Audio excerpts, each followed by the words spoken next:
Meng Qiu had always felt that his life was like a pool of stagnant water, so ordinary it bordered on deathly dullness. Only after stepping into society did he realize that the greatest lie of all was that hard work would always be rewarded. Society had long since worn away all his sharp edges. The lofty ambitions he once held had gradually withered amid endless tedium and a frenetic busyness in which he no longer even knew what he was busy with. Those ambitions faded away without a sound so quietly that even he himself failed to notice. He had already given up on resisting and simply lain flat before life, yet at that very moment fate played a joke on him.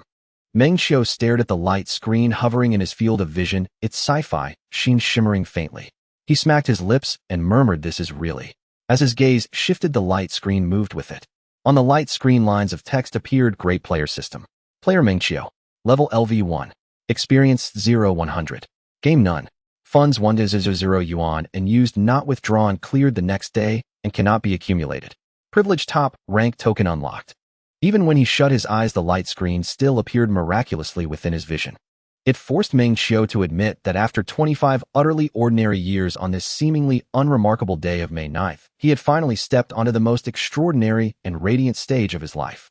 Even if this stage had no audience, no flowers, and no soaring music, it still belonged to him alone. Xiao Meng here so early. A shout from the other side of the work area shattered Meng Qiu's thoughts. He reflexively turned toward the voice. It was his colleague from the operations department, Li Tianjiao. "Legay, you're early too," Meng Qiu replied. "Hey, I'm nothing compared to you. You're the busy one." Meng Qiu withdrew his gaze and let out a long, muddy breath. He did not mention that he had been sitting at his workstation all afternoon, lost in a daze the entire time. In coastal Binhai City, the May temperature was far from cool, especially under today's blazing sun, whose rays poured through the glass and warmed everyone to a gentle drowsiness. In the 100-plus square meters of office space, more and more colleagues trickled in. The silence was broken, and soon the air beneath the ceiling was crowded with whispered rumors. "Did you hear?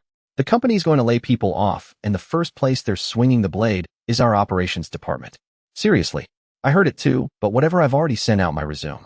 If this place won't keep me somewhere else will. Didn't the company's profits just hit a record high? How can they suddenly be laying people off?" Rumors swirled on and on. Meng Qiu heard the news as well, but he did not join the discussion. "Xiaoming, have you already found a next stop?" Li Tianjiao stuck his head out from the neighboring workstation and asked in a low voice. The colleagues around them quietly pricked up their ears. With the rumor of layoffs spreading, nearly everyone present had sprung into action, digging for information or preparing to leave in groups. Everyone except Meng Qiu. His utter lack of response made him stand out, inevitably drawing attention. Meng Qiu turned his head. "No. Legay, with your seniority, no matter how the company lays people off, they won't come for you." Li Tianjiao chuckled. "Who can say for sure?" Others chimed in as well. Suddenly, Li Tianjiao glanced into the distance and lowered his voice. "Lao Wang is here." Meng Qiu turned back. Wang Jijun clapped his hands, waiting until everyone's eyes were on him. Everyone. With the operations department head Wang Jijun's nod confirming the rumors, the whispers about layoffs erupted into a full-blown storm. "Boss, why are we in operations the first to get cut? What's the layoff process going to be like?" Voices overlapped as everyone fired off questions, their tones thick with unease. In today's world, competition only grows fiercer. A stable job is the heaviest ballast stone in one's life. Once it is gone, who can guarantee the next position will be better than the present one? What's all this noise? Wang Jijun widened his eyes and swept his gaze across the room. "Whoever wants to pack up and leave today, raise your hand. I'll approve it on the spot." At those words, the surroundings fell instantly silent. Meng Qiu paid little attention to the layoff details. After listening for a while, he withdrew his gaze and refocused on the system's light screen. System notifications popped up one after another, explaining the function and usage of each feature in detail. Meng Qiu quickly sorted through the information. The Great Player System's operating logic was very simple. Once he bound a game account and used the system's funds to top it up, the system would calculate his ranking based on recharge amount and award settlement rewards accordingly. First place in recharge would earn a single top-rank token.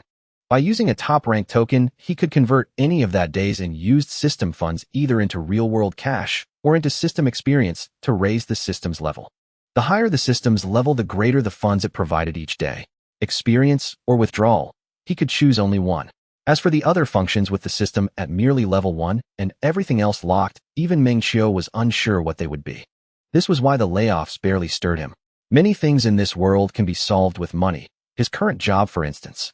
With basic pay, full attendance, and various scattered allowances, his monthly income reached around 6,000 yuan. In Binhai City, a second to third-tier small city that firmly placed him among the mid to high-income group. Yet now the level 1 system alone granted him 1,000 yuan in funds every day. Even if his vision remained short-sighted, he could simply cling to this level 1 system, find a game with few heavy spenders, use the top-rank token to withdraw cash daily, and easily pocket a steady 1,000 a day. Was that not easier than going to the office? The layoff storm temporarily subsided. Many people hurried to make last-minute efforts, and for a while the workstations were full of frantic activity. Most of them knew they were only deceiving themselves, yet before the executioner's blade of layoffs truly fell, no one could escape such rituals. Private conversations continued in spite of everything. The term operations department sounded almost generic, but not every company had one, and different companies' operations departments varied so widely that they might as well belong to entirely different industries. The company where Meng Qiu worked was called Qingfeng Network Co., Ltd., a Binhai-based firm providing internet technology services. Its operations department was divided into two teams. The first team was mainly responsible for the company's network and technical operations, barely qualifying them as technical personnel. The second team, also called the market operations team, primarily handled client contacts, fieldwork, and cold calls, doing whatever odds and ends were needed. This was the team to which Meng Qiu belonged, and it was the top candidate for layoffs. As quitting time approached, Li Tianjiao extended an invitation. Xiaoming, want to get together for a drink? Sorry, Ligay, something's up at home today. Next time. Meng Qiu's expression carried an apologetic smile, but his tone was firm. It was not that success had gone to his head, it was just that after his life had undergone such a drastic change, he had been suppressing the excitement surging in his chest. Up to this moment, he still had not used the system for the first time. Being able to sit in the office until now was already the limit of his patience. All right then, if anything comes up, just say so in the group. I'm heading out first. Pointing at his phone, Li Tianjiao strode toward the elevator and merged into the departing crowd. Dusk spilled across the sky, clouds tinged with afterglow drifting freely. After leaving the company, Meng Qiu hailed a taxi and turned his gaze straight toward the window. It was rush hour. The roads were congested, and from high above the streams of cars resembled worker ants returning to their nest. Neon signs blazed along the streets. Under the lights, some people walked in pairs, some clinked glasses and raised drinks, while others walked alone, wandering without direction. Handsome, where to? The driver asked. Just drive wherever, Meng Qiu replied, his gaze unchanged. He did not quite know why he said that. Perhaps he simply wanted to be willful for once after so long. Or perhaps his long silent heart needed a wind strong enough to break its shackles and scatter the last lingering chains. He returned home. The place was small, just over 70 square meters, but the decor was decent and all the appliances were in place. He was a local from Binhai, yet this apartment was rented. The family's old house was being demolished, and the compensation apartment would take time to arrive. His parents were still living in the old district, and his younger sister was attending university in another province. For the sake of commuting, he had rented this place in the new district. The rent was not high, only 1,200 yuan a month. Entering his room, Meng Qiu took a deep breath, steadied his emotions, and slowly pressed the power button. The computer desktop was very clean, only work software and game platforms, nothing else. Meng Qiu had always been a game enthusiast.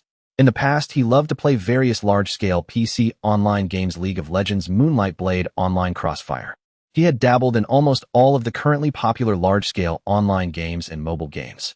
After he started working, however, the busyness left him with far less leisure time to play. Moreover, his friends around him were all busy wrestling with their own lives. Gradually, he began to prefer browser-based idle games, simple to operate, straightforward in gameplay, with official built-in auto-grind functions. When he had time, he would click a little. When he did not, he would just let it run in the background. The investment was small, and he could drop it whenever he wished. It was perfect for slacking off at work or casually killing time. Meng Qiu browsed through several browser game platforms. Some time ago, the company had taken on a major project, and he had abandoned a legendary-style browser game he had played for months, though his account and password were still recorded. Having dropped it for a while, it was hard for him to pick it up again. The cost of quitting a browser game was very low, a losing one was no pity. Scanning through his usual browser game platforms, Meng Qiu searched for a new title. He had already made up his mind for the afternoon. At work, his first target would still be a browser game. Compared to PC and mobile titles, browser games had a smaller audience, fewer heavy spenders, and a much greater chance of taking the top recharge rank. Besides, after several years of work, he had grown accustomed to the mechanics of browser games. Of course, he would surely return to other types of games in the future, but not yet. He soon found something without much effort. Browser games, unlike large PC titles, relied almost entirely on major platforms. Exposure meant popularity. If there were too few players, he had no interest. Games were about social interaction after all. Even in the short-term, conflict-heavy social environment of browser games, that could not be avoided. More players meant more big spenders, right? Meng Qiu did not mind. He counted as an old hand in browser games. The rolling server pattern of such games meant that no single server was likely to be packed with top whales. Ordinary spenders could not possibly snatch the top rank from him or pose any real threat. Casually flipping through the first page of platform recommendations, Meng Qiu quickly found a legendary-style browser game that looked decent titled Emperor's Hegemony. Because he had played other games on this platform before, he could skip the account registration. Seeing that Emperor's Hegemony had respectable popularity, he noticed the platform showed the newest open server as Server 909. The platform also indicated that the number of regular players for this game had actually exceeded 3,000, proof of its heat. He clicked into the newest server. A standard character creation screen for a legend-style game appeared: Warrior Mage Taoist. Without overthinking it, Meng Qiu directly chose the Mage class. For his ID, he simply used his platform registration ID, Huti Fei Bugwat Songhai. Butterfly cannot cross the sea. He entered the game. The beginner's main city was crowded with figures, though most were bots. There were plenty of real players, as well, something evident from the chatter in the World Channel. World Channel: Unwakened newbies join the guild. Play drop a group link. Jun Gu requesting group link. Most of the messages were written with homophones and substitutions. Meng Qiu was used to it. Browser games all had this problem. Sensitive words were so numerous it was absurd, and anyone wanting smooth communication basically had to pull people into private groups. He did not rush to join any group. Controlling his character, he first claimed the character creation gift packs, 3 in total: auto pickup, lifetime perks, and auto recycle. It was the standard 3-piece starter kit of a legendary browser game. After he finished claiming them, several skills appeared in his mage's skill bar: lightning, fire, wall, magic shield, ice, roar, meteor shower, and frost palm. Character nickname: Huti Fei Bugwa, Songhai, LV1, EXP0, attack 61. On the left side of the screen, there was a main quest skeleton trial. Defeat monsters in Skeleton Cave 03. He guided his character to the novice map to auto level first. In a single swift burst, his level shot up to 61, and his attack increased to 164. Meng Qiu did not pay much attention to it. Even after completing the quest, he did not change maps. His primary objective now was to recharge. Browser games, or rather any game, followed one principle: pay money and you become stronger. First came the first top-up. First recharge with 98 yuan. You could claim all reward tiers, obtain the hot-blooded sword and armor, and receive an exclusive divine skill. Recharge 10 yuan, a bonus hot-blooded divine sword equipment enhancement stones, 10 divine accessory enhancement stones, 10 0 ingots, 5 0 XP pills. Recharge 98 yuan, a bonus summon divine beast, fire dragon god. Just as the desire to recharge stirred in his heart, the system immediately popped up a new prompt. System prompt: do you wish to bind this in-game character? Bind. The next second, another system prompt appeared. System prompt: the recharge amount this time is 98 yuan. Proceed with payment. Recharge. As soon as he spoke, a message followed: recharge successful. System prompt: available funds for today, 9902 yuan. In that instant, the first recharge interface bloomed with claimable rewards. Awesome. Meng Qiu began to laugh, a surge of excitement welling up within him. Although he had never doubted the authenticity of the system and had mentally prepared himself when this instant truly arrived, agitation still flooded his chest. More than anyone, he knew his future had been completely altered. For the first time, he felt a recharge interface to be so utterly satisfying. The power of money was indeed magnificent. Without any hesitation, Meng Qiu immediately opened other game features that required payment. Sponsorship: gold sponsorship. Attributes: 8 cutting damage, 8 damage reduction against monsters. Gifts: weapon blessing, oil, super attack speed, mysterious dragon essence, auto use, ultimate edition, wing feathers, 10-9, turn instant upgrade, card, level 160 instant upgrade card. Diamond sponsorship, king sponsorship, supreme sponsorship. Meng Qiu had intended to recharge directly, but the game system jumped straight to the direct-to-pup page. Sponsorship privileges could not be activated by paying on that page alone. A first recharge had to be made through the direct-to-pup interface. It was of course completely redundant, yet still cost money all the same. Gold 10 yuan, diamond 30 yuan, king 50 yuan, supreme 98 yuan. Meng Qiu took a glance. That was not expensive. Even back when he played browser games before, these were always must-buys. If you wanted to play a browser game comfortably, there were very few true freeloaders. Only those who spent little and those who spent a lot. Otherwise, after a few days, you could not even kill minor mobs. That was how ruthless it was. Recharge. Recharge successful. System prompt available funds for today, 9714 yuan. This round of top-ups had cost 188 yuan. Meng Qiu's monthly salary was 6,000 yuan. His daily income was only about 200. This recharge alone was equivalent to a day of work for nothing, yet he felt almost nothing about it. Even if he did feel it, he did not care. In gaming, who had not dreamed of throwing money around like water, spending thousands with abandon? Scenes like this were ones he had fantasized about more than once. In the past, constrained by the pressures of life, even when he recharged in games, he had to calculate every cent carefully, never daring to be so free and extravagant. Now his goals were clear. First, to enjoy a gaming experience that had long been beyond his reach. Second, to secure the top recharge rank and use it to raise the system's level. For the short term, the only purpose of that top rank in his mind was to increase the system's experience. Cashing out could wait. He was in no hurry and was not short-sighted. After several years of work, though he was far from wealthy, he had gathered a small private nest egg of his own. It was not much, just 40 to 50,000 yuan. Meng Qiu called out to the system in his heart. The system interface then appeared before him. Privilege unlocked. Top sign 1, copper sign acquisition condition, the top player on the daily recharge leaderboard in this server. After use, it can increase system upgrade experience by 10 points or be used to withdraw unused funds from the day. 2. Silver sign acquisition condition, the top player on the daily recharge leaderboard of all players in this game. After use, it can increase system upgrade experience by 100 points or be used to withdraw unused funds from the day. 3. Gold sign acquisition condition, the top player on the daily recharge leaderboard of all players on this platform. After use, it can increase current system upgrade experience by 5 or be used to withdraw unused funds from the day. There are a total of 3 tiers. The difficulty of obtaining them increases sequentially, as do the rewards.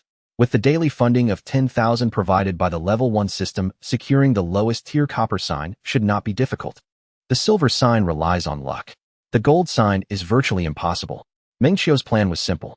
Since the top sign could only provide experience, he would choose to experience it. So he decided to go all in. He would not leave a single cent of his daily funds and would first elevate the system level. He currently had little pressure in life. The small savings accumulated from years of work were sufficient to support his short-term expenses. The browser game is least afraid of players having nowhere to spend money. Meng Qiu had just recharged nearly 200. He only filled the first column of direct recharge. The amount in the second column suddenly skyrocketed. Recharge 328 yuan. First time bonus space-time armor costume ultimate divine dragon essence 3. 28 million legend coins.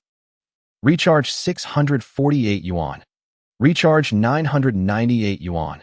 Recharge 2,998 yuan. First time bonus supreme unrivaled left ring annihilation thunder dragon king 29. 98 million legend coins. Supreme unrivaled left ring. Attributes all attributes bonus 10 supreme set attributes. Activate 3-piece set life bonus 100. Activate 5-piece set dual defense bonus 100. Activate 8-piece set attack and magic path bonus 100. Activate 10-piece set gain invincibility effect. When taking damage, there is a 15 probability of entering invincible state, immune to all damage for 3 seconds. Annihilation Thunder Dragon King. Privilege when attacking, there is a chance to unleash Annihilation Thunder on the target, and it will definitely inflict a 1.5-second paralysis effect. Attributes all attributes bonus 15. The rewards are quite generous. The most cost-effective game items in browser games are those with percentage bonuses. The last 3 tiers of recharge rewards on the direct recharge interface basically all have percentage bonus items, especially the last supreme left ring, which carries set attribute bonuses that are outrageously high. In the past, Meng Qiu wouldn't even look at these, because he couldn't afford it. His usual gaming expenses were basically in the hundreds, and games exceeding 1,000 were few and far between. These are meant for big spenders. Ordinary players simply can't afford to play. But now, Meng Qiu's desire to recharge surged to a new threshold. System prompt: the recharge amount this time is 4,972 yuan. Do you wish to proceed with the recharge? Recharge. Recharge successful. System prompt: available funds today, 4,742 yuan. Just then, several golden banners suddenly appeared in the center of the game screen. System prompt: player butterfly cannot cross the sea has recharged a total of 1,000 yuan. becoming the first to start the naming journey, dominating the Legend Brothers as kings. System prompt player Butterfly Cannot Cross the Sea has recharged a total of 3,000 yuan, successfully reaching the peak of naming, dominating the Legend Brothers as kings. World Channel Not Awake. Play pulling the name on the first day. Brother Jun Watanabe's first spot is gone. Emperor's Dominance, Server 909 Play Not Awake, did you pull the big shot? Play with a big shot around the cross-server resources before the merger are all stable. Not Awake in private chat, no reply. Watanabe, what big shot? Brother Jun naming Big Brother. I saw on the naming recharge leaderboard that Big Brother has already recharged over 5,000, quite impressive.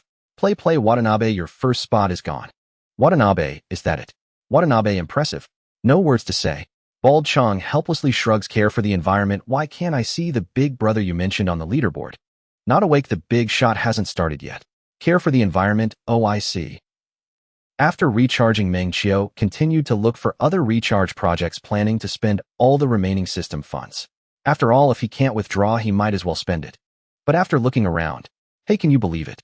There's nothing left. 0 yuan purchases and Dragon Soul discounts don't require recharging, they use legend coins for purchases. Meng Qiu, not believing in evil, searched again and confirmed there really were no other recharge projects on the first day before finally giving up. But the money still had to be spent. The remaining 4,000 system funds could not be withdrawn. So what should he do? Of course, he would open the direct recharge interface and recharge repeatedly. 29.98, let's go for one. 9.98, I also need one. 648, continuing. In the end, he just happened to have 98 left. As the last bit of system funds was fully recharged, a golden banner appeared again in the game world. System prompt player Butterfly Cannot Cross the Sea has recharged a total of 10,000 yuan, remaining at the peak of naming, dominating the Legend Brothers as kings. Only then did Meng Qiu begin to collect the rewards. First, recharge sponsorship and the game items gifted from direct recharges, along with the cumulative recharge rewards from being a super member. Super member VIP 1, acquisition condition, cumulative recharge of 10 yuan, exclusive rewards, spendthrift title, masked fragment, x5, Yuanbao, 2x, 100 experience. VIP 2. VIP 3. VIP 9, acquisition condition, cumulative recharge of 10,000 yuan, exclusive rewards, wealthy aura title, all attributes, bonus, 4 legendary jewelry gem, x15, 10 million Yuanbao, 100x, 100 experience, exclusive gift, supreme, unrivaled belt, all attributes, bonus 10. The rewards of being a super member made Meng Qiu take a few more glances. He had currently recharged 10,000 and just reached VIP 9, not paying much attention to the other rewards. Mainly, it was the 2 supreme items, plus the supreme left ring given for the earlier direct recharge of 2,998. It just activated the 3-piece set attributes of the supreme set, gaining an additional life bonus of 100. Meng Qiu glanced at his character panel. Character nickname Butterfly Cannot Cross the Sea, LV level 153 EXP, 80 attack 550. There weren't any significant changes. Once he utilized the various rewards from his recharges, the panel welcomed a qualitative leap. Character nickname Butterfly Cannot Cross the Sea, LV level 441 rebirth, 18th rebirth EXP, 12 attack, 281016.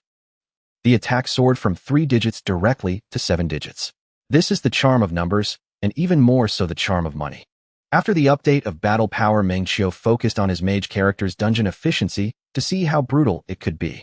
With the sponsorship of a reincarnation instant card, Meng Qiu reached the current highest level of 18 reincarnations.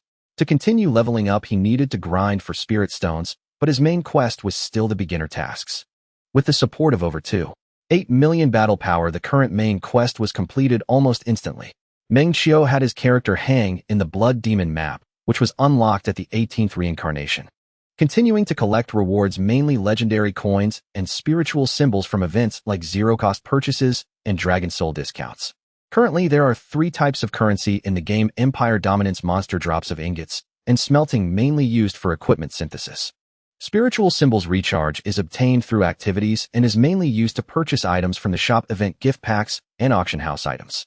Legendary coins are obtained from the Gold Vault and are the most special currency unit in Empire Dominance. The zero-cost purchase has 3 tiers, each requiring the activation of Diamond King and Supreme sponsorship to unlock purchasing eligibility: a title, a fashion outfit, and a weapon outfit. Blood Feud Title Lifesteal 1 Premium Attribute Maximum Ingots per hit 5 million. Epic Warrior Outfit. Epic Blade Weapon Outfit. After the purchase on the 7th day, a 100 refund of spiritual symbols will be returned. After purchasing the full set of outfits, a profession's ultimate skill, Mage Thunderstorm Purple Lightning, will be gifted. The Dragon Soul discount has nothing much to say. It consists mainly of Dragon Soul upgrade materials along with several 100,000 ingots consuming spiritual symbols as well. Meng Qiu currently has 100 million spiritual symbols, which he cannot spend entirely. The highest daily recharge tier is 998 yuan, providing a collection gift pack. A little is better than nothing. Finally, the server naming reward for a cumulative recharge of 1,000 yuan is quite trivial, not worth mentioning. An additional title, I Dominate This Server, comes with 5,000 yuan. I Dominate This Server title exclusive attribute. All attributes increase 8 premium attributes. Cross-server damage decrease 8. 1,000 yuan has no rewards. Yes, you read that right. A cumulative recharge of 1,000 yields no rewards. However, Meng Qiu does not mind these. There is a naming recharge leaderboard in the naming interface. You can view players in this server who have recharged over 1,000 yuan. This brightened Meng Qiu's eyes. The system does not have a recharge leaderboard. Previously, he was unaware of the exact recharge amounts of all players in server 909. Can he take first place? He would only know when the system settles at dawn. But with the naming recharge leaderboard, he can intuitively understand the recharge amounts of potential competitors. To compensate the money. Yes, he can compensate the money. If there are players in server 909 whose recharges exceed the system's current daily funding limit of 1,000, Meng Qiu can recharge with his own money. The system would recognize it as well. Although he does not believe his luck is that unfortunate on the first day of the new server. There are indeed players who can exceed the system's provided funding limit. It's not the amount of 1,000 that worries him, but the possibility of exceeding it. While there are few big spenders in web games, they are certainly not poor. There are big spenders of tens of thousands, hundreds of thousands, or even 1 or 2 million. Meng Qiu, having played web games for several years, has encountered such players. He even played a top-tier account discarded by a big spender. Recharge leaderboard 01, Butterfly Can't Fly Over the Sea cumulative recharge amount 1,000 yuan. 02, Watanabe, cumulative recharge amount 1,000. Fortunately, he was lucky. In the entire server 909, only 2 people are on the list, with the second place Watanabe barely reaching the minimum cumulative recharge amount to make the list. After collecting all the scattered rewards, his attack increased by over 50,000, successfully breaking through the 3 million mark. Meng Qiu opened the leaderboard. Leaderboard level leader Butterfly Can't Fly Over the Sea level 445. Battle power leader Butterfly Can't Fly Over the Sea attack 3355914. First mage Butterfly Can't Fly Over the Sea attack 3355914. At this moment, Meng Qiu opened the world channel. World channel Butterfly Can't Fly Over the Sea. Anyone want to join a group? Play the big shot is here. Worship the big shot. Jun Ge group number Ilulu Sankiki Air Wu. Butterfly Can't Fly Over the Sea 166377725. Not awakened. Can we send numbers now? Protect the environment. No, I've tried. Numbers come out as garbled text. Watanabe 1 Watanabe. I can only send 1 number. Play. Those who recharge a lot indeed have privileges. Meng Qiu wasn't clear either. It might be the game's official restriction on sensitive words. Once a player's cumulative recharge amount reaches a certain threshold, the backend system will automatically lift the restrictions. After all, the main purpose of sensitive words is to prevent players from luring others to play other games. Competition in web games is fierce, and there is only one type of player the game officials are not afraid of being lured, which is the big spenders. Where the financial investment lies. Logging on to QQ, Meng Qiu copied the group number and successfully found the community for Empire Dominance, server 909. With him, the group has 11 members. This is the limitation of web games. A popular web game has only this many active players in a server. Over time, players who can't keep up with the pace will gradually quit. Not awakened, Big Brother joined the guild. Meng Qiu found the guild interface. There is only one guild on the entire guild interface. Boring Play. Tisk. The name Boring Play is probably the most common guild name for web game players. After joining the guild, the system notified him that his guild position changed to vice president. Not awakened. Songhai, remember to participate in the cross-server event tomorrow. Not awakened. The cross-server boss is the main event in the new area. The boss gives out the Dominator chest, which can drop legendary equipment, and 3 servers will compete together for it. Play. Shanghai should be our #1 in the cross-server, right? Junge, absolutely. Protect the environment. Having a big brother is good, oh we won't worry about resources. Butterfly can't fly over the sea, okay. Butterfly can't fly over the sea. Does this game have built-in bot software? Not awaken, no. Play search for Empire Dominance Assistance on Taobao. Butterfly can't fly over the sea, recommend one. Play, I'll message you privately. After receiving a private message, Meng Qiu searched on Taobao. Using assistance is almost a necessity for playing web games, giving rise to corresponding demand in vendors. The prices are also basically uniform. Monthly card 60, quarterly card 150, yearly card 600. Meng Qiu chose the monthly card. Save where he can spend where he should. After setting the parameters, the assistant automatically runs and fights the boss. Checking the time, Meng Qiu was too lazy to fuss over it, ordered takeout and coffee on his phone, and got up to take a shower. Around 11 p.m., a list caused a stir in the work group. The layoff list. Surprisingly, Meng Qiu was not on the list. Few people in the group spoke, and it was quite silent. Ding dong. It was a message from Li Tianjiao. Xiaoming, I've left the group, contact me directly for anything in the future. Good. Meng Qiu replied simply. I've come to understand that people like us are just trash, summoned at will and discarded at will. I worked at Qingfeng for 5 years. Meng Qiu patiently waited for Li Tianjiao to finish complaining. Li Gu, what are your plans for the future? He understood. Li Tianjiao didn't need him to say anything. They were all adults and didn't need anyone to console them. Just find a place to sit for a while when something comes up. Smoke a cigarette, daydream. The next day, do what he needs to do. Life goes on, doesn't it? Thinking of opening a barbecue stall or a breakfast shop.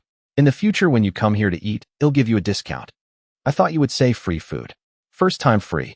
Messages from colleagues came in one after another. Some people said their goodbyes. More people chose to leave quietly. Binhai City is a small city and Qingfeng is not a big company. The workplace pressure is not that intense.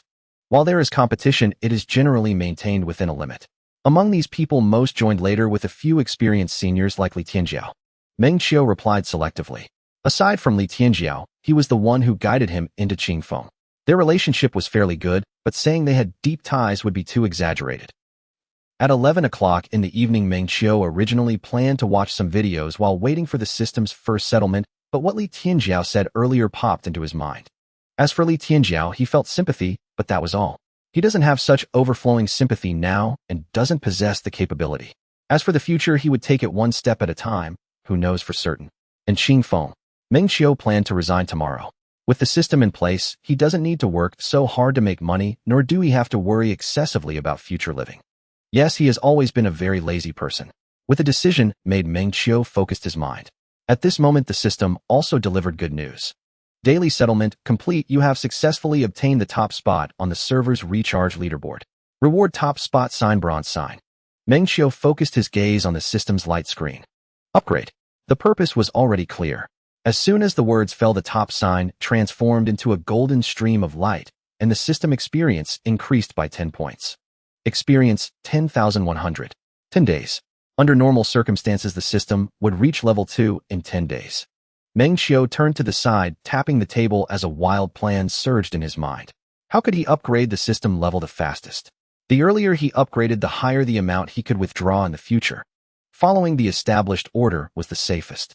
Considering the situation with 909, the copper sign was the most stable, requiring the least experience and taking the longest time. The conditions for obtaining the silver sign were to be the top recharge player of the day in this game.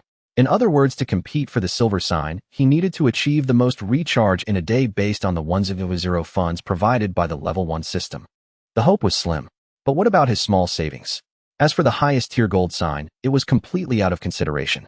Not to mention the difficulty of obtaining it, just the effect of the gold sign.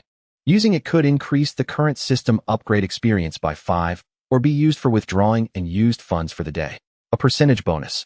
Strong is strong, but given his current situation, it was completely not cost-effective. Meng Qiu picked up his phone. He opened the banking app to check his account balance. Available balance 48,000 yuan. With the additional 100 funds provided by the system daily, he could recharge up to 58,000 yuan in a single day. Meng Qiu interrupted his thoughts, stabilized his rocking chair, and opened Taobao. He found the shop where he previously bought assistance, which had a group number for the assistance group. It was also one of the player groups with the most participants in the Emperor's Dominance game. Emperor's Dominance Assistance Group 3, with 1985 members. Entering the group, Meng Qiu went straight to the point. Does anyone know if there are any recharge ranking events in this game? Daily Gold. Yes, there is a popularity celebration. Daily Gold at the end of each month, there's a recharge event across the platform. Recharge 1 yuan to receive a popularity ticket. Geniemo, but this is a playground for the big shots. Ordinary players should just buy privileges and take it easy. Butterfly can't fly over the sea. Does anyone have a screenshot from platform 43? Butterfly can't fly over the sea. About how much does it take to get first place? Daily Gold. Butterfly can't fly over the sea. Are you also from 43? Butterfly can't fly over the sea. Daily Gold. You should ask Ant God, how much did you need to get first? Ant over 40000. Ant, that time I had someone stupid competing with me for first place. Under normal circumstances, preparing 200 would suffice. Butterfly can't fly over the sea. Thanks. There were also powerful players in the group sharing screenshots about the popularity celebration event. The event lasts for 3 days. The specific rules were consistent with what Daily Gold mentioned in the group. During the event, any recharge would grant a popularity ticket automatically. Recharge 1 yuan to receive a ticket that can be cast for oneself or other players, with the competition open to all players on the server. After receiving the data, Meng Qiu smiled. It was his first time playing Emperor's Dominance, and he rarely paid attention to similar events in other games. He lacked understanding of the daily spending limits of those big spenders. But he knew that as long as it was a web game, there would definitely be similar events.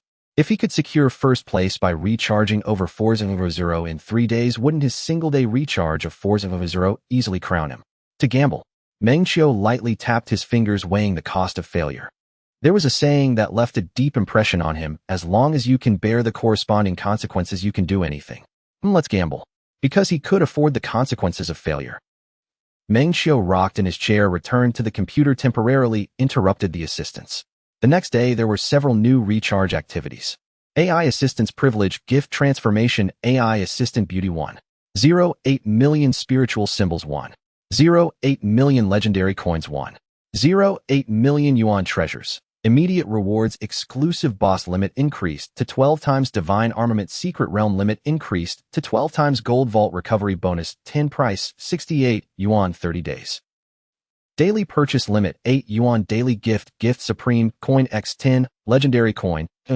Spiritual Symbol 0 yuan. Treasure 0. 30 yuan. Daily Gift. 68 yuan. Daily Gift. Package Purchase grants additional Supreme Coin X 20. Package price 98 yuan. Today limited to 33 times. Lifetime card. Immediately receive double challenge privilege. 198 yuan purchase. Cutting Halo limited sale 12 yuan purchase. After reading the newly added recharge activities, Meng Qiu suddenly felt troubled. Let alone the 400 he prepared, even the daily 100 funds, just refreshed by the system, he didn't know how to spend it all. 68.98 by 3 198 12 572. Meng Qiu. Hiss. He had never felt so troubled about spending money before. It was quite a rare experience. Recharge. Recharge successful. System notification: available funds for the day 9428 yuan. After receiving the rewards, Meng Qiu subconsciously checked his attack, which hadn't changed much, only a slight increase of 100. With just a few hundred yuan, he only had a percentage bonus beauty skin. He did unlock a new mall. Supreme Mall Lucky Raccoon Spirit Beast Basic Attributes All Attributes Bonus 2 Exclusive Attribute Monster Drop Rate Yuan Treasure Recovery 2. Current price 98 Supreme Coins. The Supreme Mall was filled with various fashion outfits, all requiring Supreme Coins obtained from daily limited purchases, and the attributes were all percentage bonuses. Just as Meng Qiu was preparing to utilize direct recharge to spend his budget, he suddenly noticed that the Cutting Halo limited sale hadn't disappeared, and its price had changed. Continuous recharge activity. Not expensive. Just 18 yuan. Recharge. After recharging again, hey, there's more. Meng Qiu became interested. He hoped this activity would continue so he wouldn't have to foolishly go for direct recharge. 40, 68, 98, 128, 198, 328, 648, 2,988. Good heavens. He bought a total of 10 times before the activity disappeared. Total expenditure 4446 yuan. System notification: available funds for the day 4982 yuan. He underestimated it. After confirming there were no other recharge activities, Meng Qiu still set his sights on direct recharge, fully utilizing the remaining system funds before picking up his phone to start scanning for payment. $29.98. Let's start with 10. He thought he would feel pain, but until the last payment was completed, he didn't feel much. The internet has provided great convenience to human society, but it has also diminished people's perception of money. Small treasury 29980 yuan. Adding the system funds of 1000, his cumulative expenditure this time was 39980 yuan. Meng Qiu took a taxi to Qingfeng to handle his resignation procedures, confirming signing and leaving. After packing his personal belongings, he sat in the garden downstairs of the Qingfeng company for over 10 minutes. He graduated at 21 and joined Qingfeng. He worked there for 4 years. He had long been accustomed to the routine of clocking in at work, arriving at 9 in the morning. If lucky, he would leave at 9 in the evening. If not, staying overnight became a norm, with weekends occasionally allowing him some free time. But his phone would always buzz with messages, and he would respond anytime, anywhere. Received. Meng Qiu got up and walked to the trash can, tossing the storage box entirely inside. He didn't take a taxi, walking slowly towards home under the rising sun. Upon returning home and cleaning up, Meng Qiu took his keys and went downstairs. There was a vegetable market near the community. He had passed by many times over the years, but had never entered. Today, on a whim, he wanted to try his hand at cooking. His parents were migrant workers, and he had cooked when he was young, unsure if he still had the skills. He bought tomatoes, eggs, and a bunch of scallions at the market. He returned home and made a plate of scrambled eggs with tomatoes. After finishing, he poured it out. He overestimated himself. He picked up his phone and ordered takeout again. While waiting for the takeout, Meng Qiu started his computer, recalling how competitive he was when he first played games. However, after starting work, that spirit gradually faded. Let me take a look. He opened the leaderboard, noticing not much had changed. Meng Qiu was startled. Why did so many unfamiliar IDs suddenly appear on the list? Even on the second day, there were so many new players joining the game. Not paying it much mind, he clicked on the super membership, noting that he had recharged 39980 yuan last night. Adding the 1000 yuan from the first day, he was just 20 yuan short of unlocking VIP 10, which required a total recharge of 5000. VIP 10 achievement conditions: total recharge of 500 yuan, exclusive rewards, Supreme Sky, Demon Costume 5, all attribute bonus. Exclusive gifts: Supreme Left Bracelet of Invincibility, 10, all attribute bonus. Meng Qiu had a bit of a compulsion when it came to gaming. After thinking for a while, he ultimately put down his phone. Without any assistance, he had plenty of time, now making it perfect to kill time. Permanent benefits: reaching max level VIP is not a dream. Everyone can be a big brother. Accumulated actual recharge of 0 yuan, can receive 5 yuan daily for a lifetime. Accumulated actual recharge of 1000 yuan, receive 100 yuan. There's this thing too. Meng Qiu really hadn't noticed. He opened his game backpack. He saw 500 red envelopes of 25 yuan, 2 red envelopes of 100 yuan, and 120 red envelopes of 10 yuan. It must have been collected automatically while using the assistance. 25 yuan red envelope. After use, can obtain 25 yuan recharge credit and 250 spirit symbols. Just right. His VIP progress was just 20 yuan short of unlocking the VIP 10 reward. Game system: congratulations to player Butterfly, cannot cross the ocean for reaching VIP 10. He opened the Supreme interface. Among the 10-piece set, he currently owned 4 pieces: the left ring, boots, belt, and left bracelet.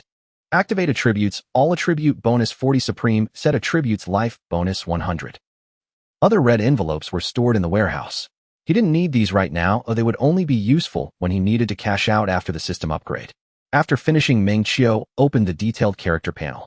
Nickname: Butterfly, cannot cross the ocean, LV level 5, 14 rebirth, 18th rebirth, EXP 86, attack 328018. He counted again. Meng Qiu suddenly realized that his battle power had inexplicably soared to over 30 million. What the hell? His total recharge amount was large, but the vast majority of it was ineffective recharge. He was well aware of that. After carefully checking, he discovered the problem. His legendary coins, spirit symbols, and ingot quantities were all incorrect. Legendary coins 300 million, spirit symbols 200 million, ingots 1.2 billion. The legendary coins in Emperor's Domination can only be obtained through 2 channels: recharge and the gold mine. The gold mine has a daily limit. With his current total recharge of 500, the legendary coins should be 500 million. The gold mine could basically be ignored. But now suddenly 200 million had disappeared, and there were also consumptions for spirit symbols and ingots. After some investigation, Meng Qiu found the key. Synthesized Dragon Soul, 32 ND rank required for level up, 49th rank Dragon Soul, 4.8 80125 Dragon Soul Fragments Consumption 5 million Legendary Coins. Dragon Soul 31st Rank Exclusive Attributes All Attribute Bonus 110 Premium Attributes PK Bonus 20 PK Reduction 20 Increased Damage to Monsters 45 Reduced Damage from Monsters 45. These attributes are a bit invincible. Meng Qiu intended to continue synthesizing, but was troubled by a lack of Dragon Soul materials. No wonder it required recharge coins for synthesis. The attribute bonuses were comparable to the Supreme set. He studied the support features. Autoplay, Personal BOSS, Bounty BOSS, Automatic Synthesis, Automatic Recycling. When the support is activated, it will automatically perform all gameplay operations. For a new player like him, this would save a lot of hassle. Most features with support functions are crucial gameplay elements, and he just needs to follow along. In comparison, the newly released official autoplay support, AI Assistant, has a pitifully limited functionality and costs an additional 8 yuan. He opened the dressing options. Meng Qiu glanced at the currently accumulated costumes. None of them looked appealing. Only that direct purchase mount looked decent. He switched to the blue dragon that costs 2998 yuan and activated the support feature. In the Emperor's Domination server 909, Wei Xing, Butterfly can't fly over the sea. Do you have many rebirth stones? Butterfly can't fly over the sea.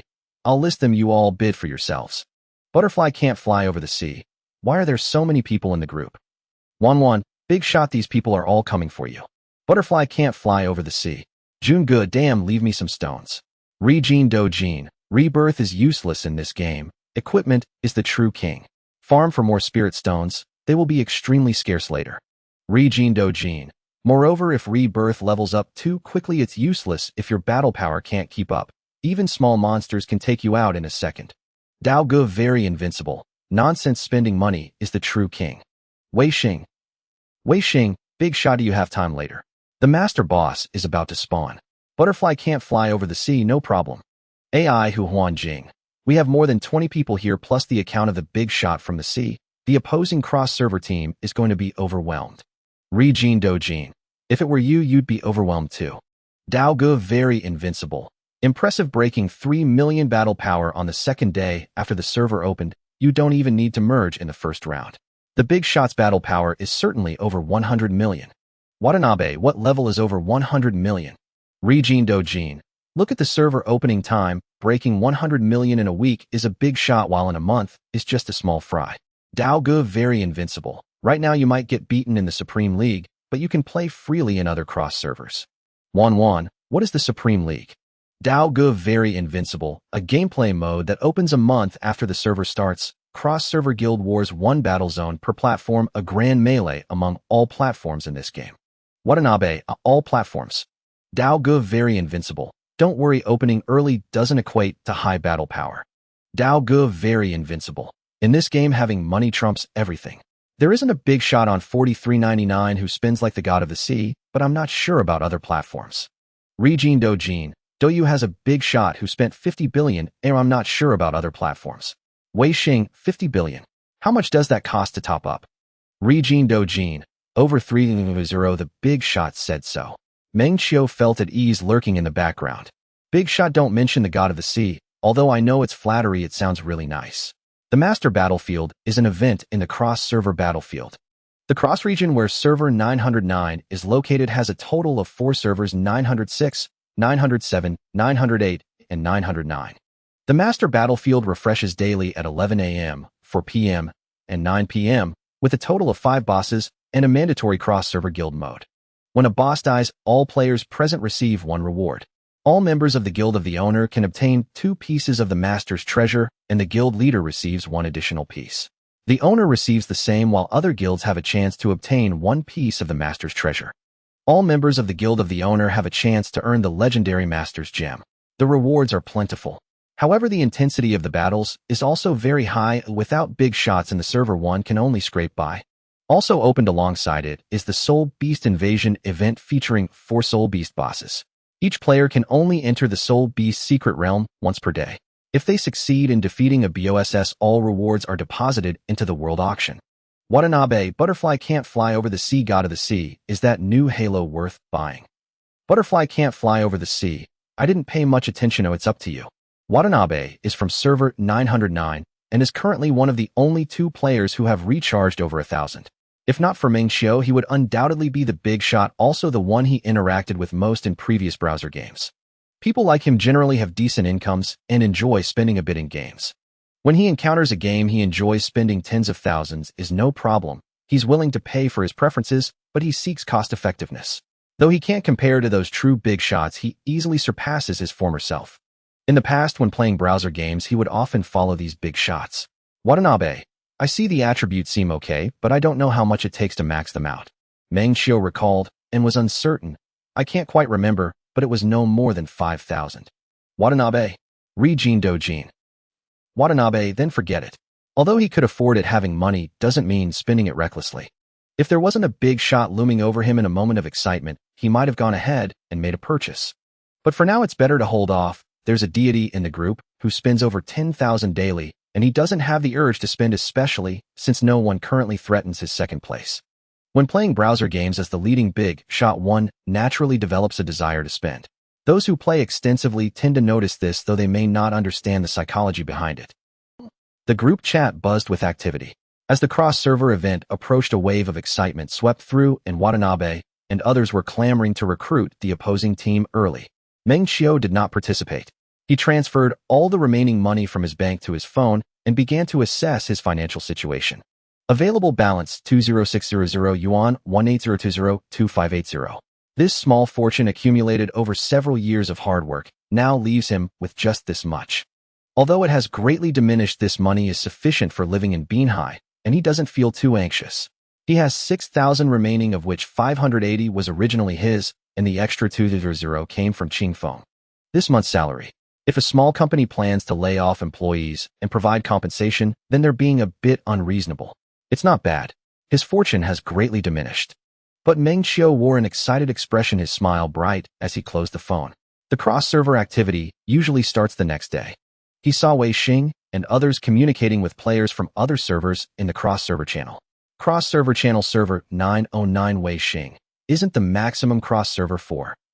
Server 906 Xiao Pa Kai. Yes, brother, you're the only ones missing. Server 906 Legend Sharpening Man. Are there many people in 909?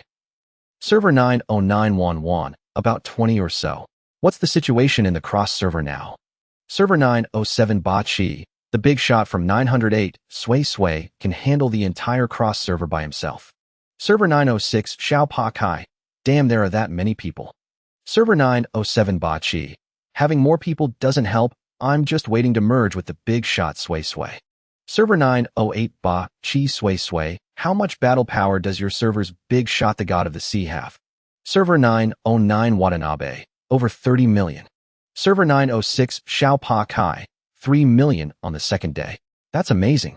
Server 908 Ba Chi Sui. He's truly wealthy. There are quite a few players in the cross-server. However, Meng Qiu only recognized a few, and the cross-server battlefield had the current cross-server information. 906, strongest player Legend Sharpening Man S. 907, strongest player Ba Chi S. 908, strongest player Ba Chi Sui S.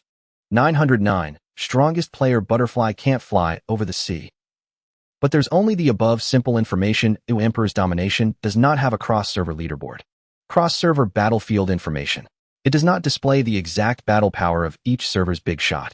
To see specific information, either he has to speak in the cross-server channel or encounter them during the cross-server event. By checking personal panels, one can roughly gauge their battle power, but exact values cannot be viewed. It was 11 a.m. The cross-server event commenced, and Meng Qiu paused his automated assistants to take manual control. The battlefield was already bustling. 30 or 40 players had gathered. Meng Qiu scanned the crowd. No conspicuously wealthy players stood out. Though their exact combat strength remained unclear, the leader of server 909, Sui, displayed the supreme title on his personal profile, as did the faction heads from other servers, notably Sui from server 908. He possessed 2 supreme tier artifacts. Yet the full set's passive effects remained locked, still missing one piece to activate the complete suite. What did Songshin say? We must strike them all, no holding back. Server mergers are uncertain. There's no reason to conserve resources. Early development means early dominance. Strike them all. Shall I distract Sui? Du Bian had already scouted the other cross-server factions. For servers were engaged, Server 906 launched earliest, granting it an initial advantage. Server 909, though newly opened, wielded overwhelming power. Sway from Server 908 was the only high combat player openly visible. Even if leaders from other servers surpassed him, the margin would be negligible, sufficient for effective diversion. No need. Cluster tightly and eliminate them one by one. The sovereign boss has immense health. They're outnumbered and collectively weaker. Following Song Shun ensures faster victory. What's the boss's call? Let's test them with a skirmish. Damn, it's impossible. One strike and I'm gone. Butterfly cannot cross the vast sea. Personal profile screenshot, full set of 4 supreme tier artifacts. Impressive. Server 909 opened just 2 days ago. How did they acquire the supreme set? They even have the Azure Dragon, truly deep-pocketed. 3,000 yuan.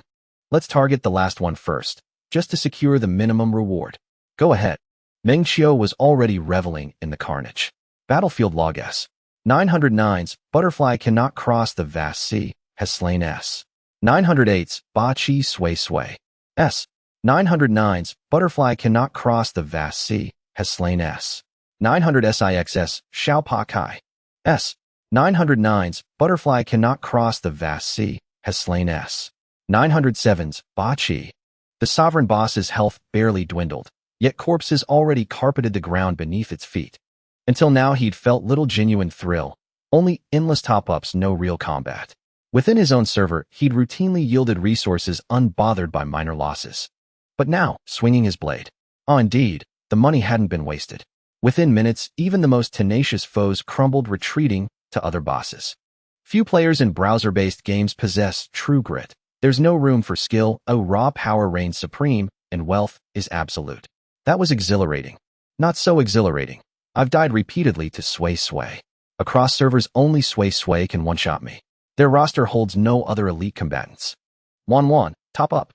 Winking emoji, can't afford much. I'll just buy privileges and followed Songshin's lead. Once the elite clash begins, without investing tens of thousands, you won't even hold your ground. You'll die relentlessly. Without being a top-tier spender, sheer numbers might still secure a win. Are you willing to lose your gear? Gear is cheap now, but later acquiring a single piece may take days, even a week. Losing one will break your heart. Dragon Soul items won't drop anyway. Gear remains devalued long-term. I'll be unavailable tonight. I'll auto-farm the Soul Beast invasion first, handle the rest as you see fit. Understood. Meng Qiu issued final instructions, then grabbed his phone and stepped out. He was heading to the old downtown district. There was no point concealing his resignation, it was impossible to hide. In this coastal town, kinship and familiarity ran deep. Rather than burden his parents with worry, he chose clarity and honesty. Dad, I'm off now. His mother walked him to the door, gently patting his shoulder. Don't pressure yourself too much. Your father and I manage fine on our annual travel stipend. Your sister needs no support from you. The compensation house arrives soon. Come home whenever you're tired. Yes, Mom, I'll be fine. Stepping beyond his parents' rented compound, Meng Qiu gazed skyward and exhaled deeply. His resignation was settled. His parents lacked formal education. His father had graduated high school. His mother hadn't finished elementary school. For most of their lives, their world had never extended beyond this coastal city. Regarding his decision, they didn't comprehend, but supported him unconditionally. Such quiet resignation is the silent plight of many parents. Society evolves too swiftly for those without education or broad experience. As time surges forward, it grants them no grace to adapt. When their children grow and make life-altering choices, they remain bewildered, yet offer steadfast, wordless support. Midway, Meng Qiu received a call from Li Tianjiao. His barbecue stall had opened. He'd invited several colleagues and friends, many of whom grew curious about Meng Qiu's sudden resignation. Why resign, Meng Qiu? Setting down his beer, Meng Qiu smiled. Just taking a break and trying a different way of life. No one pressed further.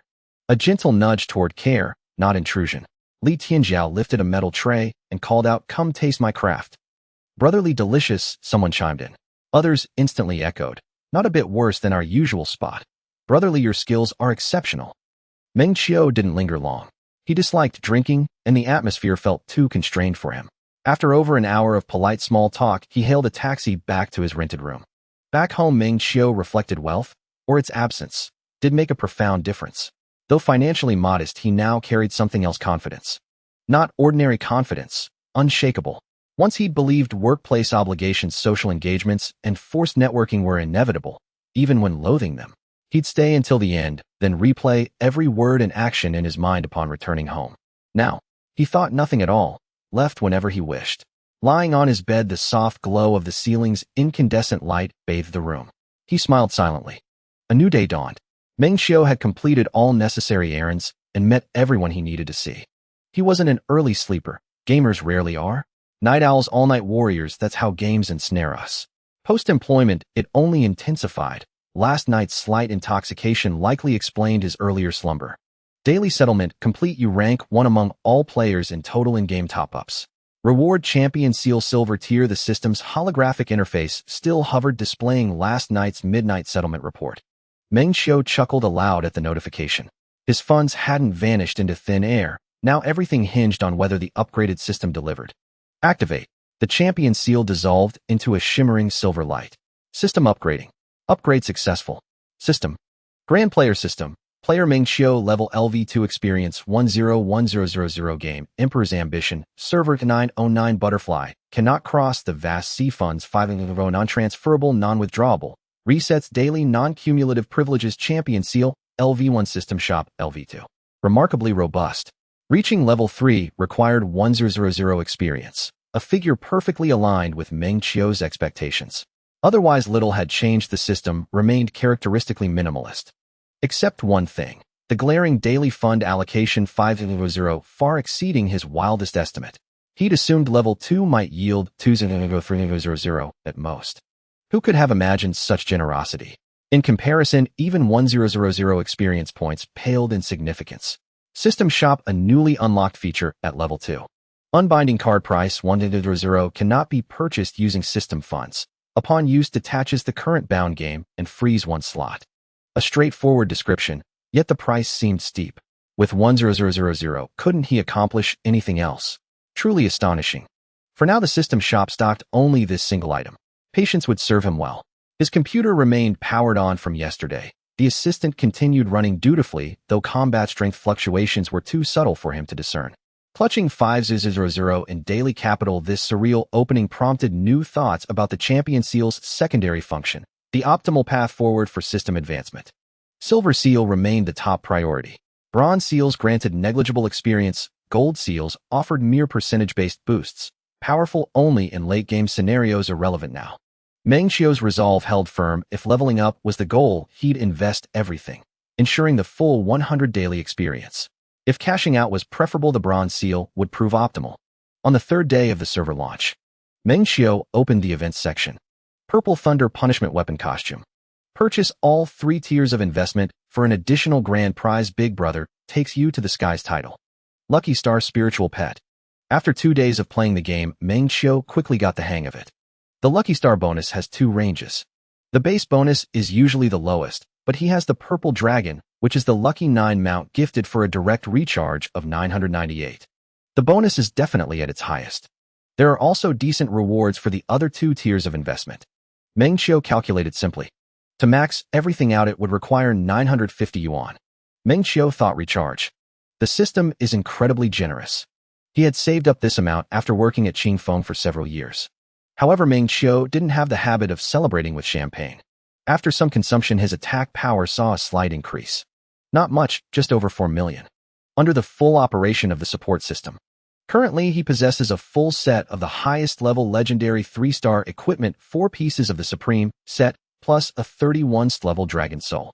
This allowed him to achieve such terrifying combat power just 3 days into the server launch. He was overflowing with legendary coins, spirit symbols, and ingots. He was saving up for the supreme currency. Someone said Songshan is online. I see he's starting to spam. There are still 4 days until the server merge. I wanted to happen quickly, otherwise I can't get any resources. You guys are the only ones in your server. Originally there were quite a few players, but Sui drove away most of them. Currently it's just the 2 of us. Is the big guy recharging daily? The first day was 10,000. On the second day, Songshan might have misunderstood and recharged nearly 400, and today, just over 1,000. That's really scary. On the second day, he recharged 400. Where did Songshan spend that? It's deep water in here. You wouldn't understand it. Take my advice and tread carefully. Let's merge the servers quickly. Ooh, I can't continue living like this. Actually, without Song-Shin, this cross-server shouldn't be too bad. If Song-Shin isn't here, I could beat him with a little more recharge. Butterfly can't fly over the sea. Can you send some rebirth stones? The group chat has gained a few more members. However, nobody from server 908 has shown up. But that's understandable since they all changed their IDs to be the same. In web games, cohesion can be considered the most useless thing. During the conversation, Meng Qiu took the rebirth stones he had reserved for everyone out of his backpack. Even though rebirth isn't very useful in this game, high-level maps yield better equipment and ingots than low-level ones. Gradually work on a set of high-level zodiac signs and trigrams, then go to low-level grinding. It's efficient. In this server with the big brother around, there's no shortage of some less important materials. If I recharge a bit more, I can play quite comfortably. The gameplay in web games is actually quite monotonous. Activities, killing, grinding maps, and fighting a few bosses, that's about it for a day's play. Players from servers 908 were collectively slacking off in the safe zone. It made Meng Qiu feel like he couldn't even kill anyone. As the settlement approached, he opened the ranked recharge list. A new name appeared on the top of the list. Recharge list. 01, Butterfly can't fly over the sea, total recharge amount 51,028 yuan. May 12th, clear. Meng Qiu's life followed a simple rhythm: rise early, do a little exercise, and in the afternoon indulge in the pursuits he once loved but had no time for. He played games, watched movies, read novels. At night, he boasted with players from the 909 server, and while at it, filled the day's recharge activities to the brim. Because the 909 server was still new, there were no grand pay-to-win events. Usually 1,000 was enough to complete the offers. Then he withdrew the money. In the game, recharged 1052 yuan, combat power rose to 45612457. In reality, withdrew 48948 yuan, available balance 118500 yuan. May 13th. Play games, tidy the room, top up the game, withdraw. May 14th. Eat, play, recharge, sleep. Withdraw. May 15th. Dewang Bay's 909 server announced its first server merge. This merge would be significant. Servers S905, ES906, S907, and S909 were to be combined into one, the Dewang Bay 909 server. Wan, the merge is tomorrow. Wei Xing, Hudy Fei Bugwat Songhai boss, don't top up tonight, wait until after the merge. Hudy Fei Bugwat Songhai. Hudy Fei Bugwat Songhai, do I look like a fool? Du Bian, I dare not speak. Xiao Pa Kai, I saw nothing. Faced with the group's mockery, Meng Qiu could only smile resignedly. Lately, he had been unusually cautious. If Du Bian topped up little, he did 1,000. If Du Bian topped up a lot, he still did 1,000, then withdrew it all. Combat power climbed ever more slowly while his savings swelled. Cross-server channel Baki Sway. I laugh. I didn't get Songhai in my merge. Xiao Pa Kai, ah, such bad luck. Baki La Tiao, damn the developers. Baki, for cross-servers, and just Sway side, is missing you. Jun Gu from 909. Don't worry, if you're not there, the other side surely has a big player too. Who knows who will be stronger than the boss? Hudy Fei Bugwat Songhai fell silent. In the 909 server, Wei Xing, the guild leader, gave it to you. Hudy Fei Bugwat Songhai, okay. After saying that, Meng Qiu handed one of the only 2 deputy leader positions to Wei Xing, the other remained with Du Bian. As the perennial second-in-command of the 909 server, Du Bian lagged behind Meng Qiu in many ways, but he recharged almost every day, a little here, a little there, the strength of steady effort. Wan, boss, shall we change the ID? Hudy Fei Bugwat Songhai, up to you. Anyone who plays browser games goes through this stage. The only difference is when one encounters a true big brother. They debated for a while without consensus. Meng Qiu decided on his own. He was bored of the guild name Wan and had enough. He renamed the guild to Duduan Wangu and casually changed his own ID to Duduan Hudy Fei Bugwat Songhai. Within minutes, everything changed. The whole 909 server completed the reorganization. Servers 906 and 907 followed suit.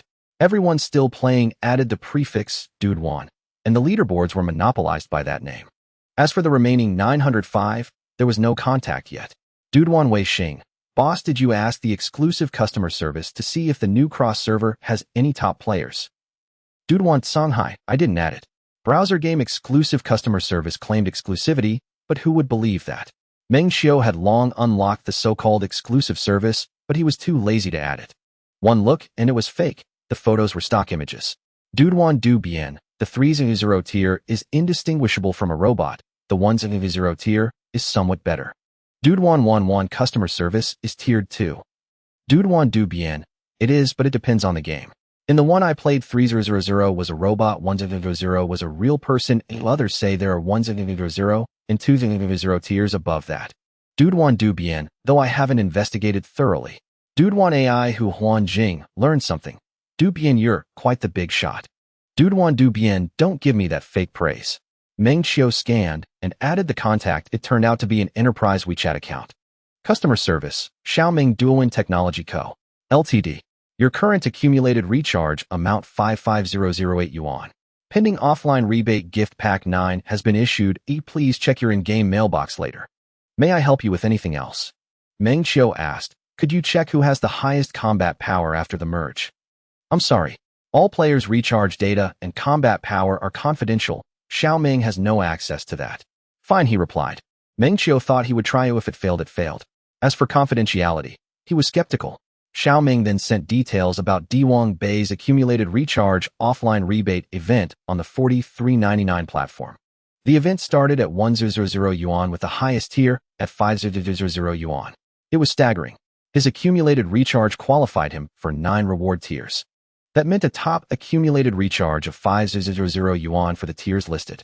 The rewards were mostly spiritual talismans, legendary coins, dragon soul materials, and radiant wing feathers. There were 2 titles and 2 costume sets. Accumulate 300 yuan. Title, Unmatched War God. Attribute, All Attribute bonus 10. Accumulate 100 yuan. Accumulate 300 yuan. Accumulate 500 yuan. Integrated costume. One sword splits Heaven Lord of the Cold Prison. Attribute, All Attribute bonus 200. The titles were dazzling. The costumes were of exceptional quality, surrounded by flowing light effects, and even an innate domain aura. Although the damage bonuses were mediocre, style mattered. Meng Qiu rarely swapped out his blue dragon, but the attribute bonuses were potent. His attack leapt to 80 million, and breaking 100 million felt like the work of a minor event. This was the intoxicating allure of inflated browser game numbers. Morning came at 8. The curtains were yanked open with a rustle. Meng Qiu stretched and felt invigorated. His sleep had been unusually sound of late. He got up, unplugged the charger, and opened his Jinshi Bank app. After facial verification, the available balance displayed 268,500 yuan. It set the tone for the day. Money, he admitted, brought joy. Meng Qiu concurred wholeheartedly.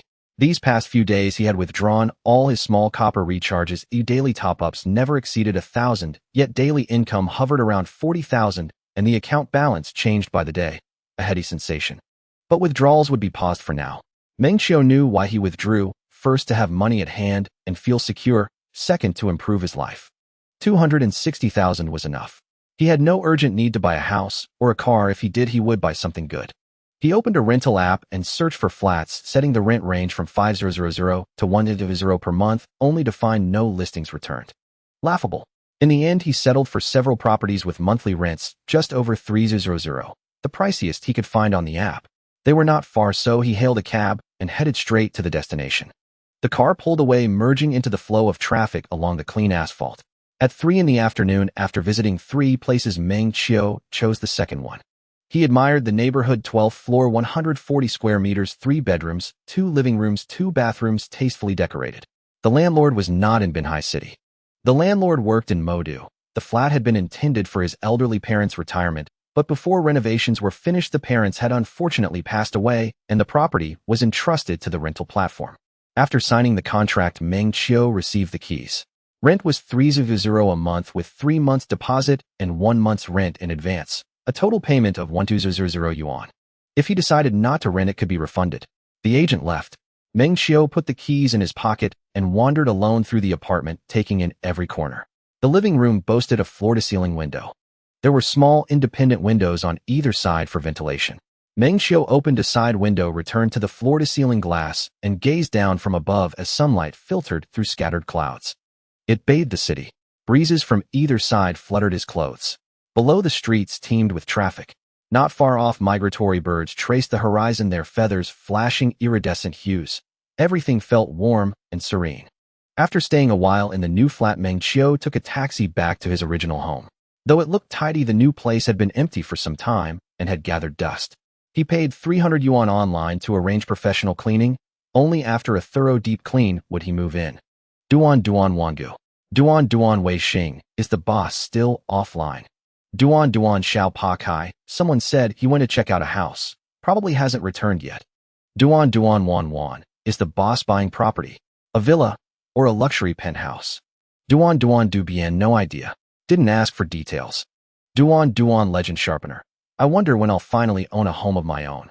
Duan Duan Wan Wan, don't even dream about it. I've already decided to rent for life. Duan Duan Du Bien, when will the boss arrive? The server merger event looks promising, but without him I'm afraid we'll fall into traps. Duan Duan AI Hu Huan Jing, impressive. I only have 1 yuan, and not a cent more. Duan Duan Wei Xing, Jin Do Jin, are you still playing? Duan Duan Du Bien, he must have gone back to the old server. I kicked him. World Channel Server 901. Luanshi Zue Jiorin Xin. Looking for a guild. Idle mode activated by Wu Xin, no intention to grind. Ba Chi Sui Sui, impressive. You only say that after getting killed. Ba Chi La Tiao, just escorted a convoy. Luanshi Wu Xin, join our guild. Cross-server battles are open to all. Ba Chi Sui Sui, masters truly impressive. Ba Chi Zong Hum. Ba Chi La Tiao Sui Sui, shall we go? Ba Chi Sui Sui, let's go. Ba Chi Yi Meng. Wu Xin is unusually formidable, dual supreme tier sets. His combat power must exceed 100 million. Ba Chi Kulu 210 million. Ba Chi Kulu. I just checked using the built-in combat power scanner in my assistant tool. Ba Chi La Tiao stronger than Song Hai. Ba Chi Yi Meng, hard to tell. Word has it Song Hai spends several 10,000 yuan daily. But this new server lacks major events. His true strength remains unclear. Ba Chi Kulu, is that true? Is Song Hai really that powerful? Ba Chi Sui Sui, Group ID 157541. Everyone join us. Luanshi Zhu Ho. Luanshi Zue Jiorin Xian, welcome aboard. Ba Chi Kulu Senior Wu Xion's combat power is absurdly high. I'm barely at 20 million. Luanshi Wu Xian, cross-server battles are open. No idea about the old servers. Luanshi Gu by Lao Dang. I've scouted nearby cross-server zones. Few stand out. Only a handful wear full supreme tier gear. Wu Xin remains the sole bearer of a dual star set. Luanshi Zue Jiorin Xian, change your IDs. We're assaulting the sovereign soon. Luanshi Wu Xin, my account's running on autopilot. You handle the fight. I'll play League of Legends for now. Luanshi Gu by Lao Dang. As long as Wu Xion's account stays active, we're fine. Duan Duan Wangu. Duan Duan Wei Xing. Without the boss, we can't win. Duan Duan Du Bien. We can't fight at all. Keep dying. This is our first merger, yet cross-server zones seem flooded with players exceeding 100 million in combat power. Duan Duan Wan Wan, let's wait for the boss. Duan Duan Xiao Pa Kai. Probably because he spent so much, the merged servers are unusually fierce. I've seen multiple accounts over 100 million, and one at 200 million. Duan Duan AI Hu Huan Jing, impressive. I'm only at 10 million. Luanshi Zhu Ho. Luanshi Zue Jiorin Xian, the event's over. I'm idling now. Luanshi Gu by Lao Dang. Wu Xin remains unmatched, effortlessly dominant. He's hoarded sovereign chests for later opening. Luanshi Wu Xin, have you finished already? Luanshi Kulu. All done. Senior, your dominance is awe-inspiring. We secured every resource on our first attempt. Luanshi Wu Xin, that's rather grim. Luanshi ha ha ha, that's rather grim. Meng Qiu returned home. Only then did he boot up his computer and log into the game. The moment he logged in, the cross-server channel erupted. Red-named killers, resource raids, vulgar taunts. All par for the course. Time to play. Insulting others, and being insulted, is routine. Server 897E, what the hell? Red-named idling. Server 909 Duan Duan Wan Wan, who is that? Server 890 Foam. Idiots from Luanshi chased me down while I escorted a convoy. They'd kill for a pittance of rewards. Truly impressive. Server 891 Luanshi AI E Sui Zhongqi. You should do it too. Server 897E, I'll red name you. Server 901 Luanshi Zue Jiorin Xian. Didn't that Tiao now from your server activate red naming? Server 890 Foam. Red named idlers are despicable. Server 892 Tiao now Nao. Server 892 Tiao now Nao. Who started it? Forget the event. Skill decides everything. How many times have I been slain by Wu Xin of Luanshi in the wild? Server 901 Luanshi Wu Xin, my account idols. What's it got to do with you? Server 892 Tiao now Nao me. Too many speakers, too fast to scroll. Meng Qiu watched the drama unfold in silence. Duan Duan Wangu. Duan Duan Songhai, what's happening cross-server? Duan Duan AI Hu Huan Jing boss, you're finally online. Duan Duan Wei Xing, apparently Tiao Tiao Now Now was red-named and killed by launcher players. Then they switched modes and slaughtered dozens across cross-server wilderness, triggering mass red naming and chaos. Beyond events, idle automation dominates browser games. Ordinary players merely spectate during cross-server activities. They gather few resources, and progress languishes accordingly. Some might say, it's just a game, don't take it seriously. Just switch maps and idle elsewhere. But consider this. After events, most players simply pick a map and idle, then walk away. They attend to real-life duties, work, rest, whatever calls. The game runs silently, slowly accumulating resources. Then they return to find their death mailboxes overflowing. Not only did they fail to accumulate resources, their hard-won gear forged through grueling boss battles and gold synthesizing had been stripped away. No wonder resentment flares. Duan Duan Du Bien, holy, wilderness combat's broken out. Duan Duan Wan Wan impressive. Duan Duan Wan Wan, such intensity on day one of the merger. Duan Duan Xiao Pa Kai cross-server wilderness screenshot, trembling in the safety zone. Gears scattered everywhere. I wish I could pick it up. Duan Duan Legend Sharpener, early launch pays off. We're only Shadow Stinger tier while they wield Moonlight tier sets. Duan Duan Wan Wan, strip all gear, stash it, then rush and barehanded to scavenge. Duan Duan Du Bien, truly chaotic. The world channels flooded with kill notifications. Duan Duan Jun Go Wu Xin remains peerless, rarely falls even after prolonged battle. Duan Duan Songhai, what's his combat power? Duan Duan Du Bien, dual star supreme tier set, over 200 million. Meng Qiu paid little heed to the commotion. Years of browser gaming had hardened him. He'd witnessed every spectacle imaginable. Killed. Insulted. Insulting others. Even trapped at resurrection points. Fight on, fight on. If a browser game lacked conflict, he'd find it suspicious. Game mechanics and design inherently invite friction. Everyone craves more resources. Even total acquisition satisfies some. Others remain unsatisfied. So what then? Spend money. Or endure. If endurance fails, switch games. This is the core logic of browser games: intense conflict, heavy monetization. Running assistant software. The game idles automatically. Meng Qiu browsed post-merger events. His pent-up urge to spend had long been simmering. Time to spend. And spend heavily. So long as funds aren't withdrawn, he always plays it safe. To him, playing it safe means going Allen, spending exactly what the system permits. If a rival proves stronger, he accepts defeat gracefully. Even the strongest rivals can't dominate forever. Grand Player System. Player Meng Qiu. Level LV2. Experience 10,000. Game Emperor's Ambition. Server 909. Butterflies cannot cross the sea. Funds 500. Unspent, non-withdrawable. Resets daily, non-cumulative. Privileges top rank sign LV1 System Mall LV2. In the system channel, a player from server S892, jumping and making noise, killed a player from server S909. Dictatorial, the butterfly cannot cross the sea. Meng Qiu was momentarily stunned. In the next second, the auto-operated character returned to the main city to resurrect, and then flew directly to the cross-server wilderness map, unleashing a barrage of attacks on the outdoor boss. Around him, countless red names were engaged in chaotic battles. He had activated peace mode, allowing others to attack him while he could not retaliate. In the system channel, a player from server S901, Chaotic World Heartless, killed a player from server S909, Dictatorial, the butterfly cannot cross the sea. Meng Qiu clicked on the assistant, switching the idle mode to guild mode. He could do whatever needed to be done. It was just a minor commotion. Celebration Treasure House Lottery Event. Use the Celebration Direct Purchase, obtain Celebration Treasure vouchers to participate in the lottery. Grand Prize Pool Void Holy Light Spirit First Tier. Regular Prize Pool 10 million Spirit Stones, 20 million Spirit Stones materials for Celestial Ranks, Spiritual Wings Dragon Spirit materials. Lottery options: 1 draw 10, draws 100 draws. All rewards can only be drawn once and will reset after completion. Spin Pool Legendary Era Reborn Title Supreme Unrivaled Sword Supreme Unrivaled Armor. Treasure Hunting Attempts: 100 draws in the Celebration Treasure House, 1 spin attempt, 300 draws in the Celebration Treasure House, 1 spin attempt.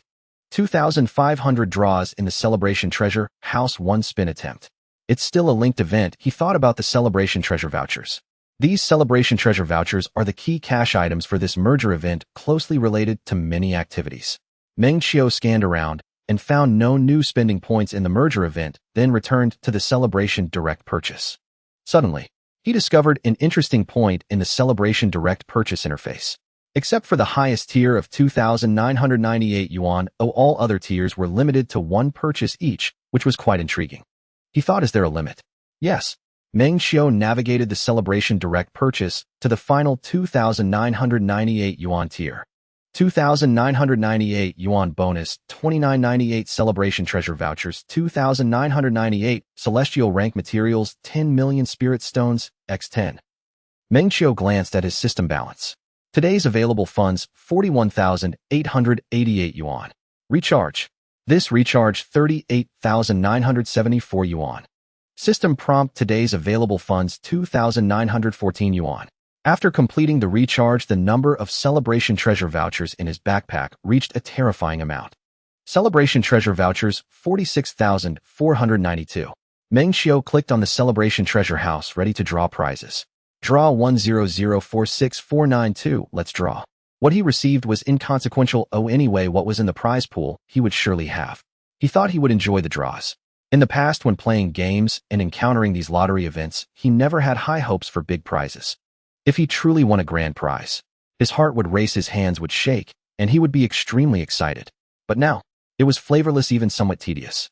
The suspense-free probability event had already lost its greatest charm.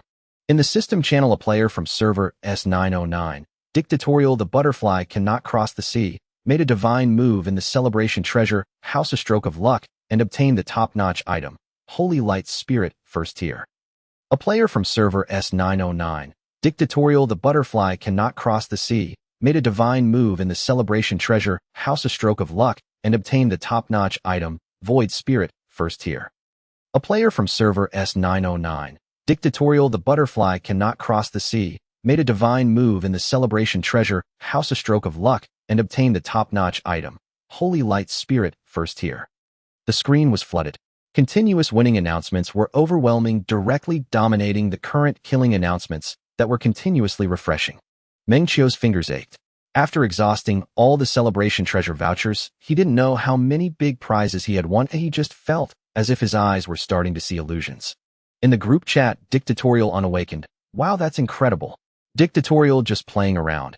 Besides incredible, I can't think of any other word right now. Dictatorial little vegetable. Boss, how much did you spend? Dictatorial Watanabe. Starting from 10,000. Dictatorial protecting the environment. Is this the way of the boss? Meng Qiu shook his somewhat sore hand and moved the mouse to the celebration spin. Spin pool, Legendary Era Reborn Title Supreme Unrivaled Sword Supreme Unrivaled Armor. Treasure hunting attempts 52 times. It takes 10 tries to complete one round of the spin with a maximum reset of 5 rounds, and he still had 2 extra attempts. But it didn't matter. In the system channel, a player from server S909, dictatorial the butterfly cannot cross the sea, found the title Legendary Era Reborn in the celebration spin. A player from server S909, dictatorial the butterfly cannot cross the sea, found the supreme unrivaled left ring in the celebration spin. A player from server S909, dictatorial the butterfly cannot cross the sea, found the supreme unrivaled sword in the celebration spin. After everything was done, the red indicating super membership lit up. After a round of recharges, his VIP level soared directly to the maximum. VIP 11 achievement conditions, cumulative recharge of 6,000 yuan. Exclusive reward, Peerless Holy Halberd Costume Illusion, all attribute bonus 5. Exclusive gift, Supreme Unrivaled Armor, all attribute bonus 15. VIP 12 achievement conditions, cumulative recharge of 7,000 yuan. VIP 13 achievement conditions, cumulative recharge of 8,000 yuan. VIP 14 achievement conditions, cumulative recharge of 9,000 yuan. VIP 15 achievement conditions, cumulative recharge of 1,000 yuan. Along with the rewards gained from previous recharges, he finally gathered a complete set of supreme equipment. Meng Qiu casually claimed it.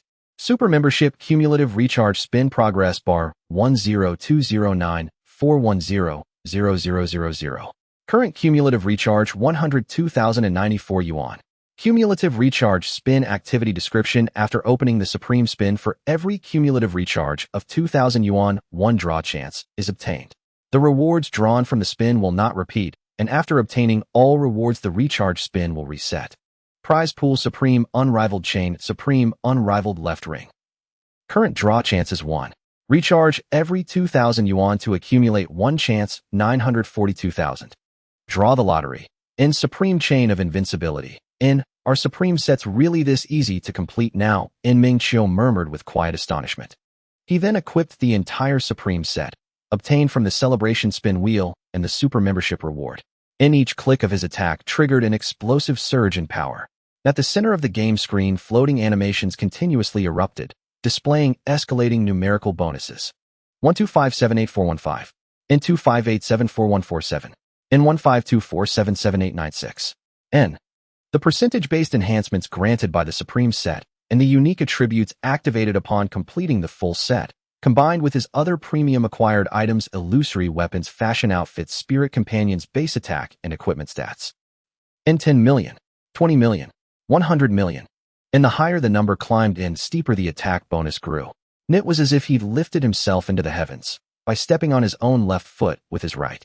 Meng Qiu opened his personal stat panel. Nickname Butterfly cannot cross the vast Shan level 782 in reincarnations, 25 in EXP, 93 in attack, 22398 Supreme 6 in attributes all stat bonus 200 in Supreme set attributes in 3-piece activation LV, 6 HP bonus 600 in 5-piece activation LV, 6 dual defense bonus 600 in 8-piece activation LV. 6 physical magical Taoist attack bonus 600 in 10-piece activation LV. 6 grants invincibility. Upon taking damage, a 40 chance to enter invincible status, nullifying all harm for 9 seconds.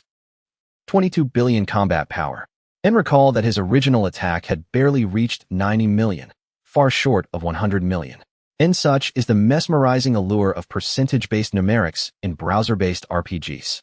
Meng Qiu closed his character panel when suddenly, System Channel Cross Server Player Solitary Sovereign Butterfly cannot cross the vast sea. Server S909 has slain player Server S897.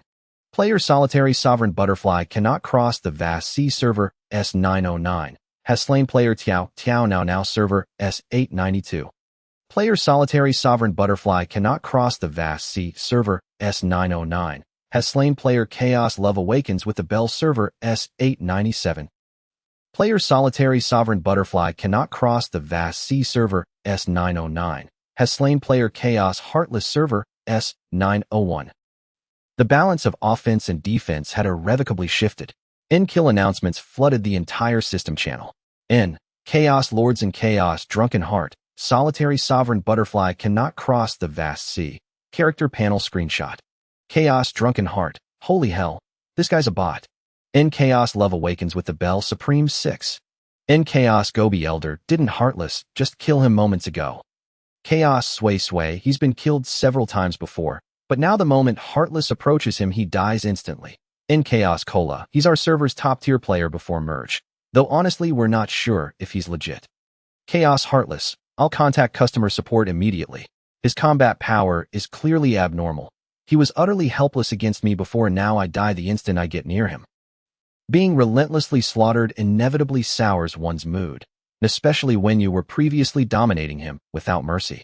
In the next second he strikes back, and you're obliterated. Non-irrational person would find that deeply unsettling. Then without hesitation, Heartless contacted his dedicated support agent and sent screenshots. Kill screenshot and death screenshot and character panel screenshot.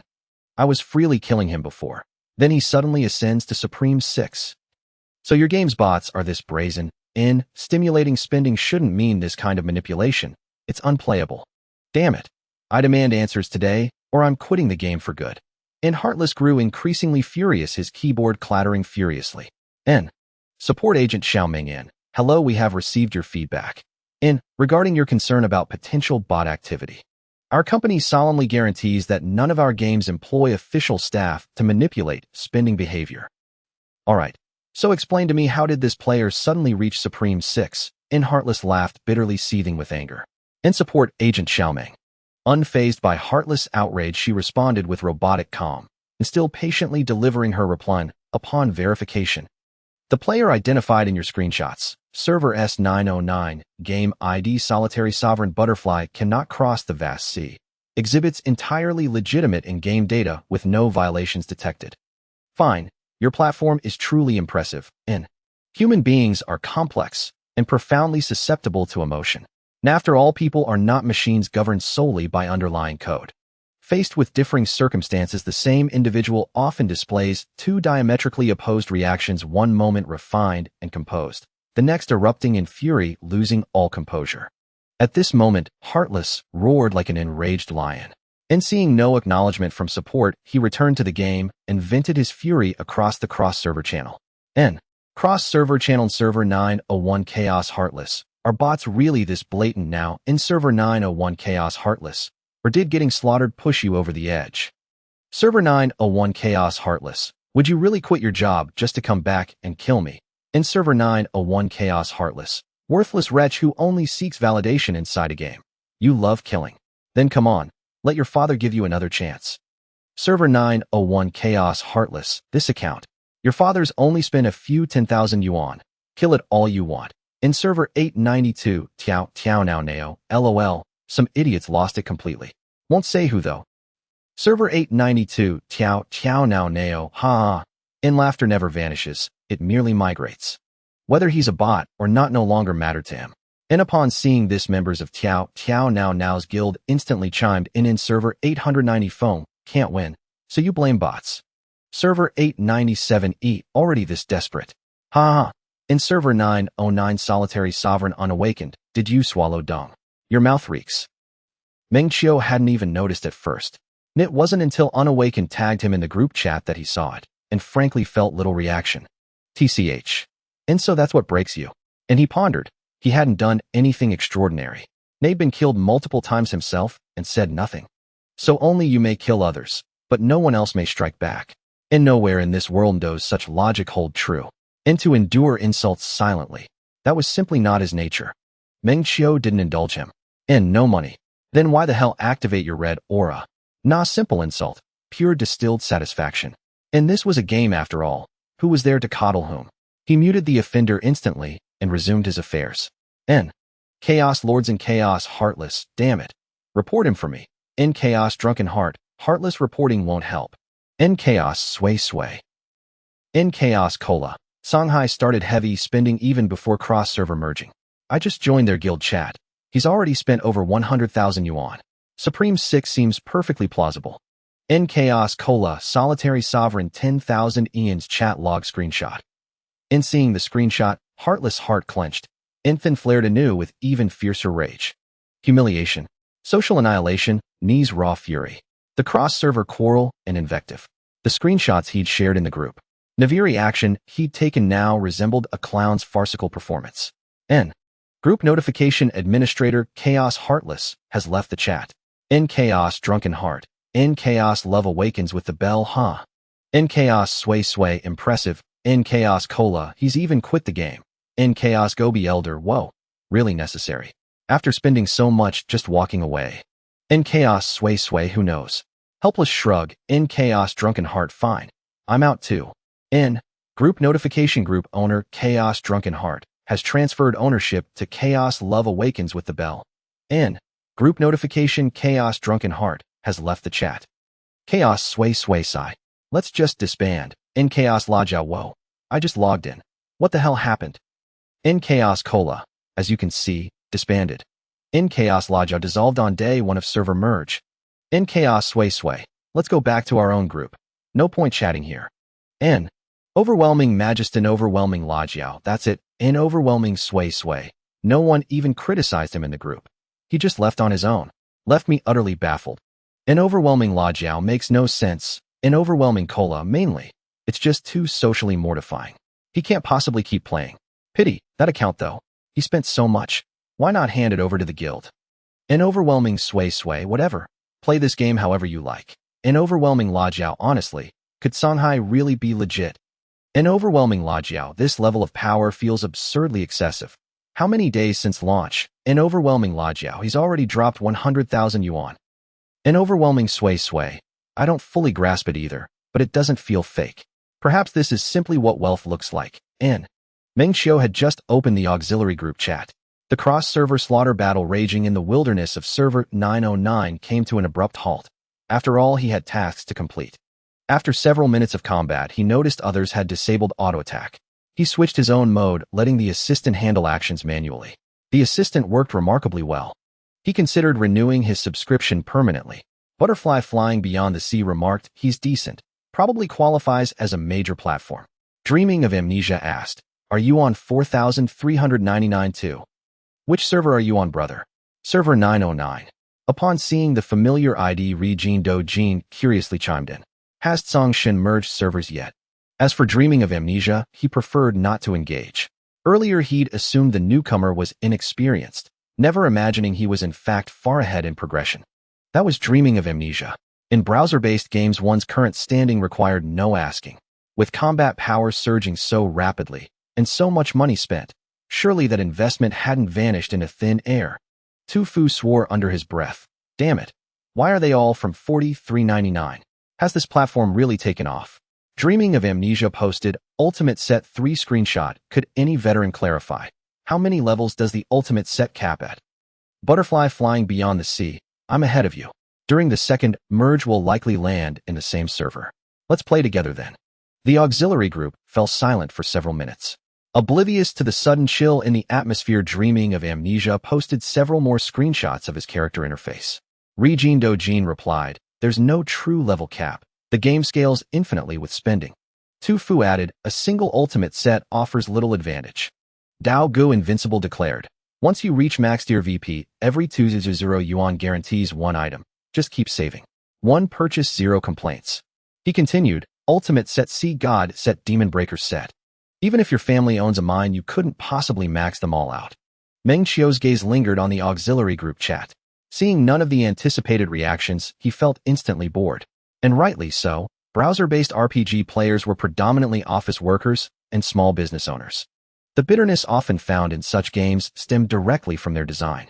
Players themselves were sharply polarized, especially along lines of financial investment. Most in-game conflicts arose from those who spent heavily, where monetary commitment, time investment, and the volatile nature of online interaction combined like gunpowder igniting at the slightest spark. Light spenders existed, but rarely. After all, how much one invested dictated precisely where one stood within the game's ecosystem. He knew exactly where he stood. He harbored no desire to flaunt himself before others. Resources when present satisfied him fully. Getting beaten up. A passing boss could take a few kicks, and being killed by other players. Merely trivial. Rijin Dojin asked, "How much attack power does Songshin have now?" Meng Qiu had just added the group administrator. "How much for permanent access?" "No permanent option, brother. Just get the annual pass." "That'll do." "Okay." Meng Qiu didn't press further. Closing the chat window, he saw Rijin Dojin's question, and stifling a laugh tapped idly at his keyboard. "Just hit level 20. Tu Fu exclaimed, "Awesome." Dao Gu Invincible echoed, "Awesome." Rijin Dojin tagged, "Dreaming of Amnesia. Next merge you and Songshin will land in the same server. 2 words invincible." Dao Gu Invincible teased, "Don't make your Dao Gu laugh. I joined Songhai, and I'm already unstoppable." Dreaming of Amnesia typed. He too was vain. A day passed quietly. Outside, heavy rain began to fall. Meng Qiu rose dressed and drew back the curtain. His desk sat beside the window. Glancing upward, just slightly revealed raindrops striking the earth, nourishing all things. He pressed the power button and sat before his computer watching the downpour. System. Grand Player System. In-player Meng Qiu level LV2 in experience. 110,000 in-game. Emperor's Dominion Server 909 Butterfly Flying Beyond the Shan Funds 500 unspent unwithdrawn. Our resets tomorrow. Non-cumulative and privileges top rank sign LV1 System Shop LV2.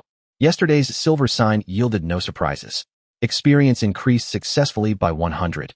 He'd rested at home for several days. At that moment, Meng Qiu unexpectedly found himself nostalgic for his former working life, then paused, stunned by his own thought. He shook his head vigorously. Was he losing his mind? Oh, when broke he craved wealth and freedom, but now with both he felt only emptiness. Human nature truly was perverse. Ding-dong. While the assistant ran in the background, his phone suddenly rang. Lu Shaolin, his childhood best friend since junior high and high school. After university, Lu Shaolin's girlfriend Zhang Jie's parents secured him a job in Shanghai. Together, they starred in the romantic fairy tale Meng Qiu imagined for his social circle. One hailed from a coastal town, the other was a native Shanghainese with family property vehicles and full parental blessing. A true legend. He answered enabled speakerphone and smiled. What brings you calling out of the blue? A knowing voice replied from the other, and playing dumb. Playing dumb about what? Didn't Zhang Qin invite you to her wedding? Why would she invite me? Is this a TikTok skit? Am I supposed to assemble the ex-boyfriend squad? I'll be back in Binhai soon. We should meet up. Leaning back in his rocking chair, Meng Qiu asked curiously, surely not.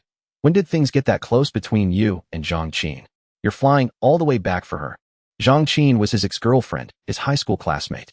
After graduation, she refused to remain confined to Binhai and pursued her ambitions in a metropolis. They maintained a long-distance relationship for a while before parting ways amicably. No melodrama. They briefly reunited a year ago, and he realized then people who walk different paths shouldn't force themselves together. Not her, it's me. I'm getting married next year. This trip, I'm bringing Zhang Jie and her parents to discuss the wedding date with my folks. Meng Qiu raised an eyebrow. You're expecting? As expected, Lu Shaolin's voice brimmed with barely contained joy. We confirmed it last week. Awesome. Prepare 3 red envelopes, 1 for each of them. Done. Meng Qiu agreed without hesitation. Enough about me. Heard you quit your job. Rising, he gazed out at the rain and smiled. Your intel's sharp.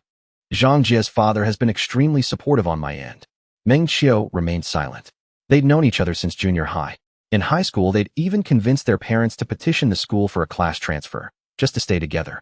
Even across provinces and university, they traveled and explored side by side. Meng Qiu understood him as intimately as he understood himself. Meng Qiu, if you need anything, say it. Meng Qiu laughed, leaving Lu Shaolin momentarily dazed. He opened his mouth, then paused. After 3 or 4 seconds, he smiled back, understood.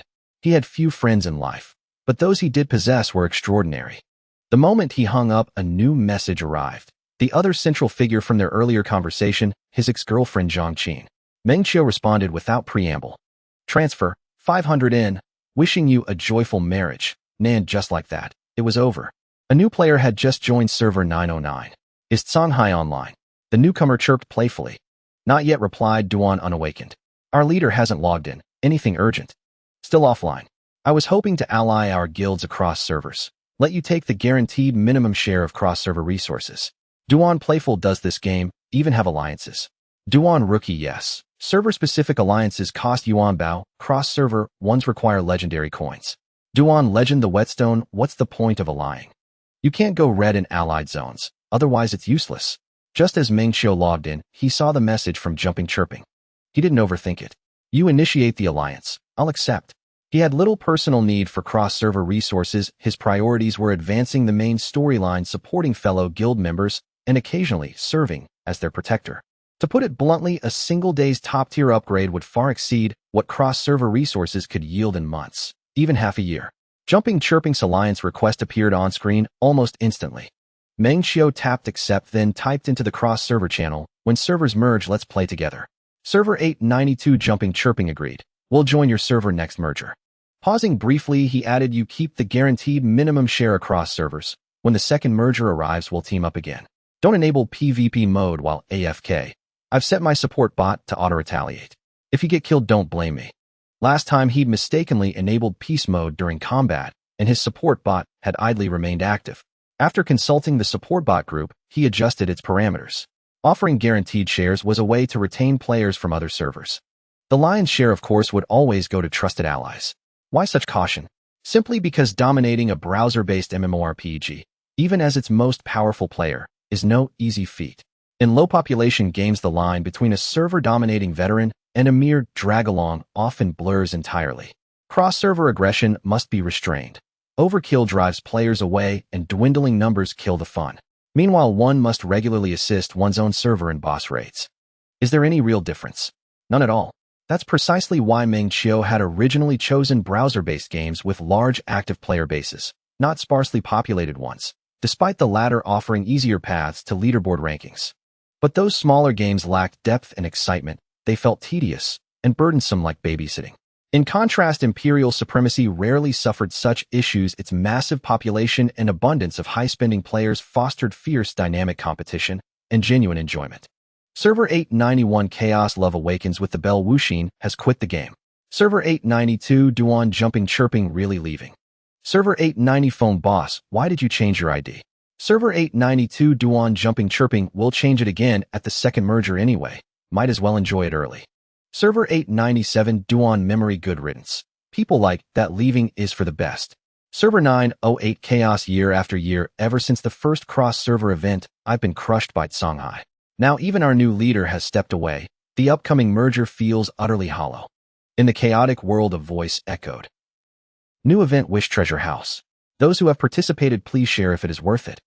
I saw in the support group that the protective barrier is a must, but am not sure about the clone as some say to go for it, while others suggest saving it for later. You guys are really wealthy, I'm just lying flat. The cross-server channel is evidently much more harmonious.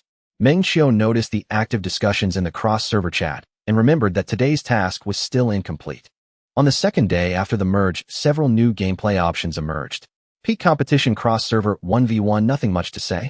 Time-space Mirage new cross-server resource map, defeating bosses drops Mirage fragments. Activate the full set of Mirage to unlock the next level. Each set of Mirage possesses unique attributes that accumulate infinitely. Meng Qiu checked the activity in the support section and set it to automatically grind. Dark Palace boss new cross-server single-player map, defeating bosses drops brand new Dark Palace equipment. A new source of attack, just use the support.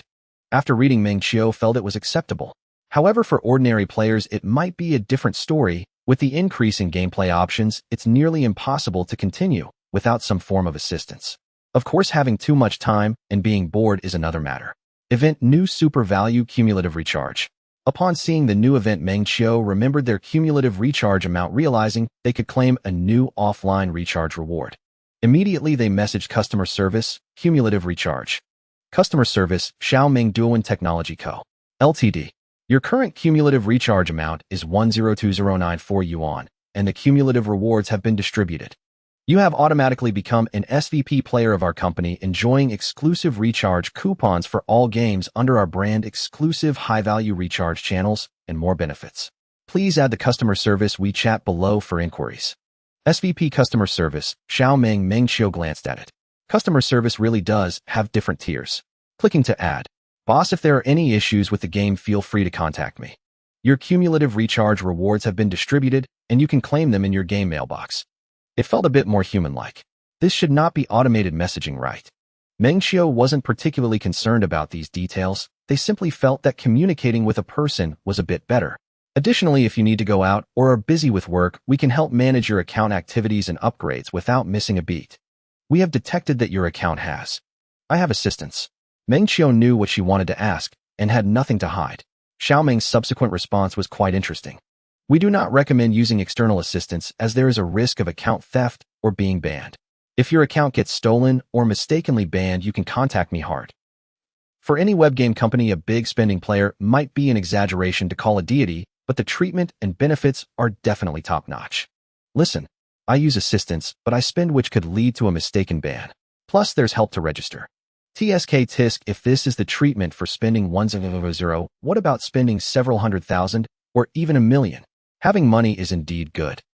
The fashion reward for cumulative recharge of 100 is acceptable. After changing into it, Meng Qiu prepared to get down to business. Wish Treasure House Wish Stone 0 Exchange in the mall. Divine Armor Sword Selection Box price, 3,000 Wish Stones. Divine Jewelry Selection Box price, 500 Wish Stones. Ultimate Clone Technique Skill price, 3,000 Wish Stones, limited to 1 purchase per event.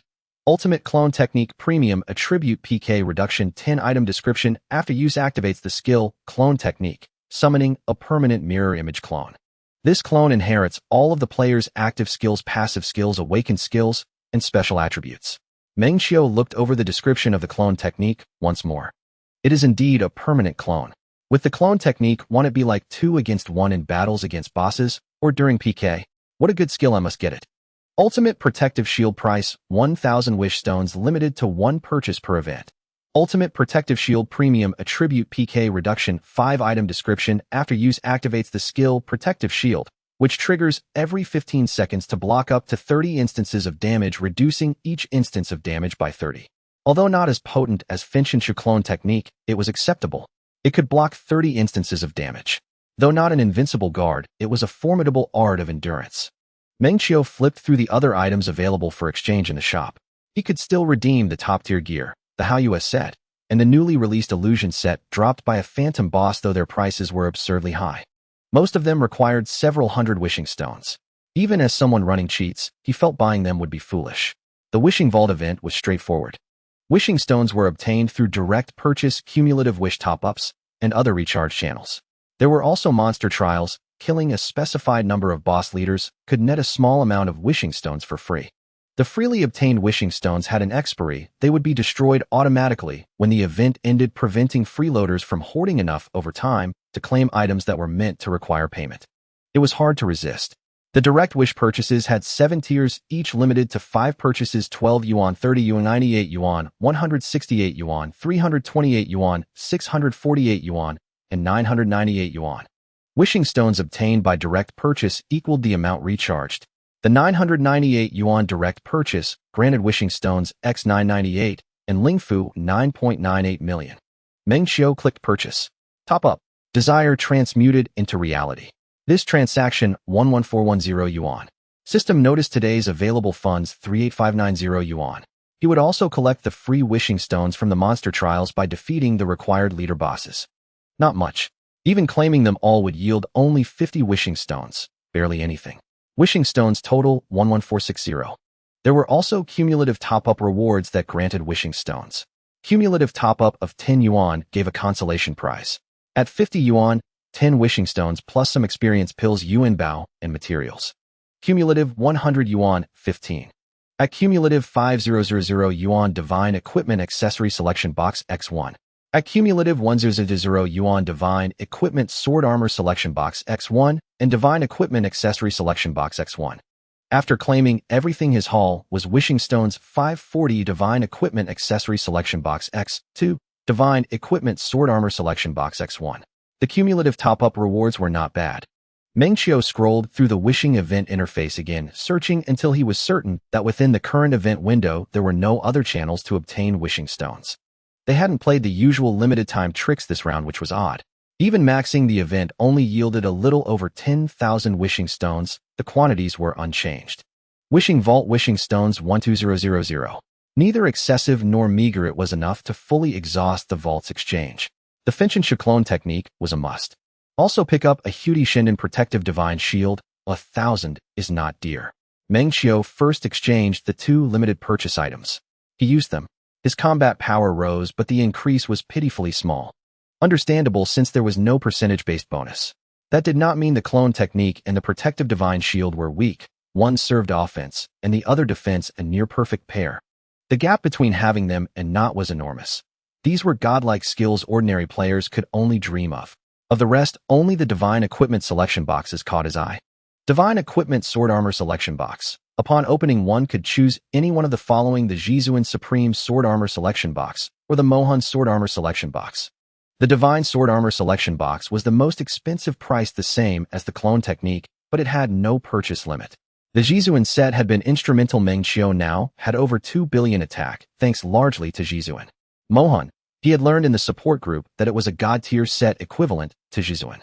The bonuses and set attributes were the same, only the full set skill differed. Wishing stones 8000. Meng Qiu exchanged for a sword armor selection box, spending 300 wishing stones. Weapons and armor were exorbitantly priced. Jizuan, he currently had level 6 set attributes. No rush. Lately he had been maxing his daily top-ups and could snag 25 Jizuan pieces a day from the Jizuan wheel, enough to assemble 2.5 sets in a single day. He decided to test the new Mohan set's attribute effects. Wishing stones remaining 5000. Accessories are far cheaper. 500 each, just swap them all. After exhausting his wishing stones, Meng Qiu's inventory looked like this. Inventory: sword armor selection box 2, accessory selection box 12. 2 extra accessories, the sword armor pieces were just right. Jizuan Mohan, divine annihilation fury / armor. Attributes, all stats 15. Jizuan set attributes, 3-piece activation, 13 HP 100. Activating the 10-piece set 110 granted the Soul Sever effect on attack. There was a 15 chance to unleash the Duanhuan Slash, dealing massive damage to the current target and applying a 3-second Soul Break debuff. Attack 354115541. One Mohan armor alone granted Meng Qiu over 35 million attack. For perspective, many in the Dudenwangu Guild only had attacks in the tens of millions. Higher spending players like Dubian reached only around 70 million, roughly equivalent to 2.1 pieces of Mohan armor. 1 Mohan armor. He used the remaining 12 Mohan set pieces. Attack 62145121. With the set attributes activated, the bonuses climbed to a first peak. Attack 1241511541, over 1 billion. There were an additional 2 Mohan accessory pieces. As his base stats rose, their attack bonuses were no less than the Mohan armor. After swapping equipment. Nickname Hudi Fei Bugwat Songhai. Level 792. Rebirth 26. EXP 93. Attack 35398088979. Jizuan X6, Mohan X1. Super Membership Cumulative Recharge Wheel. Progress 113504, 10000. Current cumulative top-up 113504 yuan. Event description: after activating the Jizuan wheel, every additional 200 yuan of cumulative top-up grants 1 draw. A wheel rewards do not repeat, and the wheel resets after all rewards are obtained. Prize pool: Jizuan, unrivaled chain of the world, Jizuan, unrivaled left ring. Current draws 5. Progress toward next draw 504, 2000. The Jizuan pieces had become absurdly cheap.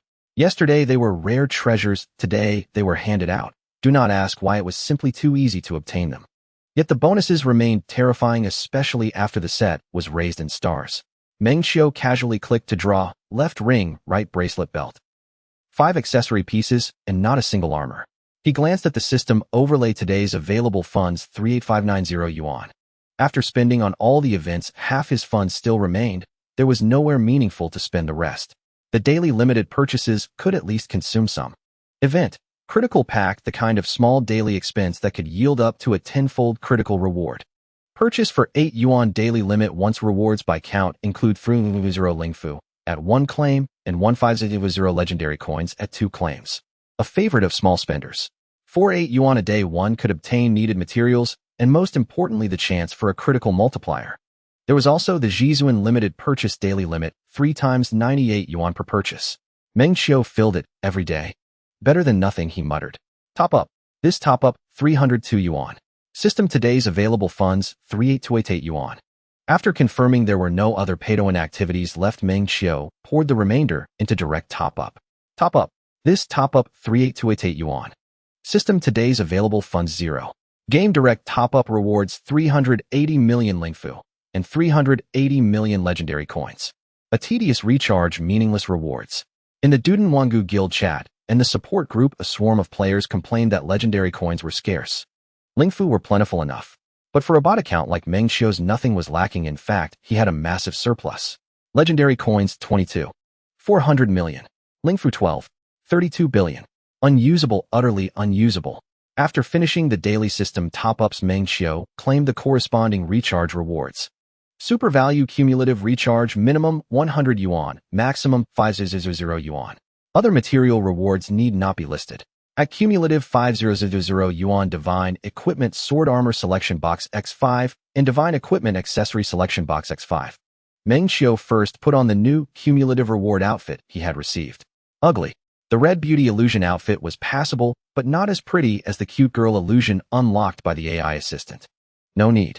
As for the percentage-based bonus that came with the outfit, Meng Qiu had little interest. The only truly valuable items were the divine equipment selection boxes. Sword armor selection box X8, A accessory selection box X8. He chose Mohan for all of them. Also, the super membership cumulative recharge wheel granted an additional 20 draw chances after the direct top-up. He topped up the wheel twice. Adding the draw chances gained from earlier event top-ups, he accumulated 25 Jizuan pieces. Enough after using them all. Nickname Hudi Fei Bugwat Songhai. Level 792. Rebirth 26. EXP 98. Attack 56398088979. Jizuan X8, Mohan X2. Duo1 Technology Company. A tall young man dressed lightly sat at his workstation. The computer screen was central. A private WeChat account named SVP Customer Service, Xiao Meng, was active, displaying current chat records. Xiao Wang, the meeting is starting. Wang Jigang looked at his colleague who was getting up and let out a long breath. Sisterly, you startled me. You're not a child anymore. Sisterly teased. Wang Jigang was momentarily dazed, instinctively shrinking back. Let's go. Wang Jigang found his place and sat down. Habitually, his eyes blanked out, his mind wandering, letting the supervisors discuss.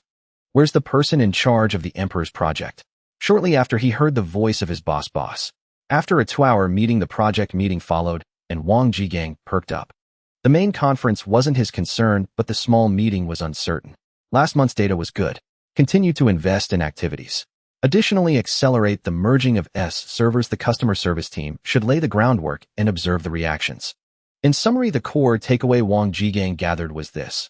Let big spenders clash against each other, merging servers without merging together, ensuring balance for future merges, maximizing revenue from spending. During this period, consumption could be appropriately stimulated. Of course, not by directly intervening. It was the most foolish act for the officials to intervene in a normally performing web game. Rather, let single S players face double S players, then let double S players face triple S players. S is the internal classification of big spenders at Duo1 Company. Single S monthly spend of over 1,000. Double S monthly spend of over 2,000. Triple S monthly spend of over 5,000. As for whether there are higher tiers, there surely are. However, those are managed by supervisors individually and not by someone like him. Those players' monthly recharge alone could represent the entire revenue of their department for that month. This is no exaggeration. Back at his workstation, Wang Jigang glanced at the few single S players he was responsible for. There wasn't much news. He couldn't help but wonder when he could have so much money. Watching these people in the game casually spend several months of his salary, the bitterness in his heart was understandable. Are there any new activities coming up? The person was an S-level player he had just taken over. Before he could say anything, the person continued sending messages. These activities are of no interest. I don't even know how to spend money. What a nuisance. The damn wealthy. Wang Jigang collected his thoughts. In a sense, this was also his bread and butter. Recalling the earlier small meeting, his fingers flew over the keyboard. There will be a new activity launched by the end of the month. You can look forward to it. Meng Qiu ended the chat with Xiaomeng. Spending in the web game was not as extravagant as he had previously imagined, leading him to invest a significant amount daily into direct recharges, though it was for system upgrade experience. However, he was getting a bit fed up with this foolishness. So right after he upgraded, he asked Xiaomeng about it. Would Meng Qiu care about the result? No. He was already spending on direct recharges. Would he care about these details? He simply wanted his spending to feel more meaningful. Boss, I'm going for the stones. The stones are gone. You might want to check with Watanabe and the others. Boss, your combat power has skyrocketed a bit too much. 56 billion. Wasn't it just over 20 billion yesterday? What is this? Are you saying the boss increased his combat power by over 30 billion today? If the assistant didn't show any errors, then it should be. Isn't the top recharge list gone? It disappeared after the server merge. That's crazy. I'm glad I changed my ID. With this combat power, others from cross-server will just play around. Don't exaggerate. I know a few with hundreds of billions from old servers. Meng Qiu was merely habitually humble, a remnant of his work. He was most aware of how crazily he recharged. Currently, his mage account had accumulated over 1,000. What could be foreseen is that with 5,000 a day within 2 to 3 days, he could reach over 100 billion in combat power, and it might not even take that long. Whether there were activities or not was irrelevant. Having activities would be better. If there were none, Super VIP Supreme Roulette, a single recharge in a day would be 5 sets of Supreme gear. With that percentage added, the attack would soar as if taking medicine. In web games, the later it goes, the higher the combat power increases. If activities stacked up, it would be even more terrifying. Watanabe, how much do you have now? Almost 100 million. That's fine. I'm about to hit 300 million. Haha. Watanabe, stay sharp. Don't let go of second place. Watanabe took a deep breath, instinctively picking up his phone. He opened the activities, and then, after calculating in his heart how much it would cost, he silently put the phone down. Forget it. Making money isn't easy. There's no need to get too carried away. After struggling a bit, he ultimately decided to scan the code and recharge a bit, not much, just 4,000. Let's get a clone and a protective shield. 4,000 is acceptable. Back in the group chat. Watanabe, did you get the clone and protective shield? I got them as soon as the activity came out. You guys are still fierce. With the boss here, you can all afford it. I only have 8 yuan a day, nothing more. 1. There's no need to compare with the boss. When he fights us across servers, no matter how much you recharge, encountering the boss is just a matter of one hit. Do I need to avoid his brilliance? Do you need me to bring a sword for you? Haha, boss, remember to leave me some stones. I need to upgrade my reincarnation. Damn, you guys have higher reincarnation levels than me. Is there any justice in this? There's nothing we can do. The boss levels up too aggressively. We just wait for the auction. Just boasting and chatting. Half a day passed. The cross-server environment of Server 909 was overall harmonious, but in some aspects, it was also quite boring. However, for web game players, boredom was the norm. Many treated web games as single-player games. With age, work became busy. Who has so much time to fight and kill? Reality requires earning a living, brother. Except for the wealthy. In the early morning, Meng Qiu used the silver sign he had just obtained. Experience 2101000. After finishing, he fell asleep. Time passed like a white horse passing by. On May 24th, sunny with a gentle breeze, Meng Qiu woke up in the newly rented room. The previous apartment had long been returned, and it was likely now welcomed by new tenants. Calling out to the system in his heart, the light screen unfolded. Big player system. Player Meng Qiu, level LV2, experience 9101000 game, Emperor's Domination, server 909 butterfly, cannot cross the sea, funds 500 yuan, unused untaken, resets the next day, cannot accumulate privileges, top sign, LV1 system, mall LV2. 7 days had passed since then. Meng Qiu continued to gamble, as gambling is a form of wisdom. He was only a step away from leveling up to LV3. According to Xiao Ming, a new activity would launch today, with exclusive activities at the end of the month. Popularity celebration. Following closely would be the new activity. After getting up, dressing, and tidying up, Meng Qiu sat down at the computer desk. Upon logging into the game, Meng Qiu glanced at his personal panel. His little mage stood proudly in the center of the panel with a red dragon spirit soaring behind him, holding a dazzling staff, exuding an air of wealth. Nickname Butterfly, cannot cross the vast sea. Level 1002. Rebirth 30 times. EXP 12. Attack 23539808979. Supreme X 24. Demon Soul X 2. The numbers overwhelmed Meng Qiu. It also left the players of Dudu Wangu and the entire 909 cross server in awe. The top recharge leaderboard was gone. Except for himself, only the company behind Emperor's Dominance knew about his daily recharge situation. Others could only estimate from the rate of his power increase. But this was not accurate. Over 20 billion in battle power. In the game of Emperor's Dominance, even across the entire platform, he was one of the top spenders. If time were shortened, Meng Qiu would undoubtedly be the brightest star. Dudu Wangu, the celebration event has arrived.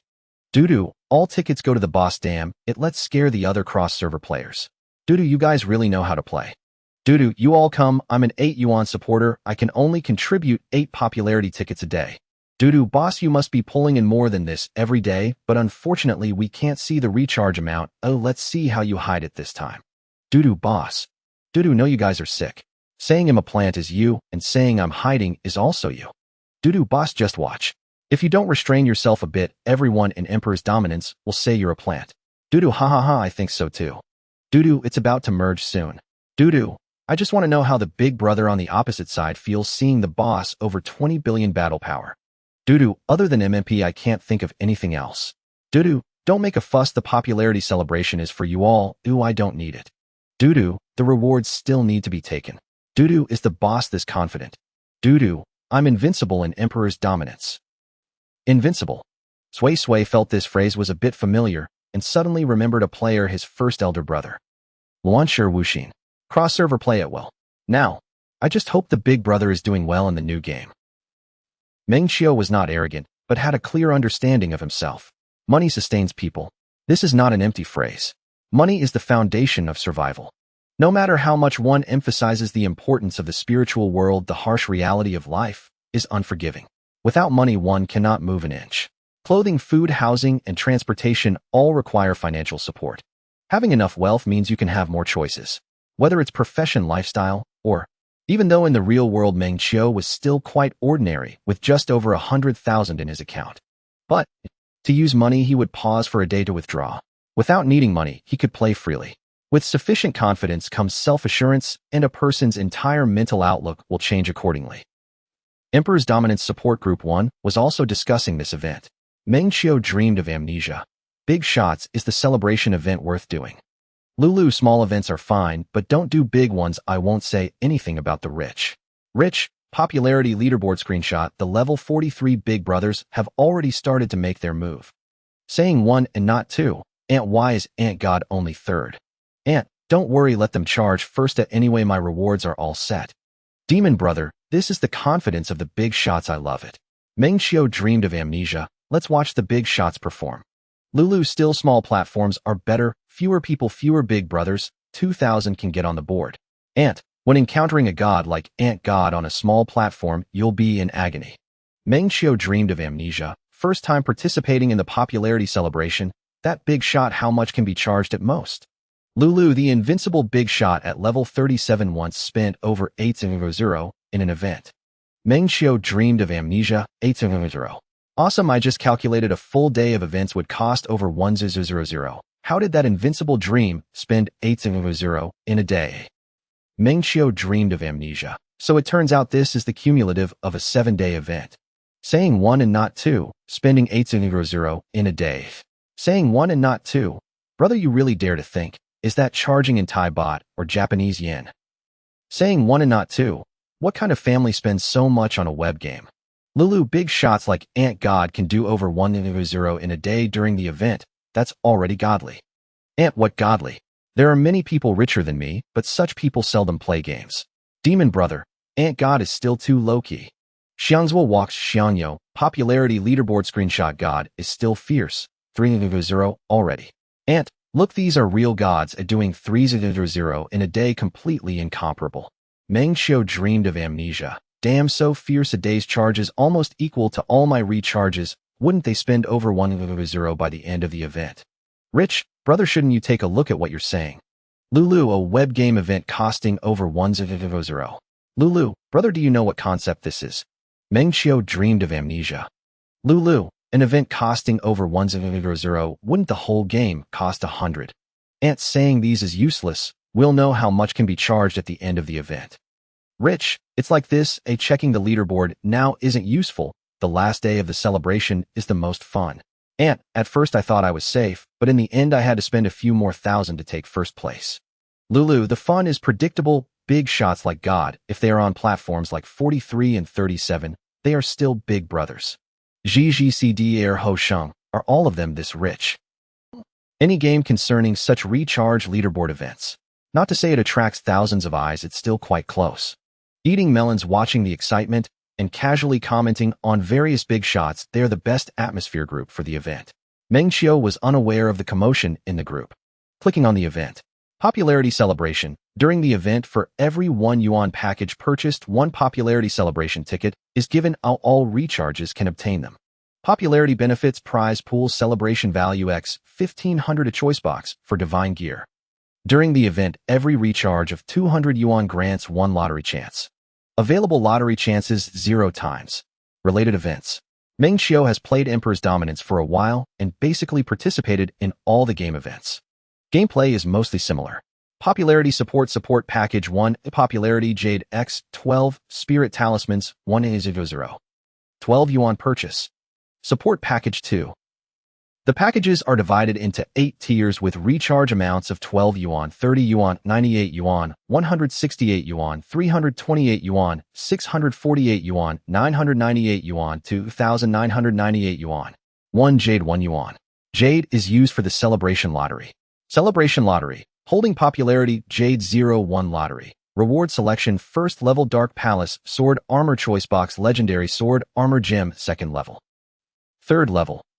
10th level Premium SSS Mount Selection Box 11th level Celebration Value X 70, 500 Event Tips 1. Each level has 5 tiers of rewards with the first tier being the main reward. 2. The lottery consumption for levels 1 to 10 is 12510152550 75100 Fixed consumption of 150 popularity Jade for levels 11 and above. The Essential Supreme Divine Gear Selection Box is among the rewards, and there are many. The rewards in the earlier levels are not worth looking at. They are just trivial little rewards for big spenders like Meng Qiu. The 10th level is somewhat noteworthy, the Premium Mount Selection Box. Celebration Treasure Vault Honghu Red Armor Starship SSS, Mount Exclusive Attribute, All Attribute Bonus, 12 Exclusive Skill Star Shield. Selling Price 12500 Celebration Value Unlocked at 10th level of Celebration Lottery. Red Armor Starshine Essential Material for Upgrading, Honghu Red Armor Starship. Selling Price 12500 Celebration Value Unlocked at 10th level of Celebration Lottery. Beauty Nine-Tailed Fox Demon Exclusive Attribute, All Attribute Bonus, 12 Exclusive Skill Moon Fox Bewitching Heart. Selling Price, 7500 Celebration Value. A pure exchange event. Most anticipated is the never-before-seen SS Steer mount. Recall that even the Azure Dragon, a bonus for direct top-up of 2998 yuan, ranks merely SS in the mount interface. The SSS mount from the Exchange Vault offers lower overall attribute bonuses than the Azure Dragon. Yet its exclusive skill, Meng Qiu couldn't decipher it. Mainly he was too lazy to read it. After all, lengthy descriptions and high prices usually signal formidable power. Otherwise, such a price would be unjustifiable. There aren't many events, and most are interlinked. In truth, only one revolves purely around top-ups, the popularity support event. The gameplay of Imperial Supremacy follows this pattern, creating the illusion that a single top-up grants access to multiple events for free. Whether it profits players remains uncertain, but the game company certainly incurs no loss. The final event, Popularity Rankings. Popularity Rankings. Minimum 200 popularity required for listing. Rank 1. Player ID S45 Eastern Capital Shaoyelong. Popularity 27925. Reward Star Medal Zhuanyuan Gold Peerless Divine Weapon Illusion Armor Emperor's Sword Peerless Divine Armor Illusion Armor Emperor's Armor Peerless Mount Sovereign Dragon. Rank 2. Player ID S133 Daodu Fei. Popularity 10000. Reward Star Medal Banyan Silver. Rank 3. Player ID S174 Ant. Popularity 10000. Reward Star Medal Tanhua Bronze. Are the event rewards generous? Undoubtedly. A single top-up fuels multiple events, an efficient multifaceted strategy. Meng Qiu gazed upon the multitude of top-up packages. A headache. Not because the process was cumbersome. His top-ups were fully automated by the system. He simply tapped through them one by one. The headache lay elsewhere. Even maxing out every event yielded barely over 10,000. No calculation needed. That figure was the absolute certainty after completing all top-up events. Nothing more, mere mastery through repetition. Recalling the newly added SS Steer VIP customer service, Meng Qiu retrieved his phone and located Xiao Meng, the SSS VIP representative he'd contacted recently. It was the same person, but her enthusiasm had noticeably increased, her tone now warmer, almost deferential. He opened the chat window. Add a new package for this event. I need something bigger. Current packages are too small. Topping up feels tedious. The words sounded arrogant, yet they reflected Meng Qiu's unvarnished truth. How much do you require? 50,000. Is this for the popularity support package? Yes. Any issue? None at all. I'll arrange it immediately. Wang Jigang acted swiftly. Indeed, the task demanded little effort. For high-spending players, the company granted nearly all reasonable requests without hesitation. It's ready. Please log out and re-enter the game. The updated event will appear instantly. Meng Qiu logged out and back and then reopened the event interface. Truly impressive. Greater investment unlocks greater privileges. Sure enough, a new package appeared under popularity support. 5000 yuan popularity support package. Includes 5000 popularity jade stones, 500 million spirit talismans. All preparations complete. Meng Qiu murmured inwardly, top up. Top up successful. Available balance today 0 yuan. Meng Qiu didn't rush into the lottery. First, he allocated all 500 gifted popularity tickets to himself, then opened the popularity rankings. Popularity rankings. Minimum 200 popularity required for listing. Rank 1. Player ID S909 Solitary Rain Butterfly cannot cross the vast sea. Popularity 50000. Sufficient. Now he could draw the lottery in peace. Would this provoke other wealthy players? He dared to act, so he feared no consequence. In fact, he even welcomed a challenge. Let the system wait. Even skip upgrades today or throughout the event. His own enjoyment came first. The popularity celebration runs until June 5th. 12 days remain. If Platform 43's Imperial Supremacy had such a patron, he'd accept it without reservation. Solitary Rain across eternity. Solitary Rain Watanabe. Whoa, boss, have you lost your mind? Solitary Rain Watanabe. Are you trying to collapse Platform 43? Solitary Rain Love the Environment. Solitary Rain Sueshuit. Solitary Rain Watanabe popularity ranking screenshot. Boss just topped up 50,000. Solitary Rain Tayo Tayo now. Solitary Rain Tayo Tayo now. When I send a question mark, it's not me who's flawed. It's you, boss. Who in their right mind plays like this? Solitary Rain Weishing boss remains unstoppable. I wonder, will other big spenders on Platform 43 still top up after seeing this? Solitary rain butterfly cannot cross the vast sea. Keep it low-key.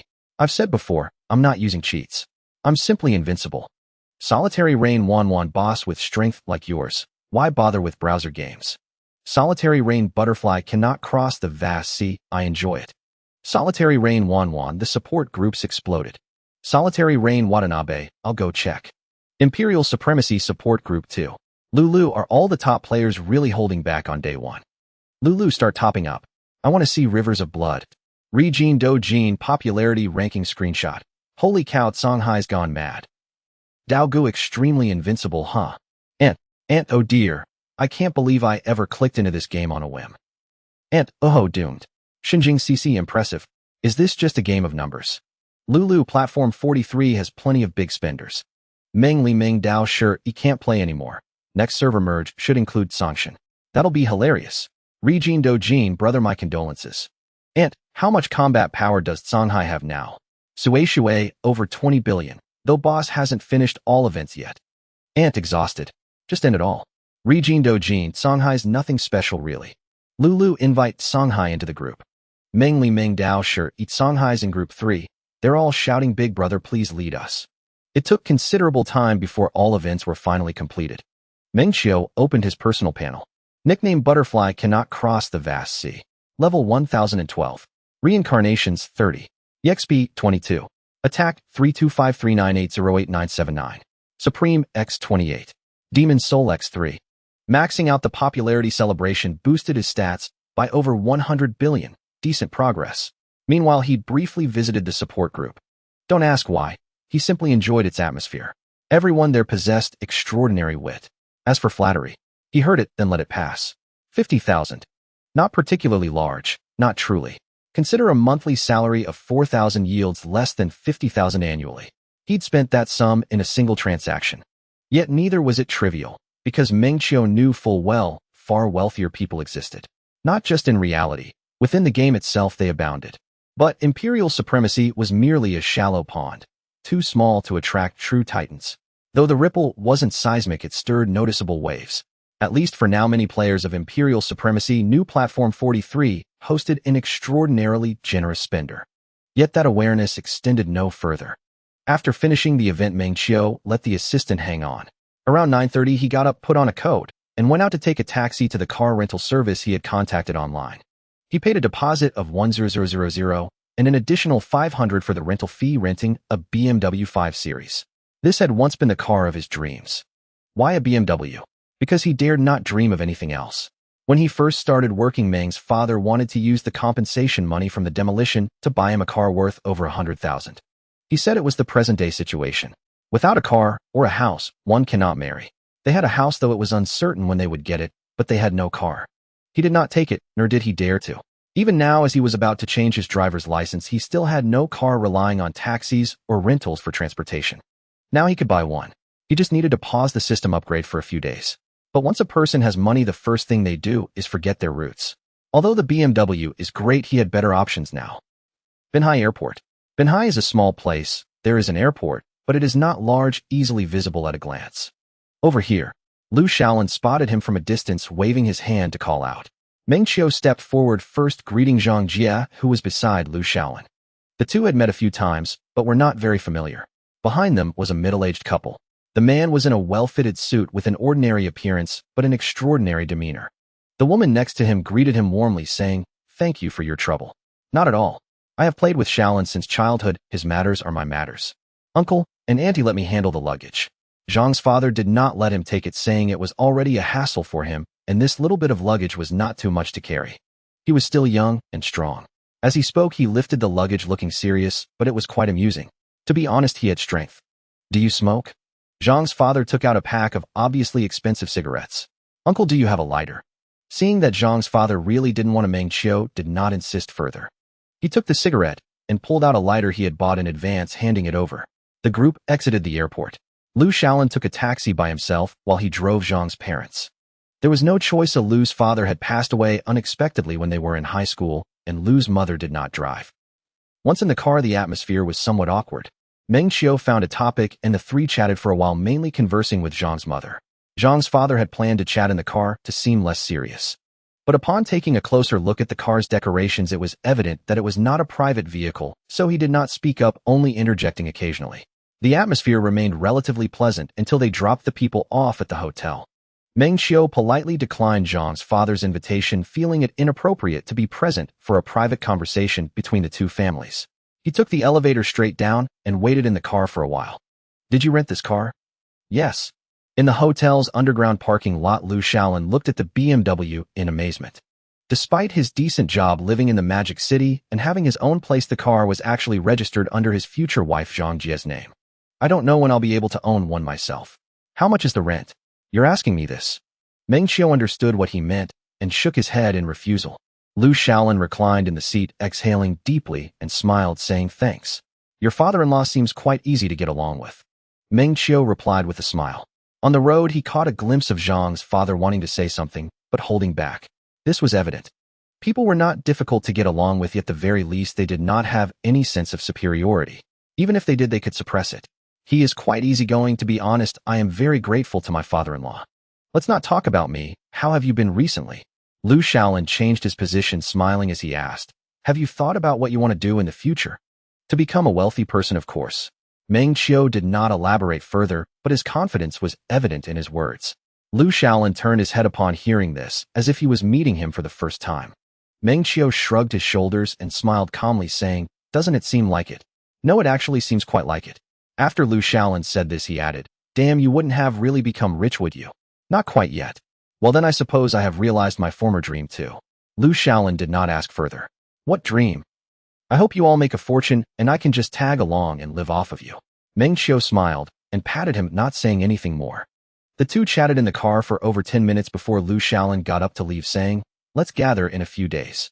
You go ahead and get busy." He drove to the Zhaoshang Plaza. At the Shui Wang store, a young female staff member enthusiastically recommended, "Handsome guys, scan the code to order for discounts." "Thank you, but no need." Meng Qiu waved his hand in refusal, quickly ordering 2 cups of lemonade and 2 ice creams. He soon drove away from Zhaoshang Plaza, drinking and nodding as he went. Although he had money now, he still liked drinking lemonade from Shui Wang. There was no other reason, it was just sour enough and had enough punch. "Aunt Club Feng Yue Bougie Cho. Aunt Boss, are we really not having the celebration?" "Aunt, let's see how it goes."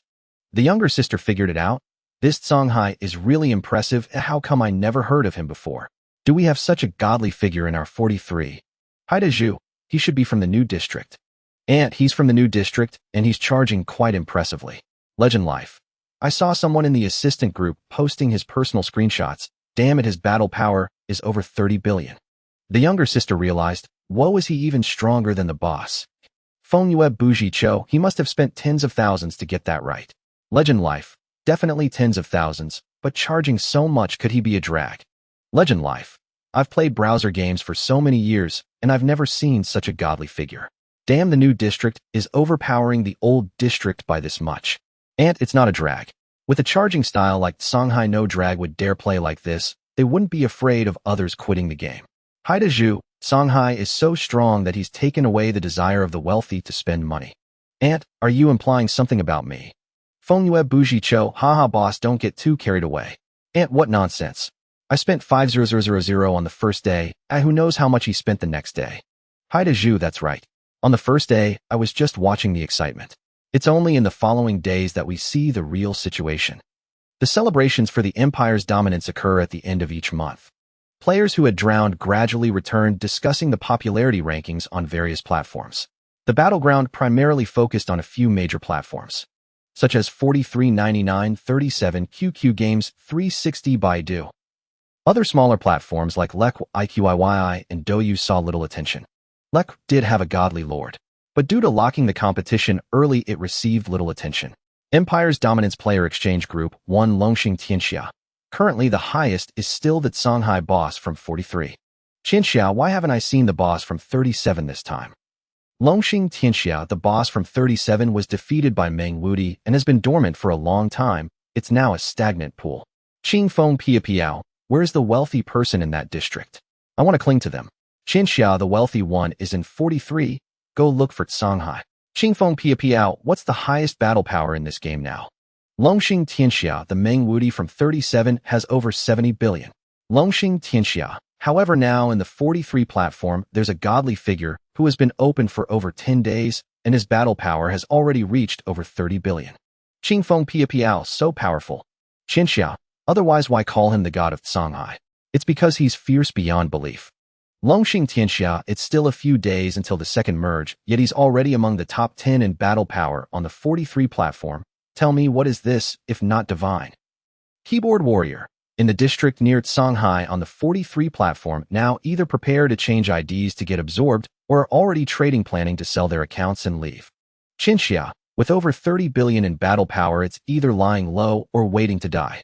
Longxing Tianxia. It's far too much, you can't even catch up. Saishan. Chasing after what? I'm in the top 100 servers of Songhai, and our big brother doesn't even want to play anymore. Qingfeng Piao ha. Keyboard warrior. I spent tens of thousands planning to be a big shot, but then I encountered someone like Songhai. I realized spending money made no difference, so anyone would find it unacceptable. Longxing Tianxia, the former number 1 battle power in 37, was impressive, right? Longxing Tianxia. I spent 2,000 met Meng Qiu and still ended up selling my account and leaving. Longxing Tianxia. In browser games like this, spending money either makes you number 1 or turns you into cannon fodder. There's no middle ground. In the evening, as the end of the event approached, Meng Qiu glanced at the popularity rankings, noticing no changes. His position at the top remained secure, while the second-place player, the Little Wild Werewolf, saw no fluctuations in their popularity numbers. Though uncertain if he had employed any underhanded tactics, such as saving his popularity votes to unleash at the last moment, once the system tallied the results, everything would be laid bare. The system does not recognize the game's rankings and has its own review logic. Time passed. Daily settlement completed. You have successfully secured the top position on the game recharge leaderboard for all players. Reward top position token silver token. No surprises here. Although Meng Qiu had decided to treat himself generously upon learning about the popularity celebration. In gaming, money is secondary. When capable, one should play however they please. He was ready for it. He prepared to compete against other wealthy players. But having no unexpected developments would undoubtedly be the best outcome. Experience. As Meng Qiu's words fell, the silver token appeared in the center of the light screen, spinning and finally transforming into flowing light that infused the system's experience, causing his experience to surge madly until it broke through the limits. The system level has been upgraded. Current level LV3 new feature Lucky Dice. Meng Qiu glanced sideways. His focus settled on the newly added feature, with the feature introduction appearing. Lucky Dice LV3 Unlock 1. Lucky Dice 1 two-sided copper acquisition condition top player on the game recharge leaderboard for all players on that day. The copper dice has 12 sides consisting of 14 sides 0, 4 sides, 14 sides. When the rolled number is greater than 1, the unused funds of the day can be withdrawn. When the rolled number is less than 1, current system experience 10 points. When the rolled number equals 0, there is no change. 2. Lucky Dice 6-sided silver acquisition condition top player on the game recharge leaderboard for all players on that day. The silver dice has 6 sides consisting of 11 sides 0, 2 sides, 13 sides. When the rolled number is greater than 1, the unused funds of the day can be withdrawn. When the rolled number is less than 1, current system experience 100 points. When the rolled number equals 0. 3. Lucky Dice 3-sided gold acquisition condition top player on the platform recharge leaderboard for all players on that day. The gold dice has 3 sides consisting of 11 side, 21 side, 31 side. When the rolled number is greater than 1, the unused funds of the day can be withdrawn. When the rolled number is greater than 2, double withdrawal. When the rolled number is greater than 3, triple. Meng Qiu looked at the light screen. The introduction regarding the new feature Lucky Dice appeared, causing him to frown slightly. The feature was quite powerful. It resolved his long-standing dilemma of only being able to choose one of the top position tokens options, yet the Lucky Dice also had its dual nature. The troublesome aspect was, both the copper and silver dice carried the potential to reduce current experience. One reduces by 10 points, the other by 100 points. While the probability isn't high, the possibility exists. The gold dice, however, had no potential for loss whatsoever. The lowest outcome is still a withdrawal card, and with a bit of luck, double or triple withdrawals are not out of the question. Wait a minute. Meng Qiu's thoughts spun quickly. Currently, the system level was 3, unlocking 3 functions: top position, token system mall, and lucky dice. He disregarded the system mall. The functions of the top position token and lucky dice were essentially repetitive. They both involve withdrawal or experience, except one adds while the other potentially deducts. So in the worst-case scenario, if the roll of the lucky dice yields a number less than 1, it would deduct the corresponding experience. He could simply use the top position token to add it back. Back and forth would equal to nothing gained. This, of course, would be a loss. But this was merely a case of exceedingly bad luck, and such a scenario represented the optimal choice for minimizing losses. Unless he abstained from using it. But that was obviously not an option. Meng Qiu had consistently chosen to convert the top position token into experience rather than withdraw, not because he didn't want to withdraw, but precisely because he wanted to withdraw too much. Now that an additional withdrawal channel has emerged, he would never give that up. He couldn't let fear of choking on food prevent him from eating. My luck isn't that bad. Meng Qiu looked at the lucky dice introduction on the light screen, feeling reassured. Let's not even mention the copper dice. 12 sides. The chance of losing experience is 13. However, he hadn't taken a copper token in a long time. Its level was too low and couldn't keep up with his spending rhythm. The silver dice were much better. It was also the most frequently obtained and used settlement reward he had. 6 sides. The chance of losing experience is 16, a pitifully small probability. The gold dice. There was definitely no chance of loss, only profit. Meng Qiu suddenly realized that the lucky dice had become quite appealing. He set aside the matter of the lucky dice.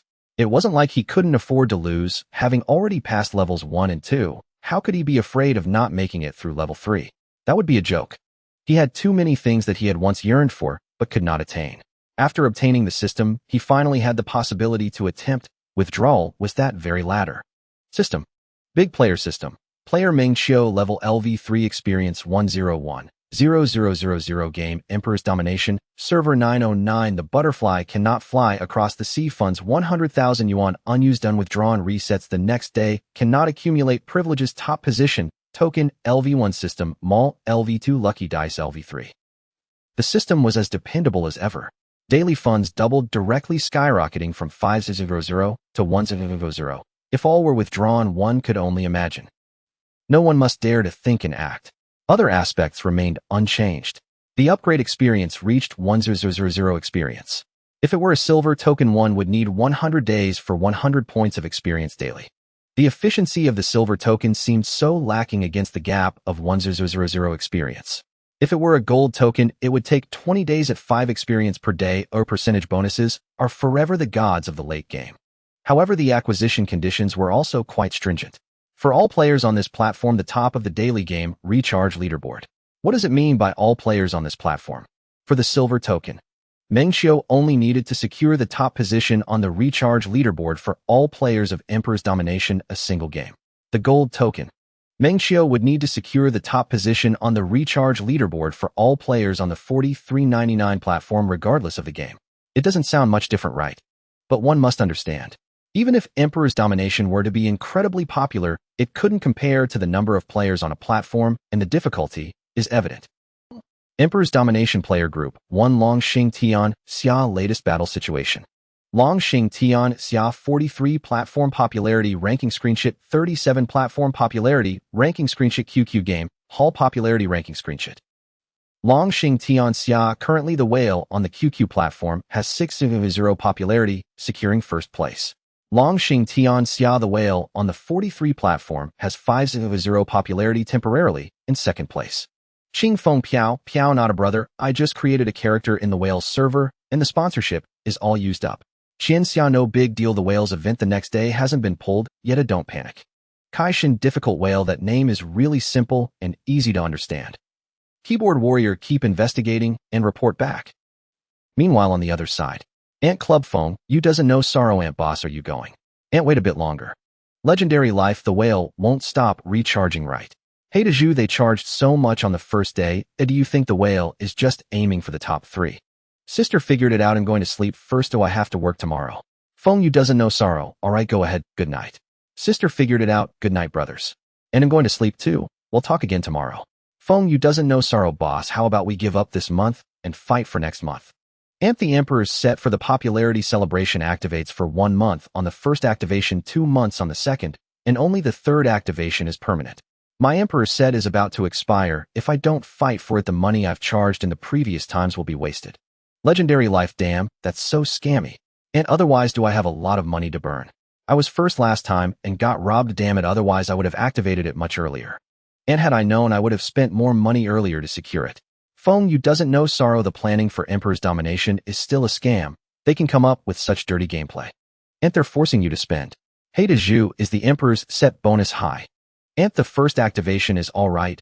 The second gives all attributes 500 and also provides an exclusive area skill. The third activation permanently activates with exclusive online broadcast skill effects for show, and the bonuses are pretty good. Feng Yu doesn't know sorrow sounds amazing. I just don't have money, otherwise I would like to get one and play around with it. And sleep. We'll talk again tomorrow. Meng Qiu leaned against the rocking chair holding a glass of Snow King lemon water, shaking it while drinking. On the computer screen, the assistant continued to operate diligently.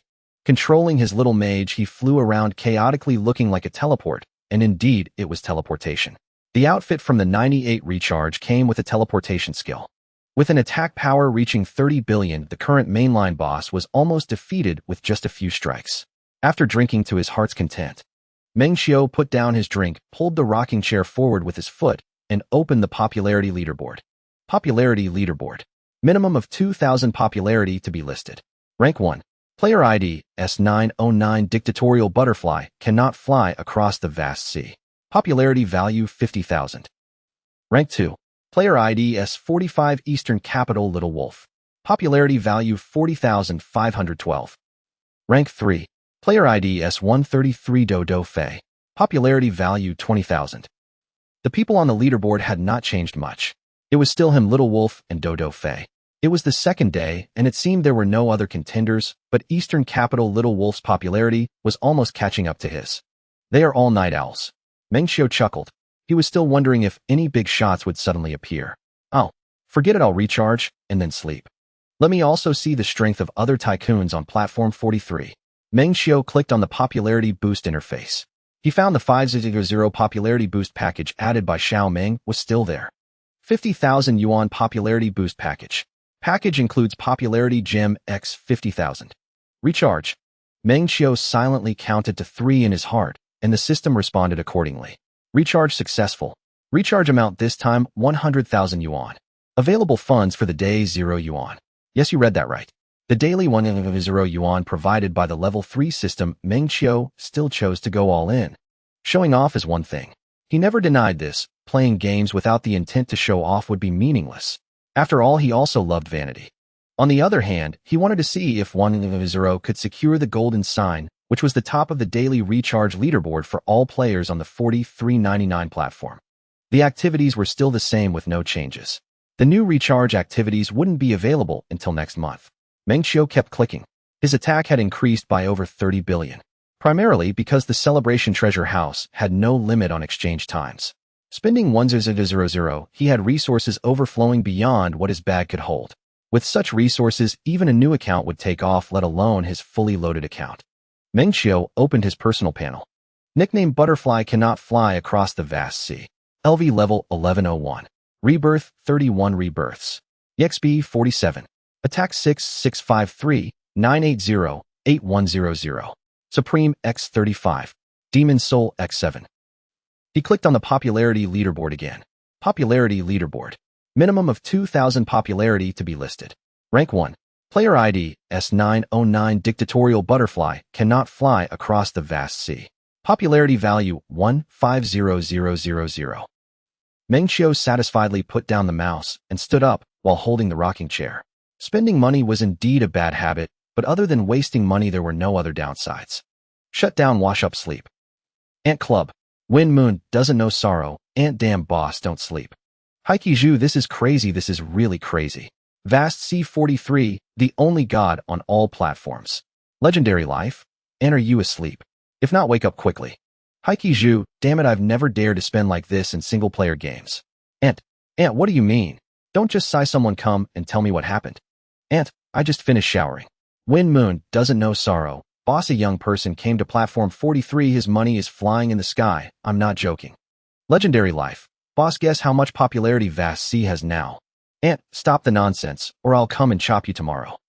Wind Moon doesn't know sorrow. Popularity leaderboard screenshot 1500 popularity, too crazy. Ant, don't panic, let me count. Ant, forget it, I'll sleep. Ant, damn. Slams the table. Emperor's Dominance Player Group 1.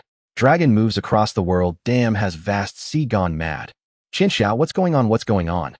Dragon moves across the world. Vast God just had a surge of popularity by 100. Damn, it makes one doubt life. Qingfeng flows. Vast God.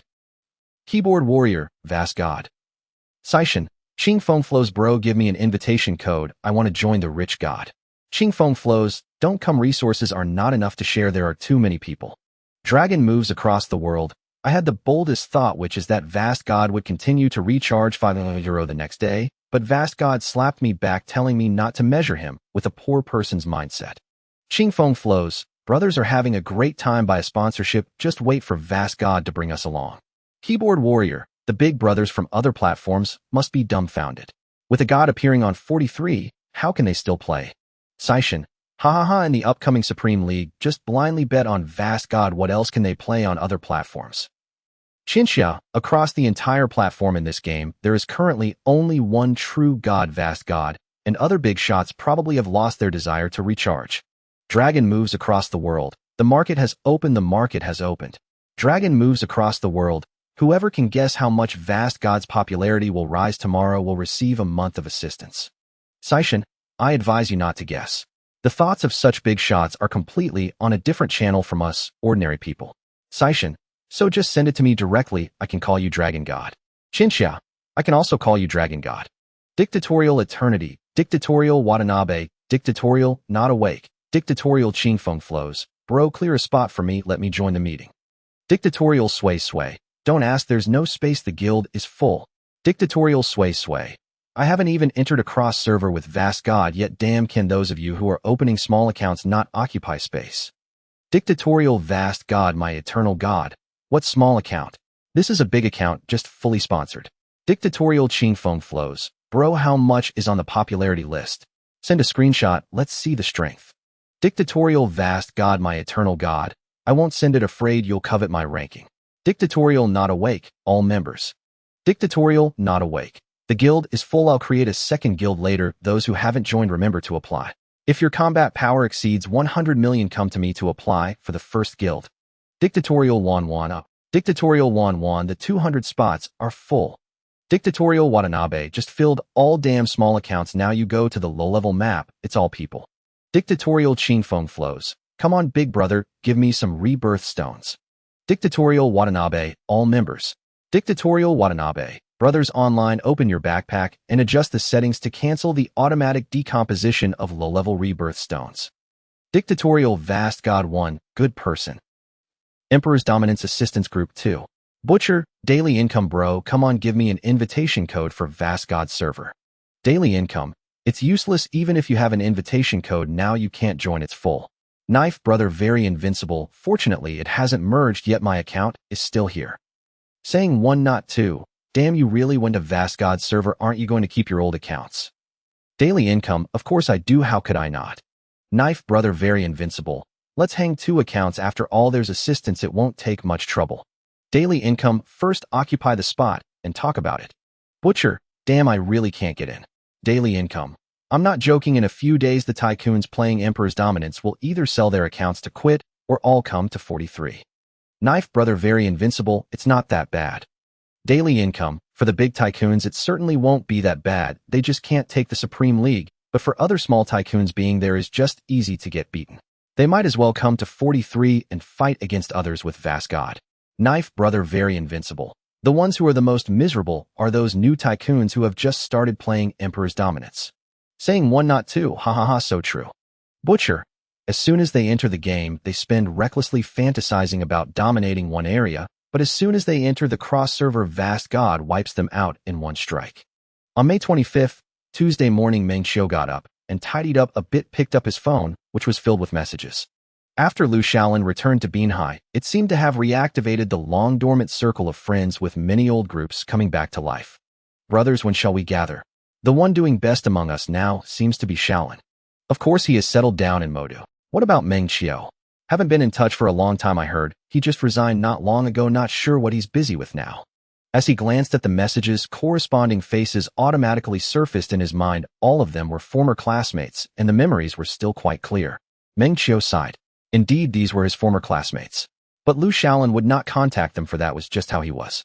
Birds of a feather flocked together. After university, many people had lost contact over the years.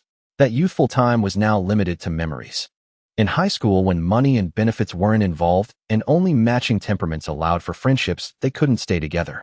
Was it really expected that after entering society, everyone would become brothers again? Isn't that nonsense? Of course, many classmates were not particularly utilitarian. His phone vibrated. After exiting the class group, he found it was a small group, among him Lu Shaolin and a few others.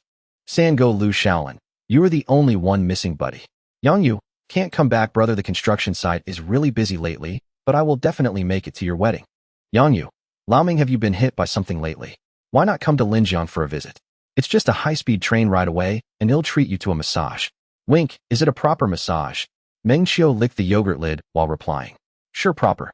Then I'm not going. The three of them joked for a while, and the small group fell silent again.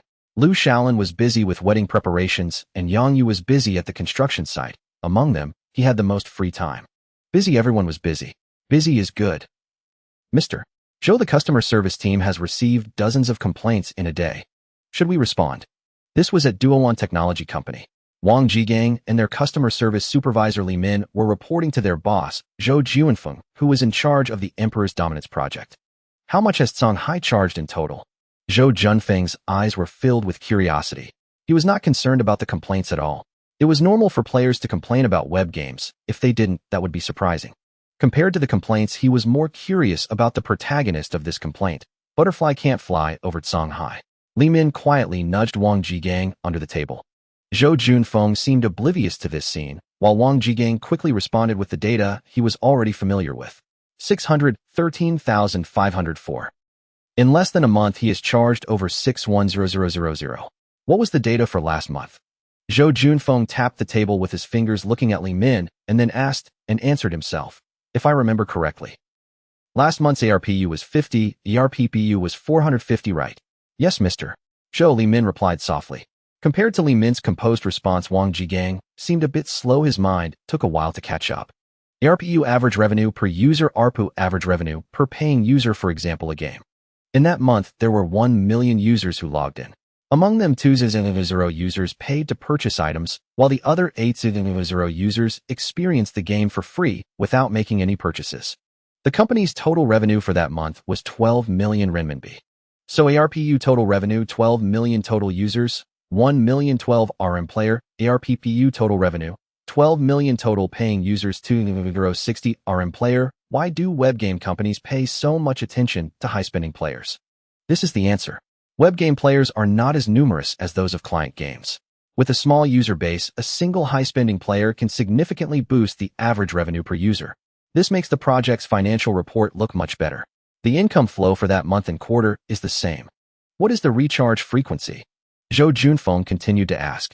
This time Wang Jigang responded quickly. The average daily recharge is 38344 RMB, with the largest single recharge being 1000.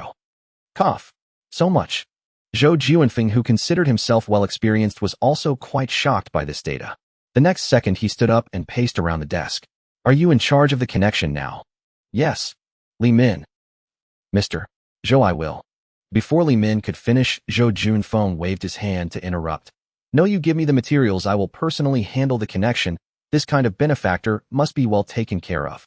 You are still young and your experience is not that rich. Li Min rolled her eyes inwardly. It sounded nice, but didn't he just want to take control? Duowan Company is not limited to just one web game. She understood Zhou Junfeng's intentions. It was simply that with such wealthy players, it would be much easier to handle future projects. Damn, if I had a few of such wealthy players in my hands, I would also dare to take on new projects. Mr. Zhou, what about those complaints? Don't worry about them. After saying that, Zhou Junfeng sat back in his office chair, waving his hand to indicate she could leave if there was nothing else. Just as Li Min was about to leave, Zhou Junfeng suddenly asked out of the blue, Li Min, how long have you been with me? Mr. Zhou, almost 3 years. It's been that long. No worries, go ahead and be busy. Upon hearing this, Li Min's expression improved a bit. Sisterly.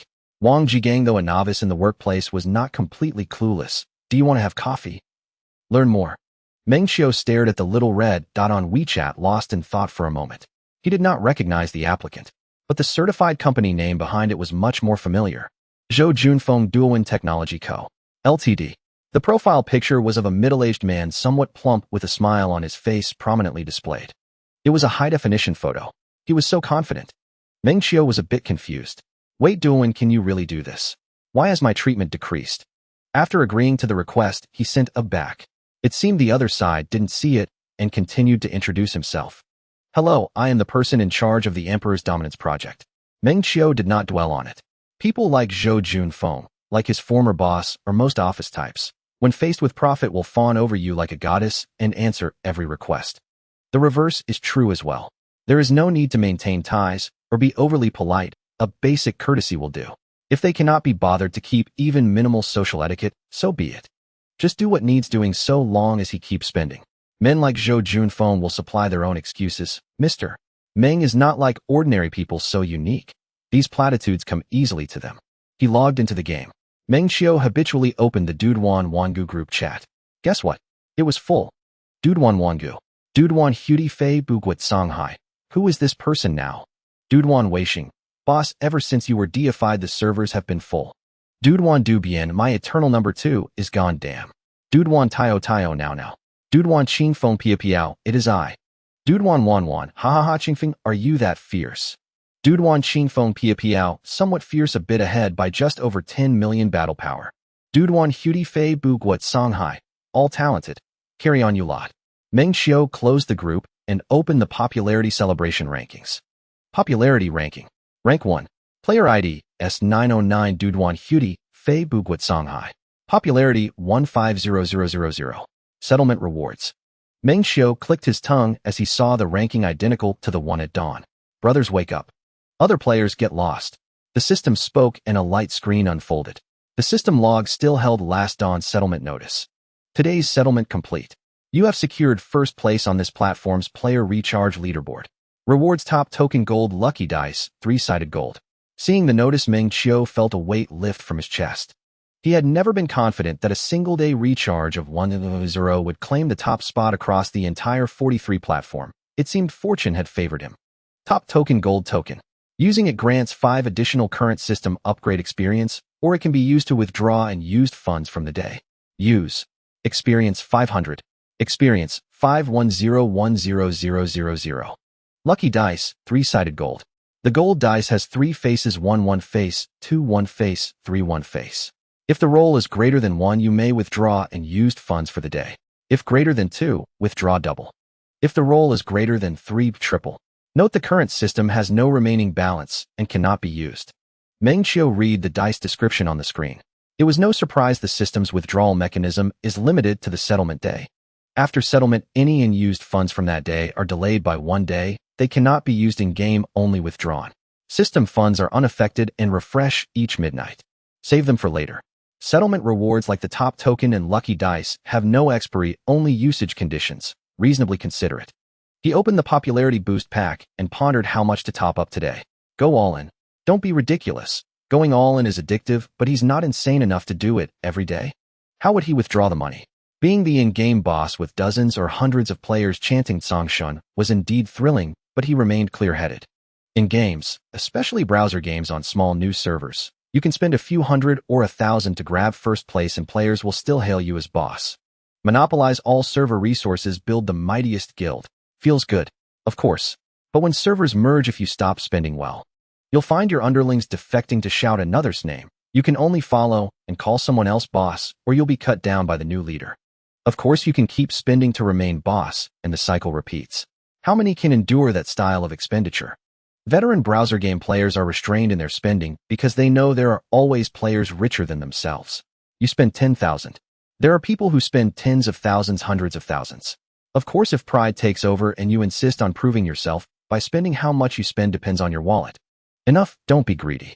After thinking it over, Meng Qiu set today's top-up at 50,000. Too little, and earning a bronze token is meaningless. 10 experience points are hardly anything. A gold token would require going all in and is unstable. He never believed that a big platform like 43 lakh Tycoon's able to spend 1000. Perhaps the big spenders were offline or there were no events. More likely those wealthy players had already completed their domination declarations. In other words, they had once used staggering sums to announce their presence across the game, spending to dominate the server, so others lost the desire to compete. Naturally, there's no need to keep burning money. The rich are rich, but not foolish. At that point, patience and showmanship set in. No doubt browser games have this, and the tycoons know it. Being invincible for long grows boring. This deliberate dragging to stimulate consumption is one thing, more so, it serves as sparring and emotional validation for the rich. Spending a little is nothing to a tycoon. What Meng Qiu was doing was essentially his own version of a domination declaration for Diwang Bei, toward all players and all tycoons, except he was cheating. Put plainly, he was showing off. No matter. 50000 popularity boost pack. Top up. Meng Qiu's plan was simple: spend 50,000 to secure a silver token, then withdraw the other 50,000. He now had a little image to maintain. Otherwise, he could top up 10,000, get a bronze token, and still withdraw. He wasn't in a hurry to level the system to 4. Rushing wouldn't help. Without a gold token, relying on the silver's 100 experience would take ages to reach level 4. Top up successful. Today's available balance, 50000. 50,000 a day. That's 1.5 million a month, a small step closer to financial freedom. His bank card urgently needed fresh small funds. After topping up, he continued the draws and exchanges. The same events as before, the process can be omitted. Finally, nickname Hudy Fei Bugwat Songhai. LV 1111. Rebirth 32. EXP 67. Attack 7853980810. Supreme X 37. Demonic Soul X8. The attack increase was not as exaggerated as before, but still substantial. Over 10 billion added. I think I'm number 1 now. Meng Qiu said uncertainly as he stared at that terrifying attack stat. By first, he did not mean top of server 909, but the player with the highest attack among all players across every platform of Diwang Bei. He was not certain, mainly because he hadn't studied Tycoon data on other platforms. But it hardly mattered. If not now, then soon. Ascending to the pinnacle of Diwang Bei posed no real difficulty for him. With everything settled, Meng Qiu let his assist remain active. That's how browser games are. Once you've spent, there's little else to do. He opened the group chat. He was in only 2 Diwang Bei-related groups. One was the Duduan Wangu Guild group. The other was the assist players chat he used, a treasure trove for his emotional gratification. Nothing to be done. Ancient emperors liked flattery, and he was a mortal man who could not avoid it. Duduan Wangu Duduan Weisheng, boss, you're number 1 in attack now, right? Weisheng was among the first Diwang Bei players to know Meng Qiu. Even as their boss yesterday, he had topped the 43 platform popularity list with the terrifying figure of 15000. Today he spent another 500, gaining an astonishing 200 popularity and again reshaping their perceptions. But the sense of wonder he felt the first time was gone. Now, even if their boss did something earth-shattering, Weisheng's reaction would at most be a quiet, "Oh, that's my boss. That's fine. My boss is capable of such feats." People's thresholds have limits. Once one is broken, they redefine their standards. In Weisheng's mind, as long as their boss did not spend sums on the order of 1 million or more, it remained within his realm of acceptance. Uncertain, Duan Watanabe truly pity those wealthy patrons. How stifling their frustration must be. Duan Watanabe, boss, if you're at a loss for where to spend your money, I won't object to you showering me with it. Duan butterflies cannot cross the sea, be good. Go find a corner and amuse yourself. Nate already withdrawn his funds. And shower you with money. Please. He even fantasized about the system transforming itself into a divine tycoon system. And then he wouldn't need to bother playing games or laboriously withdrawing funds. Spending would be effortless. Though he lacked talent for earning, his skill in spending was formidable and vast. It wasn't that the current system was inadequate. Merely swapping it for a divine tycoon system would grant him boundless freedom. Duan play, boss, I heard a streamer mention you while scrolling Douyin. Duan jump, which streamer? Where? Send us the link. Duan play, a streamer who plays Emperor's Dominion Legend. Duan play. I've posted it in the group. I'll let you all watch for yourselves. And Meng Qiu clicked curiously, and he wondered how much impact his top-up amount had truly made. He'd formed a rough estimate in his mind. Yet, when the ripple effect materialized in reality, he couldn't help but feel delighted. And Meng Qiu opened Douyin. Its opening video featured a pair of shapely bare legs. That waist, those legs, the account was clearly well prepared. In the next instant, the app automatically switched to a live stream titled Grumbling Plays Legend. Meng Qiu glanced at the viewer count in the stream. And not many. Just over 200. And the streamer Grumbling was currently playing Emperor's Dominion Legend, a browser-based MMORPG. Beneath the live chat panel, a banner read, "Play Legend. Find Grumbling." And clearly, he was a promotional streamer for the game. And the chat scroll was equally intriguing. Chat, Grumbling, is Songhai really a bot? And whoa, bro, you're saying someone like that is a bot? And not necessarily. And scared me half to death. The group just updated screenshots. Songhai's popularity has surged to 2.0 and unfathomably extravagant. And if that's not a bot, does anyone seriously believe a wealthy person would sink so much money into such a trashy game? Grumbling pretended not to see, and he wasn't insane. And he himself served as a sub-promoter for Emperor's Dominion. Whether Songhai was a bot didn't concern him. And if he was, it was Duo1 Company's problem, not his. If not, Grumbling couldn't possibly curry favor with someone of that stature. And no need to get involved. Yet the chat kept pressing, relentlessly, as if determined to ask until the end of time. And, brothers, there are actually quite a few high-spending players in browser games. And someone like Songhai certainly isn't short on funds. Playing is purely for joy. And we needn't dwell on such matters. And after a brief perfunctory remark, Grumbling swiftly steered the topic back on course. And, brothers watching this stream, and if you're interested in Emperor's Dominion, you may click the link beneath Grumbling's stream, or send him a private message. A dedicated assistant will help create your account. Nor perks are generous. Upon entering the server, you'll receive a full set of sponsor gear. And, chattin' nah, brothers, we're out. And, if you truly intend to play Emperor's Dominion, head to 43. It's a major platform packed with players, and even hosts elite spenders like Songhai, whose cross-server battles guarantee adrenaline-fueled intensity. And, newbie question, can I play without spending? And, without spending, don't bother. Browser games demand investment, or you'll only suffer. And, even if you can spend, we recommend buying an account outright. 43 hosts an official marketplace ensuring safety and reliability. And, what if you're extremely wealthy? And, bro, no boasting. Can anyone possibly rival Songhai? And Songhai's nothing special, really. And, yes, bro, you're the ultimate legend. Everyone on Douyin is worth over 100 million. Songhai couldn't even lace your shoes. And bro, you're teasing fools, aren't you? And Grumbling remained diligent, periodically promoting Emperor's Dominion. Merely its mobile version. In-browser and mobile versions shared nearly identical PC data, yet he disliked the cramped mobile screen, so he'd never downloaded it. Meng Qiu stayed in the stream only briefly before leaving. N. Eternal Sovereignty Duan Watanabe, play. Nope, nothing here. Duan play. Must be, nobody asked. Browser game hype fades fast. Duan sway. Do none of you support families? Duan sway. How do you have so much time? Duan Watanabe, my wife and I run our own shop. We're swimming in free time. Duan sway. Ah, that explains it. Duan Xing Feng Piao. By the way, what does boss do in real life? Anyone know? Duan Wei Xing. No idea. He's never said. He logs and briefly tops up, then vanishes. Duan Xing Feng Piao. How old are you all anyway? Duan Xing Feng Piao. Bet we're all around the same age. Duan Watanabe, 35. Duan sway. So young. I'm 40. Duan play. Wait. Am I the oldest? I'm 45. Duan butterflies cannot cross the sea. A bunch of elders. Meng Qiu knew browser game players tended to be older, but hadn't expected this much older.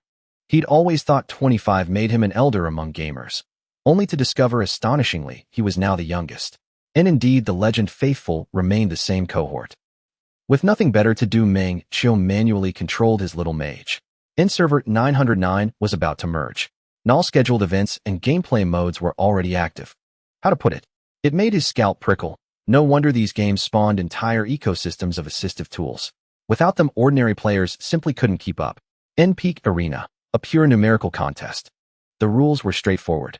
And during the preliminary stage, players faced cross-server opponents in single matches, up to 8 times daily. Once preliminaries concluded, the top 48 players across all servers advanced to the inter-server finals. Before the finals, a brief group stage tournament sorted participants into 3 tiers. Tier A, Tier B, and Tier C, based on win-loss records. Tier A champion in 3 realms, supreme title 350 peak tokens. Meng Qiu studied the rewards carefully. He noted only Tier A offered title rewards.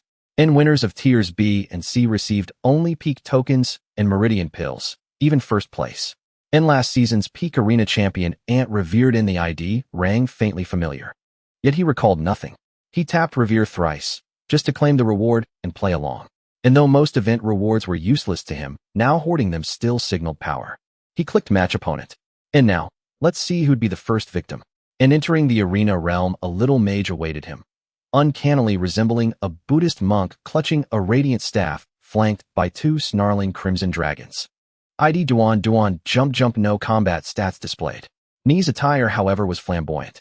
Meng Qiu surveyed his own little mage, stripped of all visual effects and fantasy weapons, clad only in the starter outfit from the main quest. His staff, though, blazed spectacularly, unleashing endless crackling lightning. The most striking detail, and occasionally a cerulean dragon erupted from the lightning. And beyond that, no halos, no wings, no footprints. He'd removed them all, deeming them excessive visual clutter. And at that moment, the flamboyant monk mage suddenly popped up a dialogue box. Boss, hurry up and finish me off. And you're playing manually. Meng Qiu was stunned. And he rarely did. Unless utterly bored, normally he relied entirely on assistive tools. And who'd have guessed he'd bump into another manual player? Then, and there was no then, and Meng Qiu clicked ready, and battle commenced. And before Jump could react, his companion's spirit lunged forward and struck, once. Jump vanished instantly. Above his corpse, his divine beast and clone stood frozen in bewildered silence. And Jump. And my deepest apologies. I failed to draw forth the full might of Brother Songhai, and battle ended. The corpse dissolved. And Meng Qiu whistled in quiet amazement, and continued his streak of effortless victories. 8 times completed. Meng Qiu still felt a bit unsatisfied, doubting whether he had been suppressing himself for too long. It was laughable. Who would believe it if he told others? Currently on platform 43, not to say it's the highest, but it's at least one of the top 3 accounts, and yet he couldn't enjoy it. But there's nothing to be done. He was already so fierce before the second integration. He hadn't encountered any major chaotic battles after the cross-server mergers except for that one wild battle with Wuxin during the chaotic times where he had a bit of fun. The rest of the time was just idling. Ding dong, the phone vibrated. Boss, I checked the backend and your naming rights haven't been used yet. Neither the opening nor the first integration has been utilized. Is it that you don't like the current format? I requested a naming style booklet from the planning team. Do you see anything you like? If there's really nothing you like, send me one you prefer, and I'll have them design a custom one for you. Images. It was Zhou Junfeng. The difference was that when they first exchanged contact details, Zhou Junfeng was somewhat formal, or rather a bit reserved. But now he seemed to be stimulated by something. Hey, he wasn't putting on airs anymore. He sent several messages in quick succession, and the cold text conveyed a fiery passion. Naming rights. This kind of activity exists in web games. That is, the first player to accumulate charges in the new server can name their server, and the price is generally not high, with the cheapest being 1,000 and the most expensive being 3,000. After playing web games for so many years, Meng Qiu had never seen a web game with naming rights exceeding 3,000. The naming rights for Empire Dominance were not permanent. The naming rights for the new server would reset with the first integration, and he mainly glanced at the naming recharge leaderboard at the time, feeling too lazy to bother about it.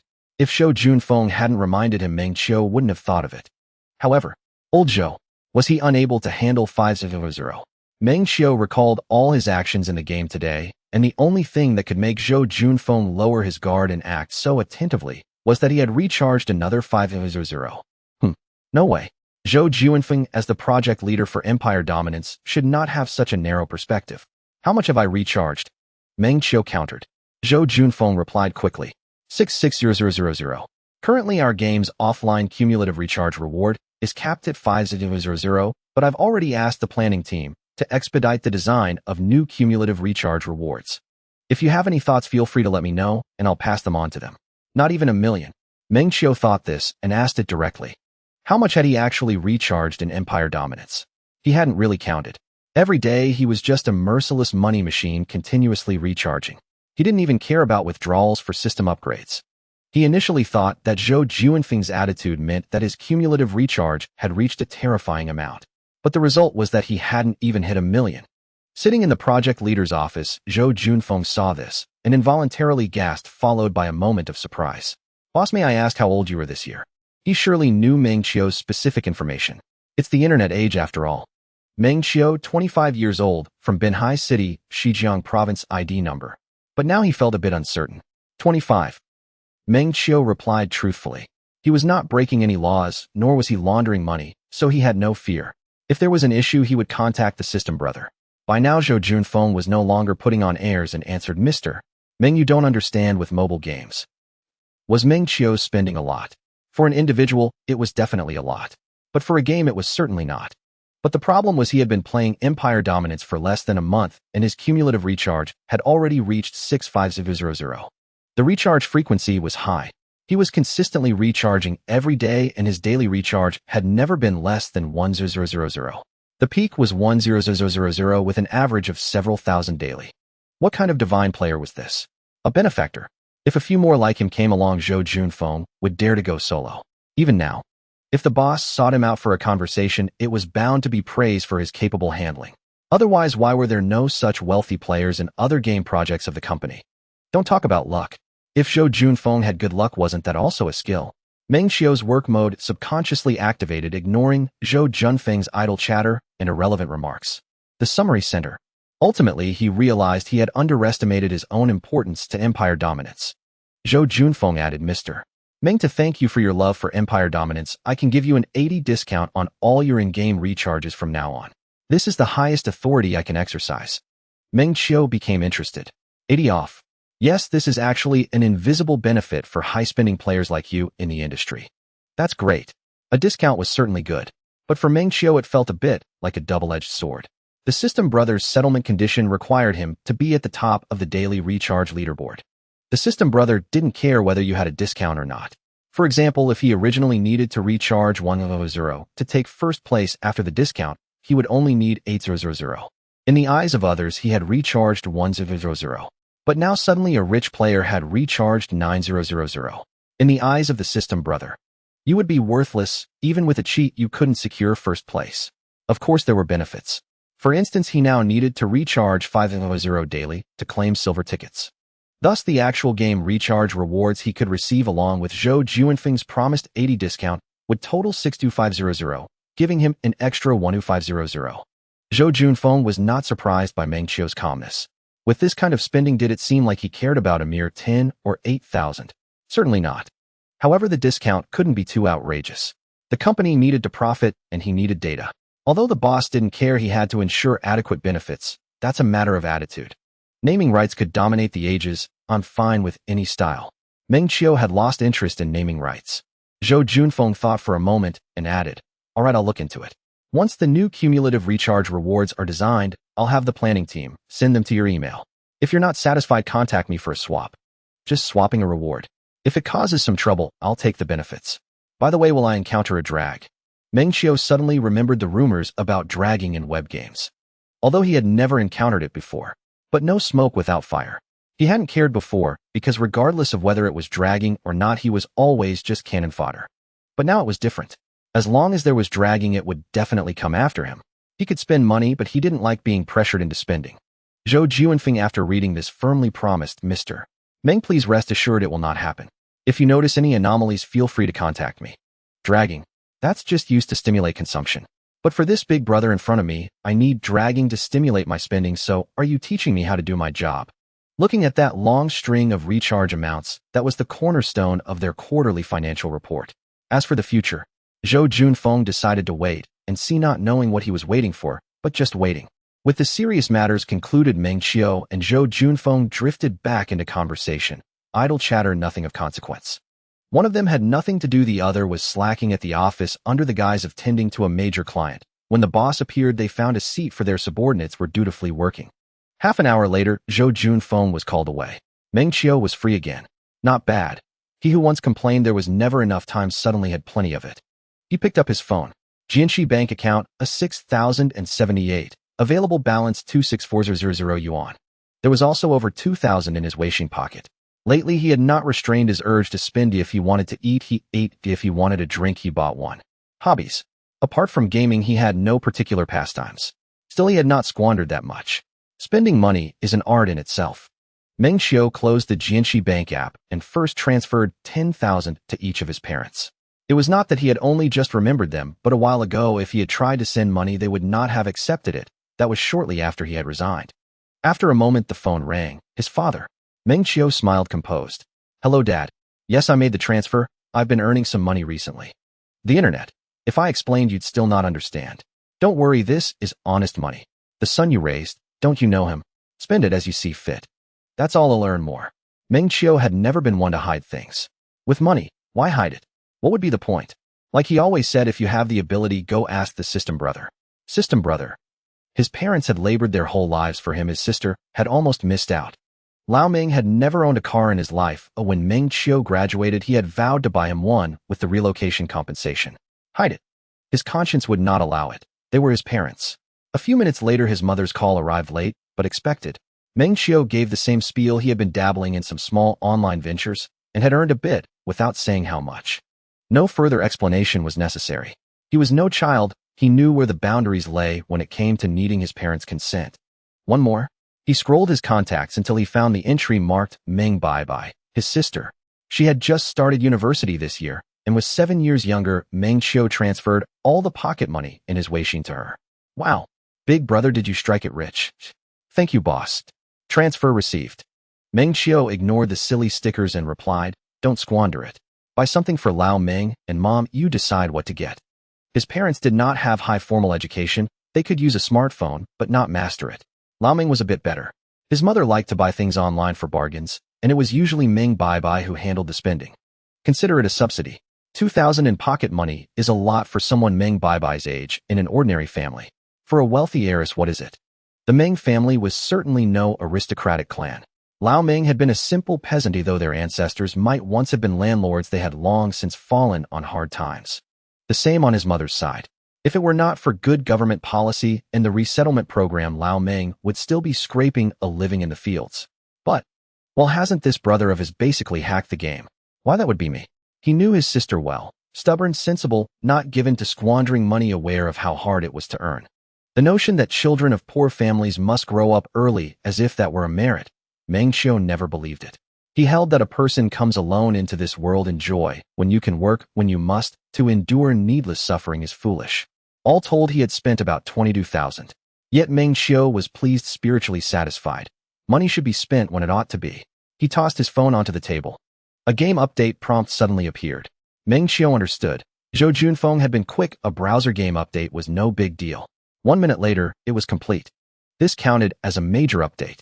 Meng Qiu noticed that server 909 had been renamed to Duduan Wangu. The server's visuals radiated black light, extremely mysterious. In the upper right, a paling silhouette turned its back on the world, and at the edges, black dragons snarled. Not bad. Meng Qiu entered the game. His in-game mailbox held 2 unclaimed rewards. A message thanked him for supporting Diwang Bei. Title: Hudi, Fei Buguat Songhai. Custom player: Duduan Wangu server, Duduan Hudi, Fei Buguat Songhai. Exclusive attribute: all stats 6. That was all. The attributes were mediocre, but the visual effects were absolutely over the top. The title's background was an endless black sea, oppressive and silent, and at the left edge of the frame, a 7-colored butterfly spread its wings and took flight, yet against the vast dark ocean it felt infinitesimal. At that moment, a black mist surged up from beneath the dark sea. Images flickered within it. This was the backstory for the ID he had chosen. The sequence ended with the butterfly breaking free from its bonds and escaping, circling his character. Finally, a pale silhouette sat above the black sea with its back turned, the butterfly fluttering in its palm. The animation concluded. Impressive. Meng Qiu was genuinely astonished. He had not expected a browser game to host such talent. Indeed, with enough money, there was little these creators could not achieve. By comparison, the reward in the second mailbox was underwhelming: a costume tied to a 6-in-a-row cumulative top-up, including weapon illusion, costume illusion, and all attributes 12. He could equip the costume, but he would not wear it. Flashy though it was not his style. He preferred the starter novice set, the unremarkable shout Songhai. Weak, feeble, easily bullied. Of course, the title above his head was anything but subtle, utterly paid for. A single strike worth 600 in attack. Brother, can you withstand that? Because of the recent update across server 909. Now the main city square of the server, named Duduan Wangu, was filled with freshly logged in players. Among the crowd, Meng Qiu was the most eye-catching. Duduan Qingfeng Pia Piao, whoa, the boss new title is so flashy. Duduan Weixing, hey. Duduan Dubian, bro you. Duduan Hudi Fei Buguat Songhai. If you're out of your mind, pipe down. Duduan Hudi Fei Buguat Songhai Qingfeng, you have good taste. Duduan Wan Wan. Does this game have bespoke customization events? Duduan Tyoteo now. Maybe it didn't exist before, but now it certainly does. Otherwise, how would the boss have gotten that title? Duduan Sway boss carry me in tonight's 3v3. Duduan Hudi Fei Bu Guat Songhai. Okay, adding you Sway, there's one slot left. Meng Qiu smiled. By the way, Weishing Dubian, don't sign up. Ooh, I've temporarily blacklisted you. A retort popped up. Are you dissing me? The abbot is petty, go offend him, and who knows the consequences. Duduan Dubian, damn now team up tonight and snipe the boss. Across the Duduan Wangu cross-server, the former number 1 Wanshi Wuxin Qiu had gone offline without handing the account to anyone. Meng Qiu ascended to the top spot. Tyoteo now was now the server's number 2, the newcomer Qingfeng Piao held third. Dubian. He was slipping toward the edge of the top 10, destined to become a nobody. Duduan Tyoteo now, don't joke, brother. I just met the boss in the arena. No kidding, when the boss lands one blow, I begged him to spare my life. Duduan Wan. Boss, it seems many people are wondering how much you'll top up after the event. Depends on the circumstances, came the reply. Meng Qiu was not certain either. But tens or hundreds of thousands were surely in play, however there was no need to boast about such things. Cross-server domination, a platform-wide 3v3 ranked competition. Rewards mirror those of the Apex Arena. Title Sovereign of the Martial Dao, valid for 7 days, exceptional attributes. Title 1 man at the past 10,000 cannot advance. Additional rewards include soul-engraved sword armor fragments, soul-engraved accessory fragments, and gold coins. Leaderboard Preview 1. Yuing, rank Overlord 10 stars 2. Ant, rank Overlord 9 stars. 3. Lie down for me, rank Overlord 5 stars. The Duejuan Wangu server launched only days ago. Meng Qiu, constrained by match count, remains at the divine rank.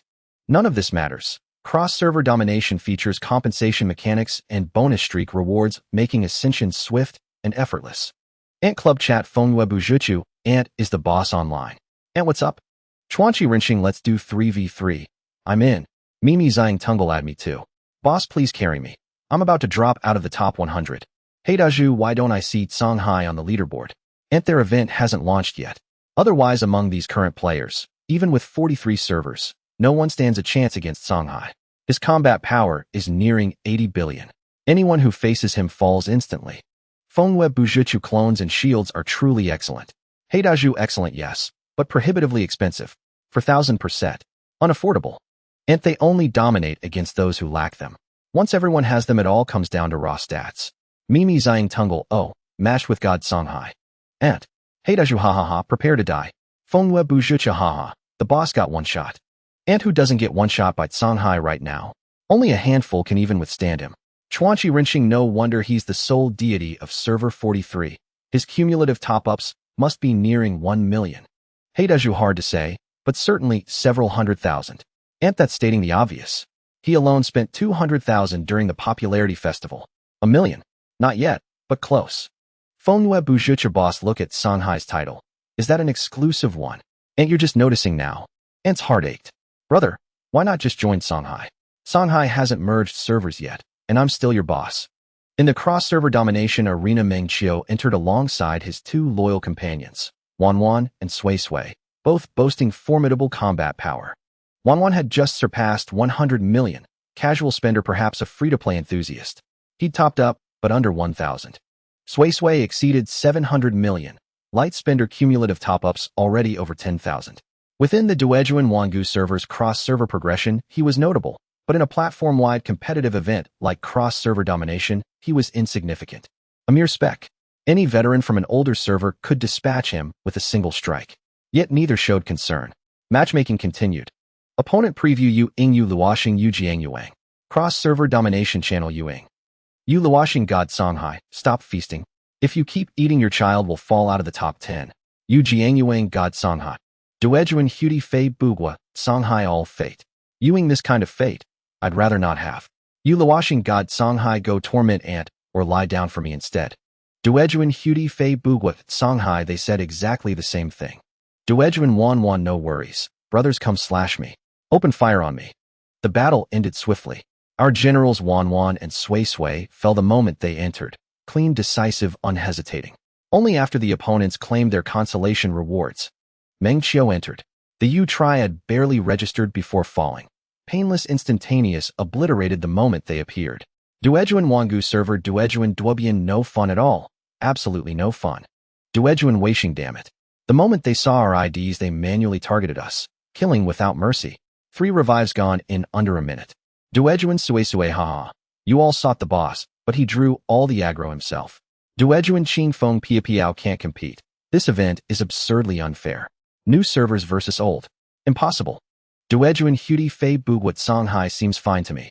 Duejuan Hudi Fei Bugwat Songhai Duobian Weishing. Think carefully, did you simply top up insufficiently? Duejuan Duobian boss. You've become more of a liability now. Duejuan Tio now climbing ranks is tough. Next time carry me boss. I want a sword too. Back in the cross-server domination arena, Meng Qiu remained undefeated. 12 consecutive victories sustained until the event's conclusion. Rank Overlord 11 stars, currently 5th place. Unavoidable aside from facing him Yuing, an ant he slaughtered gods and Buddhas alike. His rank rose, so did theirs. Upon cross-server dominations, in the fiery chaos duel commenced, a cross-region event. Meng Qiu did not participate. Beyond cross-server bosses, he opted out of nearly all cross-region events. Minor contests held no appeal, rewards were trivial. Better to allocate such resources to others in Duejuan Wangu, boosting their combat strength. Emperor's Legacy Assistant Group 2, Re-Jean Do, Jean title screenshot Daoj very invincible. Does this game offer custom exclusive titles? And don't ask. Songhai is currently the only player across all platforms to possess one. And of course, if you top up the same amount the developers would surely grant you one too. Tufa lucky, I'm not on server 43. Those numbers are absurd. And not bad. I can still hold my ground. Black and blue face. Re-Jean Do Jean Tufa brother. Cross-platform events are coming soon. The beatings we endure now. You'll suffer far worse than. And he. Daoj very invincible he. Tufa hee. Nope, not laughing. Emperor's Legacy operates on an intriguing model. Cultivate elites within each server, pit them against one another across servers, escalate to platform-wide slaughter, culminating in clashes between the apex titans of rival platforms. Put plainly, spend, and spend again. Meng Qiu's immersion was absolute. Across servers his subordinates reigned supreme. Among other wealthy players, platform-wide encounters during major events sparked no conflict. Stubborn challengers existed, but rarely. When you are strong, defiance is inevitable. When you grow vastly stronger, some submit, others resist. But when your supremacy transcends mortal measure, the vast majority yield, while the few who refuse matter little, causing no disruption. Either engage in civil discourse. Hello. I am well. All are well. Meng Qiu needed no activity resources. Consolation rewards were freely offered to all. Or speak through strength alone. Lacking activity resources poses no issue. Unless you top up and then idle. Then, Meng Qiu is powerless. But in platform-wide events, expect no pleasant experience. For browser game players, awareness of other platforms rarely extends beyond the elite few. We don't dominate servers. Why care? Unless it's gossip, then absolutely. Platform 37 Meng Wu D scarce as ever, logged in briefly, and dispatched foes as always instantaneously. Humanity is profoundly contradictory. Before attaining invincibility, one spins relentlessly to achieve it. After achieving it, one regrets having invested so heavily. Now left without worthy rivals. One desperately craves a challenger, someone formidable, ideally just slightly weaker, to affirm one's supremacy. Yet such a figure is impossible to find. Ah no, brother, in browser games. It is possible. Meng Wu D does have one rival, Di Wushuang. No need to ask, obviously a proxy. Meng Wu D knew it, but cared not. Slaying a proxy brought scant satisfaction, yet at least it offered something to slay. And indeed, in the wilderness map, Meng Wu D had just slain Di Wushuang, then typed into the local channel, "Is that one on server 43 a proxy?" For players like him, sensitive terms held no meaning. Di Wushuang no. Also true. Meng Wu D replied untroubled. He merely wondered, having dominated the previous Sovereign League on server 43, how had this new powerhouse emerged so suddenly? Such players understood best, even among the wealthy, chasms exist, deeper than that between man and dog. Understanding this was one thing, but believing Songhai surpassed him, not a chance. Real money. Who still plays browser games? Is life in heaven insufficiently delightful, or are luxury cars and beauties unappealing? Must one seek validation in a browser game? Sometimes you must never speculate. You cannot fathom how deep a wealthy person's pockets run. A top way game spender topped up 100,000. It was not that the boss could only spend 100,000 once he had poured in that sum. He had no rivals and naturally saw no need to keep topping up. Meng Woody's account had no cheating aids attached. When he had time, he would log into play. When he did not, he entrusted his dedicated customer service to manage the account, which mostly meant they handled the payments. Meng Woody contacted his assigned customer service. How much do I still need for the exclusive title? Company policy requires a cumulative recharge of 600,000 for a custom exclusive title, Mr. Meng is still a little over 40,000 short. A little over 550,000. Meng Woody thought for a moment. Top it up, I'll transfer later. By the way, how much are popularity tickets? He did not often log into Diwang Bay these days. But in the past, he had been a conqueror, even steamrolling for a time. He was certainly familiar with the relevant mechanics. So, what he was asking was whether he could directly buy popularity tickets with money, not the in-game support packs unlocked through recharge, but the ability to purchase large quantities outright. The rewards did not matter to him. He intended to storm the leaderboard. Meng Woody's dedicated customer service had never encountered such a request. No rewards, just event items. They were unsure how to proceed. I need to ask. Go ahead. Meng Woody was confident. Although this was his first time playing Diwang Bay in this way, the official team would surely sell what he wanted. Do not overestimate the scruples of game companies, especially web game firms. Money talks. Anything is possible if the check is large enough. The only concern is a lack of funds. The customer's request was uploaded quickly. Other managers at Diwang Bay were taken aback when they heard of it. Hey, players really asked to buy items with money like that. You live long and see everything, an old-hand manager laughed. People make a fuss over rare things. The game world is never short of strange requests as long as there's money. What should we do? Tell Mr. Zhou. He needs to sign off, but he will certainly agree. The veteran manager was again resolute. The request soon landed on Zhou Junfeng's desk. He too was surprised and curiously asked, from Platform 37. His subordinate replied yes. They are a major client for our project with substantial cumulative recharge. Approve it. Zhou Junfeng was not foolish enough to hesitate. He had handled many such projects. He understood clearly that simply propping up a player's numbers was useless. The wealthy were not fools. But if it became a competition between players, that would be entertaining. When they begin to spend, there are no limits. The subordinate read the room, and with his superior's approval, his face lit up. I'll organize a quick meeting with the design team at once. Discuss pricing. Go ahead. Zhou waved them off, and once they left, he immediately contacted Meng Qiu and several other major clients of Diwang Bay. Mr. Meng, Mr. Ly, Mr. Wang, what do you mean stoking the fire? In merely conveying inside information, you cannot erase all my hard work. Meng Qiu had been happily playing. When he received Zhou's message, he was also stunned. What the hell? Is there really such a way to play? Shock aside, Meng Qiu was no naive novice. He knew that rules could be bent for certain people at certain times. He was in fact now one of those rule breakers. 20% discounted top-ups, the first custom exclusive title. Do ordinary players have such privileges? Certainly not. Meng Qiu accepted the arrangement quickly. There was no help for it. Newcomers to spending lacked the mindset, the instincts, and the logic of old money. They had been rich for a long time. Spending was their craft. Zhou Junfeng's message contained no embellishment. He knew, and Zhou was equally sure, that people were aiming straight at him. Why such confidence? Because right now the brightest star in Diwang Bay was him. Who else? Zhou did not say who it was, and Meng Qiu did not ask. There was no need. Tell me once the price is set, Meng Qiu replied, reclining in his rocking chair. Zhou sent back an affirmative. He even sent a sticker that said, "I'll take care of it, rest assured." Such treatment had previously been reserved for executives. In the office, cool air drifted from the vents. But Zhou sniffed a hint of gunpowder in the air and felt a faint thrill.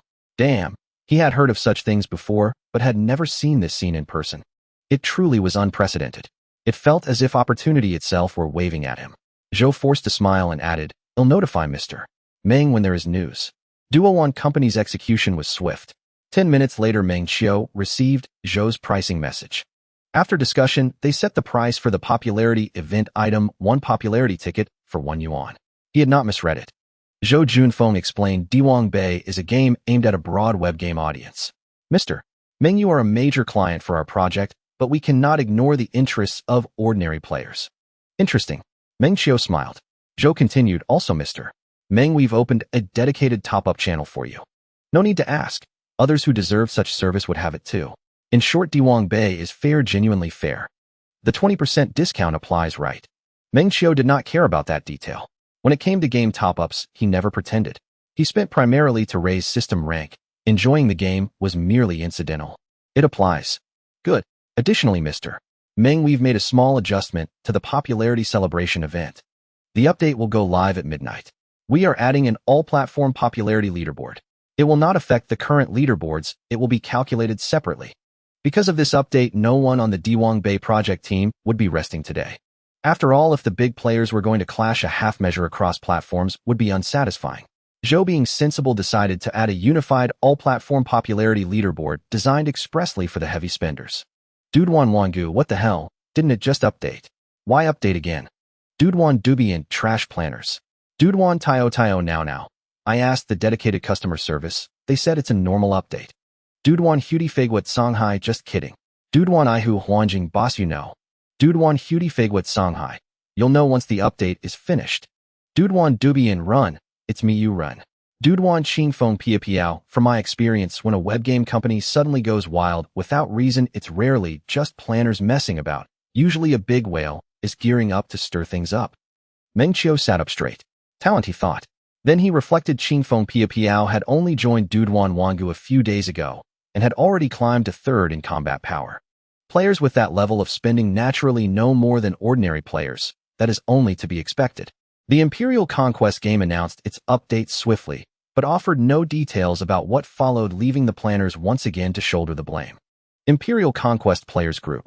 Long Xing Tianxia are the planners scheming again. Qianxia, read the announcement. It contains hidden information. Qingfeng Pia Piao, no need to read it. I already know my senior brother, and his circle will stir things up. That's a given. Long Xing Tianxia, oh right. You're still with Songshan. Qianxia, any insider intel? Share it. Qingfeng Pia Piao, you'll find out at midnight. Long Xing Tianxia, what? Are you speaking in riddles now? Qianxia, I'll ask our team leader. Long Xing Tianxia, damn. How come everyone's got a powerful backer? Qingfeng Pia Piao, in browser-based games you either dominate a small platform as a local overlord, or step onto a major platform to battle gods. Qingfeng Pia Piao, brother, in this world reputation matters. Without influential backing, pouring money into the game is no different than casting stones into water, yielding neither impact nor meaningful experience. Peng Yu was also a high-tier player of Imperial Conquest. Game ID Xinyi. Total accumulated top-ups over 3,000 yuan, though he held little prominence among Imperial Conquest players. Yet on his own platform, he was an undisputed sovereign, a force capable of sweeping across the entire ecosystem. With 2 updates scheduled within a single day, he would inevitably demand clarification. Before he could even contact customer support, the support agent reached out first. Mr. Peng, our game will undergo maintenance and update at midnight. Peng Yu finished reading the message, and his expression turned oddly strained. Hesitant in the face of the agent's subtle implication, he knew full well he couldn't possibly compete. His family was certainly not short of funds, and neither was he, or so he thought. But one must remember veteran players who remain loyal to classic browser games and spend heavily are typically over 35. These players have built their own careers, they spend their own hard-earned money, and how much or how freely they choose to spend rests solely with them. Not so for him. How many second-generation heirs truly command financial autonomy in their 20s, spending several $100,000 on a game? His father would say nothing. His mother, she'd even praise his frugality. But beyond that, while things might grow slightly complicated. Meanwhile, Zhou Junfeng was busy, not fanning flames, but serving as head stage director. Fanning flames. No, that wasn't his role. He filtered out those without means, then further narrowed the pool to only those whose wealth and ambition were truly exceptional. With such individuals, no provocation was needed. They carried within them an unquenchable, fiercely competitive spirit. And every gamer, yes, everyone, cherishes victory above all else. Never mind whether that first place holds practical value. The title itself is non-negotiable. To claim first is instinctual, a genetic imperative woven deep into the bones of every Chinese person, purer and more unwavering than any desire or passion. As children, we vied for the top rank in class, then aimed higher for school-wide supremacy. In adulthood, we competed for leadership within our teams, then stretched further for dominance across the entire company. The former demanded intellect, the latter, sheer relentless effort. Gaming, by contrast, simplified everything. Wealth alone sufficed. Soon a department head arrived with a report. Director Zhou, we've contacted all reachable high-tier players, but few have confirmed participation. Expected. Zhou Junfeng nodded calmly. He was unsurprised. Though the event had yet to begin, all informed players had been notified, and those left uninformed would gain nothing even if they somehow learned of it. Those who declared participation were without exception supremely confident, or perhaps arrogantly so. Must I yield to him? Preposterous. Zhou Junfeng cut off his subordinate before he could continue. Tell everyone. Keep their mouths shut. Their task is simple: record requirements, fulfill requirements, and utter not a single word beyond that. High-tier players were never handled by customer service teams. Instead, each was personally managed by platform-specific directors. Only exceptionally high-value clients warranted Zhou Junfeng's direct involvement, making it admittedly something of a burden. Precisely for this reason, Zhou Junfeng deeply feared that some subordinates, blinded by personal gain, might intervene, directly inciting chaos and jeopardizing the entire operation. He never overestimated their judgment or restraint. I'll ensure full compliance. The subordinate replied with solemn urgency. Midnight approached. A moonless night. A cool whispering wind. Just past midnight, Imperial Conquest entered maintenance mode for its scheduled update. Meng Qiu returned home after a light jog. An auto-updater ran in the background and completed the patch swiftly. He glanced briefly at the screen, then strolled leisurely into the bathroom and turned on the shower. Instantly warm water enveloped him.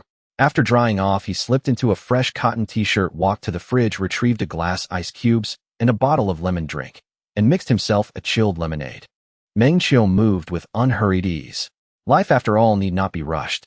This was a quiet epiphany he'd recently embraced. Once consumed by work, he'd fretted endlessly over tomorrow, dreaded the future, chased wealth, property, vehicles. And yet, even amid such relentless striving, he still imagined finding the perfect life partner whenever he found a spare moment. Ah, what blissful delusion. Suddenly, the system voice delivered joyous news. Today's settlement, you have claimed first place on the game's daily top-up leaderboard. Rewards: first place, sealed silver, lucky die, 6-sided silver. Keep the silver die. Upgrade the seal. 100 experience. Experience 610, 10000. Withdraw. Meng Qiu sipped his homemade lemonade and silently issued the command. Truth be told, it tasted excellent, not inferior to premium brands. Rolling. Result 3. Withdrawal successful. In that instant, Meng Qiu's gaze sharpened. His hand paused mid-sip. Triple yield. Was his luck truly this extraordinary? A second later, ding-dong, a text message arrived precisely on schedule. China Construction Bank, your account ending in 6078 received RMB 150,000 on May 27th at 0004.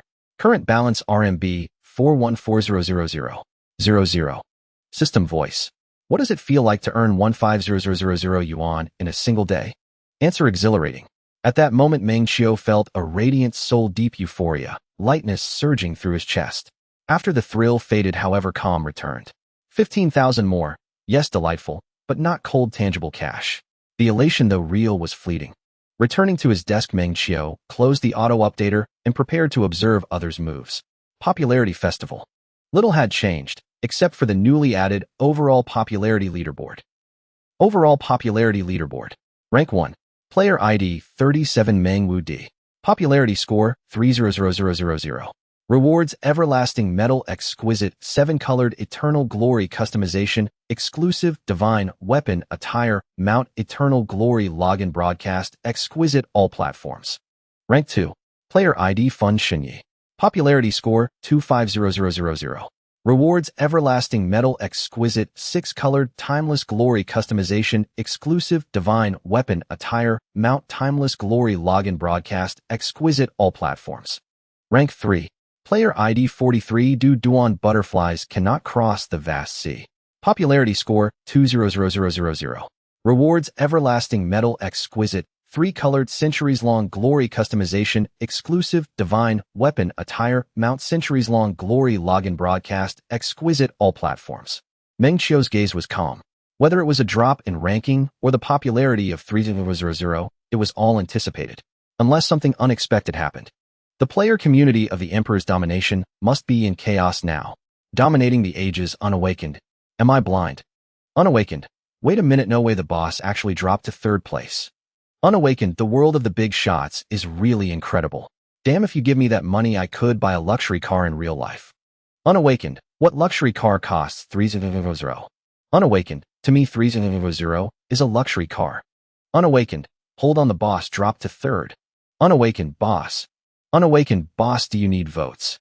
Seeing Ching Feng Piao say this, the players online in Dominating the Ages began to speak up. Not to mention their boss hadn't lost yet. Even if he lost, they would never turn to another platform's big boss.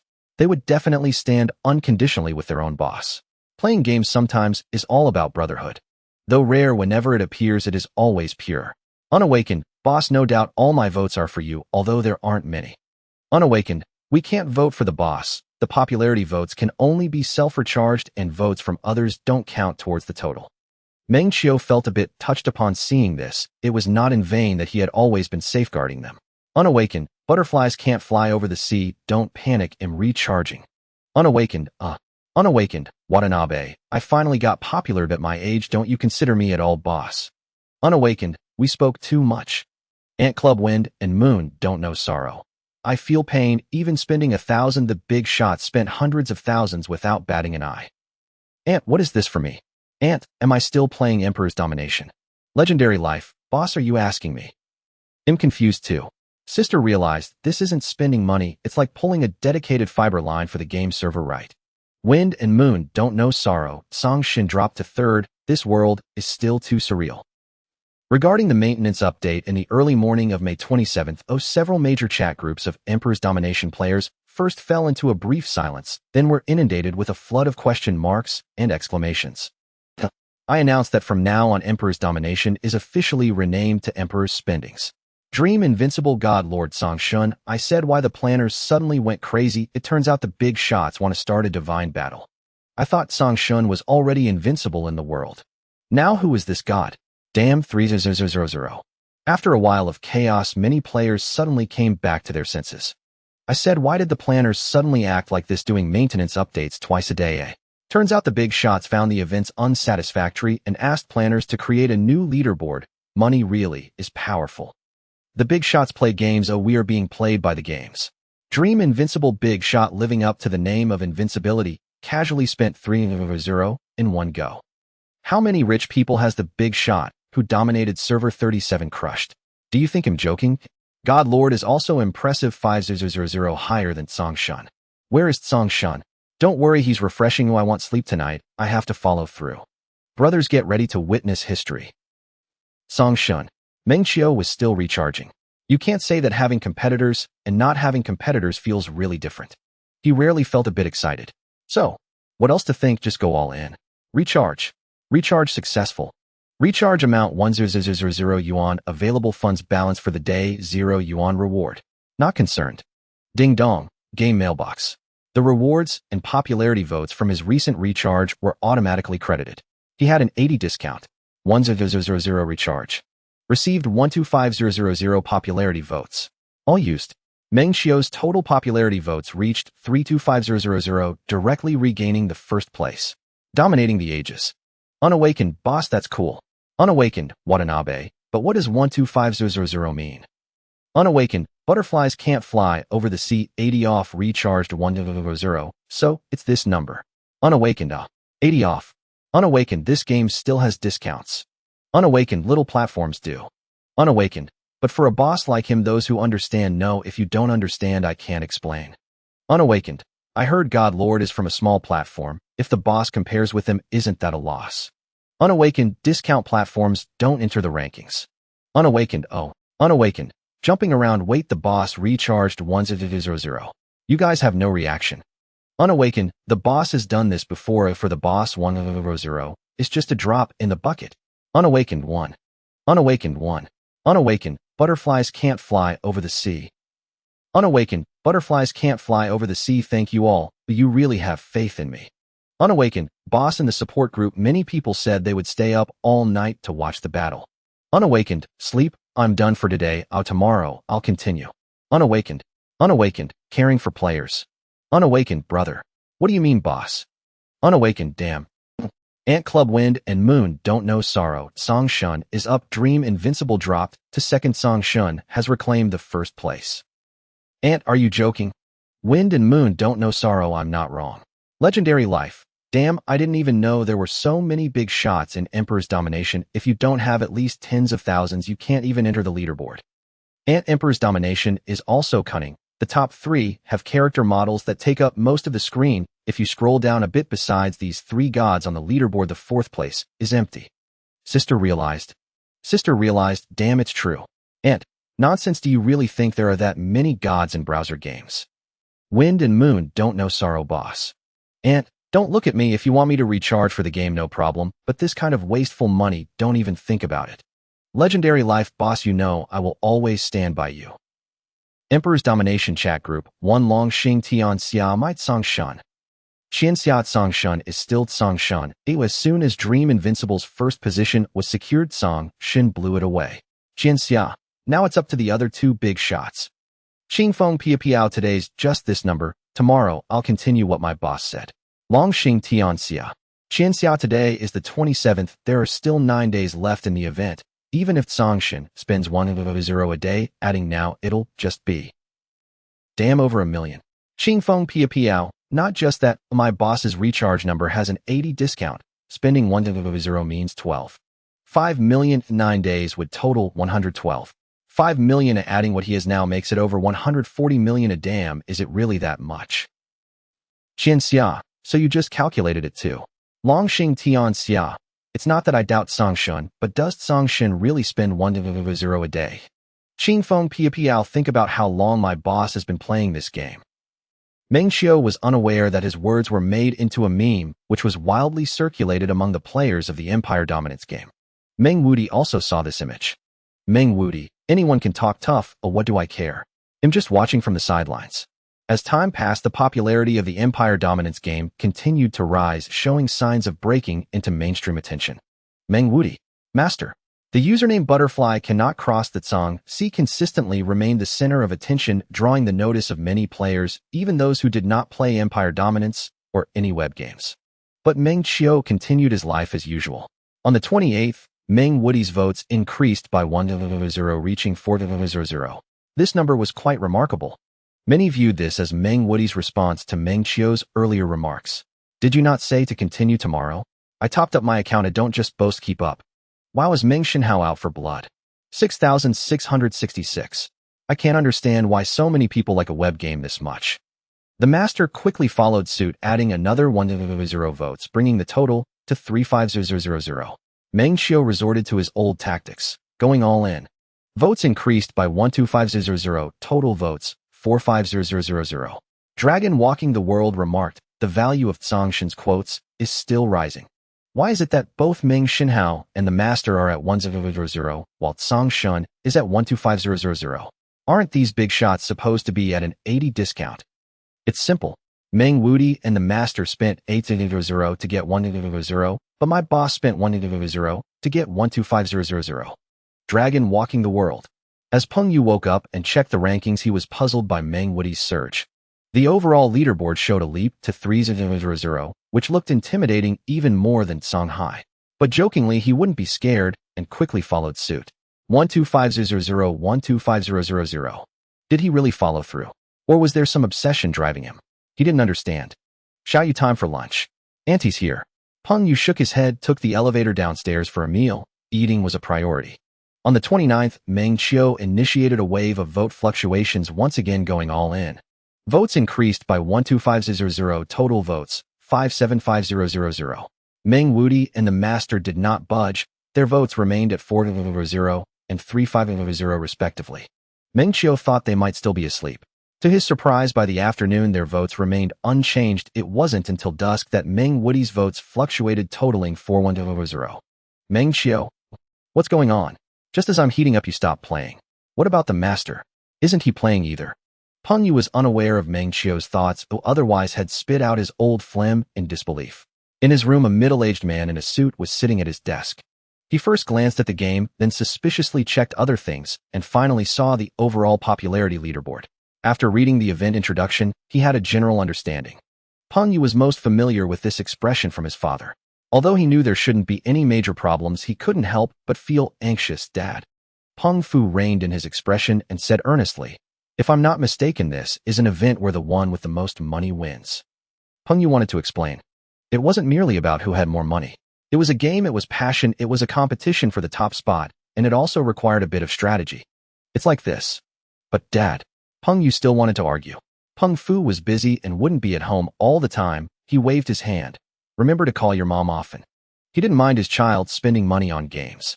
How much could one spend on a game? As long as Peng Yu didn't play recklessly or waste money, he never questioned it. He raised his hand to check the time, knowing his child didn't like to hear his lengthy lectures. Peng Fu prepared to leave, but turned back before going, "Don't stay up late." After Peng Fu left, Peng Yu sighed in relief, then suddenly remembered something and hurriedly chased after him. "Dad, can I have some money?" In the group chat of Dictatorial Ages, a user said, "Boss, it seems like you're the only one left. The master and Meng Dala don't seem to be playing anymore. Boss, can I interview you? Do you have no concept of money? Wow, spending tens of thousands a day just to play a web game. If you really can't find a place to spend, I can help you spend it. Yes, I'm saving up to buy a house and a car." "Are you sure you're saving money? What kind of house and car are you saving for? Is it some luxurious villa abroad and a Topophthalene luxury car?" Don't pry too much.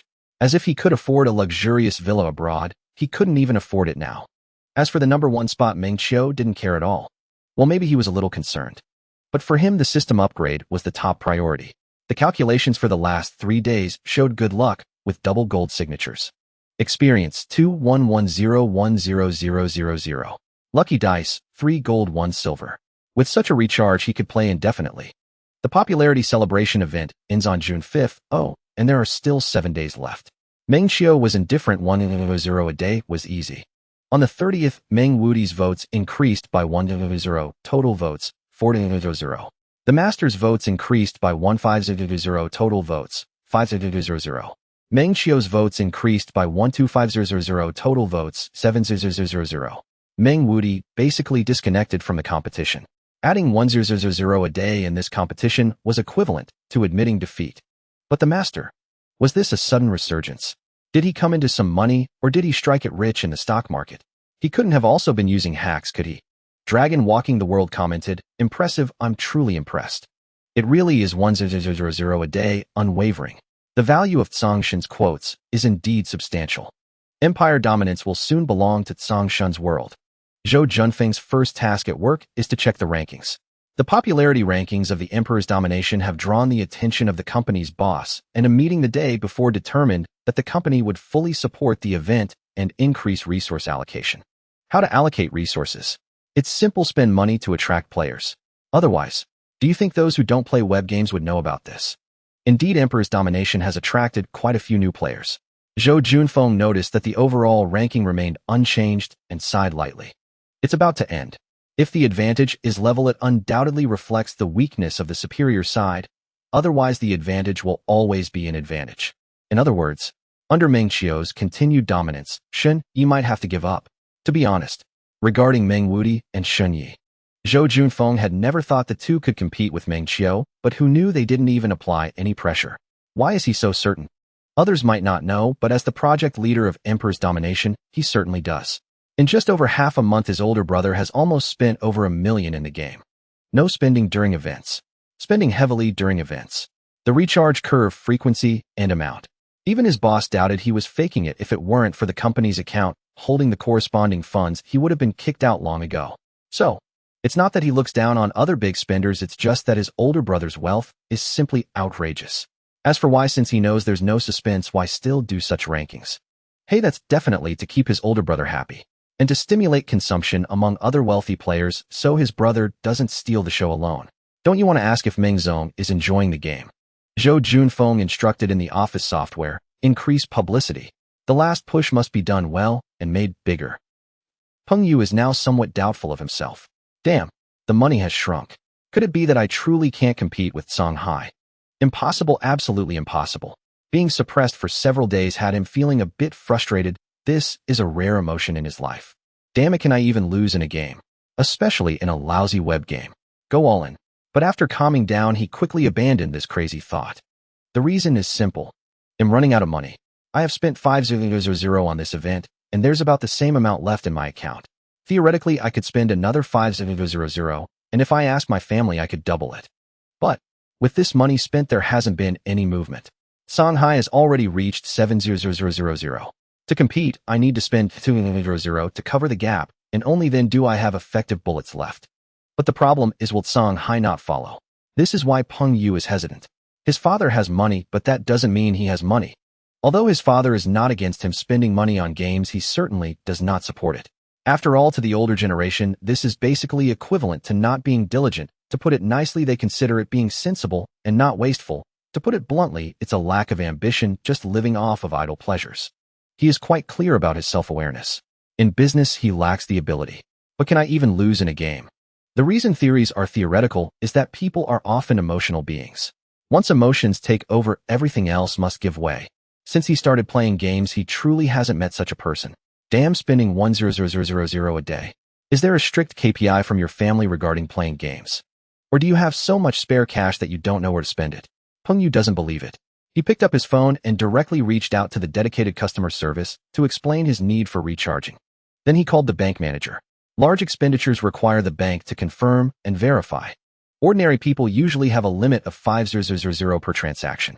Due to family reasons, his limit might be slightly higher, but even a transaction of 5,000 requires this process. Meng Qiu is indeed the initiator of this competition, but he is also the first to admit defeat.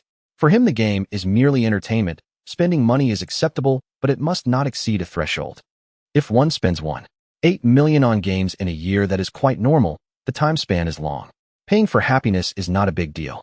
But if one spends 1.8 million in just a few days, although one can afford it, it's a rather muddled expenditure. Buying antiques, cars, watches, those are investments. They can be resold. In games, once you spend it, it's just gone. People of his age have long passed the competitive phase. It's best to cut losses in time. A few 100,000 is nothing he can afford to lose. Any higher depends on timing and circumstances, but the issue is that right now, even the people are not right. Shanghai, is this about me?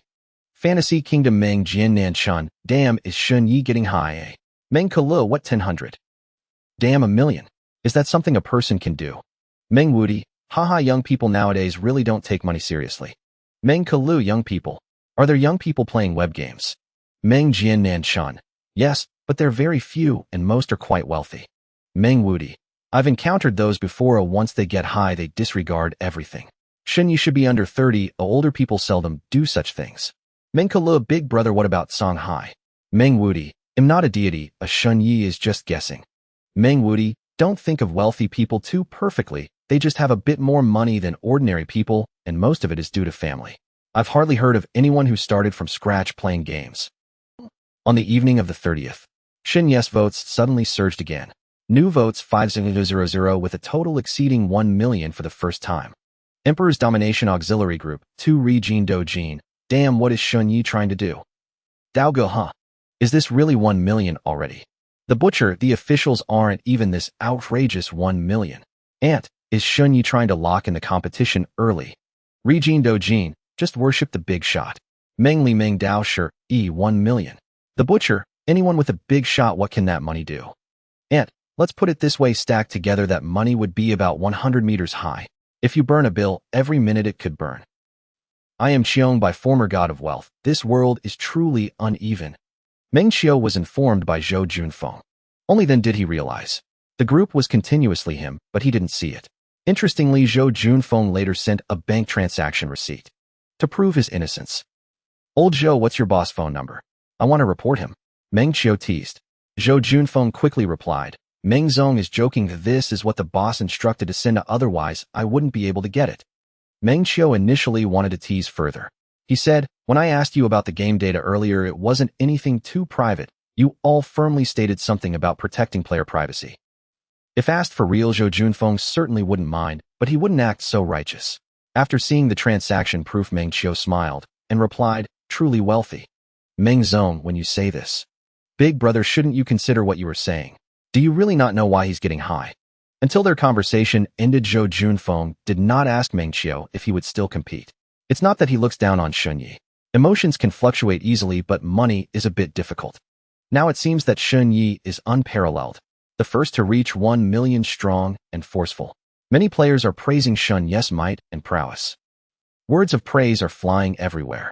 However, Meng Qiu in second place is not far behind. The gap is basically negligible. Once Meng Qiu catches up, or even surpasses, how many more times can Shun Yi get high? Compared to such unexpected surprises, Zhou Junfeng prefers stability. In the past, players like Shun Yi were certainly VIPs in any gaming company. For small web game companies, they are dream players that are hard to come by. And they still are. But people are often afraid of comparisons. Although Shun Yi's great Ming Zong has a broader horizon. The boss is in charge of Shun Yi, and he is in charge of Meng Qiu. Everyone is here for the company. Knock knock. Mr. Lin, what brings you here? Zhou Junfeng smiled, and stood up to give way as he saw the company boss Lin Yu. Have a seat. Lin Yu waved his hand sitting on the sofa and leisurely said, the company is preparing to add a gratitude segment to the annual meeting event in a while. Let's see who you have on your side. Most annual meetings are held in the middle of the year around May or June. As for gratitude, that's even simpler. The official reason is to invite some big spenders to the company for a chat enhancing mutual connections. In reality, that's because the company doesn't feel secure.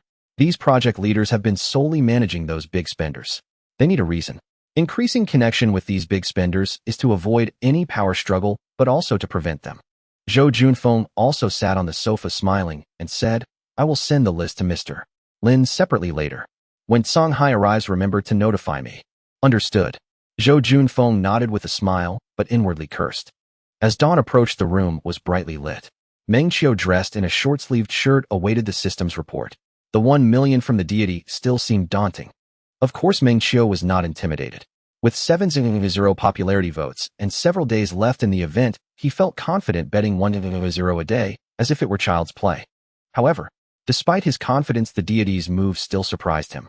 He was sure he wouldn't make it to the daily recharge leaderboard, which also meant he had lost the silver card. Now it all came down to the golden card, and whether there was still hope. The golden card was for the top player on the daily recharge leaderboard of the platform. The deity was on the left platform, while he was on 4,399. Someone had recharged 65000 in a single day. Meng Qiu couldn't help but exclaim that he couldn't compete. Wow, old Deng really had money. Just past midnight, the system settled the results on time. Today's settlement, you have achieved the top position on the daily recharge leaderboard for this game. Rewards: top card, bronze lucky dice, 1 2-sided bronze. Bronze card. System. Meng Qiu instinctively straightened his back while leaning on the rocking chair. He knew there was no hope for the silver card. But the golden card was gone too. Was there someone above him on 43? The system gave no response. But the next moment, a data display appeared on the screen. Settlement data: top of the daily recharge leaderboard on this platform, 16. 5 million. Top of the daily recharge leaderboard for this game, 5000. Top of the daily recharge leaderboard for this server in this game, 100. Settlement assessment. Meng Qiu wasn't suspicious. It was merely instinctive astonishment. But unexpectedly, the system refused to answer him and threw out a piece of data. TSK. 100 for a bronze card. What a loss. Meng Qiu shook his head and sighed. A bronze card was just a bronze card. If only he were 18. Fine, he had even less money at 18. What a shame. Experience. The bronze card instantly transformed into experience. No cash withdrawal, and he gambled it all. This is the life of a gambler. He lost everything. Experience 10. Experience 212010000. Continue. Meng Qiu eagerly initiated a new charge. In a game where money was paramount, everything else was mere distraction. The deity must be quite happy now after all, with 1 million triumphantly at the top. Wasn't he doing well? As long as the deity was happy, Meng Qiu was happy too. As for who would end up unhappy, only time would tell. Meng Qiu first browsed the event. The popularity celebration event closed at dawn today. That was a relief. Meng Qiu still cleared out the daily must-buys, daily purchase limit, critical purchase limit, and supreme purchase limit. He didn't spend much, at least that was how it seemed to him. With the remaining money, he poured it all into the celebration event. Recharge. Recharge successful. Available funds today, 0 yuan. Votes gained 125000. After voting, Meng Qiu's total votes reached 825000. He checked the popularity leaderboard as usual. The overall leaderboard showed no changes.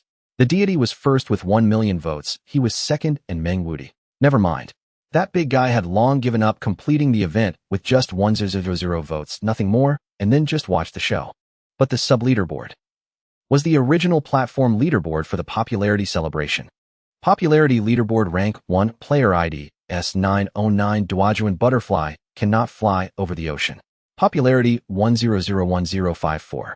Settlement rewards: star metal, top scholar, gold, premium divine, weapon skin, emperor's sword, premium divine, armor skin, emperor's armor, premium mount, dragon of dominion.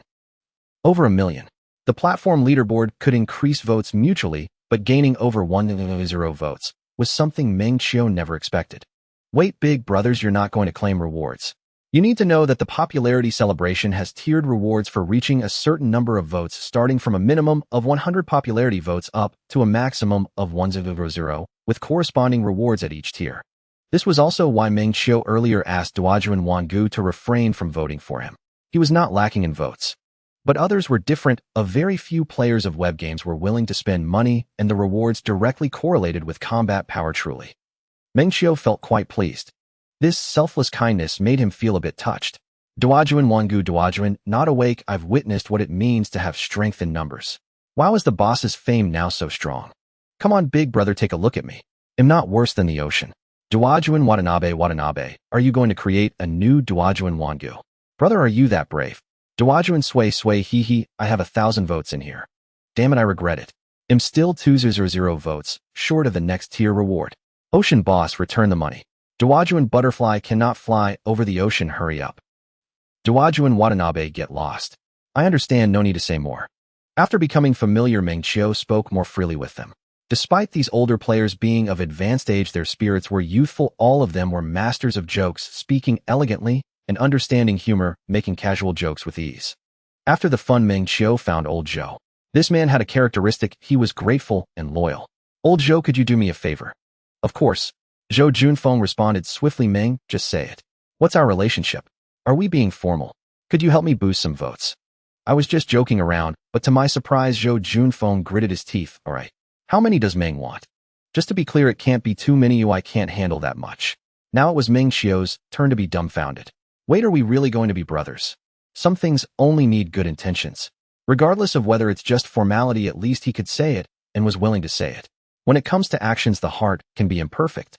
All Dajiba brothers. Meng Qiu first sent an emoji before discussing the matter at hand. Not about that, could you show me some data? I want to see who voted for me. I suddenly gained over 100 votes on the sub-leaderboard. Zhou Junfeng's eyes turned as he understood Meng Qiu's intention. No problem, give me a moment. Adjusting data is not a big deal for him. Even if it involves vote boosting, Meng Qiu was willing to take the risk. He simply wanted to make friends. Human relationships are established through mutual help. Today, I help you, tomorrow you help me, creating a cycle of troubles. Moreover, you don't think gaming companies are pure and innocent, do you? But in reality, old Zhou is the darkest flower. Xiao Wang, adjust a detailed report of Ocean's sub-leaderboard for me. Okay, Zhou. After getting a response, Zhou Junfeng put down his phone and continued to embrace a pretty girl. Zhou, what are you doing? The girl asked curiously. Zhou Junfeng answered honestly, just asking a client about something, a small matter, I'll wrap it up shortly. The girl immediately chimed in. What kind of big client would make Zhou think about them so late? In her eyes, gamers couldn't really be wealthy people, but clients are gods, so flattering words were definitely needed. A particularly big one. If you could get close to this kind of big brother, you'd soar for the rest of your life. Then Zhou should definitely give him a little nudge. The girl bent down, and Zhou smiled. Today was another day of helping Meng. Meng Qiu quickly received the data sent by Zhou Junfeng. Ant 8,000 votes, Do Fei 6,000 votes, Dongdu Little Wolf 4,000 votes. Du Duan Qingfeng Piao 2,000 votes, Dreaming of Amnesia 1,800 votes, Du Duan Sui 900 votes. Du Duan Wei Xing 72 votes, Regine Dojin 64 votes. There are many familiar faces, but more people are unfamiliar. Meng Qiu saved it on his computer desktop to avoid not finding it later. After resolving his worries, he also prepared to sleep. As for the Godmaster, not familiar, don't Q. Peng Yu didn't sleep all night. He was on guard, wanting to see how Song Hai would respond to his offensive. 1 million. This is all the money he can put out at this stage. If not, he has to rely on his parents. He made his move. Now it's Song Hai's turn. Will he add more money? Or give up? In his view, there was actually only one possibility, which was that Song Hai conceded defeat, cutting his losses promptly, or with a small probability Song Hai increased his bet and overtook him. Then he would accept that money is not as important as people. There is no way losing was not unjust. But what is this move now? Song Hai made a move, and the votes increased by 12,500 votes. Peng Yu should have been happy. He was still in first place, leading by over 100,000 votes, but he couldn't feel happy at all and felt inexplicably impatient. What the hell? The ants on the ground couldn't attract the eagle's attention. He is that ant. Damn. The more he thought about it, the more unpleasant he felt. This feeling of being ignored made Peng Yu want to unleash his old move. Dare to think and act. Peng Yu contacted his father, and initially, it went smoothly. How much do you need? 1 million. Peng Yu felt a bit guilty. Not because it's a lot of money, but because he knew his father was very averse to it. An overreaching fool. Oh no, why would I think like this? He shook his head and quickly reshaped his mindset. No panic. I need the money for another purpose, definitely not for using in the game. Dad, Peng Yu just started to speak. On the other end of the phone came his father's unenthusiastic voice. Are you sure $1 million is enough?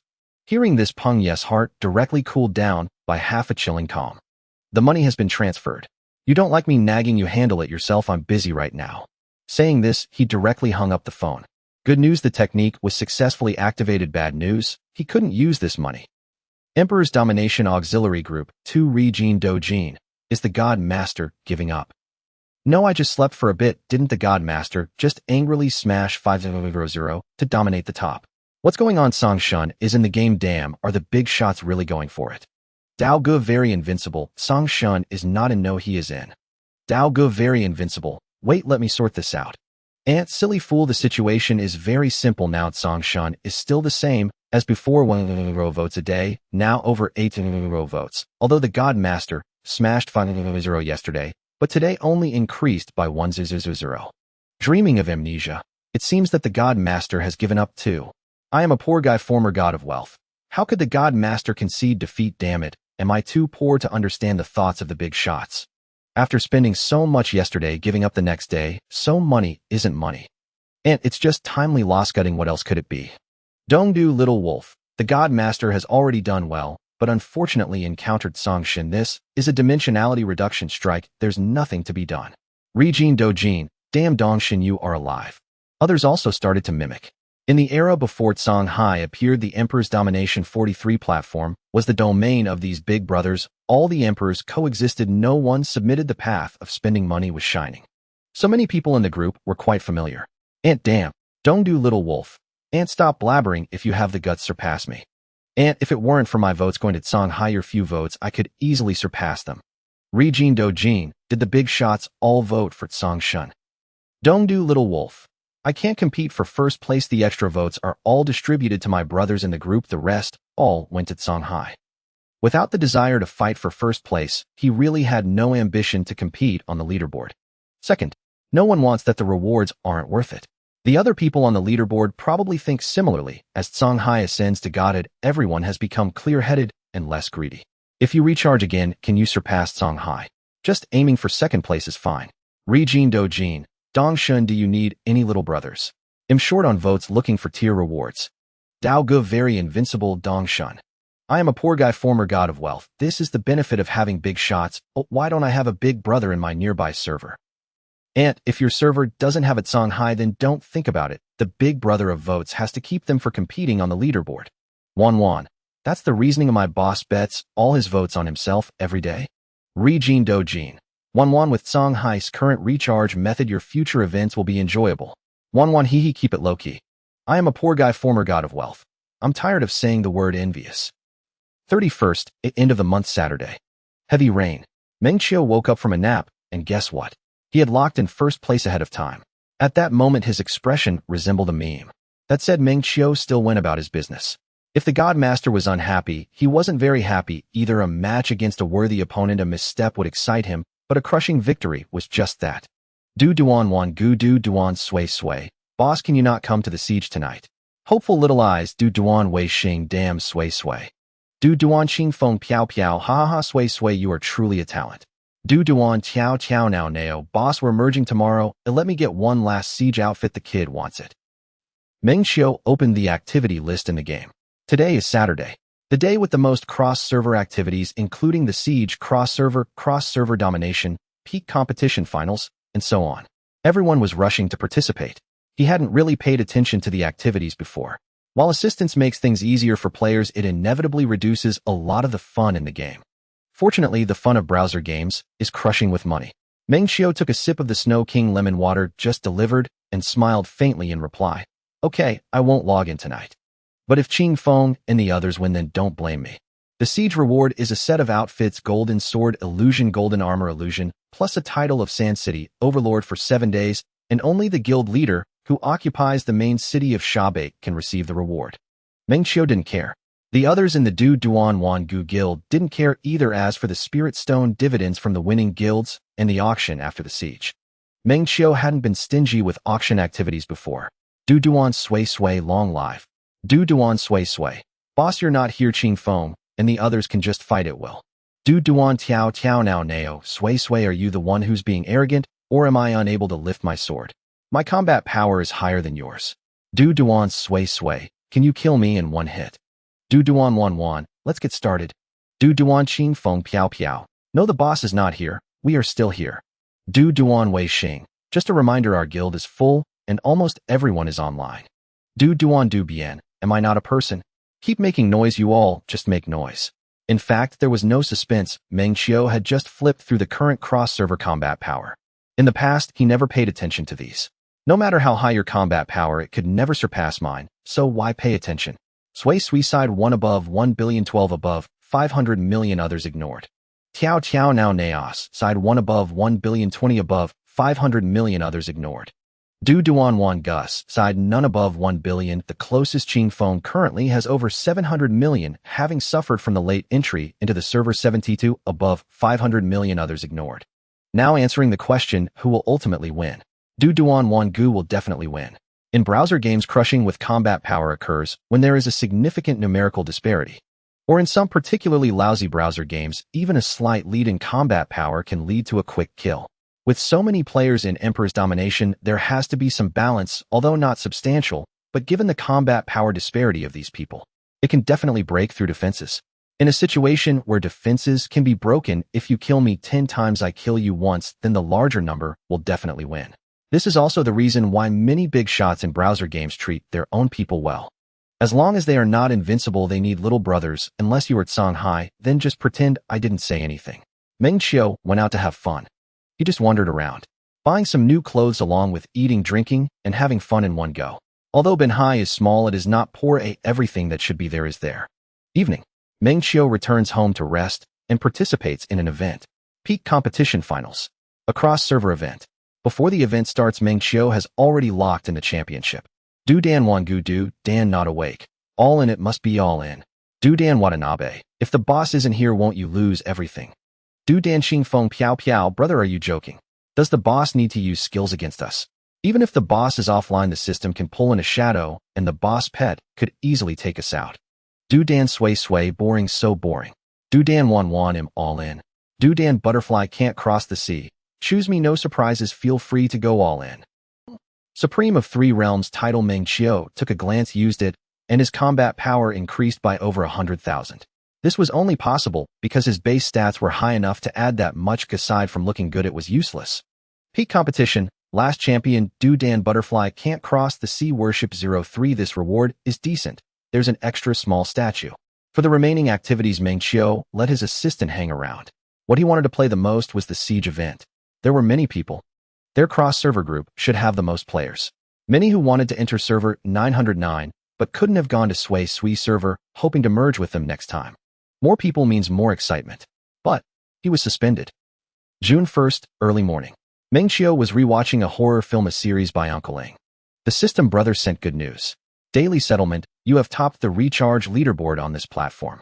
Settlement reward top sign gold lucky dice, 3 sides gold. Meng Qiu didn't pause. He knew the movie plot by heart. Experience. Experience 500. Experience 2620100000. Lucky dice, 5 gold, 2 copper, still needs 7380. Meng Qiu took a sip of lemonade, deep in thought. With all gold signs, earning 500 experience a day would take 15 days, conservatively, let's say 20 days. That isn't too much.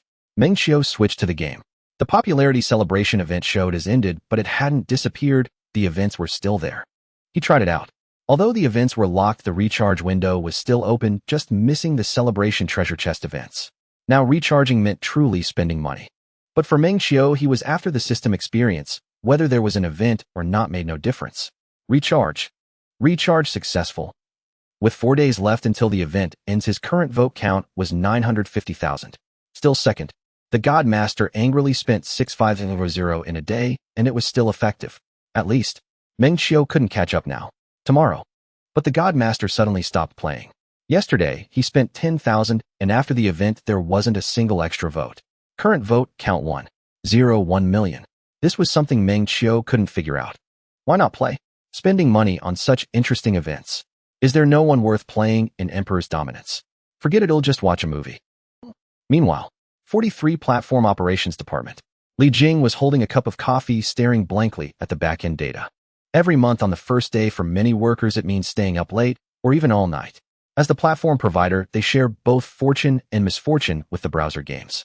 The platform provides channels, and the browser game companies provide content benefiting each other. Therefore, in many cases the platform has to give profits to the game companies. They only take a cut of the revenue and advertising fees. Sister Jing, the revenue report for last month is out. Guess who contributed the largest revenue? Her assistant Xiao Chen, also holding coffee, leaned over with an incredulous expression.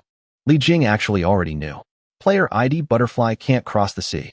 In a browser-based game called Emperor's Dominance, within 22 days, he recharged 1 million to be precise, 1163504 yuan. How did she know such detailed information? The partner company Duowin sent detailed data right after midnight. They were afraid of them having any bad thoughts. No joke, who wouldn't be envious of such data? What about other games? Xiao Wang from the data team reported CNMO Ju's revenue dropped by 15% and Meng Qiu Paradise's DAU also. Emperor's Dominance increased by 25%, and the highest recharge per player is. Xiao Wang looked at the data in disbelief, confirmed it several times, swallowed, and was about to reveal this astonishing number. But Li Jing interrupted with a wave of her hand. Skip Emperor's Dominance. The partner has the data. Off. Xiao Wang felt a bit uncomfortable seeing Li Jing lost in thought. He could only report in order. Li Jing focused on the data as her mind raced. The 43 platform was indeed a major player among browser game platforms, but this was the first time a player had recharged over 1 million in a single month. One can imagine. Tomorrow this news will need to be handled with care in front of her boss for a few seconds. Within a day, other browser game platforms will swarm like sharks, smelling blood, eager to poach players.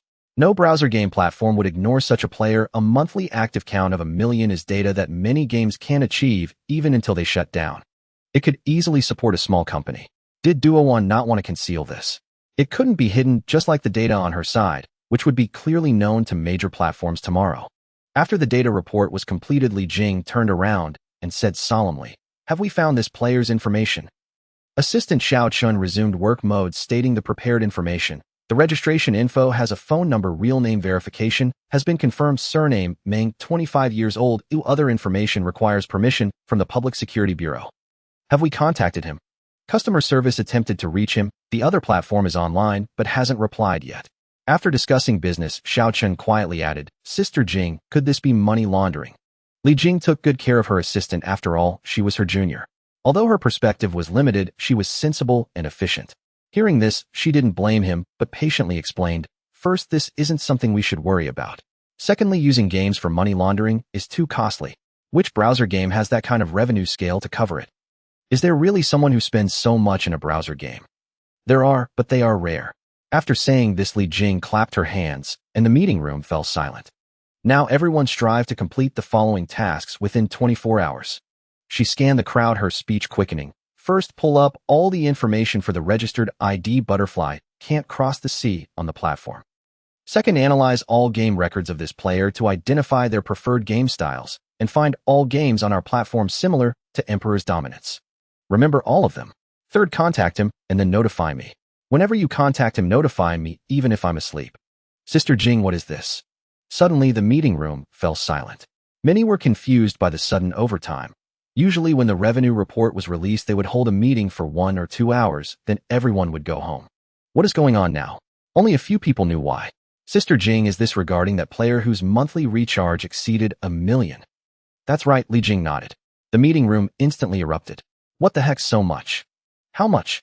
Over 1 million in 22 days. Is it a system bug? An error in display? Impossible, I've checked the payment records 3 times. They are all real bank transactions. At this moment, someone raised their hand. Seeing Li Jing nod, he hesitantly asked, "Sister Jing, what if he only recharged for a moment and then stops?" "So we need to make him unwilling to leave before he considers it," Li Jing said firmly. "Regardless of whether he continues to recharge later or how much, our top priority is to keep him on our platform. Let's get to work." In this current era, the online game market has long entered a stage of fierce competition.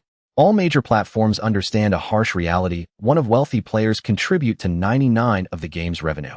Now with the emergence of a super wealthy player who spends $1 million in a month, if you were the head of a platform, what would you do? Dig him out. At all costs, they must recruit him. The director of the Nine Heavens entertainment platform, Chen Mo, had just hung up the phone when he saw his assistant running excitedly towards him. Director, we've found something out. That super wealthy player is also registered on our platform.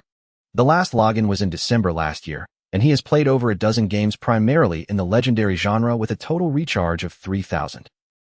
3,000 million. Chen Mo's voice suddenly shot up, shocked. Last year.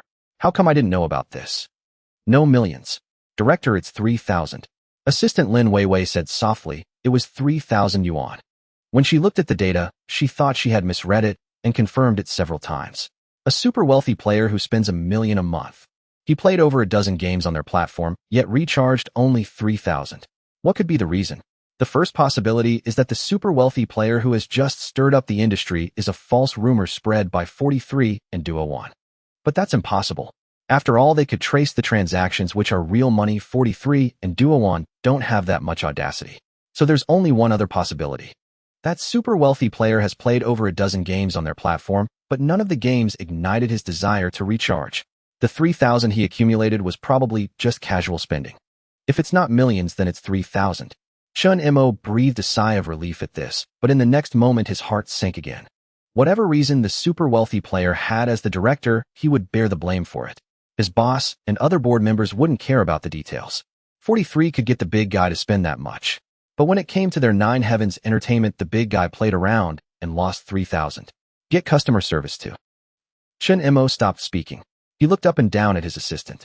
In her early 20s, she wore a charcoal gray suit, but that wasn't the main point. The main point was her crisp voice. He paused for a moment and continued, No, Shaolin, you go make contact. Off. Lin Weiwei hesitated, her thoughts racing. What are you thinking? Chen Mo saw through Lin Weiwei's thoughts at a glance and patiently explained, Don't think about poaching players. The player has just spent so much at 43 and is having so much fun. Trying to poach him now would be a wasted effort. Then director. Lin Weiwei wasn't foolish. Imagining that was a subconscious behavior. Last night, she had watched a movie that happened to have a similar segment. Anyone who spends that much in a game must have seen many beauties, as she was well aware of her own worth. Do you mean we should maintain contact for now and act once he loses interest in the game he's currently playing? Not too stupid. Chen Mo stood up and paced in the office, suddenly turning to say, You go pick out a few gifts as an excuse to reward our loyal customers and have them sent out. Don't do anything else, just wait patiently. You don't have to worry about why the person isn't there. They could still win a prize. Just say it's a coding error. Just happened to win a prize with that ordinary account of yours. Although our Nine Heavens entertainment has already made corrections, this was our mistake. The prizes will continue to be sent, and you can handle it as you see fit. I will discuss it later. Chen Mo continued, Notify everyone to increase the effort to introduce legendary genre games. Also let the game development department see if they can create a new game imitating the Emperor's dominance. Imitate, but don't make it too similar. It should have something new. All right, director. Ding dong. The phone vibrated from time to time. Meng Qiu opened his eyes in a daze, not fully awake, but his hand had already habitually reached under the pillow. Upon opening the message, it was not work-related information. No, wait, I quit my job. Nine Heavens Entertainment. Dear Butterfly, cannot cross the sea we have. 37 Entertainment, dear. 43 Entertainment. Meng Qiu instantly became alert.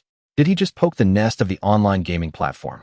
His phone was filled with messages from various online gaming platforms, unlike the usual game promotions he received. Most of them were winning messages. To be honest, at first glance it looked like a scam. What kind of good person receives a dozen winning messages in one night? Looking at WeChat, there were also a dozen friend requests, the little red dot gleaming. He had his contact information with these platforms. Meng Qiu felt no surprise. He played online games and often traveled across various platforms looking for games. He had registered for so many accounts that he didn't even know how many there were. He played whatever he felt like. He directly turned off the message notifications. No need to reply, he wasn't expecting a reply anyway, and he didn't add any new friends on WeChat. He then set his WeChat to a state where no one could add him. He didn't need it now, it would just be annoying to add. He was soft-hearted, so he directly cut it off at the source. He would deal with it when he needed it later.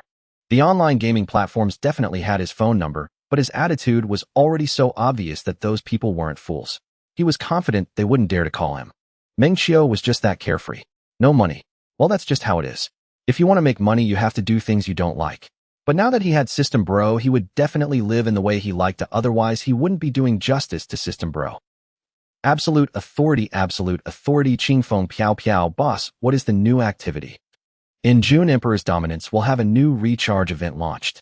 It's not like those old activities, it's something new. Many people know absolute authority.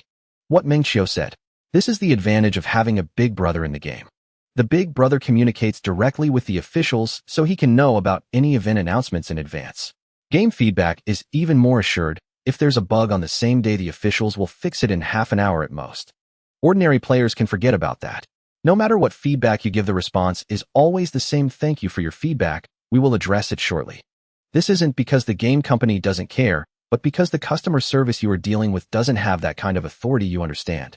Absolute authority. Butterfly cannot cross the sea. Detailed explanation of the 9 provinces conquest gameplay. 9 provinces conquest activity recharge guide. Absolute authority. Butterfly cannot cross the sea. You can look for yourselves. Absolute authority Watanabe. Is this an official guide along with detailed recharge information? Absolute authority. Butterfly cannot cross the sea. Pretty much.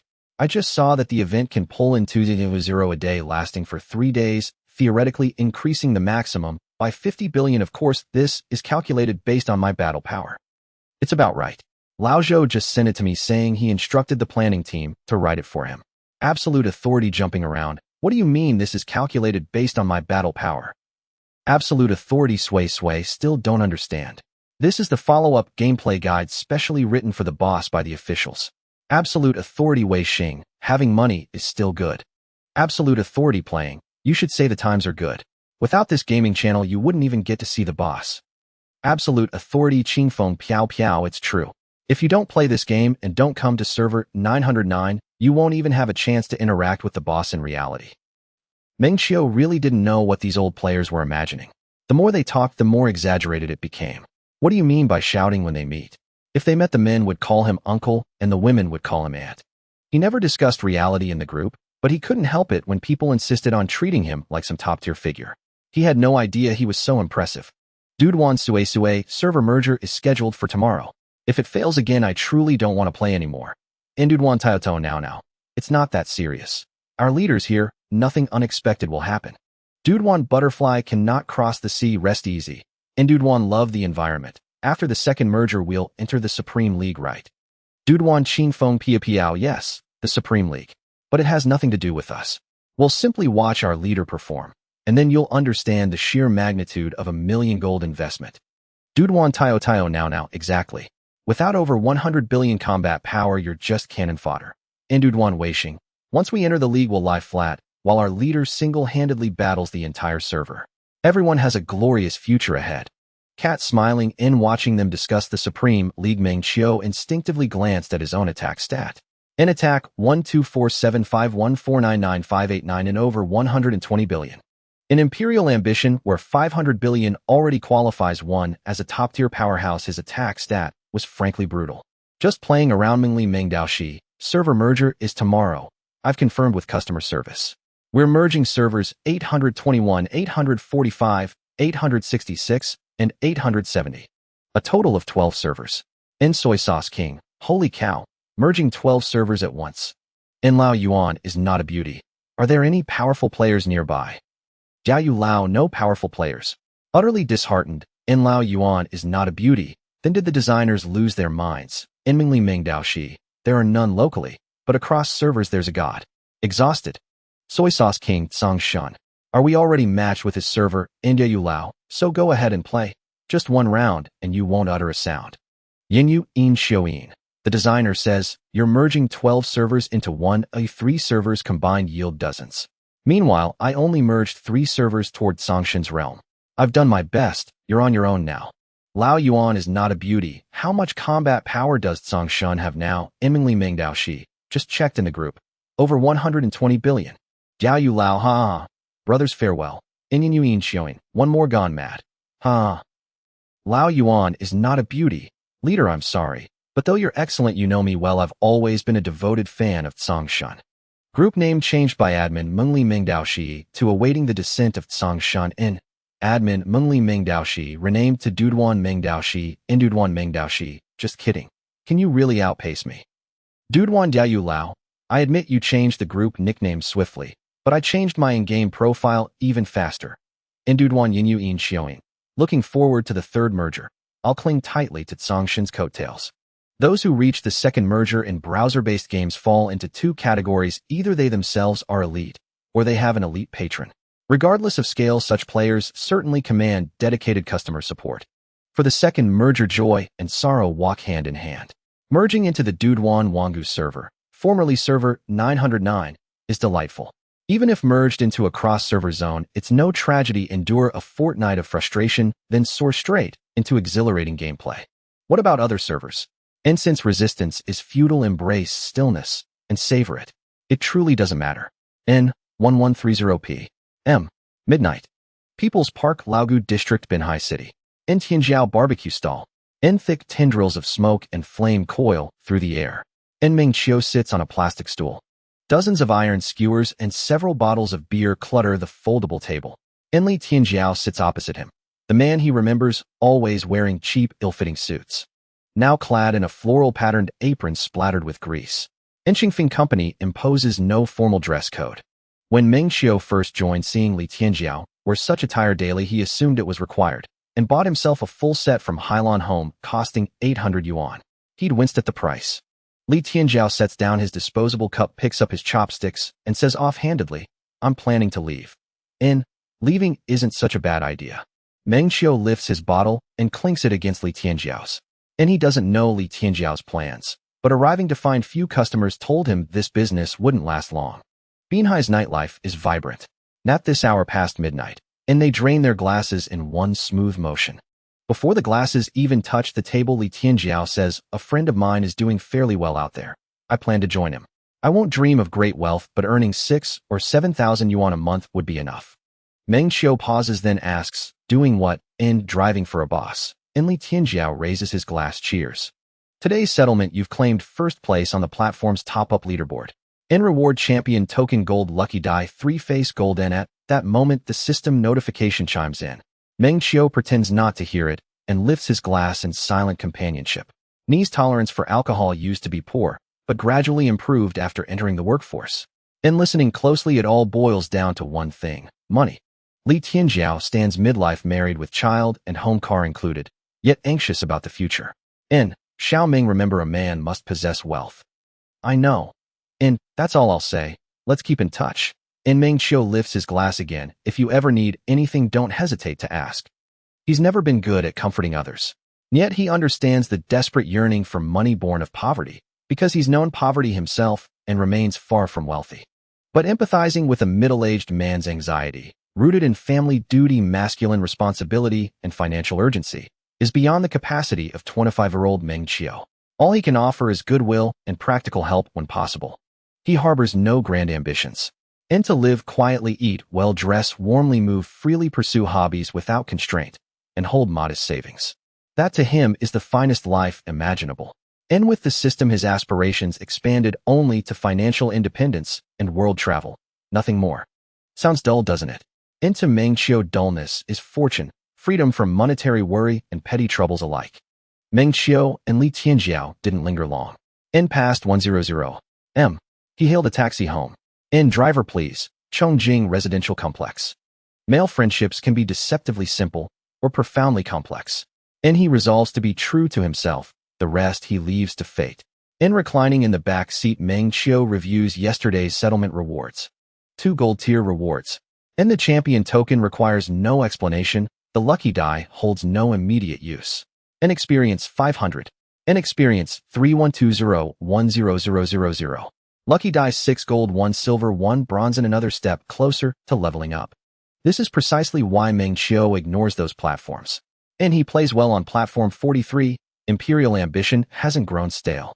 Most importantly, he needs vast quantities of champion tokens gold to upgrade his system to level 4. Why switch to an unfamiliar platform mid-process? To test the strength of its top players. He isn't foolish, nor does he assume other platforms host stronger elites. Platform 43 is itself a major browser game hub. If he sometimes earns no gold token in a day, how could other platforms possibly grant him silver tokens daily? People simply prefer familiar environments. He knows platform 43's top players intimately. Only after upgrading his system to level 4 might he seek a smaller platform to cash out. Perhaps try Lequa platform and play with Shunyi. In Swan Yao, he's had his share of hardship too. In arriving home, Meng Qiu ignores the game. The small amount of alcohol isn't much, yet his head feels foggy. Time to sleep. N. On the morning of June 2nd, Meng Qiu rose and stretched, a satisfying languor washing over him. Yet Li Tianjiu's melancholy farewell from the day before still clung to him, dulling any cheer. He logged into the game. The server merge on Du Duan Wangu had concluded long ago, and the realm buzzed with comings and goings. In world chat, Du Duan Sui called, "Open the door, Wei Xing, Du Bien, open the door, let me in." Another voice barged in, "Incoming, open up, let me through." Meng Qiu sighed and turned away from the noisy chatter. The veteran posters were simply too ostentatious for his taste. The cross-server channel was lively as well. According to Zhou Juanfeng, after the second merge, his cross-region now had 400 to 500 active players, an explosive turnout for a browser game. Duo 1 hastily spun up extra servers to absorb the influx, settling the newly merged players. There were no whales among them, but plenty of small spenders. Zhou Junfeng asked Meng Qiu whether they should merge in some big spenders to indulge their patron. Meng Qiu waved it off. After all, even if whales arrived, could they possibly outclass him? Zhou Juanfeng, seeing his answer, did not press the matter. Arrange things however the big brother preferred. They had analyzed Meng Qiu's playstyle and hailed him as a paragon of browser game etiquette. He spent without stinginess, and he never preyed on others. He was relaxed to the point of detachment. Always in peace mode in cross-server play, never the aggressor yielding resources in events. In the high-spend world of browser games, he was a rare, refreshing current. Duo 1 feared that bringing in whales might spark friction, as such scenes would not merely stimulate spending, they would drive players away. Since the big brother declined, that was just as well, a double blessing. After the merge, the cash events continued unabated. Meng Qiu glanced at them without much interest. He knew the merge spin wheel by heart and would indulge it later. Jizuan Liansai Supreme League. Rules Summary 1. Selection phase. The system will automatically select each server's top-ranking guild to represent that server in the Supreme League. Mobilize early to secure a slot. He read the event details and understood. The competition unfolded in 4 stages: guild selection group stage, the platform-wide world tournament, and the cross-platform extraterritorial contest. Guild selection required no intervention on his part. In the group stage, each guild played 7 matches to determine standings. Group winners advanced to the world tournament. The world champion guild would then represent the platform in the cross-platform contest, facing other platforms' top guilds. Top 10 in the world tournament enter the D-Bang. Top 5 in the cross-platform contest enter the Tianbang. Rewards were substantial. Warzone first place rewards for participants: Fu Zhan Mibao X8, Zhan Linghun Shi X 300, Shengxiao Qianghua Shi X 300, Lingfu Yuanbao 0. Guild leader receives Fu Zhan Mibao X8 and Zhan Linghun Shi X 350.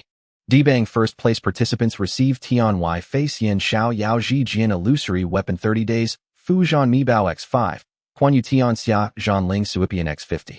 Guild leader. Winners reward share 50 of this platform's Lingfu prize pool and qualification for the Hall of Fame.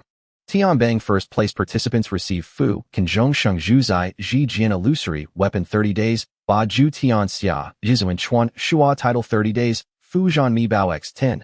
Quan Yu Tian Xia Zhan Ling Suipian X100. Guild leader.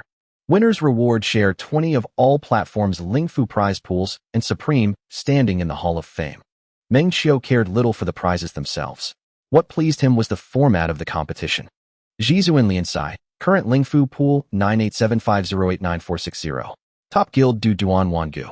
Guild leader Du Duan Chu Dai, Fei Bu Guotsong Hai. Selection matches were handled automatically by the system. The Du Duan Wangu server still hosted several guilds and branches, including Sui Original Guild, but the top guild was undisputed. Guilds in browser games compete by aggregate strength.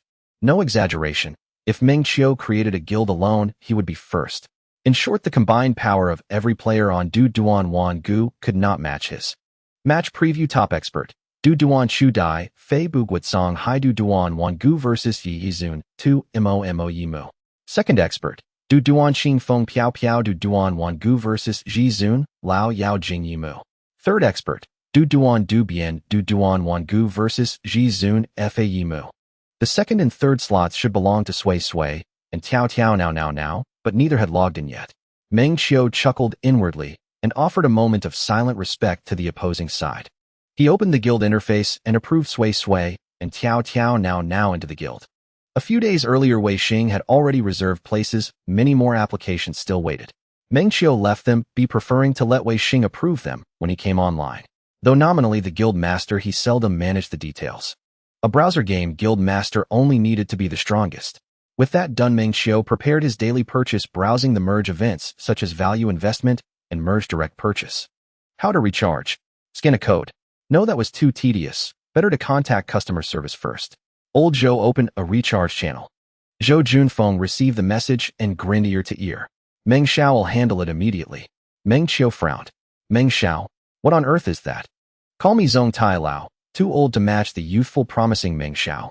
Don't you like it? Forget it, call me what you like. Meng Qiu couldn't be bothered with Zhou's self-styled titles. After refreshing the merge events a few times, a bundled recharge option appeared in his event interface. Bundle price 8,000 yuan, originally 1,000. Gift pack merge celebration treasure vouchers x 10,000. Not bad. Meng Qiu opened the merge celebration direct purchase and frowned. He remembered the top tier had been 2,998 yuan with unlimited purchases, but now it was restricted to one purchase only. That was intriguing. Oh well, old Zhou was not an easy worker but kind-hearted. Recharge. He confirmed an 8,000 yuan purchase. System prompt available funds today, 9,200 yuan. After topping up, Meng Qiu had fully engaged with the merge events. He opened the celebration vault and drew once.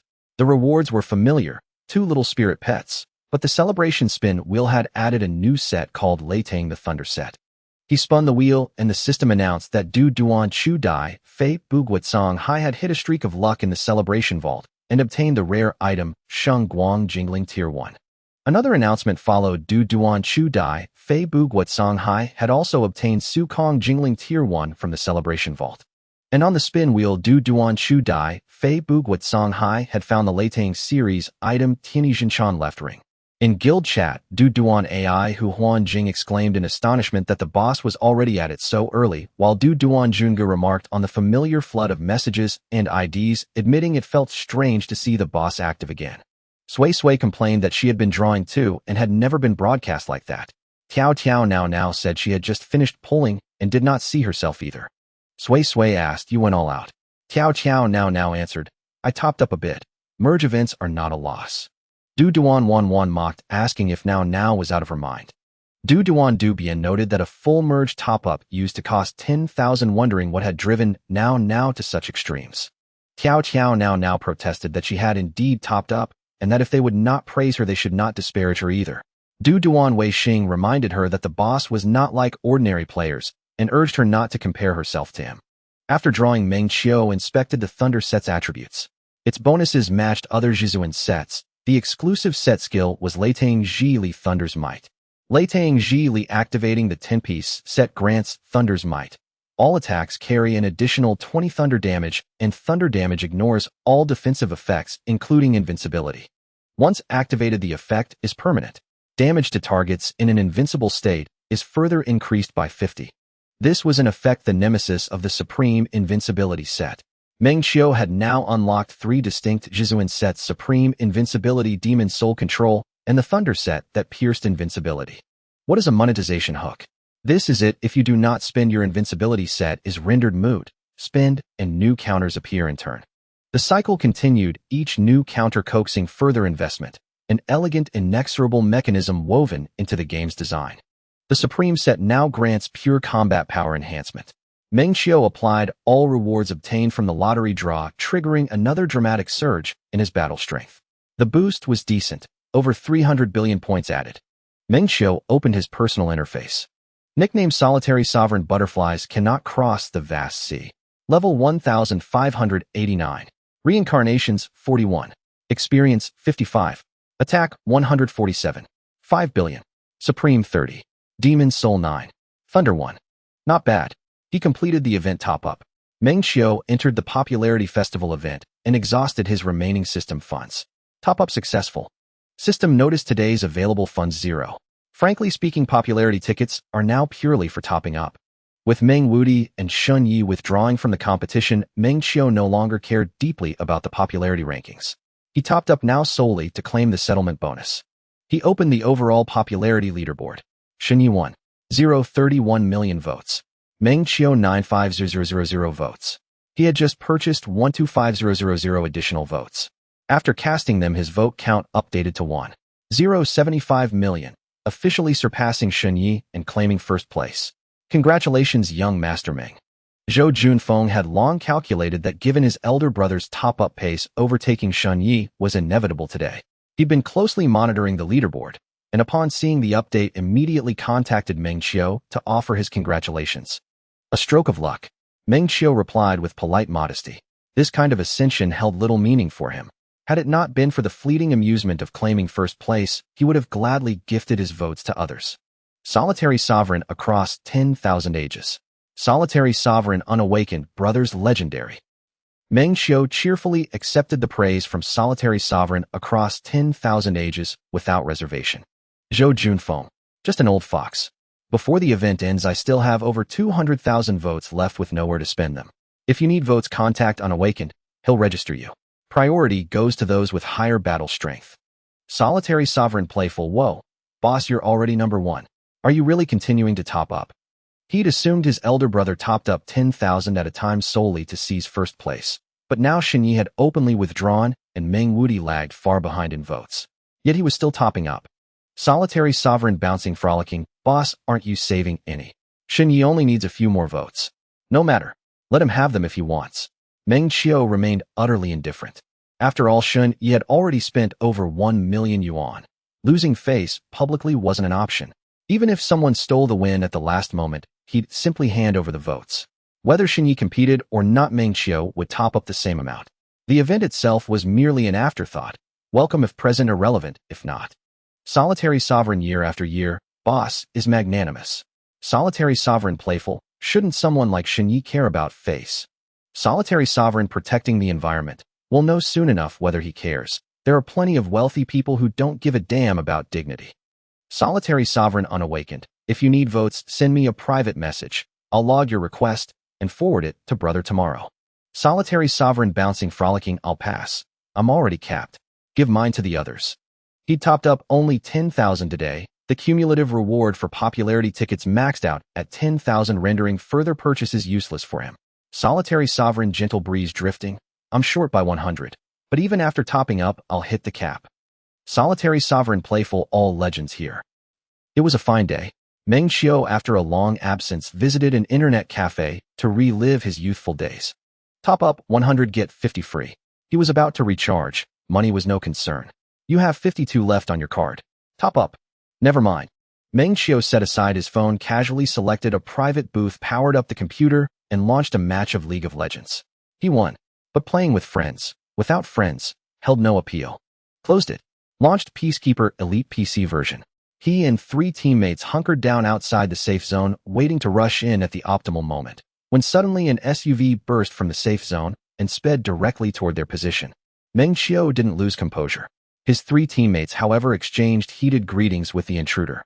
Damn, it's cheating and eating my kills. Whatever. Cheater scum, next round.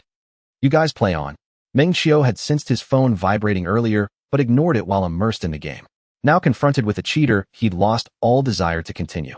His 3 teammates, 1 lone wolf, 1 dog brother, and 1 possibly a cutie girl, whose identity remained ambiguous. Too many variables. He unlocked his phone. It was a message from Zhou Junfeng. Young Master Meng, our company. Nothing urgent. Zhou Junfeng was inviting him to attend Duo1 Company's annual gala. Not going. I don't have time, Meng Qiu replied. Gala experiences varied widely, yet he'd never enjoyed attending them. Exhausting and dull. He fully understood Duo1's motive in extending the invitation. Merely flattery, exchanging contacts, performing social niceties. Hardly worth a special trip. Since cheating existed, why strain for authenticity? Do what you love and discard what you don't. No need to force yourself, ever. In this world, everyone lives the same life. The sole distinction lies in this. Some live life, others merely exist. He was different. He lived exactly as he wished. Young Master Meng surely has no time for our small company's gala. But our CEO specifically instructed me, should you ever visit Shanghai, please grace us with your presence. He wishes to treat you to dinner. Zhou Junfeng hadn't expected acceptance. He was merely fulfilling orders. Fine, Meng Qiu continued. What about you, Lao Zhou? Not treating me separately. If young Master Ming honors me, I'd host you. Not once, but year-round. Zhou Juanfeng's heart leapt. He responded, instantly eager to affirm his loyalty. This marked distinction truly delighted him deep down. The CEO invited, and he declined. Yet before Lao Zhou even voiced a request, the dinner was already arranged. Clearly the CEO valued him. Then it's settled. I'll contact you upon arriving in Shanghai. Boss, he won't come. I've invited him several times. Ah, you know how it is. A youth who spends so lavishly in game clearly treats money as trivial. What kind of family must he hail from in reality? I pleaded persistently, still he refused. I'm powerless. Understood. I trust your judgment. I leave it in your hands. Zhou Junfeng hung up, unfazed. I extended the invitation, he declined. What more could I do? Try yourself if you doubt me. Knock knock. Adjusting his attire and resuming his authoritative demeanor as President Zhou, he murmured softly. Enter. Li Min entered, smiling warmly. President Zhou, the marketing team has sent over the livestream proposal. If you have no further requirements, I'll contact them immediately to launch the campaign. Please take a seat. Zhou Junfeng gestured toward the sofa, then spoke slowly. Any issues with the partner's side? Earlier, the rivalry among the top 3 contenders on the popularity leaderboard had drawn internal attention. The company deemed it valuable promotional momentum. They approved a budget. Modest, only 5,000. He tasked Li Min with contacting a streamer within the gaming community. Li Min sat down smoothly and smiled. No issues. The streamer is signed with a newly partnered minor platform. Even if exposure occurs later, the fallout will be minimal. Here's the contract and the livestream plan. Zhou Junfeng dispensed with formalities. Li Min had worked alongside him for years. He rose and walked to the sofa opposite her. She accepted the documents. Li Min waited patiently. Zhou Junfeng, calm and unhurried, skimmed them briefly, then said, Tell him. The account reverts to us upon livestream completion. The streamer's in-game account was company-issued, a so-called internal account, with pre-configured top-up privileges. Yet the streamer would never actually spend real money. The game company would enhance the account's resources and combat power according to high-spending templates, models derived directly from real-world heavy spenders. Li Min seemed prepared. She replied without hesitation, I'll contact him immediately to revise the contract. Then we're settled. Zhou Junfeng offered a faint smile. Li Min added, President Zhou, I'll take my leave now. At 9 o'clock in the evening, the Douyin stream of the user legendary Big Watermelon fluctuated with around 10,000 viewers. The live broadcast displayed a legendary web game. Live broadcast titled The Legendary Godfather leads a watermelon army of 1,000 directly into the recently popular game area of the Emperor's Domination, bringing you a feast of domination. Big Watermelon was currently making a recharge, his voice intentionally exaggerated. Brothers who want to dominate with Big Watermelon messaged the streamer privately. Familiar brothers know the streamer's style. Without further ado, let's fully participate in today's activity. Don't say it, this game requires quite a bit of money to dominate. Let's start with a 2,998 yuan package. The barrage flooded in. Is this the official server? It's not the official server, but it has the legendary authorization as the streamer mentioned earlier. Why isn't the streamer playing the Legend of the Martial Arts anymore? Did you not see earlier? The streamer dominated the server and found it boring, so he switched servers a few days ago and has been playing this recently. Damn, are you also playing Emperor's Domination? Awesome. 2998. Let's go for it. Let's cross servers and see the effects. Big Watermelon glanced at the backend data displayed on the monitor. Donations were sparse. However, the barrage data and online numbers were decent, slightly higher than usual. It seemed the effect of the recharge live stream was quite good. Brothers, don't rush. Fighting against the same cross server is pointless. We are all brothers. He glanced at the barrage. Big Watermelon opened the activity introduction for the Supreme League in the game. In a few days, this game will reach its most interesting point. The streamer has always wondered if there could be a game that allows top players from various platforms to fight each other. Dominating a server is quite boring. This game, Emperor's Domination, has a Supreme League activity. It allows the strongest guilds from various platforms to battle together for the title of the #1 guild in the world. Although the streamer entered the area late, he has spent quite a bit of money. Brothers, give a follow. Watching the streamer spend money daily, leveraging his financial power to rise above, leading the Watermelon army in bloody battles to obtain the glory of the #1 guild in the world. At that moment, a voice suddenly popped up in the live room. Damn, Watermelon, it seems like we're about to flip the car. The speaker was his live assistant. What flip? Big Watermelon asked knowingly. The assistant's tone was extremely exaggerated. In this game on other platforms, there are several wealthy players. If you don't believe it, check the popularity celebration activity. Oh my hot horse, it's not me boosting others' morale. We really might flip the car this time. The barrage erupted. Is there a wealthy player in the web game? Streamer, quickly look, see if there's a rich streamer. Is there someone stronger than the streamer? It can't be a plant, right? Streamer, look, there's a surprise. Damn, I've been trying to say other game streamers are impressive, but when they encounter me, the god of the ocean, they remain mere passersby. Big Watermelon also pretended to be skeptical, saying, bro, let's keep our perspective broader, don't get shocked at everything. Let me see what's going on. After saying this, he clicked on the popularity celebration in the game, pretending to scrutinize the popularity rankings. I thought there would be some sudden powerhouse surpassing my number one. Where's the big brother you mentioned? The voice replied, if it weren't for you begging me, could you have that number one? The voice continued, look at the minor rankings, look at the overall rankings. Bro, keep your perspective wide. Big Watermelon teased while clicking on the overall ranking at the top of the rankings. Initially dismissive, he focused and was left dumbfounded. The streamer hasn't slept well these past few days. It seems I've started hallucinating. Brothers, don't panic. Let me count 1, 10, 100,000. A million. After counting, Big Watermelon enlarged the activity screen for the viewers in the live room to see better. Total popularity leaderboard, rank 1, player ID 43, dictatorial, the butterfly cannot fly over the ocean. Popularity 1075000. Settlement rewards. Rank 2, player ID Fun Godmaster.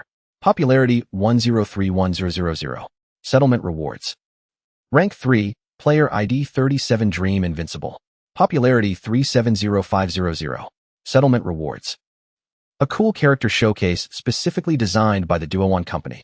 Coupled with that long string of zeros representing money, the visual impact was simply unparalleled. The voice sounded again, but this time it was mocking. So arrogant. Why aren't you arrogant anymore? Keep that perspective wider. Your minor ranking, if I'm not mistaken, seems to have only 500 votes, meaning you only spent over 500 during the event. Let me see what your overall ranking is. Watermelon, I've reached the 500th place and still can't find you. Big Watermelon remained silent. It was now his assistant's stage. With a pull and a swing combined with the astonishing numbers, the barrage in the live room surged to a peak.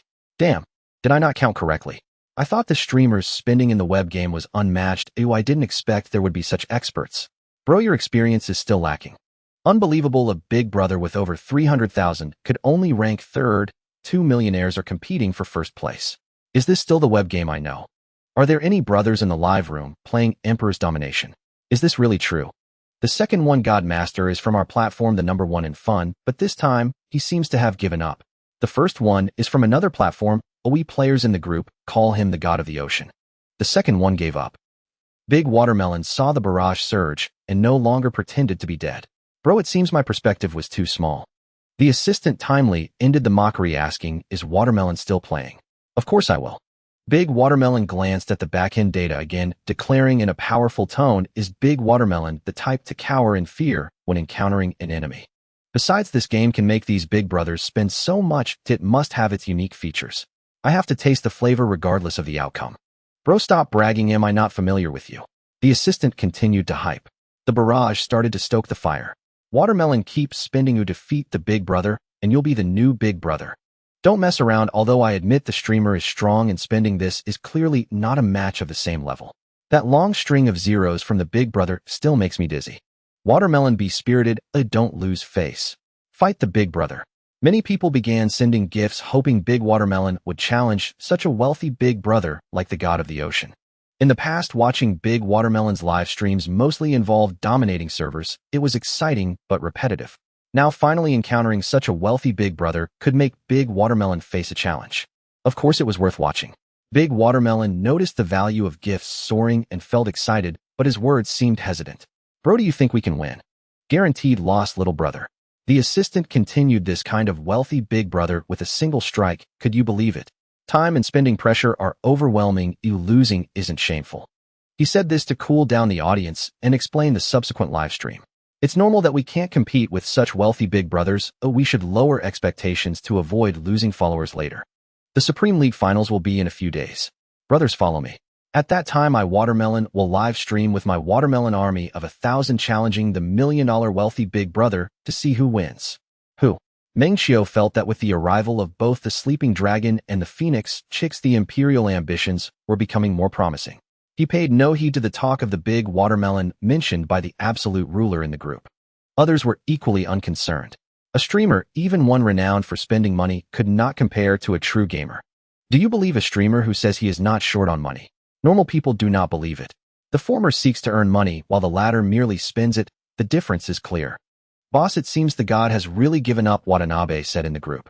Meng Qiu glanced at the overall popularity rankings, and indeed there was no change in the god's votes. Don't worry, everyone should rest early, he replied. Whether the god was cheating or not did not concern him. He just hoped it wouldn't affect his chances of obtaining the golden ticket.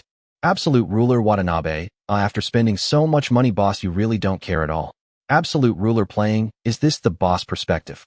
Others were equally amazed by Meng Qiu's calmness, expressing their admiration with a flurry of compliments. Meng Qiu silently typed 3 words. Wishing you wealth. Calm. What calm? One could only say that everyone's focus was different. Compared to the overall popularity rankings, he cared more about the daily settlement of the top ticket.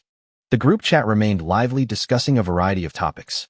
The older players came from various backgrounds. Those who could play web games and spend a little money were likely not from poor families.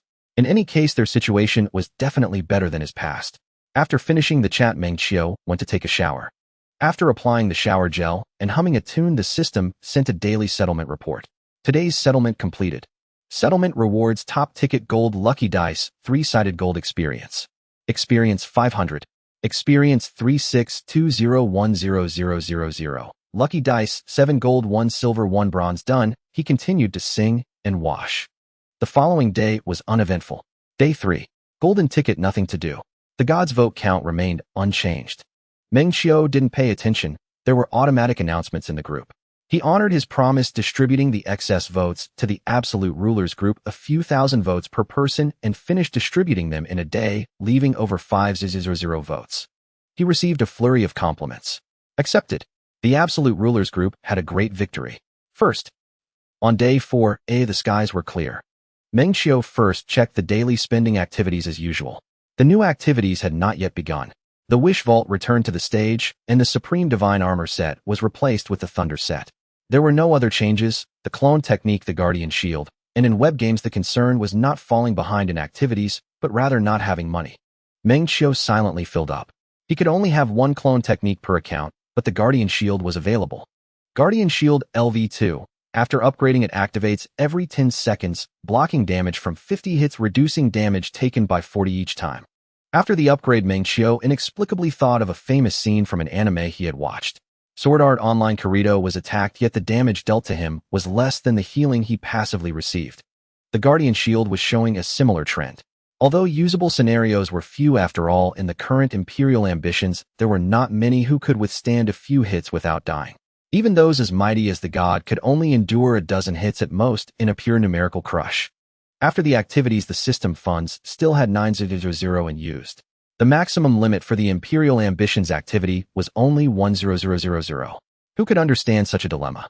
Waking up each day needing to spend 1000. Zhou Juanfeng, you are really reaching your limit. Given the opportunity, you are still not capable. You've become arrogant. Meng Qiu shook his head and smiled. This popularity celebration ranking was an impromptu event created due to Meng Woody's invincibility. The founder collapsed midway and the god gave up at the end. It was now a shoddy play with no climax. Confronting the popularity celebration, Meng Qiu was not interested. Meng Xiao this. When Zhou Junfeng received Meng Qiu's message, he was bewildered, doubting whether he was still awake, as if he were seeing a hallucination. What the hell?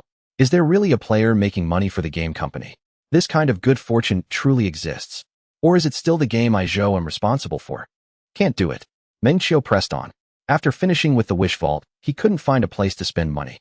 Pulling votes for popularity. In the past, he would have just pulled. After all, it was the system that provided the money, so spending it didn't hurt. But Meng Woody set a good example and taught him a principle: if you have money, you should leverage the advantages that come with it. So after finishing with the Wish Vault, he went to find Zhou Junfeng. He didn't propose any outrageous requests. He only asked Zhou Junfeng to design a red envelope feature so he could provide some benefits to the Absolute Rulers group members to boost their combat power. Otherwise, every time after an event, he either directly bought in-game currency or foolishly purchased popularity votes. It was simply not cost-effective.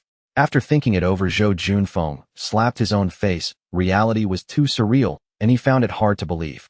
"Oh, Meng Qiu, you have really given me a difficult problem." Not believing was one thing. Agreeing was another. "I just want to serve the big brother well. Oh, what's wrong with that?" Fearing that the big brother might misunderstand, Zhou Junfeng quickly added, "I will have them design it immediately. Meng Qiu, don't worry, I will supervise them and ensure it goes live this afternoon." After accompanying the big brother, Zhou Junfeng immediately sent a message in the internal group. Imperial Ambitions Internal Group. Zhou Junfeng planning. Old Wang organized the development of a red envelope feature right away and launch it this afternoon. Is there any problem? Planning. Old Wang Zhou, this. Is there a problem? There are too many problems. The technical requirements are low, but adding work at the last minute is very troublesome. If it weren't for the money, he would want to curse Zhou Junfeng's family right now. Zhou Junfeng, who also came up from the bottom, understood very well that one cannot just keep making demands. He quickly added, after the new gameplay launches, the entire planning team will receive a raise at the end of the month. Planning. Old Wang, no problem, Zhou. Planning. Old Wang, I guarantee the task will be completed. Li Min looked at the messages in the internal group, full of curiosity, and tentatively asked, "Zhou, do I need to follow up on this?" Sister Min is impressive. Wang Jigang's eyes widened. Is this the advanced way to eat melon? Learn from it. Li Min smiled and turned her head. A bespectacled girl also leaned over, whispering, "Look at old Zhou's attitude. It seems our project's god of wealth has spoken." God of wealth? Are you talking about the butterfly that cannot cross the sea? Yes, our god of wealth for Imperial Ambitions. Old Zhou mentioned it himself in the last meeting. Besides the god of wealth, I can't think of anyone else who can make old Zhou act this way, or it's simply astounding. That person shook their head, leaving their words unfinished. In the workplace, people eat melon and observe silently, understanding that not everything can be said openly. One must guard against underhanded schemes. Alright, the gameplay will be launching soon. Everyone needs to hurry up and get in touch. After receiving Zhou Junfeng's private message, Li Min hurriedly interrupted everyone's discussions. Although the gameplay was customized by the god of wealth, they also needed to warm up the other big spenders. Knowing the news in advance was useless. What they wanted was this special treatment, which was also part of their job, serving the players. It turns out that Meng Qiu is indeed a good teacher. One must learn to leverage their own advantages. At noon, Meng Qiu received a response from Zhou Junfeng. After the game update, the Emperor's Dominance introduced a new feature exceeding his expectations in completion. There are several methods of distribution, including regular red envelopes, guild red envelopes, cross-server red envelopes, designated red envelopes, and finally platform red envelopes. Regular red envelopes can be snatched by players on the server, while the others are as the name suggests. Additionally, there is a new red envelope flash sale event. Big Brother Red Envelope Exclusive Boss Challenge. Order X1 300 Spirit Symbols, 300 Legendary Coins. Price 24 yuan. Original price 30 yuan. God of Wealth Red Envelope. God of Wealth Order X5, 100 million Spirit Symbols, 100 million Legendary Coins. Price 800 yuan. Original price 100 yuan. God of Wealth Order. After activation, a special event God of Wealth Challenge will be added to the platform, with numerous rare item rewards dropping upon successful challenges against the boss. The God of Wealth boss will be portrayed by the purchasing player. After reviewing the red envelope flash sale, Meng Qiu gave a thumbs up to Zhou Junfeng, or rather to the creative minds behind Emperor's Dominance. The emotional value provided was spot on. Not to mention other tiers of red envelopes, he was quite satisfied with the final God of Wealth red envelope. Rewards. He didn't care. What mattered was that it felt worth spending the money. Recharge. This recharge amount is 9,000 yuan. System prompt. Available system funds today 0 yuan. Meng Qiu purchased 11 God of Wealth red envelopes in one go. If this event had been available earlier, he would have filled it every day. His backpack also gained 55 God of Wealth orders along with some other small red envelope flash sale packages for additional numbers. Meng Qiu opened the red envelope interface. One can send red envelopes even without buying the flash sale as long as the account has both spirit symbols and legendary coins. After buying the flash sale, he just needed to input the rewards. Meng Qiu first sent a regular red envelope. In the server Duduan Wangu there were no others, just his brothers. Red envelope, initiator Duduan butterfly, cannot cross the ocean. Quantity 100. Distributing. After usage, the game interface immediately popped up a large celebratory red envelope accompanied by the cheerful sound of money bells. Meng Qiu also prepared to snatch one for fun. Red envelopes are all about the excitement. Sorry, the red envelope has been snatched up. Meng Qiu. Damn, how could you all be so fast? The support definitely doesn't have the function to snatch red envelopes. This was a spontaneous creation, and those in the support team would have no clue.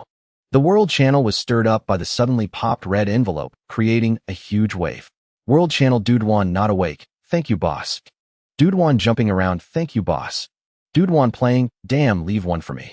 Dude1 gentle breeze, boss this isn't something you commissioned from the official right. Dude1 caring for the environment, boss I wish you ate sons. Thank you.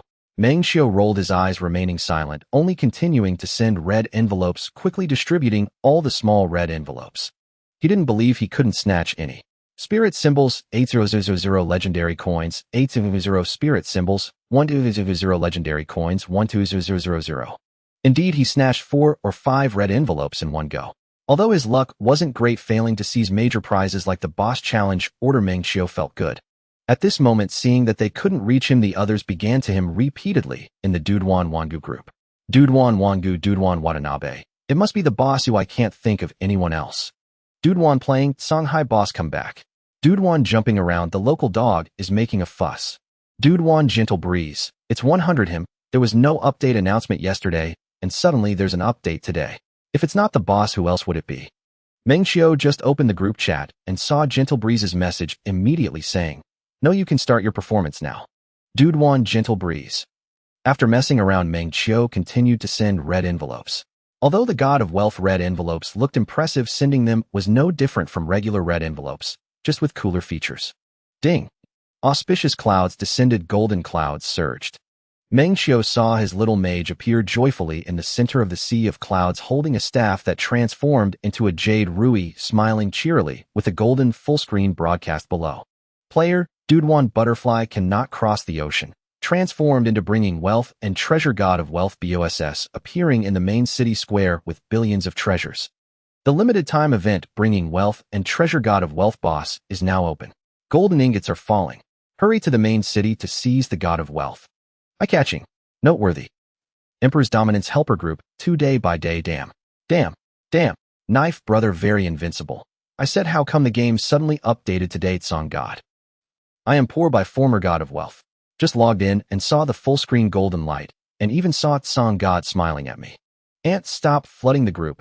The first server to kill will have the blessing of the God of Wealth BUFF, with an overall drop rate increase of 10. Hurry to the main city to kill Song God. Ant, before leaving let me say one more thing, Song God is awesome. Day by day, Song God is awesome. In the main city square of Dude1 Wangu, lightning zombies and heavenly fire emerged resembling the apocalypse. Meng Qiu was also among them. Hitting oneself. BOSS Dude1 butterfly cannot cross the ocean. Health 1 trillion. Damage rankings 0-1 Dude1 butterfly cannot cross the ocean. Damage 100 billion. 0-2 Dude1 jumping around. Damage 40 billion. Boss, you're a bit hard to hit. Hee boss, you smell so good. 1 hit drops 100 spirit symbols. Like it, eh? Meng Qiu asked with a smile. Everyone in Dude1 Wangu nodded in unison. It's hard not to like it. As long as you like it. Meng Qiu grinned, mischievously opening his backpack and using all 54 remaining God of Wealth orders.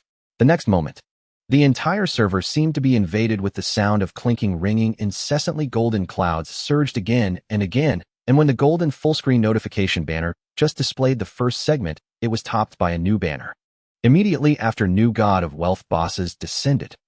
2, 3, 40. Suddenly the game screen lagged for a moment. Meng Qiu was taken aback. Damn, no way. Everyone in Dude1 Wangu was equally stunned. As more and more bosses descended, the game screen lagged into a presentation, and finally the screen went black as the game could no longer handle the lag and crashed. Dude1 Wangu, Dude1 not awake, hop. Dude1 Watanabe. The game crashed. Dude1 butterfly cannot cross the ocean. Dude1 playing, damn boss, how much did you buy? Dude1 butterfly cannot cross the ocean, 55. Dude1 jumping around. Awesome 1500 each boss, you bought it 11 times 1100 Young master, do you still need someone to guard the door? Dude1 gentle breeze, boss, I don't need pay to guard the door, just give me food. Dude1 playing, haha boss, the helper group has exploded. Dude1 not awake. I've never seen someone spend money to crash the game, boss, you're impressive. Ant, damn it. I was about to land the killing blow and suddenly the screen went black. The game crashed. Regine Dojin, laughing my head off. You take down 1 and 50 more spawn behind it. You could fight till you fall asleep. And Ant, I don't care. I'm waiting for official compensation. Dao Gu Invincible. The new gameplay dropped hastily, never fully polished. Who knew Tsang Shun would go this big? We were mid-swing when whoosh. A fresh wave of Tsang Shun bosses flooded in. Tu Fu, what's a Tsang Shun boss? And he scrolled back through the group chat and froze in astonishment. Damn. And my envy is so intense it's making me physically hard. And alright, Jin Dojin Tu Fu. Don't you have it into you Fu. I'm not on server 43. Ant, brother, don't be envious. Just think at least your server didn't crash. Dao Gu Invincible, haha. True enough. Unlike ours where the main city's swarming with Tsang Shun bosses, endless relentless. It's pure despair. Ant praised Tsang Shun. NRI Jin Dojin praised Tsang Shun. Li Min stood before Zhou Juanfeng delivering her report. And when the game crashed, customer support bore the brunt. The players heaped ironic praise upon their culprit while turning icy hostile glances toward the company itself. And yet she had no choice but to endure it all. After Li Min finished reporting, Zhou Juanfeng exhaled deeply, then waved dismissively. Issue an official announcement immediately, apology and compensation. Damn. Scared the hell out of me. And I thought it was a full-scale collapse. Turns out it's only server 43 that went down. So what does that have to do with me? A little bit. And so, apologize, compensate, and close the case. By the way, Director Zhou, a trending post about us has surfaced online. Would you like to see it? What post? Zhou Juanfeng stiffened. Not another disaster. Li Min pulled out her tablet, unlocked it, and handed it to him. Browser game stuns players with mysterious ultra whale, spends millions, overloads servers in 3 minutes, June 4th. The Emperor's Dominion, hereafter referred to as the Emperor, launched its new red packet feature. Within 3 minutes of launch. On server 43, a mysterious ultra whale, known only by the ID, solitary rule butterflies cannot cross the Zhangxi, made headlines, spending lavishly to boost his guild's combat strength ahead of the cross-server Guild Wars Supreme League. He spent 100 yuan on the highest tier, God of Wealth, red packet package. But the sheer number of God of Wealth boss spawns triggered a catastrophic server crash. In other words, this magnate poured such staggering sums, not for personal glory, but solely to elevate his guild brother's battlefield prowess. Moreover, it is reported that this is not the first time this enigmatic magnate has spent so extravagantly within the Emperor. Earlier at the end of May, the game rolled out a recharge event. In this same ID, butterflies cannot cross the Zhangxi, fiercely competed against wealthy players across multiple platforms, ultimately pouring over 1 million RMB into the game. He claimed the one spot on the leaderboard. The developers even rushed to craft exclusive titles and mount companions just for him. Halfway through, Zhou Juanfeng set the tablet aside and smiled, silent and knowing. What does it mean to sit calmly in your office only for fortune to descend from the heavens? Exactly this. And though some details are exaggerated, Zhou Juanfeng didn't mind. For instance, yes, the magnate did have rivals. They conceded quickly, but still spent heavily. In the article, Duo One appears overly fawning. It didn't rush customize anything, but we certainly could. Let's make it official immediately. Excellent. Tell the design team once the event concludes, prepare a bespoke gift package for the God of Wealth, exactly as described in this article. Understood. Li Min nodded, taking the tablet back. Zhou Juanfeng was elated. Li Jing of server 43, however, was far less pleased. Our server 43 magnate, you've mentioned us once, and even then it was all negative coverage. Unacceptable. NIS the server back up yet.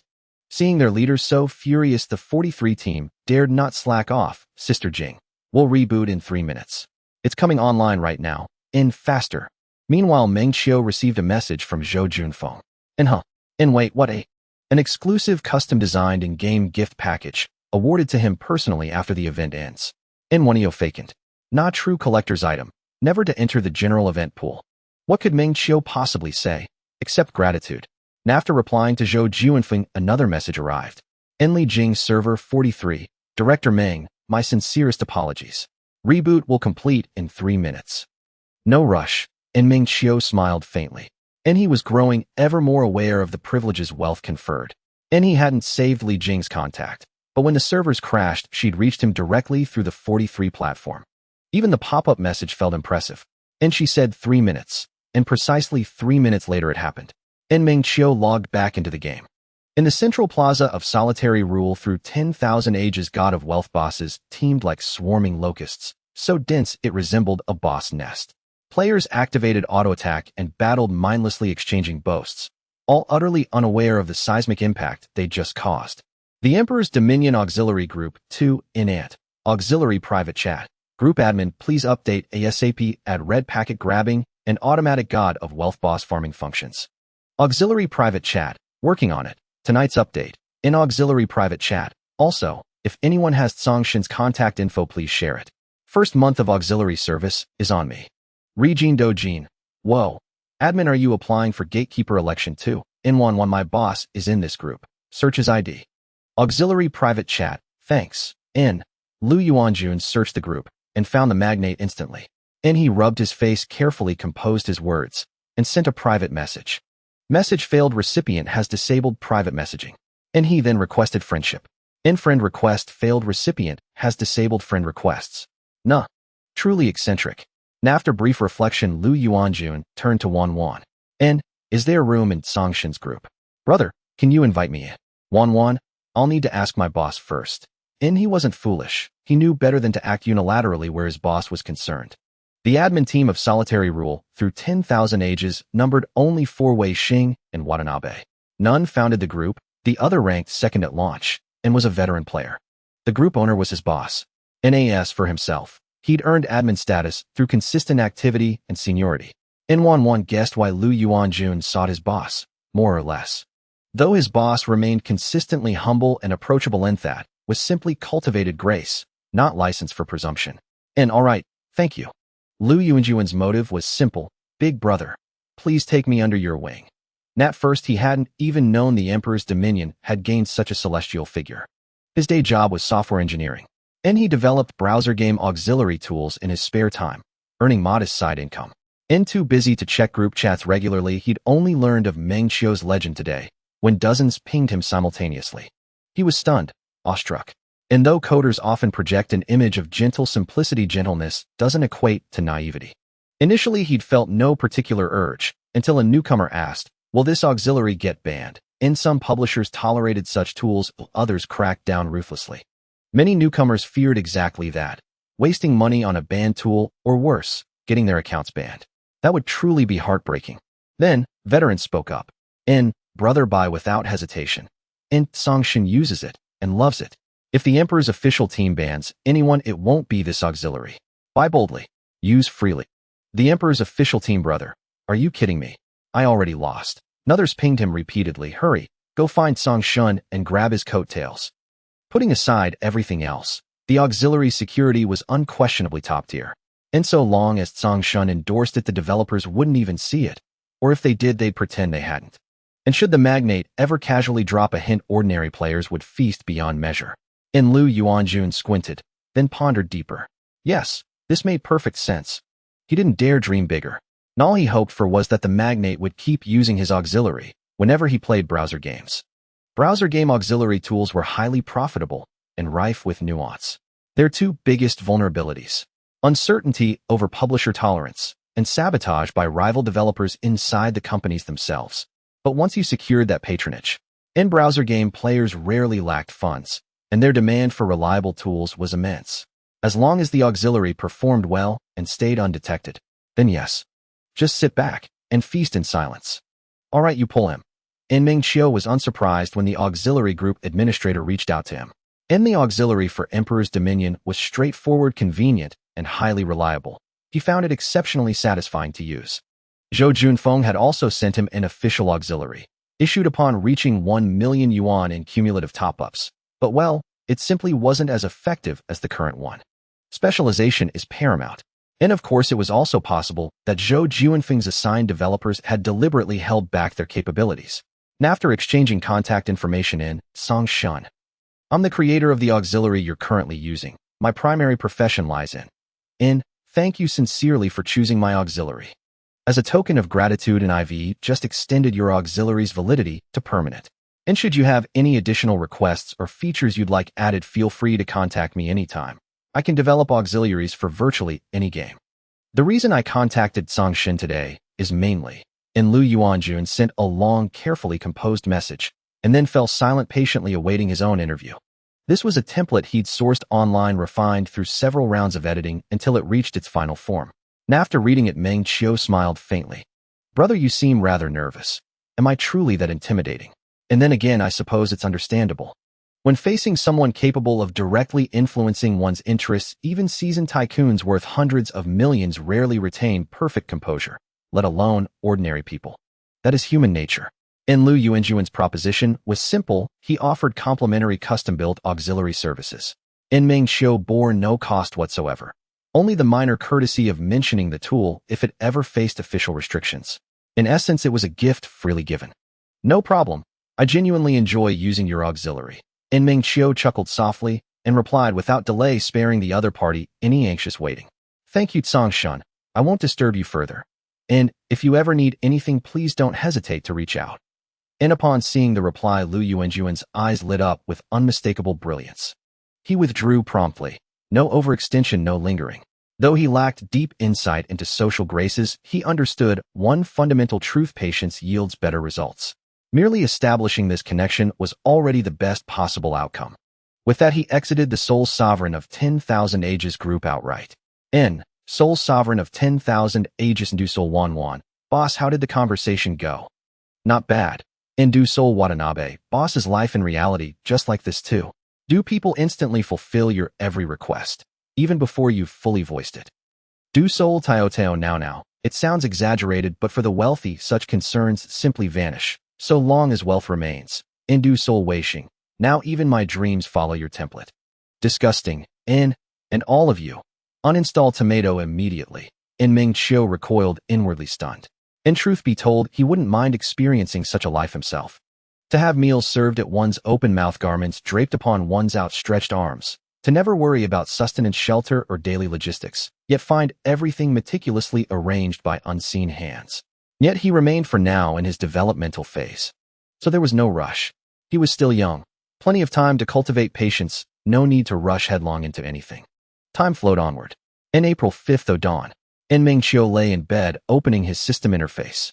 Experience 4,620 10,000 Fortune dice 9 gold 1 silver 1 bronze. His system experience was nearing the halfway mark.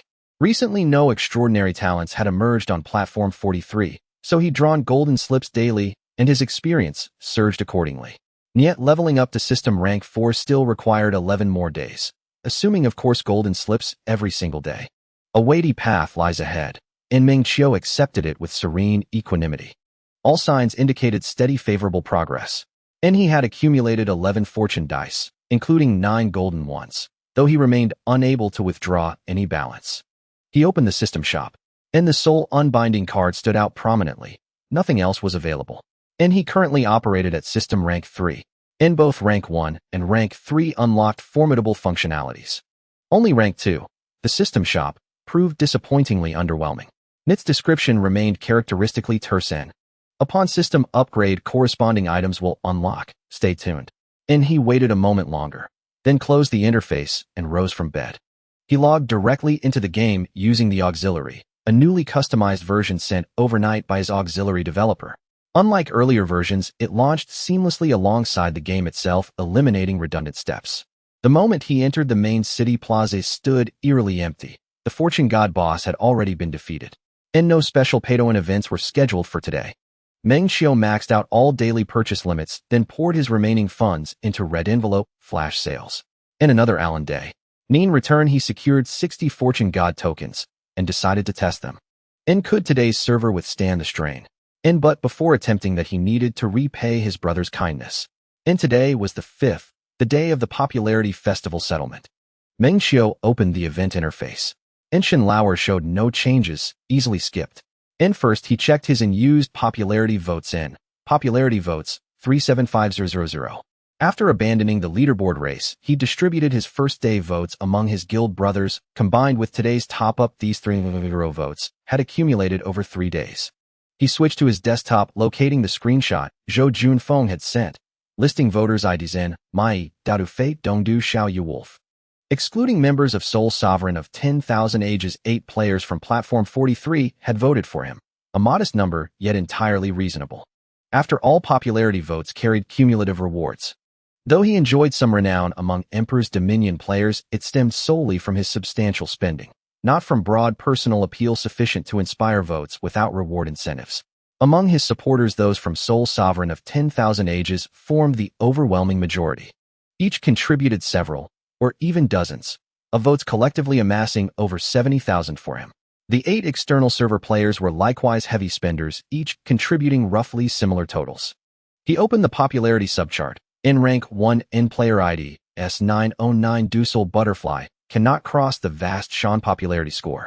In rank 2, in-player ID, S45 Dongdu, Xiao Yuwolf popularity score, 55512. In rank 3, in-player ID, S133 Daodu, fine popularity score, 41000. Compared to the overall chart, the subchart felt unervingly still. Scores shifted slightly from the event's outset, yet exhibited little meaningful fluctuation. Meng Qiu began distributing votes according to his list, 4500 votes per person.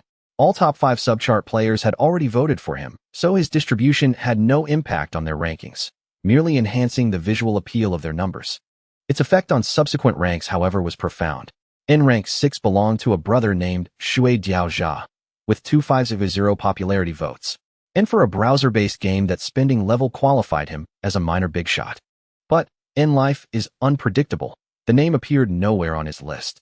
In my apologies, brother. After allocating votes to the top 5, Meng Qiu consulted his list again and selected a player named Meng Ly Meng Dao Shi.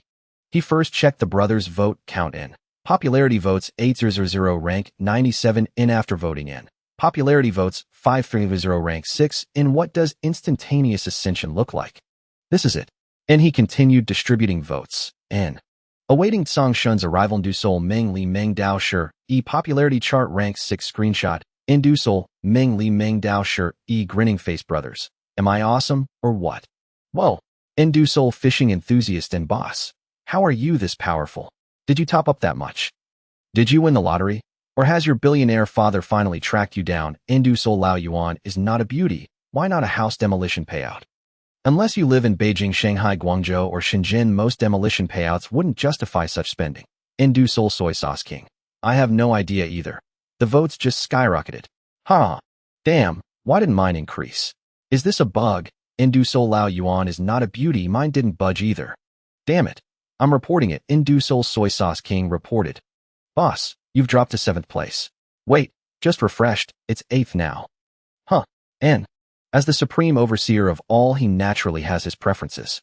They met while working together, and now they run a fruit supermarket, leading a very happy and fulfilling life, which makes many single individuals in the group envious. Hey, free fruits sent by the fruit boss. This game has truly been worthwhile. Thank you, big brother, for the treat. Now making his appearance is the fruit god, Wei Xing. I was wrong, brother Wei. But I can't let you spend without receiving something in return. He'll send a red envelope to buy some study materials for my nephew.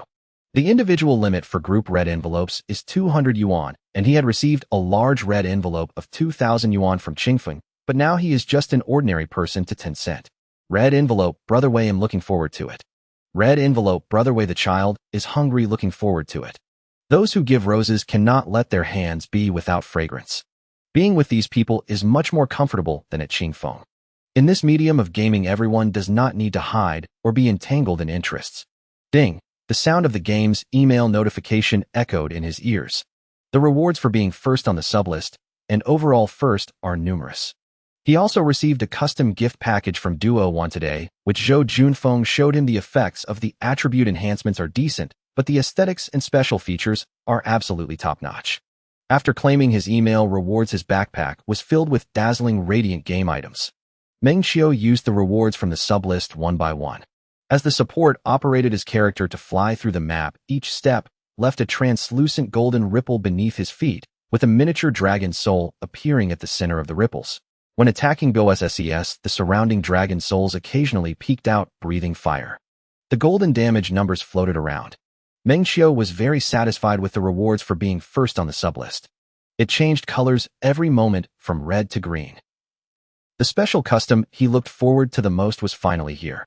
The next moment, announcement player Duduan Butterfly Cannot Fly Over the Sea made a stunning appearance. Young Master Meng, are you satisfied? Zhou Junfeng sent a message. Like. Meng Qiu nodded slightly. For a browser-based game, this level of polish was undoubtedly exceptional. It would be nearly impossible not to be satisfied. There is, after all, a profound distinction between spending money and spending lavishly. In this regard, Meng Qiu spoke with undeniable authority. Glad to hear young Master Meng is pleased. I won't disturb you further. Enjoy your game. Having received the reply, Zhou Juanfeng's heart swelled with quiet elation. This man was the project's very patron deity. Service had to be impeccable and post-purchase feedback meticulously tracked. He knew well that numerous game studios and browser platform operators were actively courting this same patron deity. He also knew, inevitably, that his elder brother would soon grow weary, not because the game lacked merit, but because its nature demanded it. That was the inherent limitation of browser games: monotonous mechanics, tedium, relentless repetition, and critically, a minuscule player base incapable of sustaining a vibrant social ecosystem. Even the most captivating browser game would quickly lose its luster under his elder brother's relentless sky-high spending. Human nature, after all, craves novelty and discards the familiar without remorse. Yet so long as the elder brother remained, every privilege would be extended to its utmost. After washing up, Meng Qiu lay down on his bed and opened the system interface. Following settlement day 5, his experience stood as follows. Experience 5120-10000. Lucky dice 10 gold, 1 silver, 1 bronze. Another small step closer to level 4. As for the lucky dice, never mind. He'd save them. For now, they served no purpose. Once the system reached level 4, he could select a new game and spend them all at once. The remaining 1 silver and 1 bronze die, he'd simply pretend they didn't exist. Why gamble on chance when certainty beckoned? He despised reckless gamblers above all else. Drifting into dreamscape with quiet anticipation, he slowly slipped into slumber. At dawn on the 6th, the doorbell chimed. Meng Qiu rose and opened the door to find a man standing outside. Your delivery. There are quite a few packages. Need assistance? That'd be much appreciated. Meng Qiu glanced briefly. Good heavens. Over a dozen parcels varying wildly in size. Thankfully, the courier had carried the burden. Before departing, Meng Qiu retrieved a pack of Zhonghua cigarettes from his bedroom and handed it over. Brother, thank you. Take these. A friend gifted them. Oh, I don't smoke. He had smoked before, but not anymore. Those cigarettes had been purchased years ago, back when he worked at Xingfeng. A typical laborer, especially one who spent days outdoors, often indulging in both tobacco and alcohol. This really isn't necessary. The courier blushed and politely declined. Meng Qiu offered no hollow courtesy. He simply pressed the pack into the man's palm with a gentle smile. If I don't smoke them, they'll only go to waste. Today I owe you entirely. Back in the living room, confronted by the mountain of parcels piled atop the coffee table, he felt a faint pang of exasperation. But the die was cast. Time to open them. Game models, wristwatches, tea leaves, teaware. As he unwrapped parcel after parcel, realization dawned. After opening the largest box, he picked up the accompanying greeting card. A matte black cardstock, its center embossed with the raised logo of Tycoon Entertainment. Inside, handwritten script flowed elegantly. Across 10,000 miles of mountains and rivers, may the 9 heavens keep you company. Beneath the text appeared the signature, respectfully presented by the entire Tycoon Entertainment team. Meng Qiu read it through in silence and smiled wordless. Only after unpacking everything did he realize most parcels came from major browser game platforms and several popular legend-themed browser studios. Their contents were eclectic, largely ceremonial, impressive in appearance, yet functionally negligible. Tycoon Entertainment's gift, however, stood apart. In what way exactly? A high-end custom-built PC, complete with keyboard, mouse, and speakers. The computer arrived fully assembled. Plug in and play.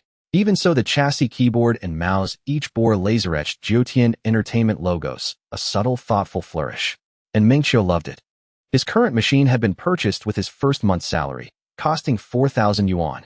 Years later, it lagged far behind mainstream specs, sufficient for browser games perhaps, but utterly inadequate for anything more demanding. His old companion had long since aged out of relevance. Lately, he'd even begun contemplating an upgrade. Money was no longer a constraint. As the ancient saying goes, to perfect one's craft, one must first sharpen one's tools, and this computer was indisputably his instrument of wealth. Sitting cross-legged, Meng Qiu sifted once more through the parcels, hoping to discover what Duoan and 4-3 had sent. He might forget who sent gifts, but if someone did, he'd certainly remember what. Finally, beneath the coffee table, he found Duoan's and 43's offerings, standard corporate gifts, unremarkable and uninspiring. Ah, unexpected bounty. With deepest regards, Zhou Junfeng. Old Zhou, such formality. What kind of relationship do we have anyway? Meng Qiu escorted his old machine to retirement in the guest room. Then, powering up the new PC, he tidied the living room while essential software downloaded. YYQQ, the 43 gaming platform. Pausing, he reasoned there was no harm in adding one more. So he installed the Jiutian entertainment platform as well. Logging into QQ, he scrolled past the chaotic chat history of this solitary dominion across 10,000 ages group, ignoring it entirely. Stock markets, child-rearing advice, geopolitical analysis. All present, yet almost nothing about their actual vocation: gaming. No sooner had he entered the game than a dazzling banner erupted across its center. Server-wide announcement: player, Solitary Dominion Butterflies Cannot Cross the Vast Sea, has made a stunning debut. Meng Qiu grinned. Truth be told, when it came to opulent, immersive gaming experiences, browser games reigned supreme. Grandeur, unmatched. Privileges, absolute. Skill, what skill? Take that up with my wallet. Moon Emperor. Yuang, all members. Yuang, brothers free tonight, log in. Those busy run auto assist. Tonight's Supreme Finals, we're aiming for second place. Yueluo Xing, elder brother, muster some spirit. If not bread then pride, we don't settle for second. We claim first. Yuewu Xiaofeng, Songhai's combat power 248. 2 billion screenshot, say that again. Songshan says he didn't catch it. Yuang, wait, wasn't it just 200 billion yesterday? How did it surge so fast? Yueluo Xing, elder brother, have you forgotten Songshan's ultimate technique, the QR code summoning art? At Songshan's spending pace, gains of hundreds of billions per day are modest, only during lulls and events. With active promotions, today's total may well soar past 300 billion. Yuefengyun, no matter. I've already placed my bet on Songshan. Yuang, ugh, this is maddening. What's the point of spending if it changes nothing? Truly, he felt stifled. In any other game, his expenditure would guarantee dominance, or at least fierce, hard-fought parity. Even paid shills existed solely to stimulate consumption, not to crush heavy spenders. Previously, the balance of power had unfolded precisely as he'd envisioned. In 43's imperial conquest, aside from a handful of elite spenders, he dominated effortlessly. Even against peers of comparable financial weight, his victories outnumbered defeats. Never had he imagined being outspent, outclassed, and humiliated by a newcomer from a rival server. Yueluo Xing, I saw dozens of our platform's top spenders listing accounts for sale on the trading site. Yuefengyun, Songshan's impact on high rollers has been devastating. Yuewu Xiaofeng, entirely normal. Unless you can outspend Songshan, this platform faces a mass exodus of elite players after the Supreme League concludes. Losing isn't the issue. It's the humiliation of paying and still losing. Yuang, I'm preparing to sell my account too. Yueluo Xing, what? Elder brother, you're really quitting. Yuang, I'm simply running out of steam. Yuefengyun, hold on elder brother. Just wait until Songshan sells his. Then buy it outright. Yuang, that is shockingly brilliant. Meng Qiu analyzed the battlefield dynamics. Well, truthfully, he was merely identifying today's victims. Utterly unaware. Just days prior, he'd reveled in slaughter, cutting down every foe with ruthless single-stroke decapitation. Yet many elite spenders he'd encountered now suffered shattered Dao hearts, and were preparing to abandon their accounts entirely. Opening the Supreme League interface. Current rankings. 1. Guild name Solitary Dominion across 10,000 ages. Guild leader Solitary Dominion Butterflies Cannot Cross the Vast Sea. Wins-losses 120. Points 76260. 2. Guild name Moon Emperor. Guild leader Yuang. Wins-losses 121. Points 16260. 3. Guild name Eastern Capital 12 Heroes. Guild leader Eastern Capital Xiao Yu Wolf. Wins-losses 121. Points 15260. Prize pool 120 billion. Top sponsor Solitary Dominion Butterflies Cannot Cross the Vast Sea. Sponsorship amount 6.25 billion spirit tokens. Current favorite to win betting favorite Solitary Dominion across 10,000 ages 2857 bets. The entire 43 platform likely hosted no more than this many players of Imperial Conquest. Passion, intense, fervent, overwhelming. The preview interface for upcoming opponents displayed detailed combat power metrics. Yuang, Eastern Capital, Xiao Yu Wolf, and Ant. Veteran top-tier players from established servers. All hovered between 40 and 45 billion. He was different. Where others boasted 3-digit power, he commanded 4, holding a narrow solitary lead of 1 digit. A modest advantage, yet decisive. The interface of the Supreme League. Yuang shrank in the safe zone, playing silently without a sound. Other players of the Moon Emperor Guild, seeing their leader not moving, also remained still. It wasn't cowardice, but rather following their leader's pace. Let's just hang on until the time is up. Before encountering Meng Qiu, the feeling wasn't significant. There are big shots. Who isn't a big shot? High combat power. My combat power isn't bad either. Just take a look. Alright, you're impressive, but I'm ahead of you. If you merge with me, I already stopped playing. Ewing thought this way. However, this time the Supreme League truly cast a shadow over him. It's not an exaggeration. Since he started playing web games, he had never been killed like this. Damn, I can't even break their defense, and the damage dealt to me is more than the healing received. As soon as I get close, a bunch of Paydoan buffs starts manifesting all over my body. The counterattack killed him. This is just ridiculous. I'm exhausted. Outside the safe zone, Meng Qiu, dressed in a custom outfit surrounded by butterflies, had his character's avatar floating behind him with a pitch-black ocean beneath his feet. He stood on it with one hand. 3 blue butterflies danced around his fingers. The butterflies are halos, the avatar is wings, the ocean is his mount, and the butterflies wrapping around his hand are the manifestation of his staff. It's all custom. Beneath his feet are the corpses of players from the Unilateral Dominance Guild, gradually starting to resurrect as time passes. There's no way around it. Their combat power is not even comparable to that of the old guild members of the Moon Emperor. Meng Qiu pondered for a long time, but the Moon Emperor still didn't show up. He was out of options. He couldn't possibly ask Zhou Junfeng to dismantle the safe zone. That would be too extreme. It wasn't his style. Supreme Channel, I want kill you. You take a few points and grind for a low safety score. The Supreme League is a battle for map points. Although he had never taken a point himself, he mainly relied on kills. He didn't even know how many buffs his character had. When he tried to pull them, there were too many to count. Yu Fengyun Song Shun, is it true? Unilateral Butterfly, it's true. Go ahead and take the points. Players from the Moon Emperor gradually stepped out of the safe zone. They weren't afraid, as they had dropped their equipment into storage before entering the league, so they weren't worried about losing gear. Meng Qiu wasn't that malicious. He was quietly idle. Seeing this, the Moon Emperor's members began to occupy points while Watanabe and the others didn't engage in chaotic fighting. Firstly, their leader had given the order. Secondly, without Meng Qiu, they really couldn't fight back, even if those players were in a naked gear state. Once everything settled, everyone went idle, and time passed peacefully. Unilateral Dominance, Unilateral Waking. Boss, I see that Yu Ying hasn't even left the safe zone yet. Unilateral Playing. These big shots are also pitiful. They spent so much yet still got killed by the boss. If they didn't quit the game on the spot, that means their psychological endurance is pretty strong. Unilateral Gentle Breeze. Boss, I saw Yu Ying registered on the account trading website. Unilateral Butterfly. Meng Qiu was startled. No way, brother. I'm very measured in my actions. First I kill, then I provide a safety net. There are few big brothers in web games who are like me. Almost would kill from beginning to end. Where can you find someone as kind as me? Unilateral Watanabe. On the auxiliary group, many people want you to be a bit harsher, lower the account prices, so they can buy accounts to flock to you. Unilateral Jungu. You want play after one Supreme League. Unilateral Gentle Breeze. It used to be like that on 37. During the peak of Meng Woody's activity, many rich players also quit. Unilateral Gentle Breeze. The boss is even tougher than Meng Woody. I mean, in terms of combat power. It doesn't matter, let them be.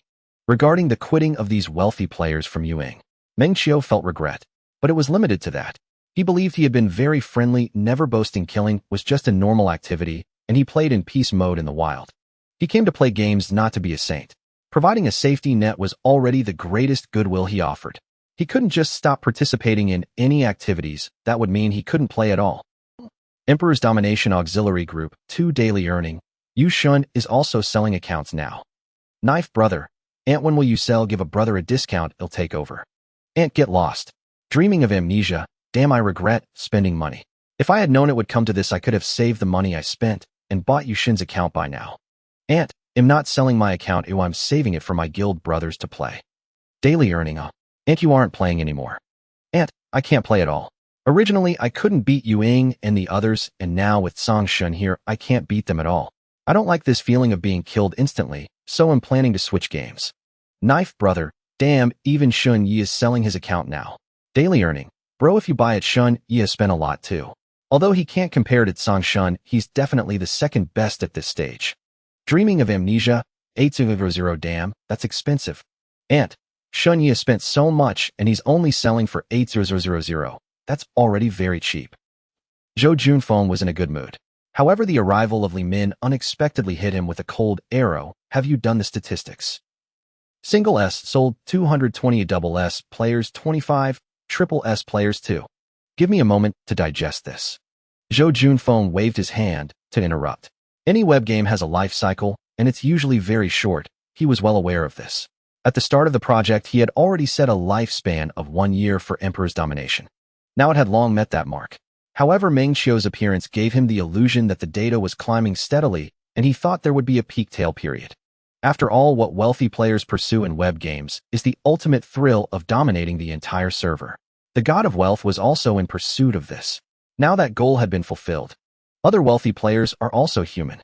If they spend a lot of money on a game and keep getting killed, their tolerance level is lower than that of ordinary players. Their investment costs and expected returns are too high. If the person killing them is on such a different level, even the wealthy players are not foolish. With so many web games out there, where else could they go to play? Zhou Junfeng lamented, not the wealthy players selling their accounts. Alright, although it also hurts. But compared to the large number of wealthy players quitting, what about his own God of Wealth? Invincibility is a kind of loneliness. Without opponents, it was only a matter of time before the God of Wealth would quit. Come on, just hold on a little longer. I can even provide subsidies for you. Zhou Zong. Li Min asked softly. Zhou Junfeng was after all an experienced professional, and despite the pain in his heart, he still made a decision. Try to appease them. Li Min didn't interrupt. This was a standard tactic, and also the least effective one. Zhou Junfeng continued. In addition, the IP migration and reboot can begin. Stop the development of new content and accelerate server mergers. There were many arrangements. After a web game loses its vitality, this is basically the process. Finally, Zhou Junfeng glanced at Li Min and paused for a moment. I will strive for the company's new project. Understood, I will arrange it immediately. Thank you, Zhou Zong. Li Min's face brightened. This was what she wanted to hear. Emperor's Domination was already a sunset flower. Those with ambition wouldn't want to stay in such a project. This was also Zhou Junfeng's guarantee to her. Once he took over the new project, she would follow. Zhou Junfeng didn't continue. He waved his hand to let Li Min leave. He sat in his office chair pondering how to secure the position of the new project leader, and most importantly, the God of Wealth. Without the God of Wealth, how would he survive? Who? Zhou Junfeng sprang up from his office chair. His eyes filled with determination for one last struggle. He knew the success rate of bringing the God of Wealth to the new game was 0, but he refused to give up. Meng Qiu. After sending the message, Zhou Junfeng patiently waited. A minute later, Meng Qiu replied, Wish you success. May we meet again in the future. I was still too greedy.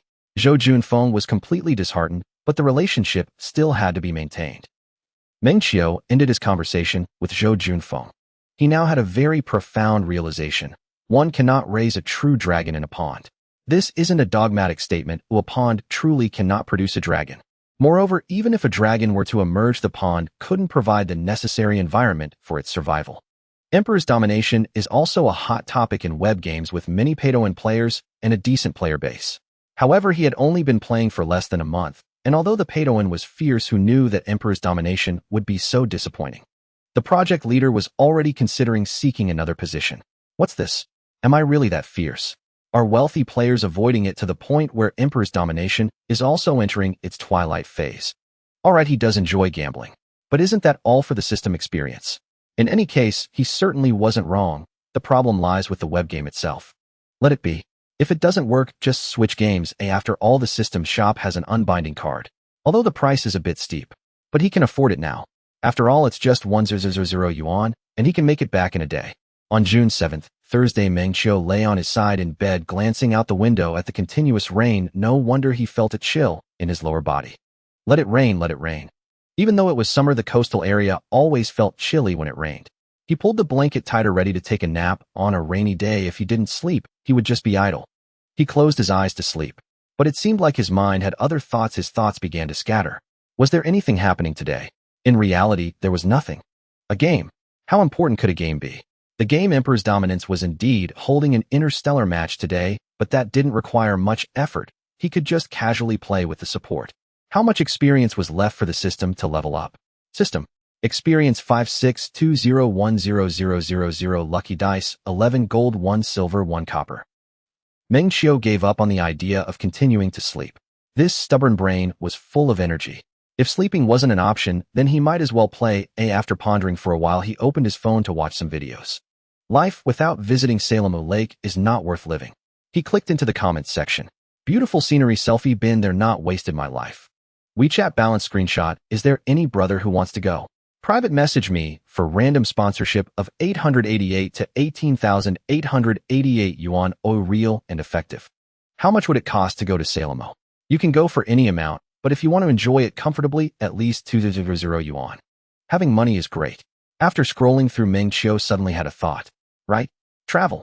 As an unemployed drifter playing games, there wouldn't be playing. Moreover, throughout his life, he had only been out to play with Lu Shaolin and the others twice during college back. Then they were just a few poor kids, and together, they didn't even have 500 yuan, yet they felt that the world was vast, and there was nowhere they couldn't go. Have you seen Kung Fu? The small attic, dilapidated and old, less than 30 square meters with 2 beds for 4 people, yet they still felt invigorated about life. After starting work, he had thought about it a few times. But because of a lack of money and time, he shook his head and gave up. Now money was no longer an issue, yet he was still holed up at home playing games. Is this the awareness a normal person should have? Am I worthy of the system's cultivation? The system replied, don't involve me in everything. Although Meng Qiu occasionally had bouts of laziness, once he had something he wanted to do, his motivation was definitely at full capacity. He would do it immediately, jumping up like a carp, almost straining his back. Damn, I need to add a workout plan too. Sitting cross-legged on the bed, Meng Qiu began to plan. He had already experienced budget travel, but with the system, now it was time to enjoy some comforts. First, let's check the finances. Construction bank, 6,078. Available balance yuan 392,000. 390000. The money was a bit lacking, but if spent on travel, it could definitely allow him to experience scenery he had never encountered before. With the idea in mind and the money in hand, what else was needed? How can I enjoy the scenery I've never experienced before? Just having money, who do I turn to? Meng Qiu had been an ordinary office worker for over 20 years. His parents were farmers. His social exposure and connections were like those of an average person. He didn't understand many things, and in fact, he was completely ignorant of them. He had no experience. He didn't know how to maximize benefits, or rather how to spend the least money to receive the best services. But it didn't matter. In this world, you can be ignorant of many things as long as you have money. Meng Qiu opened his phone and found Zhou Junfeng. Old Zhou. Dual 1 conference room. At this moment, preparations for a new project were underway. All responsible personnel were present. On the podium, a bald man was making a report while the boss of Duan Lin Yue sat in the front row next to Zhou Junfeng. The two appeared serious and unsmiling. Suddenly, dingling. Zhou Junfeng's eyes lit up when he saw the message. Seeing this, Lin Yu turned his head to take a look. What's the matter? It's my project's benefactor. Zhou Junfeng said as he replied, Meng, Shao, leave it to me, I'll ask for you. Upon hearing this, Lin Yu's dissatisfaction dissipated, and he changed his tone. Let me know if you need anything. Although the meeting should be serious. Serving players is their company's mission, which does not conflict. Not to mention it concerned the benefactor. He knew there was a super big spender at Emperor's Dominance. A player who recharges like this. Even if he was the boss, he still needed to lower himself to befriend such a person. It wouldn't be an exaggeration to say one could look up to him. Bringing $1 million in revenue to his company each month, he wasn't just Zhou Junfeng's benefactor, but also the benefactor of their company. What does a monthly recharge of $1 million signify? Let's put it this way. Even if this kind of consumption isn't the norm, it still means that benefactor's annual entertainment expenditure absolutely exceeds 10 million. What does this mean? Many second-generation rich kids aren't short on cash. Their families are wealthy, but they themselves have little disposable income. Looking at that benefactor's age, he's 25 and has control over family wealth. He doesn't believe that. It must just be pocket money. Pocket money is already like this. His family must be either rich or nobility. Lin Yu wanted to befriend him, but the guy ignored him, leaving him with no opportunity. Lin Zong, there really is. Lin Yu turned his head sharply. The benefactor wants to travel and asked if I had any recommended travel companies. Zhou Junfeng paused, showing a helpless expression. Lin Zong, you know He did have recommendations, but he knew well that someone with the wealth of a benefactor wouldn't go with a travel group. Would the benefactor know about travel groups? It's probably the same thing. To put it bluntly, he was just an ordinary person with a bit of money. Lin Yu also understood Zhou Junfeng's helplessness, immediately saying, last time I went abroad, I found a private travel customization company. I'll give you the contact details. More friends mean more paths. Meng Qiu followed the contact information sent by Zhou Junfeng. He dialed. Soon a gentle voice came from the other end. Hello, Mr. Meng. I am Lin Xiao, the customization consultant from Yunji Travel. Thank you for choosing us. Hello. Do you have a destination in mind?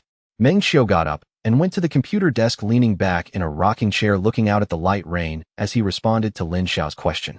To be honest, it was a very fresh conversational experience. Destination, travel time preferences. Every detail. After chatting for a while, the topic returned. What is the scale of your trip?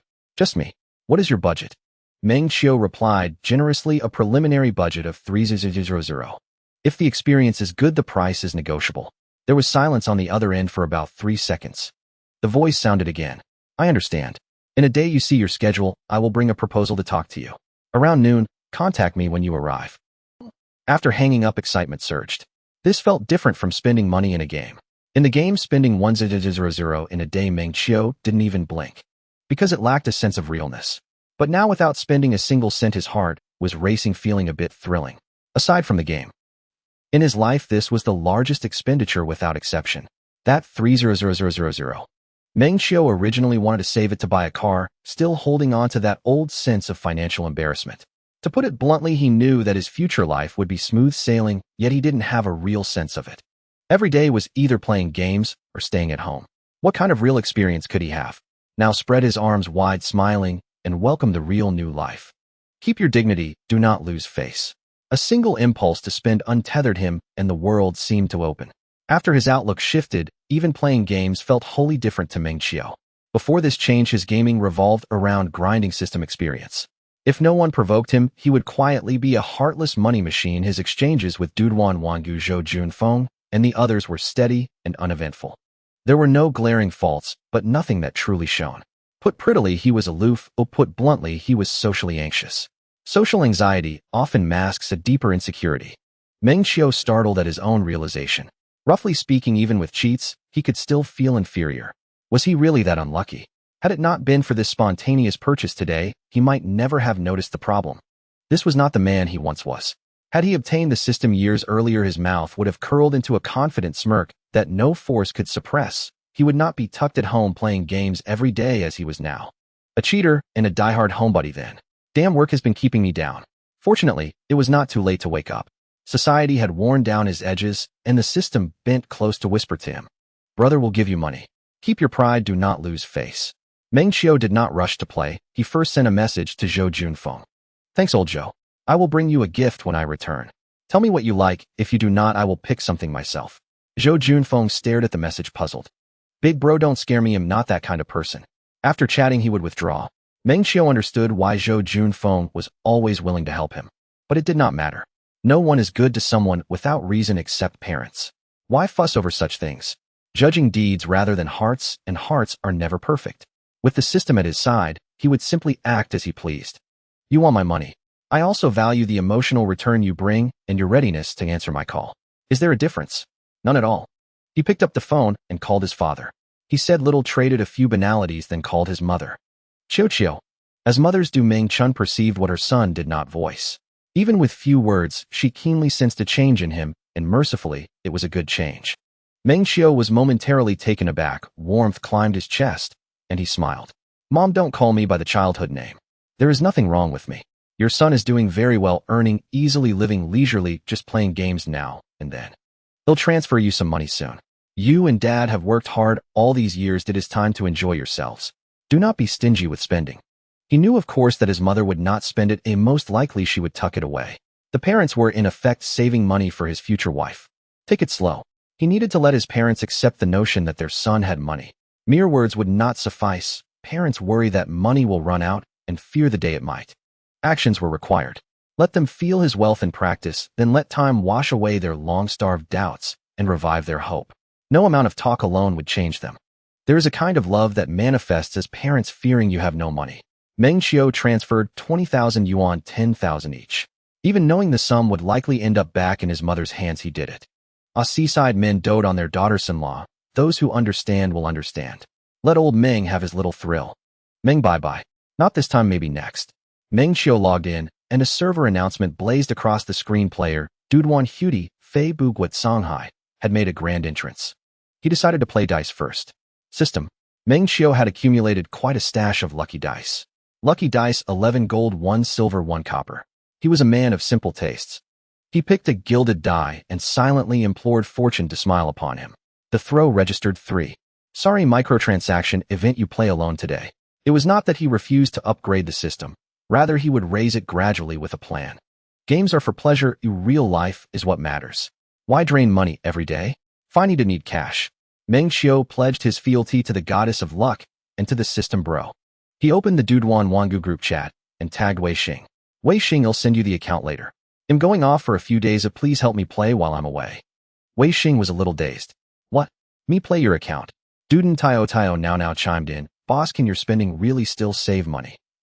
Their leader had once declared he was saving to buy a house and a car. Now he suddenly planned to go offline for several days. Quit saving, someone said. What to save for? Live for the moment. If you do not play now, you will only be older later. Duden Wei Xing, boss, why not let them play it? He had picked up big accounts playing browser games before, but never won like his leaders. How much had been spent was unknown, but $1 million was certain. No joke, it was a little alarming. Though the game was merely a browser game, after so much spending even dung would appear gilded. Duden Tio now reassured Wei Xing, relax. Even if you melted all of boss gear and put the account back online, the gear would still be there. With that level of spending, the developers probably have someone assigned to watch over his account. Meng Qiu smiled, inexplicably pleased. Play in peace.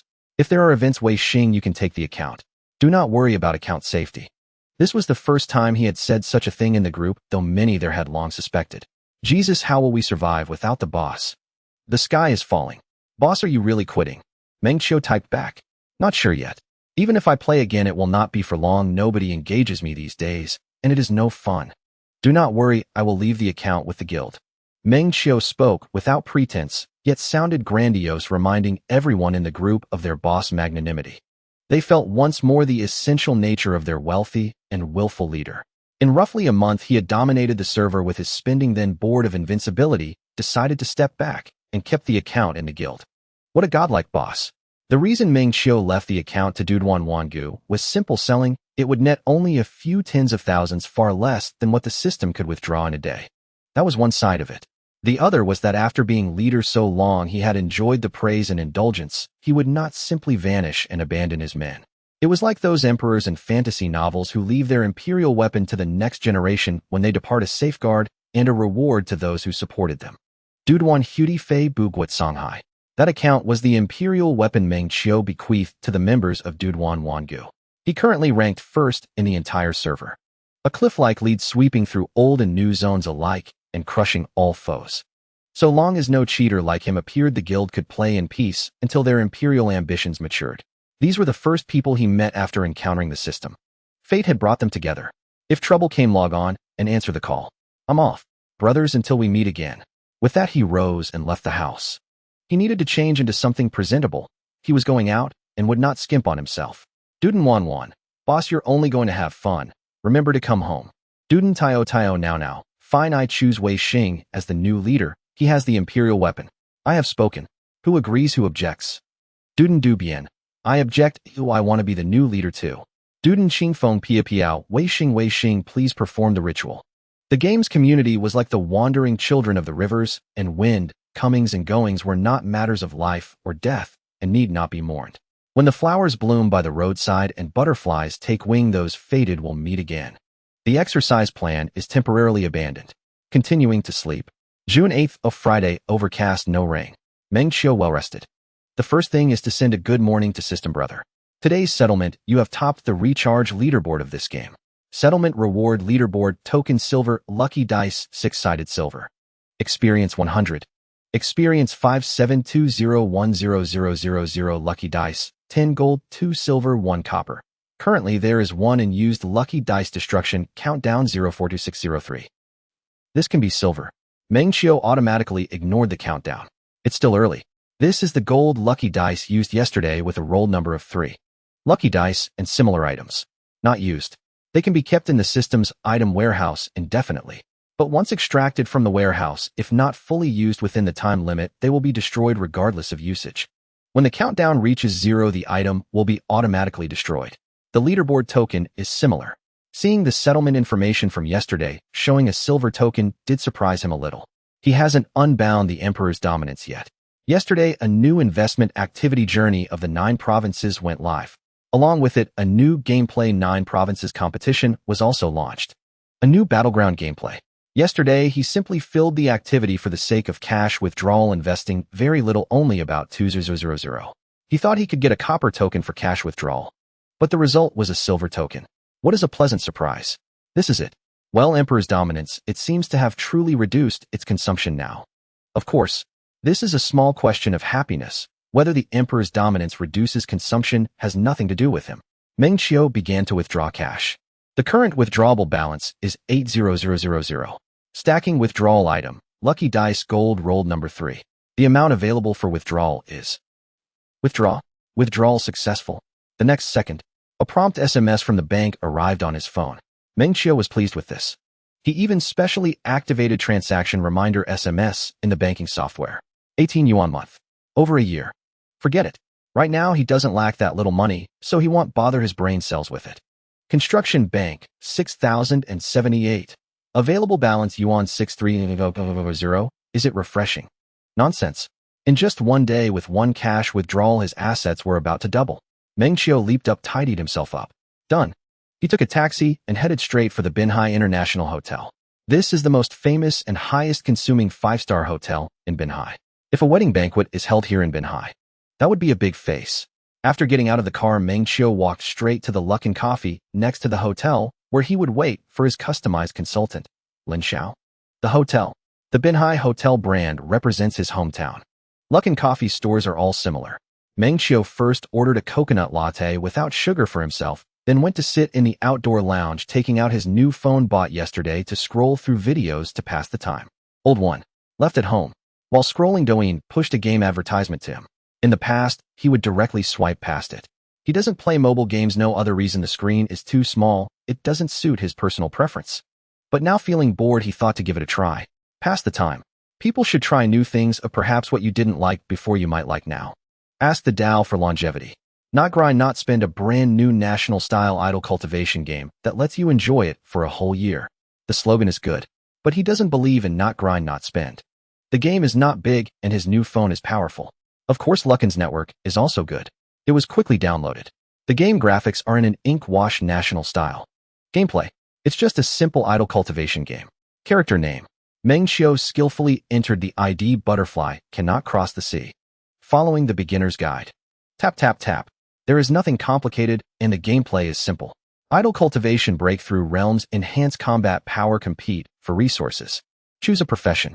Body cultivation, magic cultivation, sword cultivation, Confucian cultivation, ghost cultivation. Meng Qiu chose sword cultivation. Cool. A chance to fulfill his childhood dream of being in the martial arts world. After completing the beginner's guide, his inventory gained a bunch of items. Now he doesn't know what they are for. Next, he followed the new guiding NPC. He entered an extremely simple cave to cultivate in seclusion with a smooth breakthrough to the qi refining stage. Successfully packaged right. Meng Qiu tapped away while letting his thoughts wander. On this day, the Tao for Longevity's cultivation world welcomed a new ant. For some reason, he thought of this meme. Continuing to tap away, he thought next should be going out to hone his skills slaying demons and eliminating evils. As expected, slaying demons and eliminating evils, he gained several pieces of green equipment. Continued to cultivate in seclusion. Achieved a breakthrough to the second stage of qi refining. Exiting the cave, going down the mountain to slay demons and eliminate evils for the people. However, just as he stepped out of the cave, a black-clothed old six suddenly appeared and hit him instantly, draining his health to a sliver. At that moment, the NPC responsible for the sect he had joined, Wang, descended angrily from the sky. With one sword, he killed the old six and took him back to the cave for recuperation. After a few taps on the dialogue, he asked him to recharge. Meng Qiu. Bro, you are really straightforward. This old six won't be the sect's death servant, right? First recharge gift pack. Blue Ancient Treasure Gathering Spirit Jade by Cultivation Acquisition. 5 purchase 6 yuan. Meng Qiu took a sip of coffee. Not bad. However, it couldn't shake the status of the Snow King in his heart. Speaking of the Snow King, there really is a shop next to Luckin. He thought for a moment and got up to order a cup of lemonade. Back at Luckin, he bumped into a lady in a blue women's suit. Not to mention the girl. It's because, compared to the common girls in Binhai, her dress was very high-end. Meng Qiu didn't understand luxury brands. In this regard, he was completely illiterate. He simply felt that this outfit was eye-catching and very much like those high-end career women in films. The person was carrying a small handbag and had a folder in hand. After glancing around, she used her hand to hold the folder and tapped something on her phone, a simple watch on her wrist, particularly eye-catching. Now it looked even more like it. In Binhai in daily life, Meng Qiu rarely saw anyone wearing a watch. Lin Xiao. Meng Qiu walked over and asked directly. Mr. Meng. Meng Qiu nodded with a smile, extending his hand. Please take a seat. Thank you. Lin Xiao was momentarily taken aback. She didn't expect the person she was looking for was right in front of her. Hastily expressing her thanks, she subtly sized up Meng Qiu as she sat down. He had a very ordinary outfit, a mediocre white shirt and long pants, quite unremarkable. On the table was a new model of Apple phone with the screen still lit, displaying an unfamiliar game. Lin Xiao had no thoughts of looking down on him. She had heard of all sorts of strange preferences of wealthy people and had seen many. Meng Qiu had been a worker before. He knew very well that people rely on their attire and that appearance matters, but he didn't care. He wasn't trying to impress anyone, not putting on any display. He sensed Lin Xiao's scrutiny and smiled calmly. Look at it. I'm not someone to be ashamed of. After some pleasantries, Lin Xiao took on a professional demeanor, handed over the prepared plan for Meng Qiu to review, and smoothly introduced it. Mr. Meng Qiu. Meng Qiu glanced through it roughly. Private travel customization sounds very high-end, but its core is one plan per person, handing over all the complicated itinerary planning, resource booking, and emergency handling to professionals. Those who pay just need to enjoy the journey. He hadn't experienced it before, but saw that the plan was well written and had contingencies for all aspects, flipping directly to the last page of the document. He had given a budget of 3,000, but it wouldn't actually cost that much. The plan from Yunji estimated the total expenditure to be 2,000. The plan is for 7 days, meaning an expense of over 3,000 per day. Not cheap. It can also be increased later. Meng Qiu closed the document. Let's go with this plan for now. If the experience is good later, we can discuss it further. 22,000. This was the first time he would spend so much money in reality. You can't say it's quite thrilling. Upon hearing this, Lin Xiao's introduction paused, her expression almost losing control, clearly not used to this celestial rhythm. Meng Qiu continued, I have time recently, just notify me when you are ready. Private customization is not something that can just be done once ordered. Signing a contract, communicating about the trip, selecting accommodations, and having a personal butler all require time. Lin Xiao extended her hand, her face beaming with a smile. Thank you, Mr. Meng, for choosing Yunji Travel. We will not disappoint you. She didn't expect to encounter such a divine client this time. It felt somewhat unreal. Meng Qiu decisively paid the deposit. 5,000. The system brother said it was just a drop in the bucket and he couldn't argue against it. After the payment, Meng Qiu picked up a lemon drink and looked at Lin Xiao, asking, would you like a cup of lemon water? I quite enjoy it. Thank you. Lin Xiao secretly noted this detail. The client liked to drink Snow King lemon water. Then the two of them walked towards the nearby Snow King together. Another cup of lemon water, Meng Qiu said, turning his head. Do you want it with sugar? Just a little, she replied. Okay. The Snow King staff secretly glanced at Lin Xiao next to Meng Qiu. He took another look at Meng Qiu. Damn, bringing such a girl to drink at Snow King. Boss, why don't you teach a class? ID kneeled down to learn. After leaving the Snow King, Meng Qiu raised the lemon drink. The coconut water was gone. He couldn't get used to it. The rest will be communicated online. I hope this journey will be a pleasant one. The expenditure amounted to hundreds of thousands. This was not an ordinary client. Lin Xiao also raised her lemon drink slightly, tilting her body, her smile growing brighter. If her previous smile was merely based on work satisfaction, then this moment was a heartfelt enthusiasm. She couldn't help but think how wonderful it would be if all future clients were like this divine being. Mr. Meng, you can rest assured. Yunji Travel will not let you down.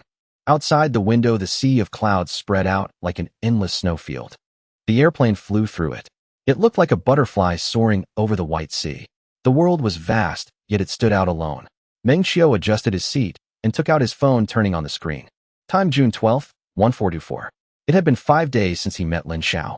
In these few days, Meng Qiu lived a regular life, playing games every day and exercising a bit. Then he communicated specific plans with Lin Xiao via video, finalizing all travel preparations and paying the balance. Meng Qiu returned to the old city and spent 2 days with his parents. He casually mentioned his travel plans. They didn't say much, only reminding him to pay attention to safety. Regarding games, Meng Qiu occasionally logged into Emperor's Domination to play for a while, then chatted and bragged with the old players of the game. Life was quite pleasant. In summary, during these days, the system upgrade pace was slow. Emperor's Domination currently faced a serious loss of wealthy players, with daily active revenue significantly reduced, providing Meng Qiu with an excellent cash-out window. He logged in daily, spending 1,000. The remaining system funds were all used for cashing out. The stock of Lucky Dice Gold also shrank accordingly. However, what he gained was His personal assets welcomed a significant increase. From the 8th to the 12th the system settled accounts 4 times, including 2 silver and 2 bronze. The lucky dice were extraordinarily lucky, all with 3 points. In just 4 days, Meng Qiu's total cash-out amount reached 1.08 million. The system experience was much less impressive. Calling on the system brother. Level LV3 experience 5940100000. Lucky dice 6 gold, 4 silver, 3 bronze. An increase of 220 experience points. Not too bad. The bank balance is now 1.49 million. He felt a bit rich. Now he could be considered a rich guy. With grain in hand, he felt secure. Meng Qiu opened the system mall. Unbind card price 1.00 cannot use system funds. After use, it can unbind the current game and leave a slot open. Meng Qiu made the purchase. He could now be considered someone with a bit of assets. 10,000 was not a big deal to him, let alone spending it on the system brother. He would willingly spend more. System brother loyal. The intention behind buying the unbind card was also clear. He was tired of playing Emperor's Domination and planned to switch to a new game. Although he had money now, he still hesitated to recharge the game with his own funds. System prompt: do you want to unbind Emperor's Domination? Unbind. In the next moment, the system binding section emptied. Meng Qiu chose to bind again. The game he had been playing frequently was asking Dao for longevity. He still wasn't used to mobile games, but since this game was cross-platform, he had to try it out. After binding, Meng Qiu let the system brother take a break. Unable to sleep, he opened his phone and prepared to play Asking Dao for Longevity. The flight he was on provided organic Wi-Fi service. Yunji had booked him a first-class ticket. The comfort was something he had never experienced before. The best part was that it offered free Wi-Fi service on board. No need to spend money. The internet speed for gaming was somewhat unstable. However, Asking Dao for Longevity wasn't a large game. It was still acceptable to play. Logging into the game. The character information displayed in the upper left corner. ID Butterfly cannot cross the sea. Realm Golden Core 4th stage. Battle power 1.2 billion. Xian Yuan value 2000. Xian Yuan is the recharge point for Asking Dao for Longevity. Recharge 1 yuan, 1 Xian Yuan. Xian Yuan can be used for lottery draws, each draw costing 100 points, and a 10 draw guarantees an orange item, while 100 draws guarantee the current up. After playing for 5 days, Meng Qiu couldn't resist spending 2,000. Mainly, he bought a monthly card, a seasonal card, a lifetime card, and some high-value recharge gift packs. In the Dao as deep as Abyss server, he barely made it into the top 10 leaderboard. Sect channel Listening Wind discussing intense sect leader, Song Hai, is online. Come quickly for the event. A cat ran away. Deputy sect leader. Brothers online hurry to grab the rewards. Xingjue isn't here today. Come quickly. Xingjue isn't here. Damn, I'm coming right away. Okay. Meng Qiu replied in the sect channel. This was the sect he joined. Red Dustin. Due to his battle power being in the top 10, he currently held the position of elder in the sect. He could be considered a small leader. After replying, he clicked on the Tai Su trial event icon in the upper right corner. This was a daily activity in Asking Dao for Longevity. The Tai Su space had 5 Tai Su exotic beast bosses and a bunch of small bosses. Players could freely choose their challenge targets, mainly to farm exotic beast points, and they could also team up to challenge Tai Su bosses. Rewards were given based on damage contribution, mainly dropping purple equipment, realm breakthrough materials, Tai Su exotic beast illustrated books, as well as some enhancement stones and other rewards. It was a daily resource activity for increasing battle power. As for Xingjue, he was the sect leader of 10,000 Sword Immortal Pavilion in their server and currently the #1 player. Battle power 5. For billion. The number of players in a server of Asking Dao for Longevity. That was. Even Emperor's Domination would be envious and weep. A full sect has 100 members. Their server has 6 or 7 sects with active players maintaining around 500. With so many people, the level of excitement is unimaginable. In any case, Emperor's Domination really isn't familiar right now. After playing for a few days, Meng Qiu was either killing or on the road to being killed. This game doesn't have any death drop mechanism. Go all out. His current battle power ranked 9th, with 8 others above him. In their sect counting him, there are 3 in the top 10. The strongest is still 10,000 Sword Immortal Pavilion. With Xingjue, this #1 player station, there are 5 high battle powers in the top 10. The remaining 2 top 10 Padawan players are scattered in the wild, having created their own sect positioned at the lowest ecological niche in their server. When the tiger is away, the monkeys reign. When Xingjue is not around, anyone with the second highest battle power in their sect will die upon arrival. In the domain of the 5 Tai Subo SS's, figures of cultivators flying through the air densely filled the screen with magic swords, gourds, and various magical artifacts occupying the screen, and the damage list was entirely filled with red dust in. Seeing Meng Qiu's small sword cultivator flying over. "Songhai, you're here if someone called for me." A message floated across the phone screen. The speaker was Listening Wind, discussing intent, his sect leader, and also the second strongest in their server. At that moment, Meng Qiu on his sword coincidentally met Listening Wind. He was riding a gourd heading towards other Tai Su boss locations. With Xingzhue absent, Listening Wind was invincible. But he was alone, stretched thin. To maximize resource acquisition, each boss needed a high battle power to support him, buying him time to rescue. Thus, when he saw Meng Qiu arrive, he moved to another location. "This is the boss." "Good." While replying, Meng Qiu also arrived at the foot of the boss. The character automatically attacked, and the damage contribution rapidly climbed, soon reaching the top 5. At the same time, Meng Qiu wasn't idle either. He pressed the daily special icon. He was going to summon the divine. "System Brother, come quickly." With the System Brother present, Meng Qiu unleashed a thunderous strike capable of even obliterating the Great Tao. "However, if not, then my apologies, I spoke a bit too loudly just now." Meng Qiu opened the daily special offers, his gaze lacking the usual deliberation and contemplation. His inner desire to recharge was not as intense as it had been in previous days, even failing to reach the point of actively activating the System Brother, indicating how relaxed and natural he felt at this moment. The recharge points for seeking the path to longevity are mainly divided into fixed daily gift packs and other daily limited purchase packs. The daily gift pack is fixed. One tier offers a free taste for players with meager rewards: 20 points of opportunity, 20 points of skill. Subsequent tiers include 6 yuan, 18 yuan, 68 yuan, 98 yuan, up to the highest tier of 648 yuan with rewards, including bonus opportunity points. There are also some basic materials such as enhancement stone, skill points, and fake coins. Opportunity is the basic currency for seeking the path to longevity.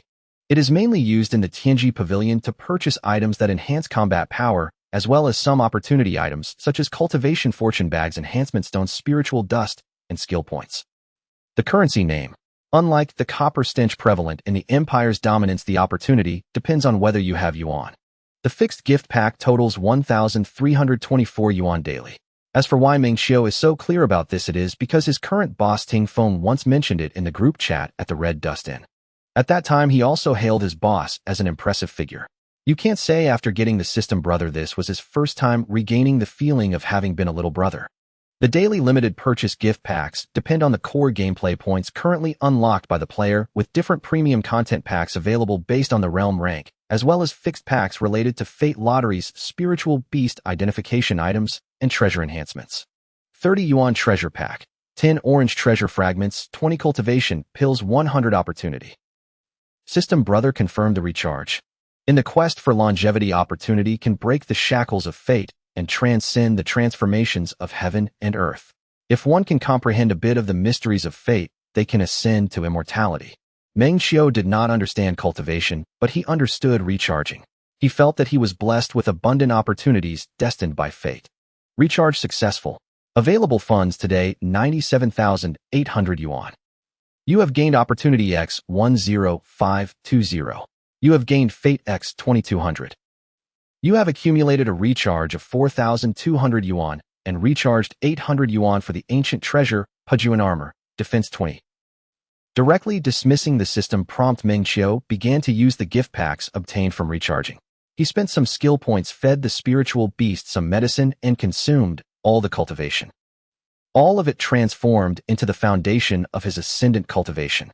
The accumulated recharge rewards in the quest for longevity are called Tianji Pavilion. The first tier is 36 yuan. It is a Dongxian mat that increases cultivation speed by 5. The subsequent tiers are 100 yuan for the Dongxian lamp, 10 increase in secret realm earnings, 300 yuan for the Dongxian jade pot, 15 increase in pill effects, 5,000 yuan for the Pajuan armor supreme treasure, the quest for longevity bottle. Meng Qiu spent 2,000 from his own small treasury a few days ago, plus today's slight expenditure from the System Brother. Currently, he is only 800 yuan away from the highest tier of Tianji Pavilion rewards. The recharging in the quest for longevity differs from the gameplay in the Empire's dominance, but the core remains the same. Spending money truly brings pleasure. If you keep recharging, you keep enjoying. The system recharge took only a second, while Meng Qiu took over 10 minutes to claim rewards and enhance his combat power. He didn't look closely at what he had improved. Just wherever there was a highlight, he tapped on it until the game system popped up a message saying insufficient materials. His small sword cultivation also welcomed a wave of enhancement, with combat power skyrocketing by over 70 million. Combat power rankings. 01. ID Xingzhui Yi Physical Cultivator. Realm Nascent Soul, First Stage. Sect Wanjian Xian Pavilion. Combat Power 5. For billion. 02. ID Ting Feng Su Lai E Ghost Cultivator. Realm Golden Core 9th Stage. Sect Red Dust In. Combat Power 4. 1 billion. 07. ID Dai Dai Fei Buguat Song High Sword Cultivator. Realm Golden Core 9th Stage. Sect Red Dust In. Combat Power 2. 9 billion. His ranking rose by 2 places. Meng Qiu was relatively satisfied with this result. After all, Ting Feng was his sect master who had spent over 2,000 in just a few days, while he hadn't even reached 1,000. As for Xingzhu, they had already stepped into the second floor of Tianji Pavilion. The chaotic clock, which accumulated 5,000, was also equipped. Yes, the Tianji Pavilion has several levels. The first level has a maximum recharge of 5,000, the second level adds a 0, making it 5,000, and as for the third level, 1,000,000. Is there a maximum? Ting Feng doesn't know. Meng Qiu doesn't know either. He learned about it from his big brother, but he will be able to verify it soon. After a nap, he woke up and started playing the game with his phone feeling a bit stiff in his neck. Meng Qiu stretched his neck. He flipped through various icons in the quest for longevity, confirming that there were no overlooked recharge gift packs. This meant that he had fully recharged again today. Any further recharges would only be like playing Empire's Dominance, pouring money directly into instant recharge. Then recharge casually. He could even put in over 1 million from his small treasury. Really? Meng Qiu felt once more the malice of the game company towards him. You could say he spends money on recharging, yet a full recharge doesn't cost much in a day. You could say he doesn't spend, but there are always things to recharge for every day. Meng Qiu had no resentment towards direct recharges. After all, it was the system brother spending money, and his child was spending his grandfather's money, so he felt no pain. Clicking on direct recharge in this regard, the quest for longevity is more subtle than Empire's Dominance. The highest tier is only 648 yuan, but the benefit is that there are no purchase limits. Focusing on 1 point, big brother, feel free to recharge. I won't say much. 648 yuan. Fate Coins X 6480A Opportunity X 6480 Celestial Fate Lottery Ticket X 100 Realm Breakthrough Pills Golden Core X1. The ratio of Fate to Opportunity is 110. However, some gameplay also allows for acquisition. Fate Coins can be used for lottery draws and purchasing certain Fate gift packs. There are also auction house bids and market purchases for game items sold by other players, which count as another form of high-level currency. Direct recharge rewards.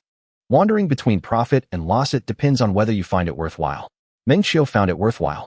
System recharge, all funds. When there is no specific recharge target, as long as a clear command is given, the system will execute flexibly. This is a skill he developed from recharging in Empire's Dominance. Not recommended for ordinary people to learn because they won't be able to. Recharge successful. Available funds today 0 yuan. After the system brother finished recharging, Meng Qiu's opportunity points and Fate Coins reached a somewhat exaggerated amount. Opportunity 208,794. Fate 130141.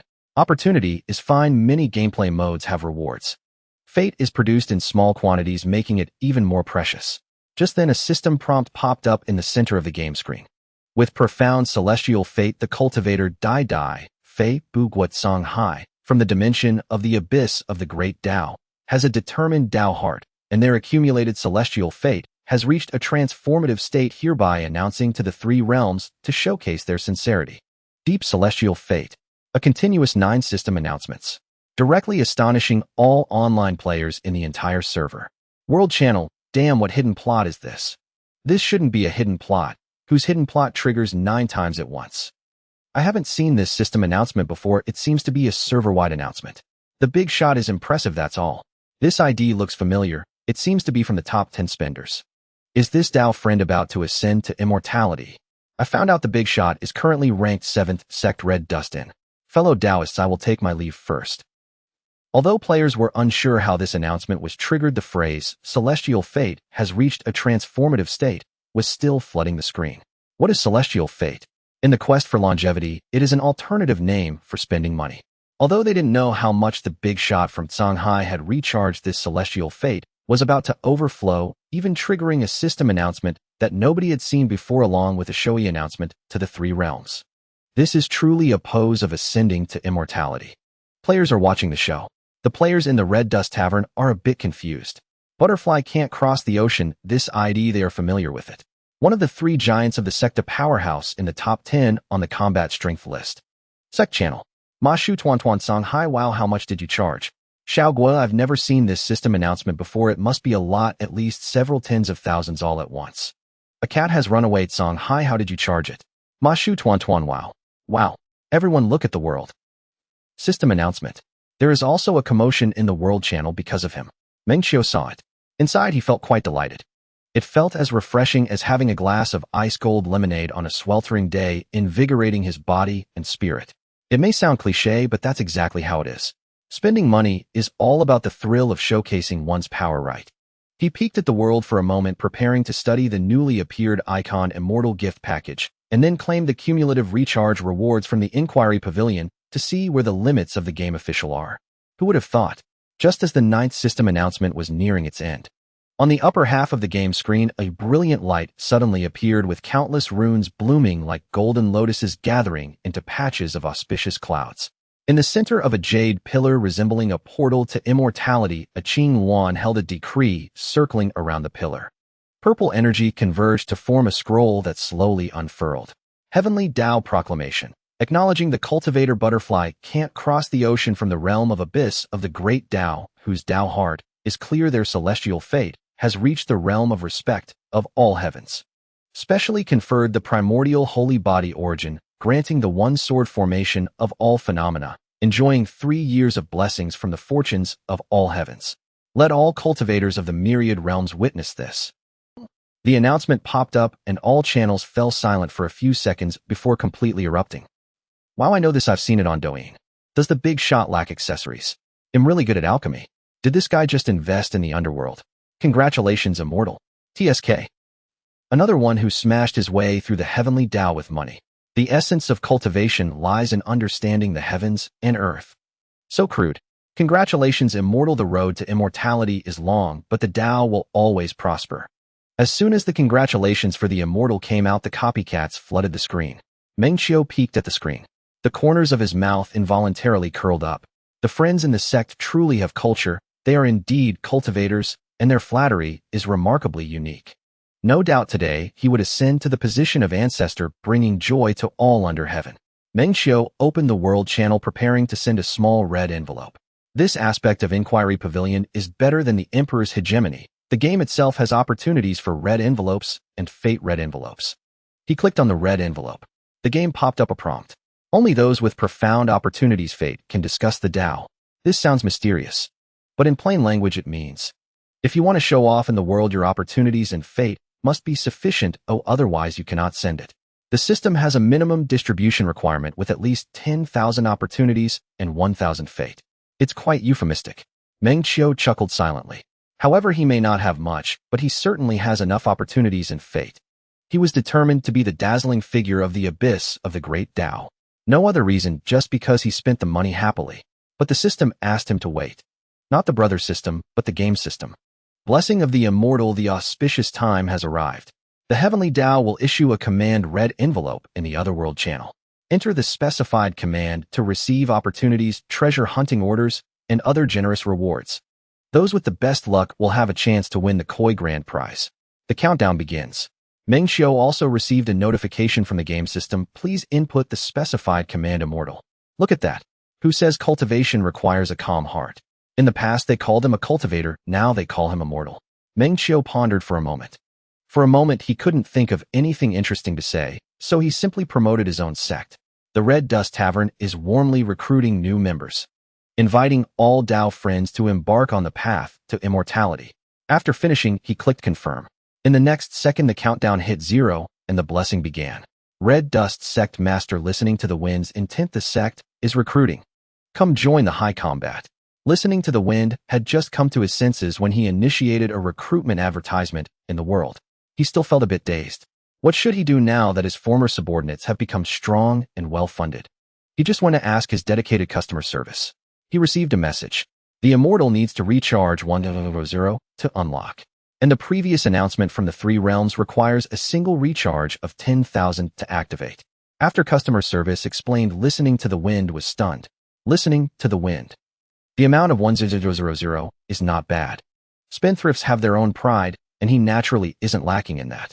Inquiry Pavilion isn't devoid of those who spend 100. The player base is evident with millions of spendthrifts not being few. But spending 100 in a day. Songhai quickly raise an army. I will personally bestow you with the yellow robe. If others give it to you, I fear you may catch cold. Coming back to his senses, listening to the wind, prepared to continue advertising. But he saw that the entire world was filled with the copycats saying thank you immortal for the blessing. The opportunity red envelope he sent out still has not attracted any attention. Don't they want opportunities? How can one cultivate without them? After Meng Qiu bestowed blessings, he began to reply to the messages sent by his sect friends. Songhai Wow, don't mess around, brother, with good quality. We are cultivators, not delinquents. Meng Qiu was very patient. He didn't talk much in reality, but on the internet. Brother, let me chat with you. Songhai, how much did you spend? 10. Songhai, why hasn't your combat power changed much? I haven't claimed all the rewards yet, and my combat strength is still not up to par. The Red Dust Tavern was bustling. Immortal. Just as Meng Qiu was replying, the sect channel suddenly popped up several notifications. The sect master, listening to the wind's intent, has passed the sect master position to the elder butterfly, can't cross the ocean. The cultivator, listening to the wind's intent, has been promoted to supreme elder. Listening to the wind, you're not playing anymore. Wow, no way, we just welcomed back the ancestor Songhai, and the sect is thriving on the verge of reaching the mortal realm. At this moment, listening to the wind, you're not playing anymore. Meng Qiu was also taken aback. Listening to the wind, are you playing tricks? He found listening to the wind to chat privately. He really had no intention of being the sect master. Inquiry Pavilion isn't like those Emperor-style games. The player base is small and many rewards are only available to the president. Most of the gameplay rewards are solo. Whether he is the boss or not does not affect anything. Moreover, given the system's capabilities, he truly doesn't lack this little title. Listening to the wind was doing quite well as the sect master. He didn't want to be so burdened. Besides, compared to being the sect master, he actually prefers the position of supreme elder. In cultivation, the older the fiercer. Expression, are you playing tricks? He'll give you the sect master position, he'll take the supreme elder. After sending Meng Qiu directly past the sect master position back to listening to the wind, and he became the supreme elder. Listening to the wind saw the message sent by Meng Qiu. He was filled with speechlessness. That guy said I wasn't playing anymore. He just thought that it wouldn't be good to give a long elder position to someone who spent so much. Inquiry Pavilion can only set up 2 vice sect masters, and they had all been assigned out at the start of the server. Now asking someone to vacate a position. Wouldn't that imply he is flattering the elder brother? He, listening to the wind, couldn't do such a thing. After thinking it over, he could only give up his position and be a supreme elder. Listening to the wind didn't say anything and sent a screenshot he took from customer service. Immortal privilege screenshot. Immortal privileges can expand the sect size. Oh, I see. I'll handle it first, and after I'm done I'll give it to you. He'll definitely be the supreme elder. Meng Qiu realized. Privileges can exist, but being sect master is truly out of the question. He is a lazy person. He can be an ancestor, but doesn't want to be a workhorse. He is already tired of the Emperor's hegemony. Boss, take me to climb the tower.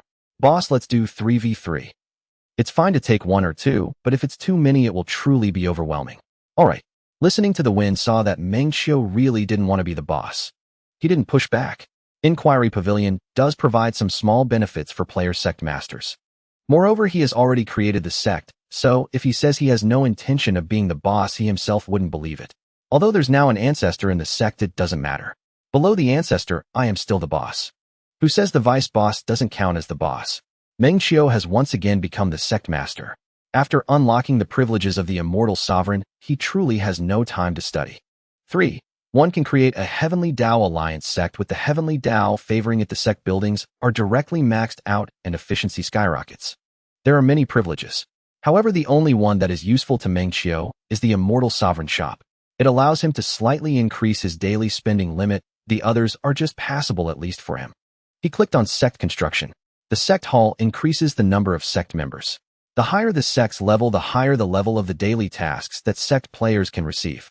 The sect's divine beast is useless just for gathering materials. The scripture repository allows the use of mysterious crystal materials and sect contributions to exchange for refining blueprints, alchemy recipes, and divine ability fragments. Meng Qiu clicked to upgrade one by one. While doing so, he also discovered that as the sect master, the sect's name would have a prefix Heavenly Dao Favor Immortal Sovereign Residence. The bright golden small characters stand out prominently in the sect list. A little flair, however, showing off is human nature. The spendthrifts like it, and so does Meng Qiu. So how to show off? It's simple. I have what you don't, that's it.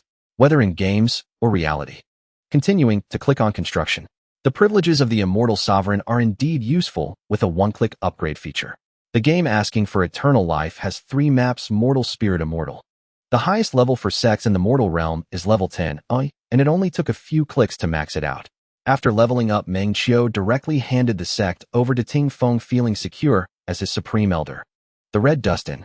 The butterfly cannot fly over the vast sea. Okay. Ting Feng recounted the matter. Money is truly a good thing. We have filled all 200 slots. There are also more positions. Ting Feng, give me a position and I will recruit people. A cat ran away. Vast sea, let's form a bond. Forming a bond is a romantic gameplay in asking for eternal life. The name is quite elegant. People call it Dao partners.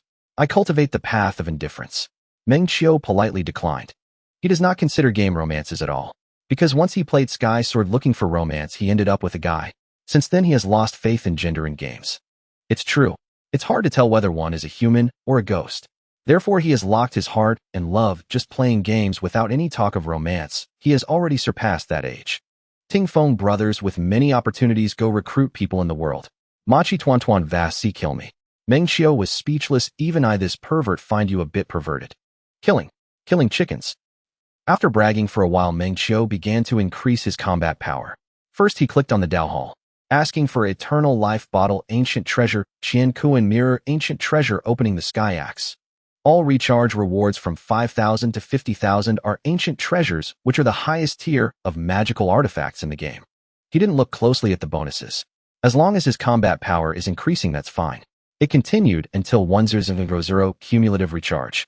The cumulative recharge grants an exclusive avatar for the Immortal Sovereign, an avatar frame, and a chat banner set. There's also an auspicious beast Qilin mount, the Immortal Sovereign's cave-dwelling outfit, and mysterious spirit beast stones, among other rewards. It can be considered abundant. Keep going where the highlights are. Breakthrough in realm. In asking for eternal life, each realm has 9 stages. To break through a minor realm, one only needs a breakthrough pill of the current realm, but to transcend to the next realm, much more is needed, and there is a chance of failure. One either relies on probability or accumulates attempts. Of course, in the game, spending money to buy items that increase the success rate of transcendence is also feasible. He is currently at the 9th stage of Golden Core. To break through to the nascent soul realm, he only needs to transcend, and his cultivation has long been full, even overflowing. Success rate for transcendence, 99. Requires Golden Core breakthrough pill, 10,150. His breakthrough pills were given for a direct recharge of 648. All are for the Golden Core realm. Click it. Failure.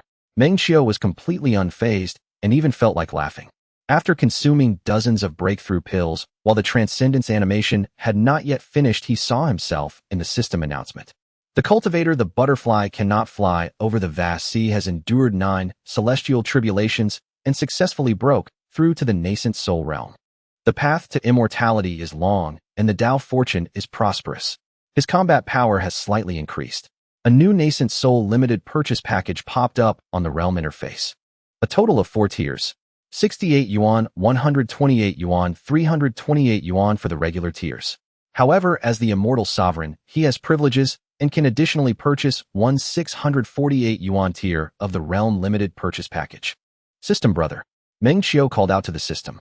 This recharge requires 1,172 yuan, insufficient funds. Do you wish to continue the recharge? Recharge. Meng Qiu confirmed in his heart.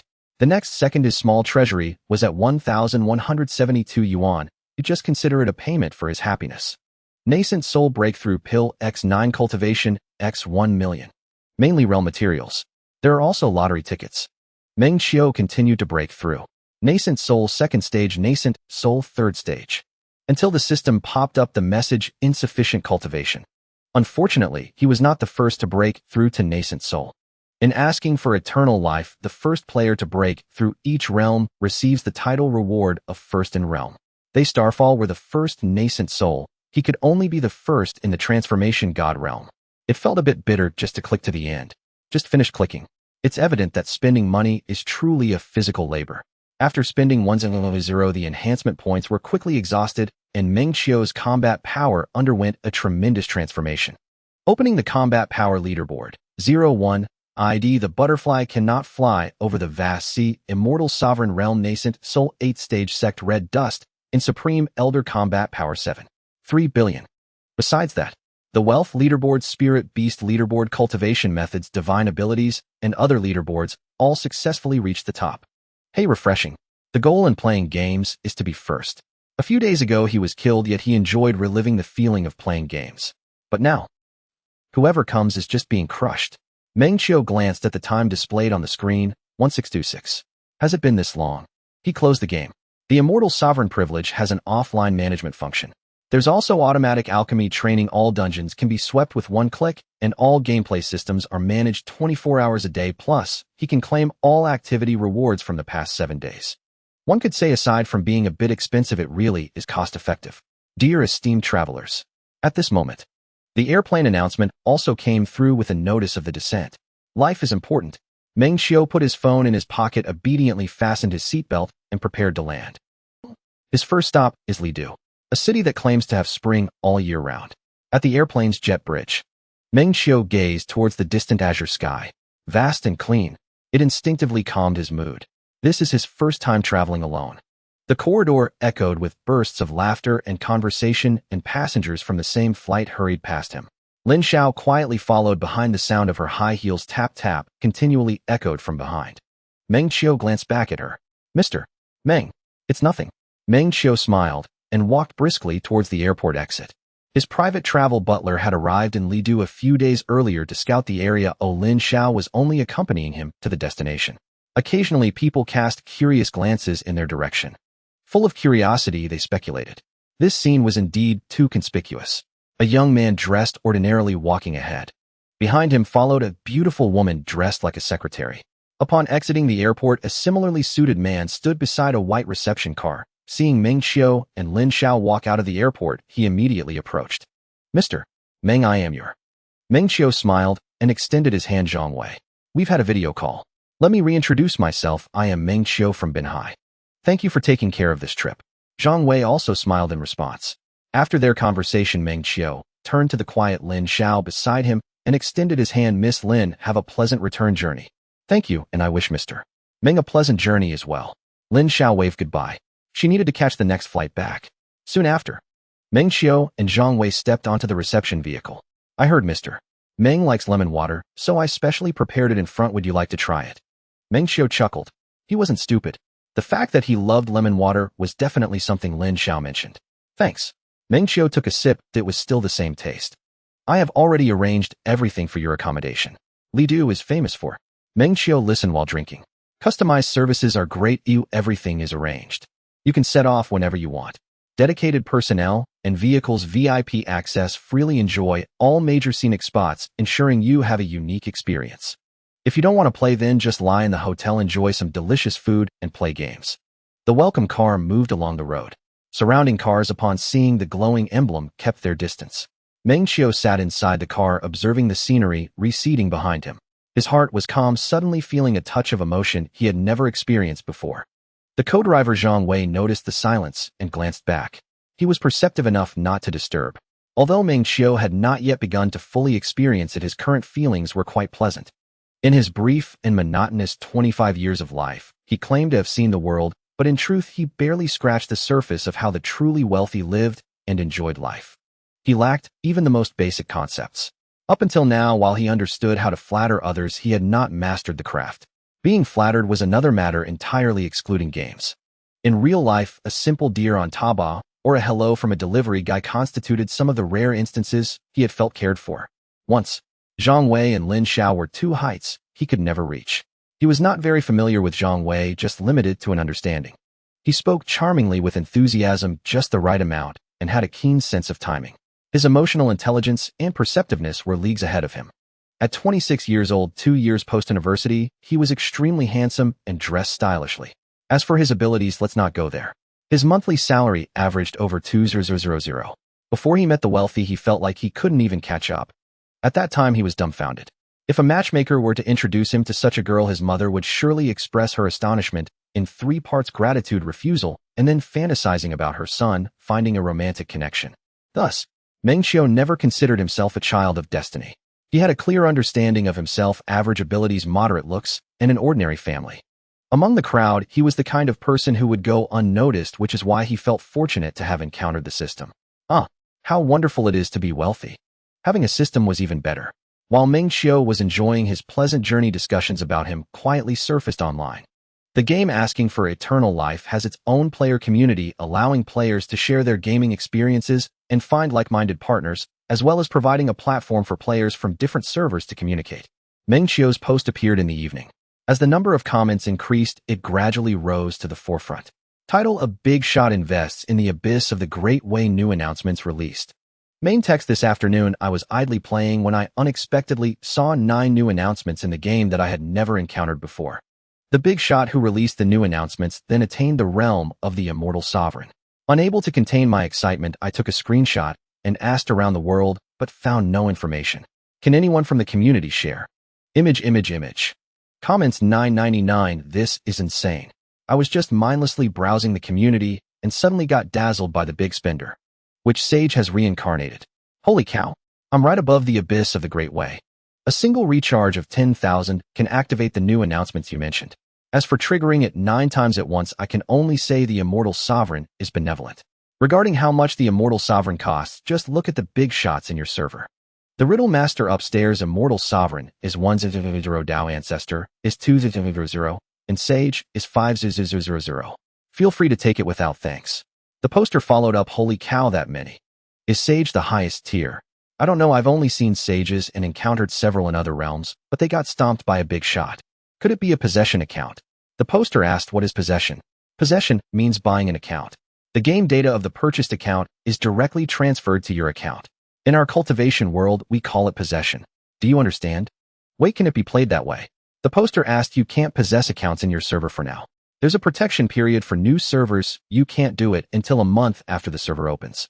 Listening to the conversation, Ting Feng put down his phone, his expression complicated. He was a proud person. Or rather, it's hard not to be proud when one can spend tens of thousands in a game in just a few days. In real life, he lived comfortably, and in the eyes of those around him, he was synonymous with a rich second generation. In the game, it was even more pronounced. Spending money was for enjoyment, but fundamentally, it was about relishing the feeling of being admired. He just didn't expect that the admiration he enjoyed for a few days would seamlessly transition to someone else. Red Dust and Rich Guy and Rich Girl Group. Ma Shu Tuan Ting Feng, the sect master, is here to pass on knowledge. Seeing the group message from management, Ting Feng instinctively asked, is Song Hai not here? A cat that had run off replied, Song Hai is on vacation, he should still be outside having fun. Upon hearing this, Ma Shu Tuan's eyes lit up and her gossip radar was automatically activated. One of her great pleasures in gaming was indulging in gossip. Cat sister, do you really want to be connected with Song Hai? Ting Feng silently deleted the message he had just typed. He tried hard to play dead. The cat that had run off didn't take long to respond, of course. At the very least, I wouldn't have to worry about Song Hai deceiving me with feelings and also taking my money.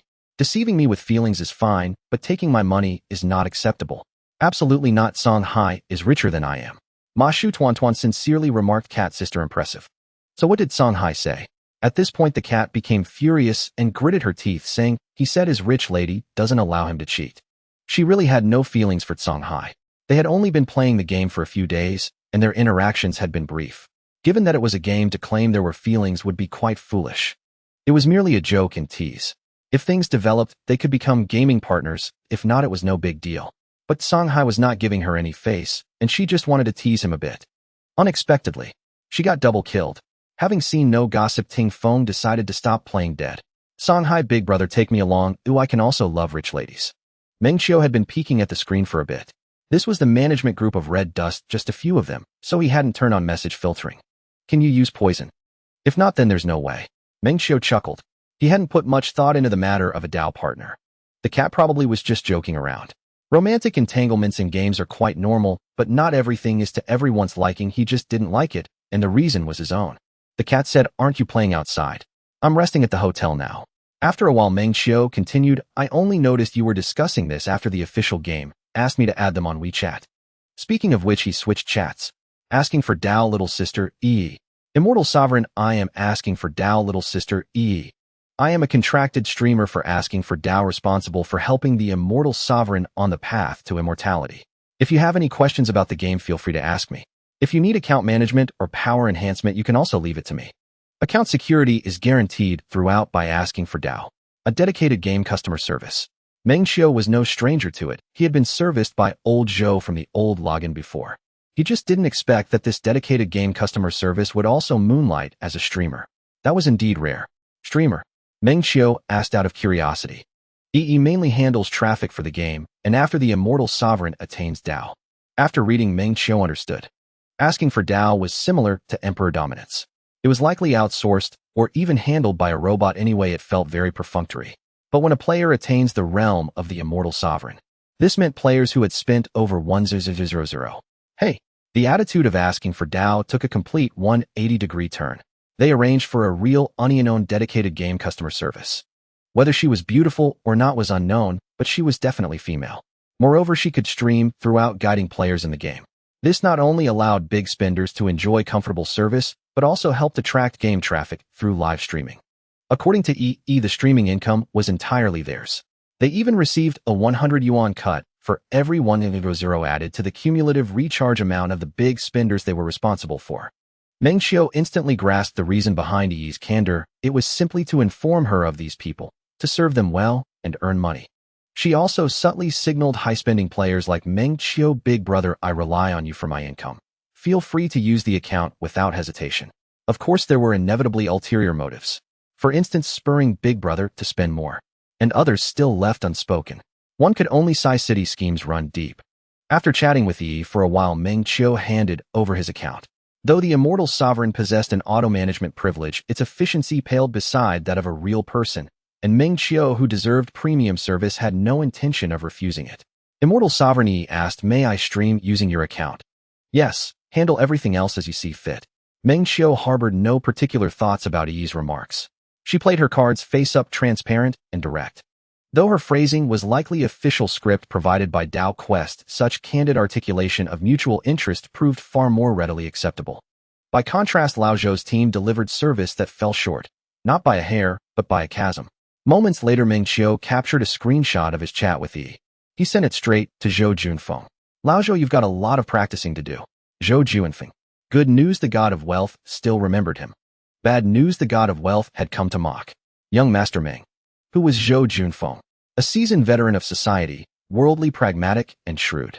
First, he clarified he lacked authority to decide such matters, then smoothly pivoting added, "I'll relay young Master Meng's request to our CO immediately, though success isn't guaranteed. Yet should young Master Meng return, rest assured it's a done deal. And if need be, I'll cover the cost out of my own pocket." After all, hiring an employee cost next to nothing. Fresh university graduates poured onto the job market each year in droves.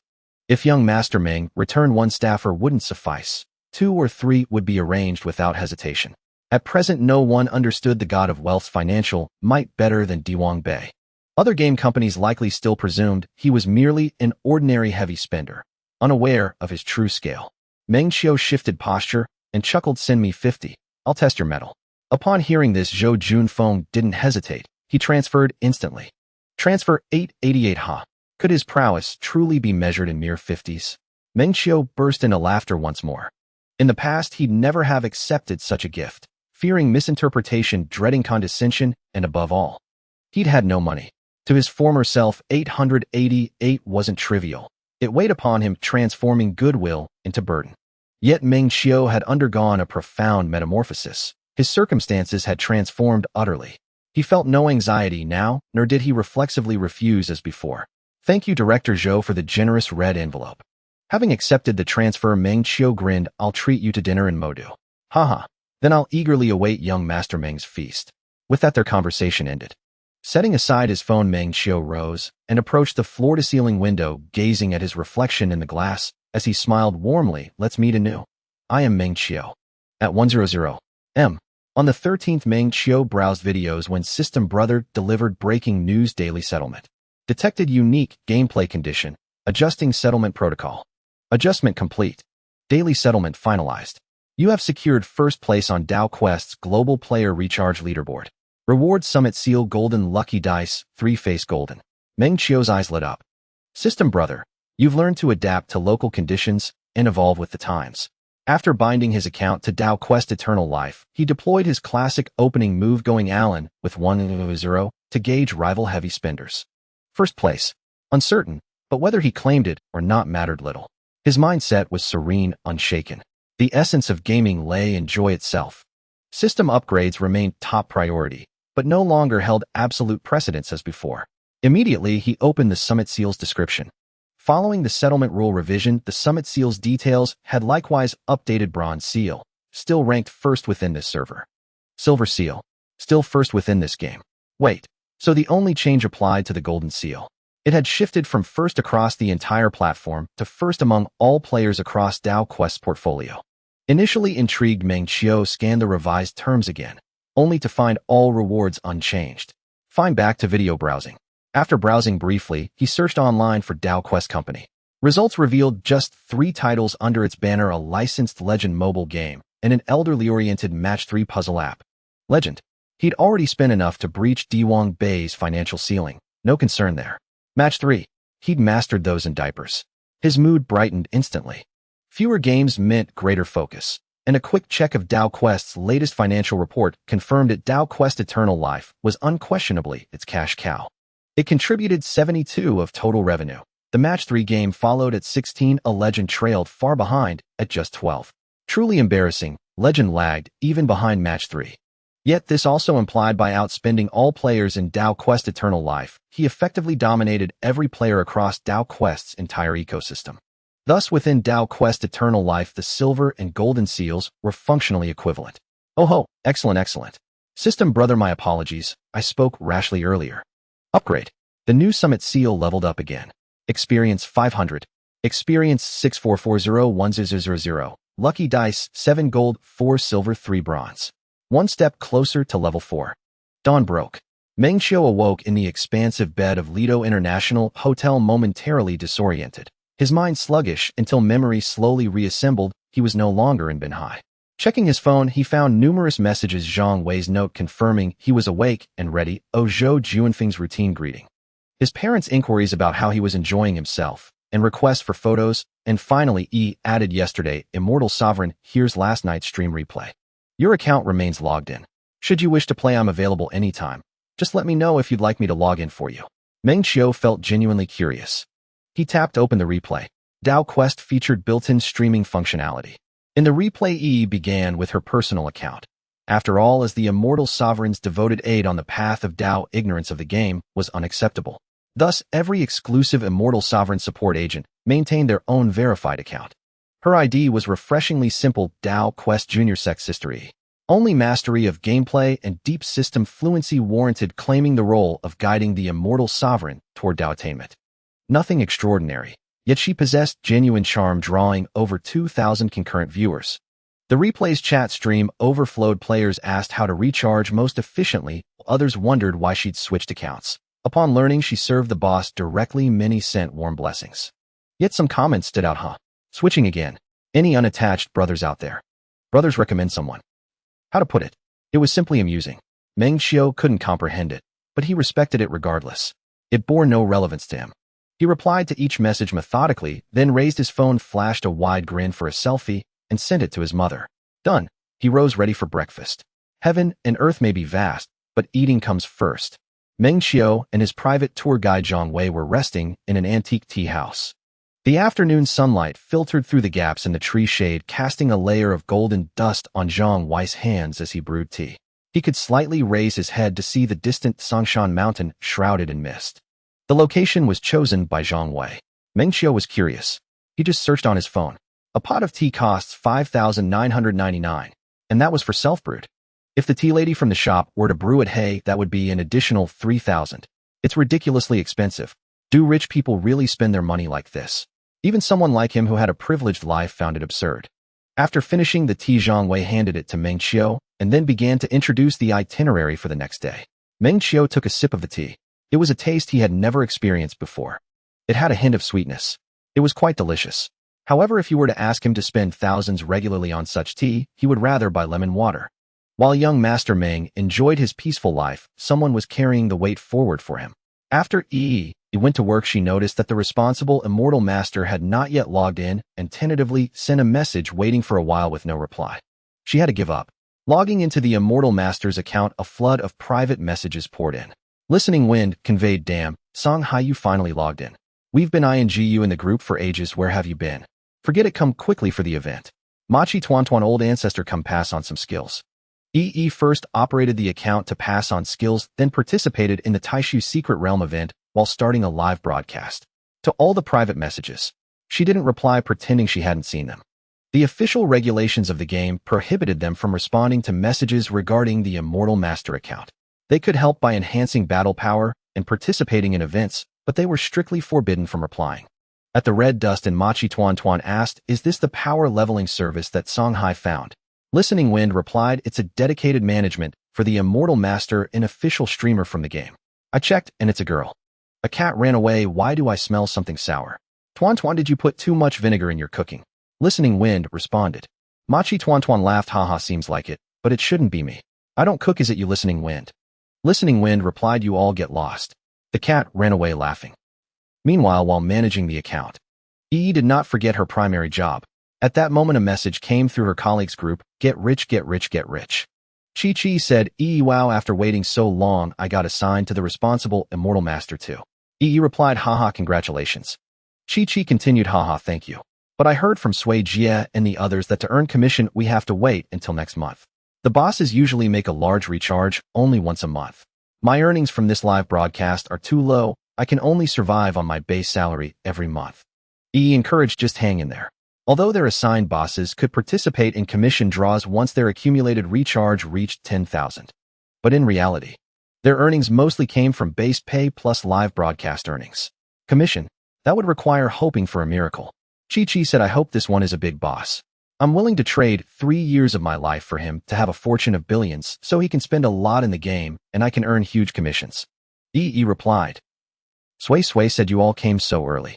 Sui added, "Chi, that wish of yours sounds good. If it comes true, take me along, too, I'm willing to." Amidst eating, drinking, and having fun, time passed quickly. Zhang Wei had just finished outlining the itinerary for the next day, but noticed Meng Qiu's gaze was somewhat dazed. "Mr. Meng, are you feeling unwell?" Zhang Wei asked with concern. "Oh no," Meng Qiu snapped back to reality. He finished his tea, reflecting on the luxurious lifestyle of the rich, subconsciously thinking about his own wealth, and then got lost in a jumble of thoughts. The human mind is like a mysterious black hole. You never know what strange and bizarre thoughts might emerge from it. Yet some thoughts can shine with brilliance. Save the daily quota.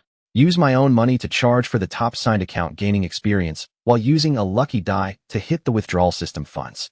This was Meng Qiu's moment of inspiration and the reason for his days. Previously, he had adventured by using his small savings to gamble for a system upgrade. The results were gratifying. He upgraded to a level 2 system in just one day. But since then, Meng Qiu had abandoned such thoughts. One reason was the increase in experience required for system upgrades. The second reason was that the withdrawal and experience functions of the top signed account could only be chosen one or the other, and he simply didn't have that much money in reality. But now, a pot of tea costing 5,999. It ignited his fantasies of a wealthy life. His previous month's salary could barely buy this pot of tea, but now why could he drink it casually without a hint of heartache, even comparing it to lemon water? The core reason was simply money. A man's ambition sometimes resembles dry grass in autumn, easily ignited by a spark. The upgrade speed of the daily golden signed account was not slow. Meng Qiu wasn't lacking in money now, but clearly he could have upgraded and withdrawn simultaneously. Why wait foolishly? According to the system's settlement mechanism, using his own money to recharge would still count towards the settlement amount. His thoughts became increasingly complete. At that moment, his mind felt like it had been enlightened, a thought returning him to the pinnacle of his high school days. Meng Qiu had used his own money to recharge the game after getting the system, so he understood the system well. Thinking and acting, he began to calculate his assets. Bank 1. 47 million. Lucky die 7 gold, 4 silver, 3 copper. To achieve simultaneous upgrade and withdrawal. The Lucky Die Gold was an essential system item as the gold Lucky Die at least allowed for regular withdrawals, helping Meng Qiu maintain a balance of income and expenditure, but only if it rolled 2 or 3 times. Would you like to end the break early? No need, I'll play a game for a while. Then you go ahead, while just confirm the restaurant reservation for dinner. Meng Qiu nodded. Once Zhang Wei left, he lay back in the rattan chair gazing at the distant mist-covered Songshan Mountain, calling upon the system. First, let's check my luck. Roll. Roll successful. Points 3. The moment the rolling result came out, Meng Qiu's smile grew even more radiant. Great luck. He logged into the game. A gentle breeze blew at the foot of Songshan Mountain, and the warm sun poured generously into the courtyard. Time flowed peacefully amidst the hustle and bustle. His attention was now fully immersed in the game. Withdrawal upgrade. Damn, why am I so clever? I could think of such an idea. Later I'll reward myself with another pot of 5,999 tea. I'll also have the tea lady who didn't come earlier brew one. It's just to experience this service I've never felt before. Xianzuan. It's me, I'll tell you later after logging off. Having replied to Yi, Meng Qiu first examined his own battle power. Battle power 7. 600 million. Compared to yesterday, a small increase of several tens of millions. Opening the leaderboard, he still ranked first overall. The second-ranked Xingjua had also increased his battle power somewhat, currently at 200 million, but it was still not enough to pose a threat to him. Not to mention, he had now found the correct usage of the system. The cash recharge package for asking about longevity had not changed much. The first thing that caught his eye was still the daily fixed package. 6 yuan, 18 yuan. 648 yuan. However, it could only be purchased once before. But now, his Xianzuan privileges were still in effect, allowing him to purchase 2 more times than regular players, and there was also a one-click packaging privilege, so he didn't have to click through each package one by one. This wave of asking about longevity deserves a thumbs up. One-click packaging price, 3,972 yuan, Xianzuan exclusive. This time Meng Qiu didn't call the system brother. He wanted to do it himself. His finger tapped the payment interface. Facial recognition confirmed payment successful. Continue. Daily limited purchase package buy. Realm package buy. Cultivation special limited purchase package buy. Xianzuan daily special package buy. The wind at the foot of Tsang Mountain seemed to become a bit more cheerful, causing the greenery in the courtyard to sway slightly. Meng Qiu had never experienced the difficulty of earning 100, but he was well aware of the effort required to recharge. A flurry of purchases. He didn't even know how much he had spent. The next moment, a system notification popped up at the center of the game screen. The deep connection to the celestial fate acknowledged in the realm of Dao Abyss. Xianzuan butterfly cannot cross the Tsang Sea, has a steadfast Dao heart, and the accumulated celestial fate has reached perfection, hereby announcing to the 3 realms to demonstrate his sincerity. Well, now Meng Qiu knew how much he had charged. 100,000. World channel. Seriously, no way again. This time I understand some big shots in the community have said that if you charge 100 at once you can activate the announcement to the 3 realms. Is this the power of the Tsang High Ancestor? Yesterday 100, today 100. It's only been a few days since the server opened, and over 100 has been spent like this. Tsang High Ancestor, the power of recharging knows no bounds. Celestial wealth lasts forever. Lifespan equals that of the heavens. Tsang High Ancestor. The world's older brothers were still quite pleased. But Tsang High Ancestor hadn't been happy for long when his phone screen suddenly switched to the incoming call interface. A landline number marked as Construction Bank Customer Service. Meng Qiu answered the call. Hello. Hello, may I ask if this is Mr. Meng Qiu? A gentle female voice from customer service came through. This is the Construction Bank Service Center. We just detected. The voice paused for a moment as if flipping through a record. Your account has had several frequent game recharge transactions in a short time, totaling 100 yuan. To ensure the security of your card usage, we need to verify a few pieces of information with you. Meng Qiu chuckled. Yes, I just recharged for a game. Does it need this? All right, Mr. Meng, may I ask where you are currently? Li Du at the foot of Tsang Mountain. Were there any other people with you during the transaction? Was it operated by you personally? Meng Qiu looked up at Zhang Wei, who had just arrived, and the latter was politely shifting his gaze towards Tsang Mountain. I am with my travel butler, but the transaction was operated by me personally. Understood, Mr. Meng. Because your usual spending habits are relatively stable, the sudden occurrence of such large game recharge transactions will automatically trigger the system's risk alert, which is also to consider the security of your funds. I hope you can understand. I understand. Meng Qiu's voice was gentle. He gestured for Zhang Wei not to just stand there in a daze. Thank you for your understanding. Meng Qiu didn't know. 100,000. Just let the bank call to confirm. It seems that he usually lived too simply to the point that it triggered a risk alert, but thinking of the uncompleted recharges to avoid misunderstandings, he quickly asked, "By the way, I plan to recharge again later. The total amount is about 100." Upon hearing this, Zhang Wei, who was just about to sip tea, silently put down the cup he had just picked up. Sitting upright, he shifted his gaze back towards Tsang Mountain. "Look how beautiful the clouds are. Look how steep the mountains are." The voice on the other end of the phone also fell silent for a few seconds. After a moment, a low voice came through supervisor. A moment later, a steady male voice came through the phone. "Mr. Meng, I am Chun Ming, the client manager of the Binhai branch of Construction Bank. First, let's confirm. The 100 yuan game recharge was operated by you personally. Additionally, you plan to continue recharging with a total expected consumption of 100. Yes, it was operated by me. Alright, I just noticed that the usage limit of this savings card at our bank is 5 million per day, and the online usage limit is 500 considering your savings amount at our bank. I can raise your online usage limit from 500 to 200. If you need it, I can submit the application for you now. It usually takes effect within 24 hours. Okay, thank you. Meng Qiu nodded. He had no doubts about Chun Ming's suggestion.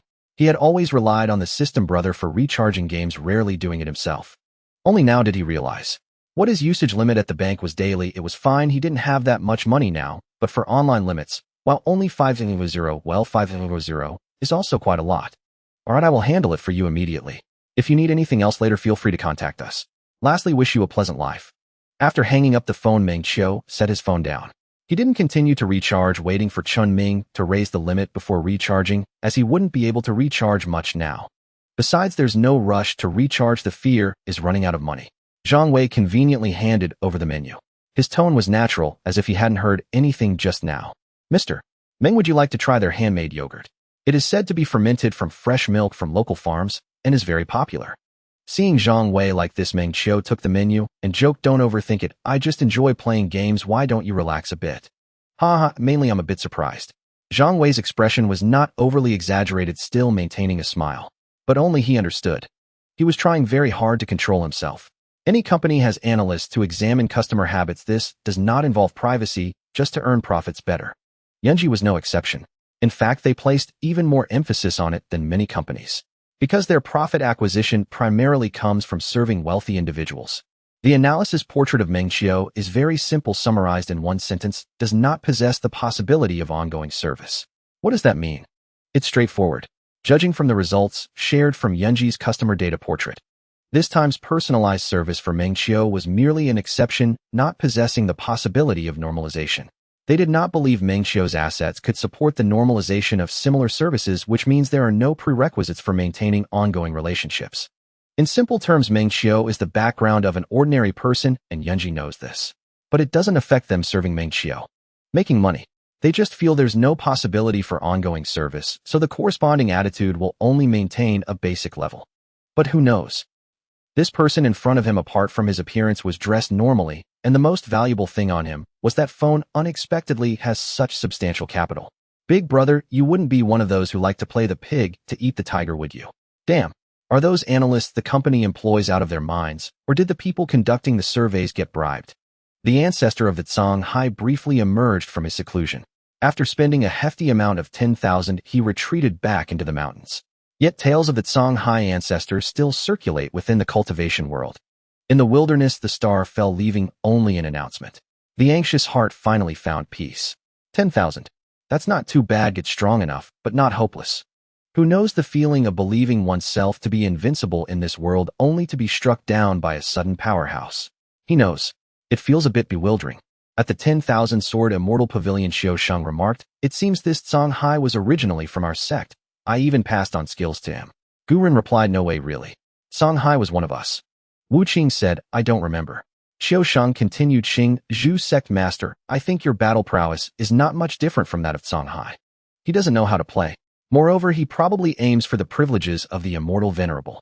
He spent 10,000 a day. If he can't keep spending, then no matter how much he spends in a day, it's useless. When the alternate realm opens, I'll buy a possession swapping account. For now, I'll lay low." Xing Zhu also didn't want to lose his momentum. But there's no choice. Recently, several members of the sect have been switching sides. If he doesn't say something, they might all leave. But the players with high battle prowess who can spend. Surely a significant portion will be lost. How can he dominate the cultivation world when facing such a powerhouse who spends 100,000 a day to achieve the status of an immortal venerable? Xing Zhu's harsh words were purely foolish. Others are not foolish either. If you're so impressive, then why don't you take action? Therefore, Xing Zhu also admitted that Song Hai indeed had formidable strength, but who hasn't been suppressed temporarily while playing games. Being temporarily strong does not equate to actual strength.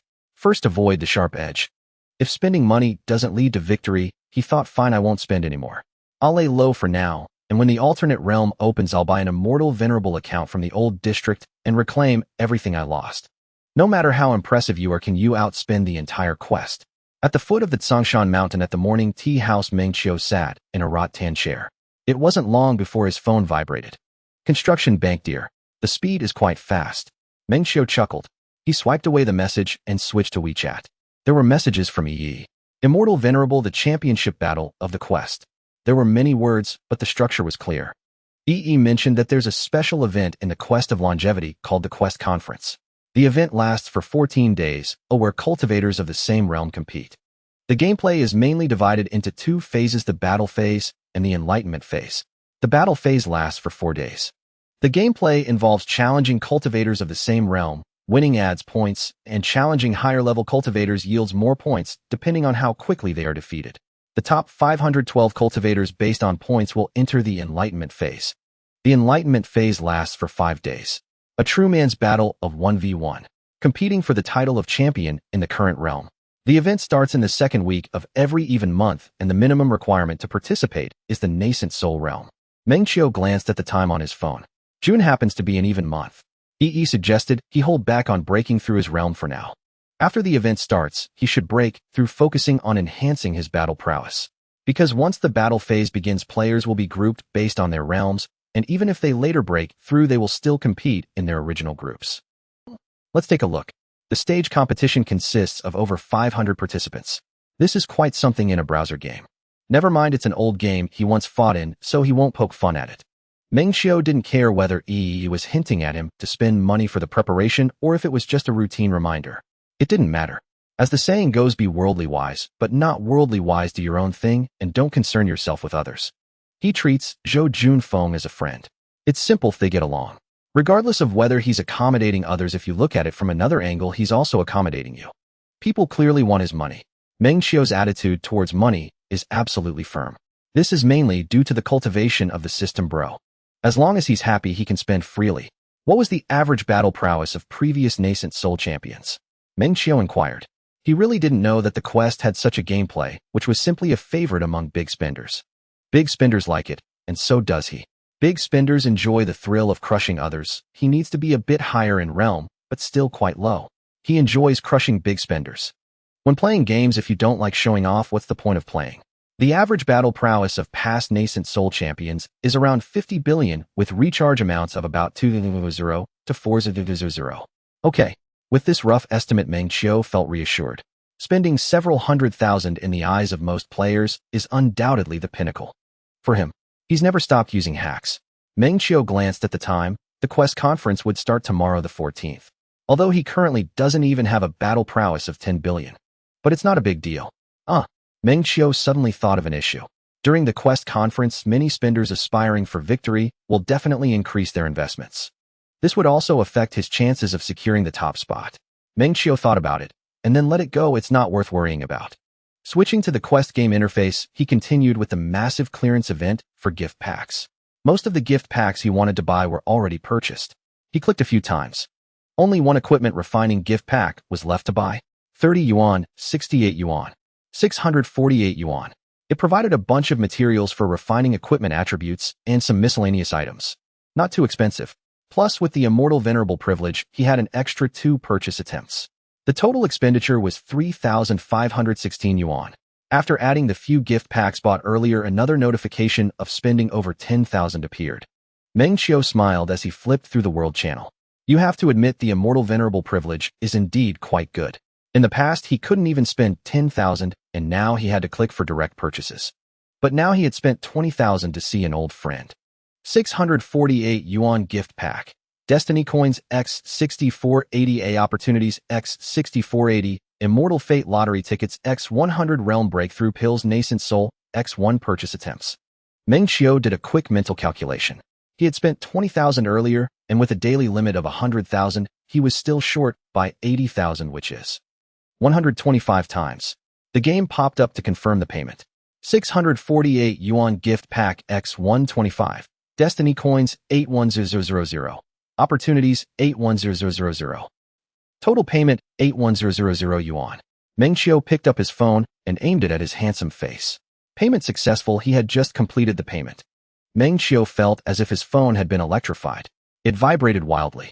At the red dust in Ting Feng, said Song Hai, good heavens, you're truly impressive, Song Hai. Machi Tuan Tuan said, the world is exploding again, it's exploding. A cat that ran away replied, impressive, but Song Hai, do you spend like this? Does your family have no objections? Ting Feng said, Song Hai, can you casually share what your family does? Maybe I've used your family's products before. Not just him. Players in the red dust and also chimed in. They truly couldn't understand. Spending 10000 a day, and they still call the big shots impressive. The next day, if you're still first on the leaderboard, there won't be any conflicts. Another 1000000. What's wrong, big brother? Is your money too hot to handle? If there's no foundation at home, who can afford to spend like this? Meng Qiu replied with a smile, 3 generations of farmers, an ordinary family. He never shied away from his family's circumstances. His parents may have limited abilities, but they gave their all for him. He has already received the best. As for what he lacked, he now has system bro. As for believing it or not, that's not his concern. Believe it or not. Having dealt with the crowd at the red dust, and Meng Qiu returned to the game. As the game interface displayed his promotion to Dao Ancestor, he cheerfully browsed the praises from the world. He leisurely began to collect his new recharge rewards. A primordial blue ox mount along with a corresponding avatar set, a black Dao Ancestor robe, and an exclusive red artifact, the Supreme Dao Ancestor, Yin Yang Sword. After claiming the rewards, his battle power surged to 1.2 billion. The Supreme Sword contributed the most, followed by the Blue Ox, while the rest were merely embellishments. After equipping the Dao Ancestor avatar and fashion, Meng Qiu felt quite impressive. The Supreme Sword served both as a weapon appearance and a piece of keepable gear, and it was currently the top-tier artifact. One could say his weapon had already graduated. There was nothing more to upgrade. I humbly request the Dao Ancestor to grant a command. TSK. Meng Qiu had long since lost hope in the integrity of the official Ask the Dao game. But unexpectedly, there was new activity. Looking for a substitute player. After inputting, he confirmed. The next moment, the world stirred up an even greater storm. World Channel substitute me, big shot. I'm a veteran player with 10 years in Ask the Dao. I have 20 years and I won't charge. I just want to experience the big shots account. I'll pay 100 just to play on your account. Meng Qiu's private messages were also exploding.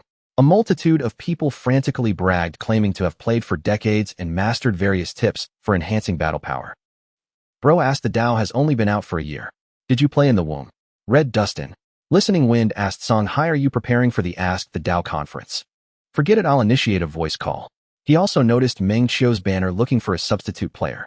Damn, just a casual comment could stir up a wave in the game. Isn't that what gamers pursue? Hello. Meng Qiu spoke first.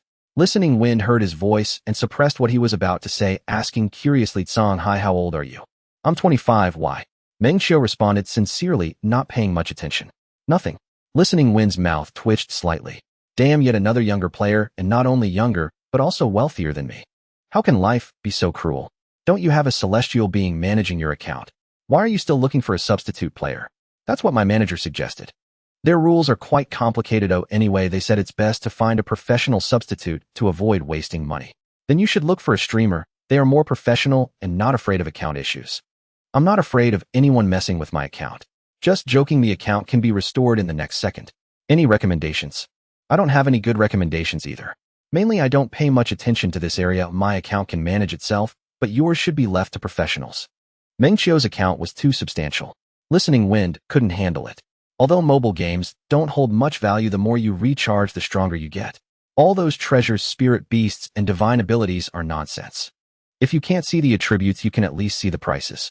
Choose the most expensive. Just keep clicking away. But for those who aspire to win championships, who hasn't spent a fortune? As long as the difference in spending isn't outrageous, the competition lies in the details. This is truly not the domain of ordinary players. Unless one can spend an unimaginable amount, then they can play freely and let the game company decide the outcomes. After Listening Wind muted his microphone, Meng Qiu idled away his time. He opened the streaming platform, searched for Ask the Dao, and directly sorted by popularity. The top-ranked streamer was Realm Battle God Dakai, over 10,000 viewers. This was considered outrageous in the Ask the Dao livestream. What? Another Dao ancestor big shot has emerged in the cultivation world. No worries, my Realm Battle God is unbeatable. I've been in the nascent soul stage since the game's launch, and this year's accumulation is not something ordinary spenders can compare with. Meng Qiu entered the livestream and chose a gift worth 10 yuan. He added a message, "Are you taking substitute requests?" Without sending a gift, the streamer might not notice. "Wow guys, we have work. Wait for me a moment." Then Dakai enlarged an icon. Taking on all Ask the Dao services. 1. Account inspection and adjustment 1 crab, 50 yuan 2. Substitute services a sports car, 200 yuan. 5. Full 1v1 service for the Ask the Dao conference private message the boss. Boss, what service do you require? Bullet screen. Dakai, watch your demeanor. Boss, don't click him, click me. I won't charge, I'll help you adjust the account for free. Meng Qiu clicked private message. For the Ask the Dao conference, currently in the nascent soul stage, aiming for first place. Dakai saw the private message and felt delighted. A big order. But being cautious, he asked, "May I ask if the boss has reached the celestial being level?" First place is no problem, but it costs money. The higher the stage, the higher the requirements. Nascent Soul has just reached the conditions for participating in the Ask the Dao conference, so the competition is smaller, but celestial being is also the minimum requirement. Just promoted to Dao ancestor money is not an issue. Are you accepting? Meng Qiu did not beat around the bush and spoke very directly. He wasn't a novice in games. He often sought substitute players in PC games, and in Ask the Dao, he took some time to research. With the amount he was willing to spend, he could easily secure first place. He just didn't want to put in that effort. Dakai paused for a few seconds, then sent a long message. "Boss, no problem. For your situation, I'll personally log into your account and pair it with one of our studio's best brothers who will be responsible for your account's daily management. You can absolutely rest assured about account security. Accounts like yours are definitely registered with the official side, and we also provide around-the-clock live streaming of enhancements with every expense clearly visible." Regarding the price, is the boss looking for a full package or just account adjustments? Just adjustments. Meng Qiu thought for a moment and continued, "If there's anything that needs to be recharged, please inform me in advance."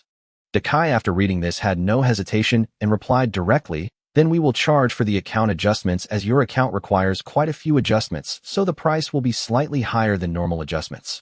Tomorrow is the Ask the Dao conference, so today is considered complimentary, a total of 14 days.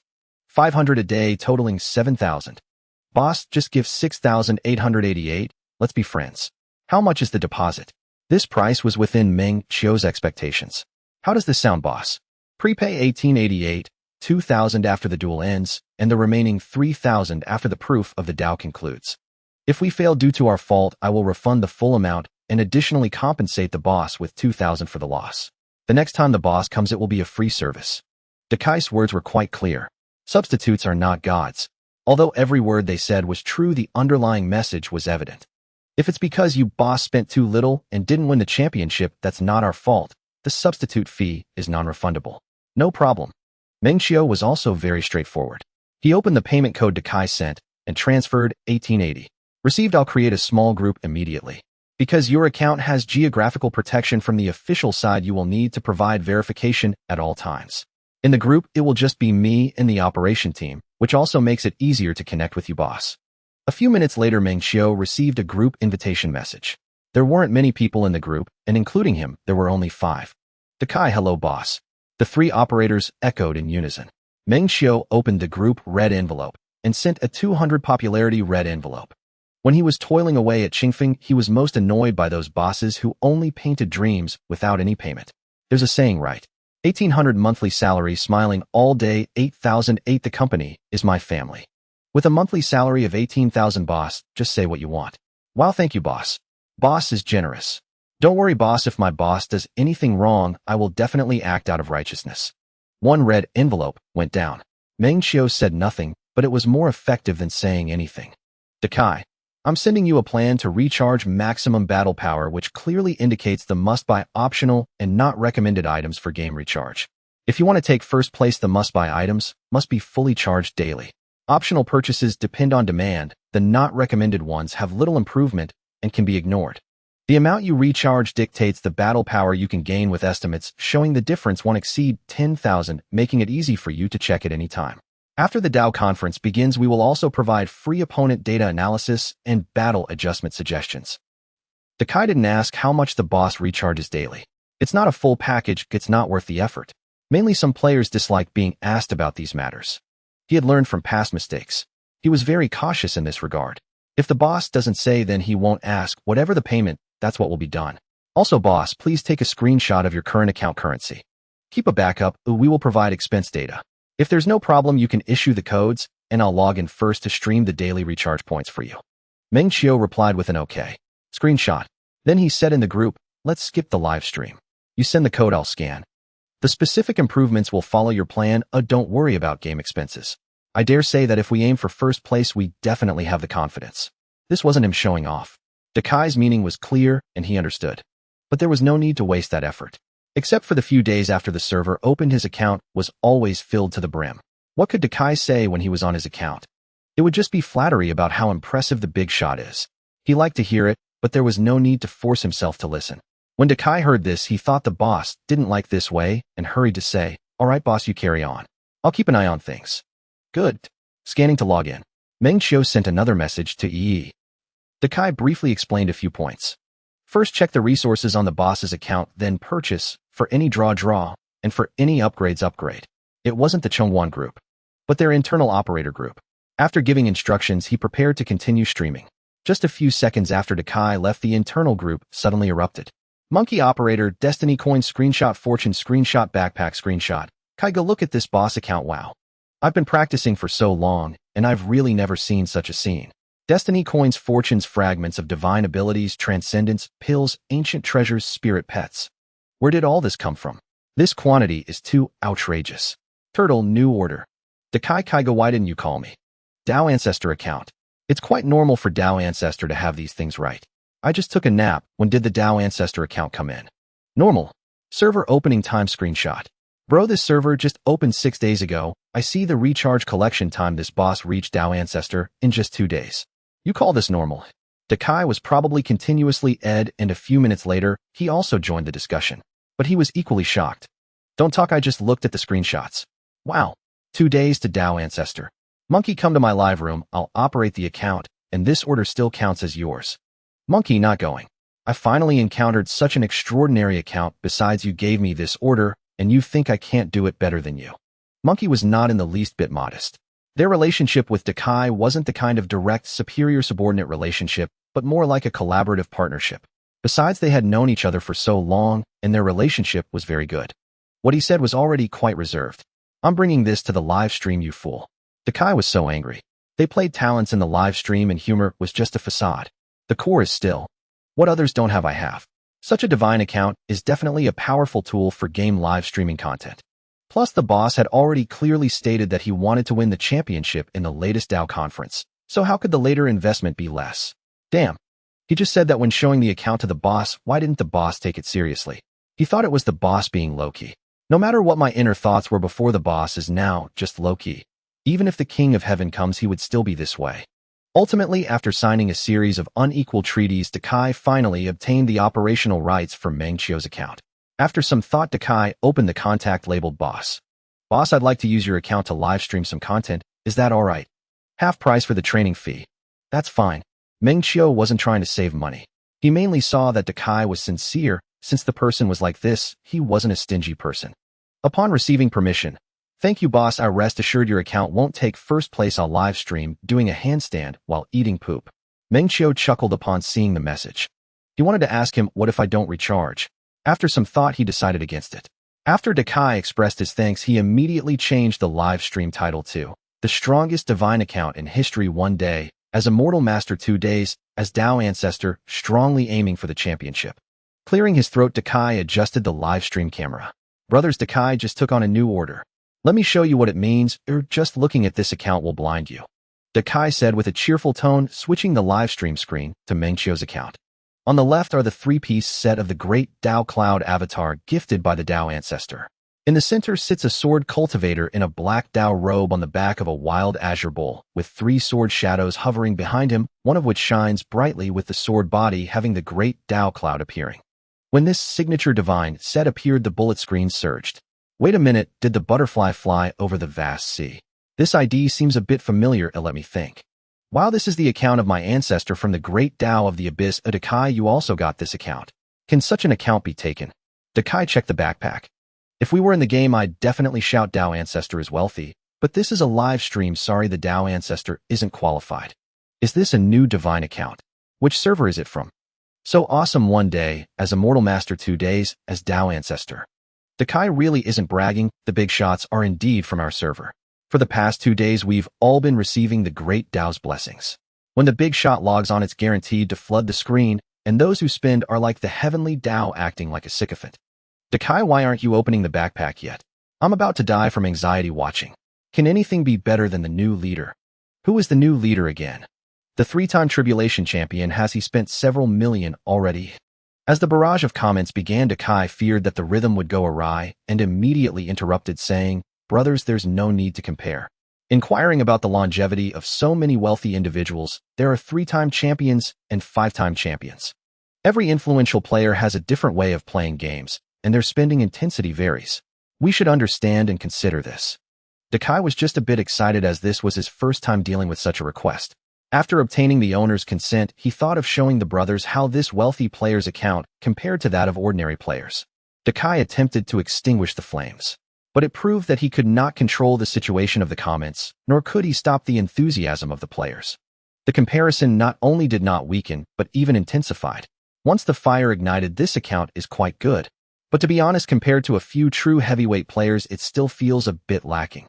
No, I see that not many in the live chat are even at the immortal rank. Why is everyone suddenly starting to criticize? This isn't right, that isn't right. Those who say such things should take a look at the strength of the last immortal player. Nu Zong and Nian Zong are impressive. But I see that the account Dakai took on is also quite powerful, reaching Dao Ancestor just a few days after the server opened. If you really think this account is superb, show us your own account screenshot, then I'll consider you truly impressive. Why compare it to other big shots? Nu Zong and Nian Zong, are they your fathers, or are you just purely envious of the rich? Can't we analyze the situation rationally? Or is Songhai also your father? This is hilarious, boasting about a Dao Ancestor account. One would think he's the first to inquire about the Dao. Nian Zong and the others, how long has it been since they were saints? Can accounts like this really get them into trouble? Are you kidding me? Let's fight. I love watching blood flow like rivers. Dakai, don't say anything, we enjoy this. Let them tear each other apart, let them curse, haha. No matter how much you say, it still comes down to proving oneself at the Inquiry Dao Conference. Don't make grand claims about winning the championship only to be shattered by other big shots later. That would be truly embarrassing. You want to prove yourself at the Inquiry Dao Conference. Can you even match up with your own account?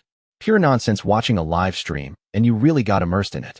Why not take a good look at yourself in the mirror? Do you have that strength?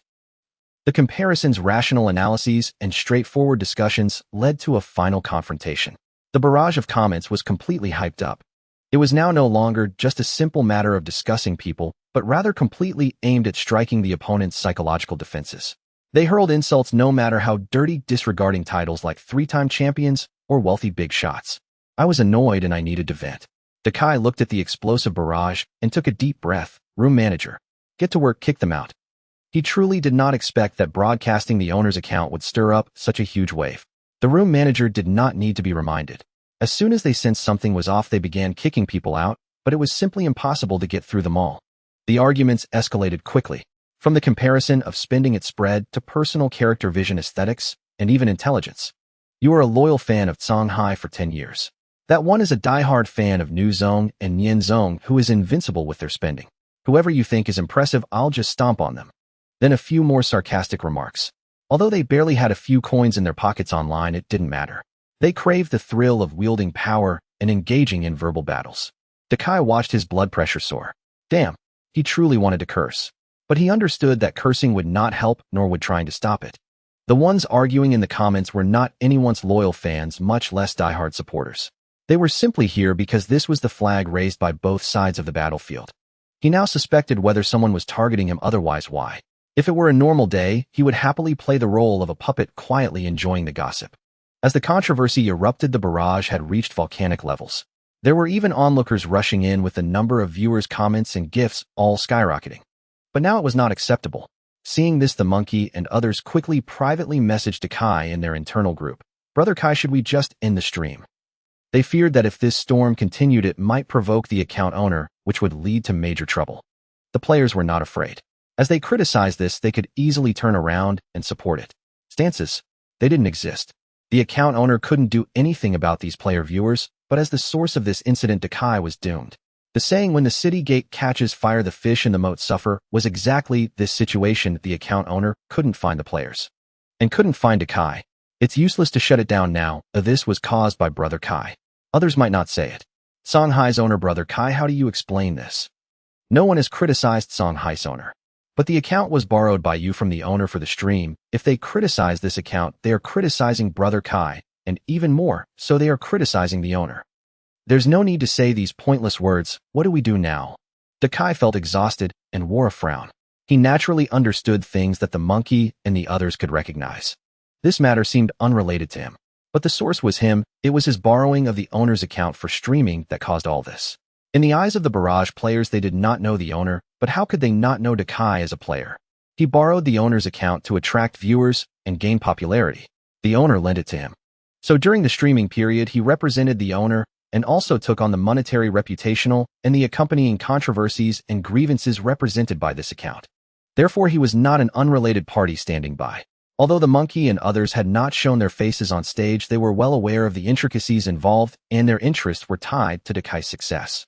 Thus, they all advised Brother Kai, rather than trying to please both sides, why not go all in and take a gamble? After all, you can't escape anyway. Though I've just started getting to know Songhai's owner, they seem like a decent person to gamble with. There are no other options. Brother Kai, you can only stand by Songhai's owner, but don't overextend and definitely don't involve other owners. The degree of involvement, you need to grasp it yourself. The brothers can't help with that. First asked Songhai's owner, it's best to explain this early. The monkey and others were not foolish. Regardless of how hot the live stream of Inquiry DAO was, Kai was able to stand out as the top person. Saying he lacked intelligence would truly be underestimating him. He probably already had a plan in mind, which was why he still sought their opinions. It was mostly about unifying internal thoughts first to avoid any unexpected issues later. Seeing that the internal opinions were unified, Kai no longer hesitated. Monkey, you take the mic first, clarify my position, and I'll go have a voice call with the owner. Though he said this, he still felt uneasy. What would the owner think? Would his indecisive thoughts be just one-sided? Would the owner not care at all? In the midst of his wild thoughts, Kai picked up his phone, found the WeChat he had added for communication, and sent a message to Meng Qiu. Boss, I'm very sorry. It's like this. His attitude was very sincere, starting with an apology. Then he briefly recounted the entire process of what had happened, taking the responsibility upon himself, and finally mentioned his thoughts on handling this matter, including the process, reasons, results, and future handling. He sent it all over completely. Meng Qiu was having a meal. Suddenly, he received a message from Kai. After reading it, he understood and did not ask further. He'll talk later. Eating. Meng Qiu seemed completely unfazed, remaining calm and composed. Eating was the most important thing now. The live broadcast room was essentially a place for venting. A casual stir could lead to chaos. He often indulged in such gossip, but today it was about himself. As for this matter, would it have any negative impact on him? With his mindset improving, his wallet growing fatter, and his experiences in both gaming and reality expanding, Meng Qiu was rapidly evolving. There were many instances of competition among wealthy players in the game. The reasons were mostly a few. First, the deliberate design of the game mechanics. Second, the struggle for influence. Third, the demands for emotional expression, narrative, and self-actualization. The first reason was the most direct and superficial. Game companies needed to profit, and the wealthy were willing to pay for their enjoyment. Striving for first place, dominating the entire server, completing achievements that others could not. All of these counted, but they generally operated with rationality. The second reason was also quite simple. Showing off. You can show off, but you can't use me to do so, nor can you interfere with my show-off or step into my territory, otherwise it would lead to a conflict. The intensity of the conflict depended on whether both parties were emotionally invested, maintaining one's persona and dignity. After investing a significant amount of money and time, the account and character had become a virtual extension of the wealthy player's identity in the game, maintaining their persona among the player base as well as face in the game. Insult, slaughter, disdain, unwillingness to lose, players provoking each other. There were many reasons, but the core was quite simple. It was the feeling of personal dignity being offended, losing face, and once a conflict erupted, its intensity was the most severe and irrational. Meng Qiu did not aim to become a philosopher. Rather, Zhang Wei's attitude towards him changed significantly in the evening. It wasn't that it was bad before, but now there was more respect and humility. This incident made him realize a principle. One must first respect oneself to earn the respect of others. Reality is not a game. No one has a VIP label on their head. In certain situations, you must act appropriately. Displaying strength can save you from many unnecessary troubles. I'll head back to my room now. After finishing his meal, Meng Qiu wiped his mouth, stood up, and looked at Zhang Wei, who was about to get up and follow him. Weiga, you've accompanied me for so long today. Get some rest early. Tomorrow's schedule will be paused to contact me if needed. All right, Mr. Meng. Sweet dreams. Zhang Wei was a bit dazed but quickly responded with a nod. He stood still, watching Meng Qiu head towards the hotel elevator. Seeing Meng Qiu smile and wave at him as he reached the elevator, Zhang Wei immediately nodded in response. Although everything seemed fine on the surface, his heart felt inexplicably cold. After Meng Qiu completely left, Zhang Wei took a deep breath, calming his thoughts, and slowly moved to a dim corner of the restaurant to pick up his phone and dial his supervisor. Boss, I think I messed this up. What? The supervisor was a bit confused by this abrupt statement. Zhang Wei roughly explained the situation. Only then did the supervisor realize, startled. Are you sure? It wasn't that he didn't believe it. Their background research on Yunji had cost a lot of money, making it impossible to have such a basic mistake of treating a high-level VIP as an ordinary VIP. In a small sense, it was a problem with the service attitude of the subordinates. In a larger sense, it was damaging their company's reputation. The business of providing bespoke services starts at commissions of over 100,000, even reaching tens to hundreds of thousands.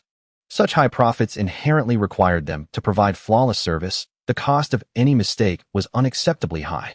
Ordinary people might find it hard to detect the differences, but those who could afford such expenses, who hasn't been taken care of like this since childhood, a slight difference in such people's eyes was tantamount to a fatal blow, except for nouveau riche, who were even harder to satisfy. Nonsense. I was right across from you at the time. I heard the conversation clearly, and the money spent casually in the game could cover the entire cost of this trip. Is this the research report the company gave me? Zhang Wei recalled the scene at the tea house earlier. The more he thought about it, the angrier he became. The most important thing now was to shift the blame away. He'll book the earliest flight tomorrow. You don't make any moves during this time. Oh, just do your own job. I understand this matter, and I won't blame you for it. He'll handle the rest. The supervisor could understand Zhang Wei's anger. It might be hard for a normal person to understand why a supervisor would react this way. It's actually quite simple. The cost of acquiring customers and the effect of reputation. The more upscale the consumption, the fewer the consumers. With fewer target customers, the cost of acquiring one naturally becomes extremely high. Some high-end luxury hotels and name-brand luxury goods, which seem lofty in the eyes of ordinary people, take actions that are unimaginable to normal people to attract high-end clients. Why? The greater the risk, the more valuable the fish.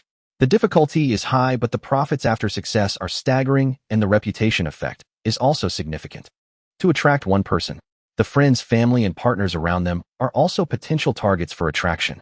Correspondingly, failing to attract can also be costly. Missing one means missing out on its social circle. This is why Yunji is vigorously developing its research team. It's all to avoid missing out while better detecting and attracting these potential customers, and even formulating a series of corresponding invisible service terms based on wealth. I understand now. Zhang Wei noticed the supervisor realized the seriousness of the issue and stopped complaining. After Meng Qiu returned to his hotel room, he sat on the sofa and reopened the message Kai had sent him. He dialed the phone. What's the situation now? Boss, the live room is fine, but the battle has shifted from me to the community.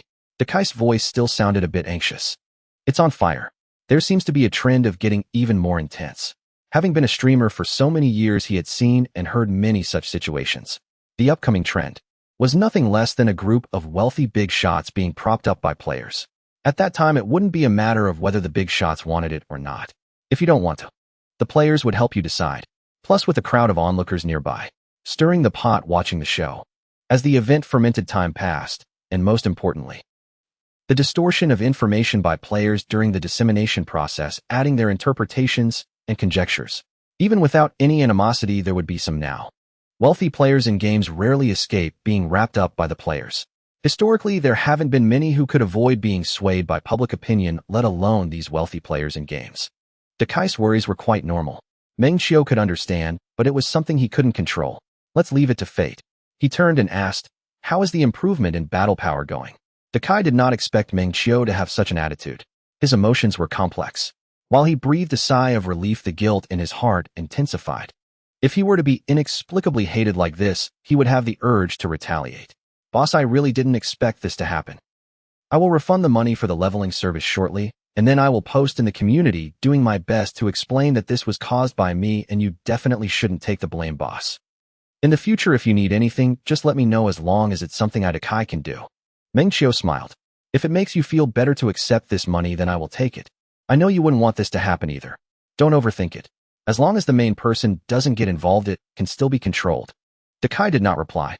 Meng Qiu didn't continue either, saying softly, let's leave it at this for now and see how long this wind lasts. After obtaining the system, brother, has everything he gained nourished only the positive side of him? No, everything has two sides. Confidence and arrogance, pride and inflation are merely a matter of perspective. It was just that Meng Qiu's education and family influence since childhood made him subconsciously suppress the evil side and release his better self. Now back to this matter. Would Meng Qiu worry about the loss of control of the Dakai incident? Would he care if he offended other wealthy big shots? Would he mind other players adding fuel to the fire, enjoying the gossip? The answer is no. He didn't even care about what Dakai was thinking. His attempts to comfort were merely instinctual. He habitually tended to guess and treat people in a positive light, which was the good person persona he strived to maintain.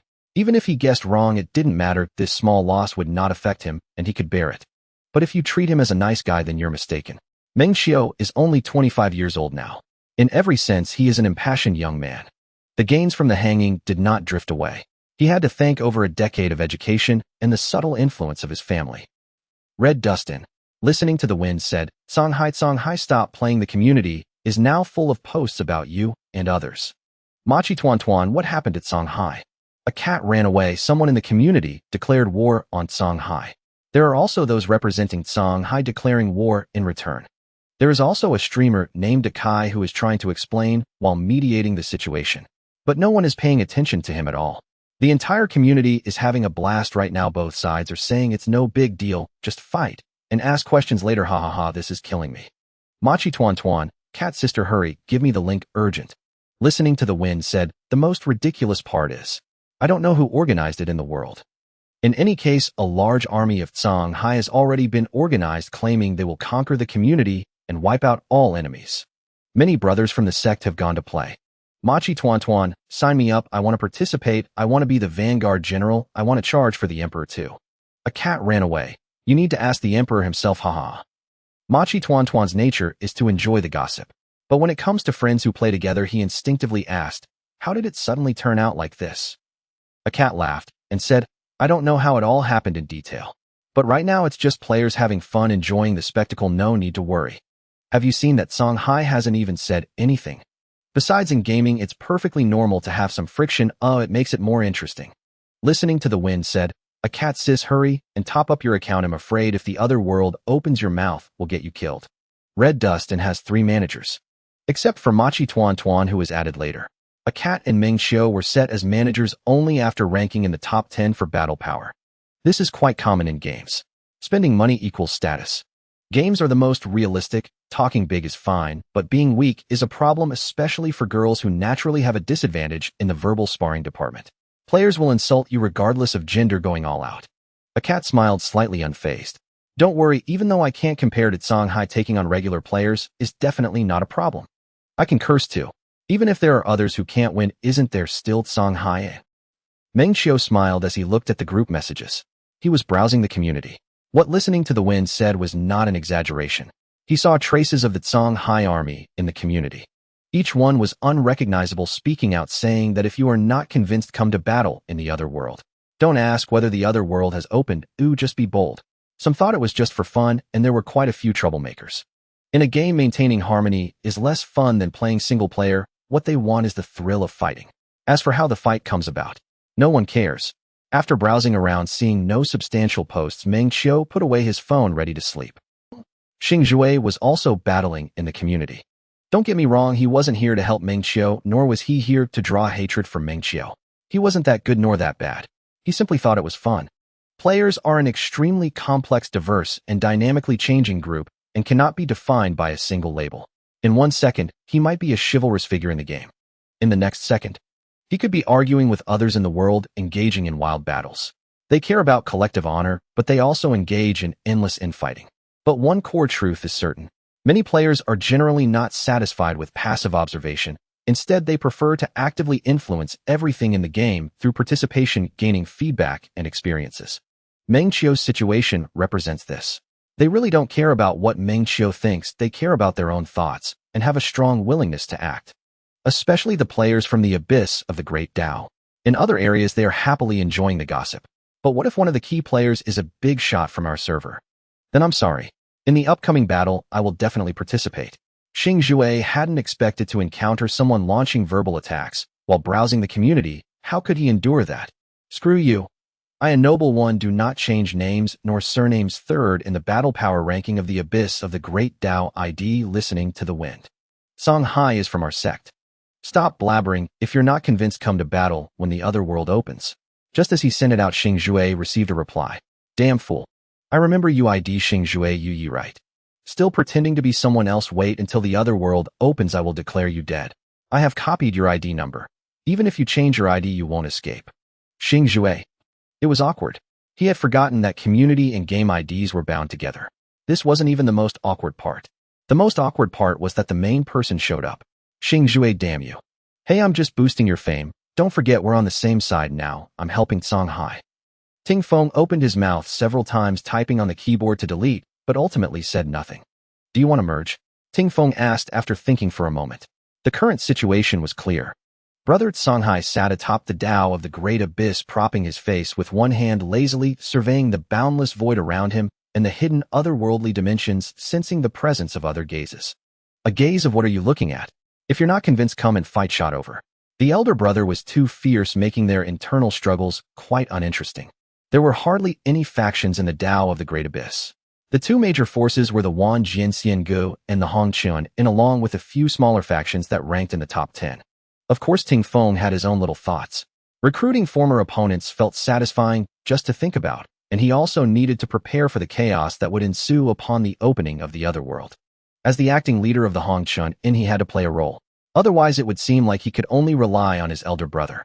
Although that's the reality, cultured individuals care about their reputation. I won't go. Xing Jue replied quickly, without hesitation. He had no real conflict with the Hongchuan, and any issues were merely minor frictions in the game. After young Master Meng's rise, the two sides at least seemed amicable on the surface. Ting Feng didn't continue. People like Xing Jue had pride, just like he used to. It was unlikely they would merge easily. People must experience setbacks to understand the benefits of having an elder brother. Although he hadn't gone through much himself, it only made him seem more perceptive. It's only a matter of time. June 14th, everything went smoothly. Meng Qiu woke up in the morning and opened. Well, it wouldn't open. Next to the floor-to-ceiling window were a few small windows. Opening them brought a cool breeze that revitalized him. Opening the system, the information for the settlement at dawn lit up. Today's settlement is complete, and you have successfully secured the top spot on the player recharge leaderboard for the One Dao Company. Reward: top spot, sign gold, sign lucky dice, 3 sides gold. Another beautiful day. To be honest, it was in One Dao. Meng Qiu felt it was easier to obtain the top spot gold sign than in the Imperial Dominance. It's not that there were too many spenders in Imperial Dominance, on the contrary. Spenders in One Dao Changsheng were even more numerous and willing to spend money in the game. The reason he could easily obtain gold signs was simple: One Dao targeted a broader player base and emphasized presentation. This led to One Dao Changsheng players required more subtlety in the activities needing in-game recharge compared to the blatant Imperial Dominance. Meng Qiu now had the privilege of the Dao Ancestor. For the other privileges above, he wasn't sure how much more he could spend, but it definitely wouldn't exceed 100. Even if you were a top spender, you could only maximize the activities. Unless encountering special events, it was hard to exceed that limit. And Meng Qiu, spending tens of thousands in a single day was the upper limit for One Dao Changsheng. Not his one had to spend directly. If he didn't spend at least 100 in a day, he always felt a sense of lack. Experience. The top spot sign turned into flowing light that merged into the experience bar. Experience 500.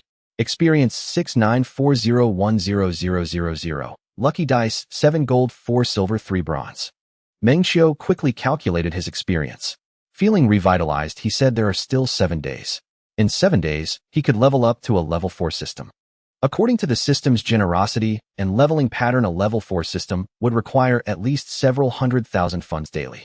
Most likely 500,000. Stop. Now it's about withdrawal. He hadn't used a single cent of the 100 system funds from yesterday. Wasn't this the moment he was waiting for? Withdraw. Withdrawing. The next second, the bank transaction notification arrived. With the lucky dice's 3x extraction 300 arrived, and Meng Qiu glanced at his account balance 167 million. Not bad.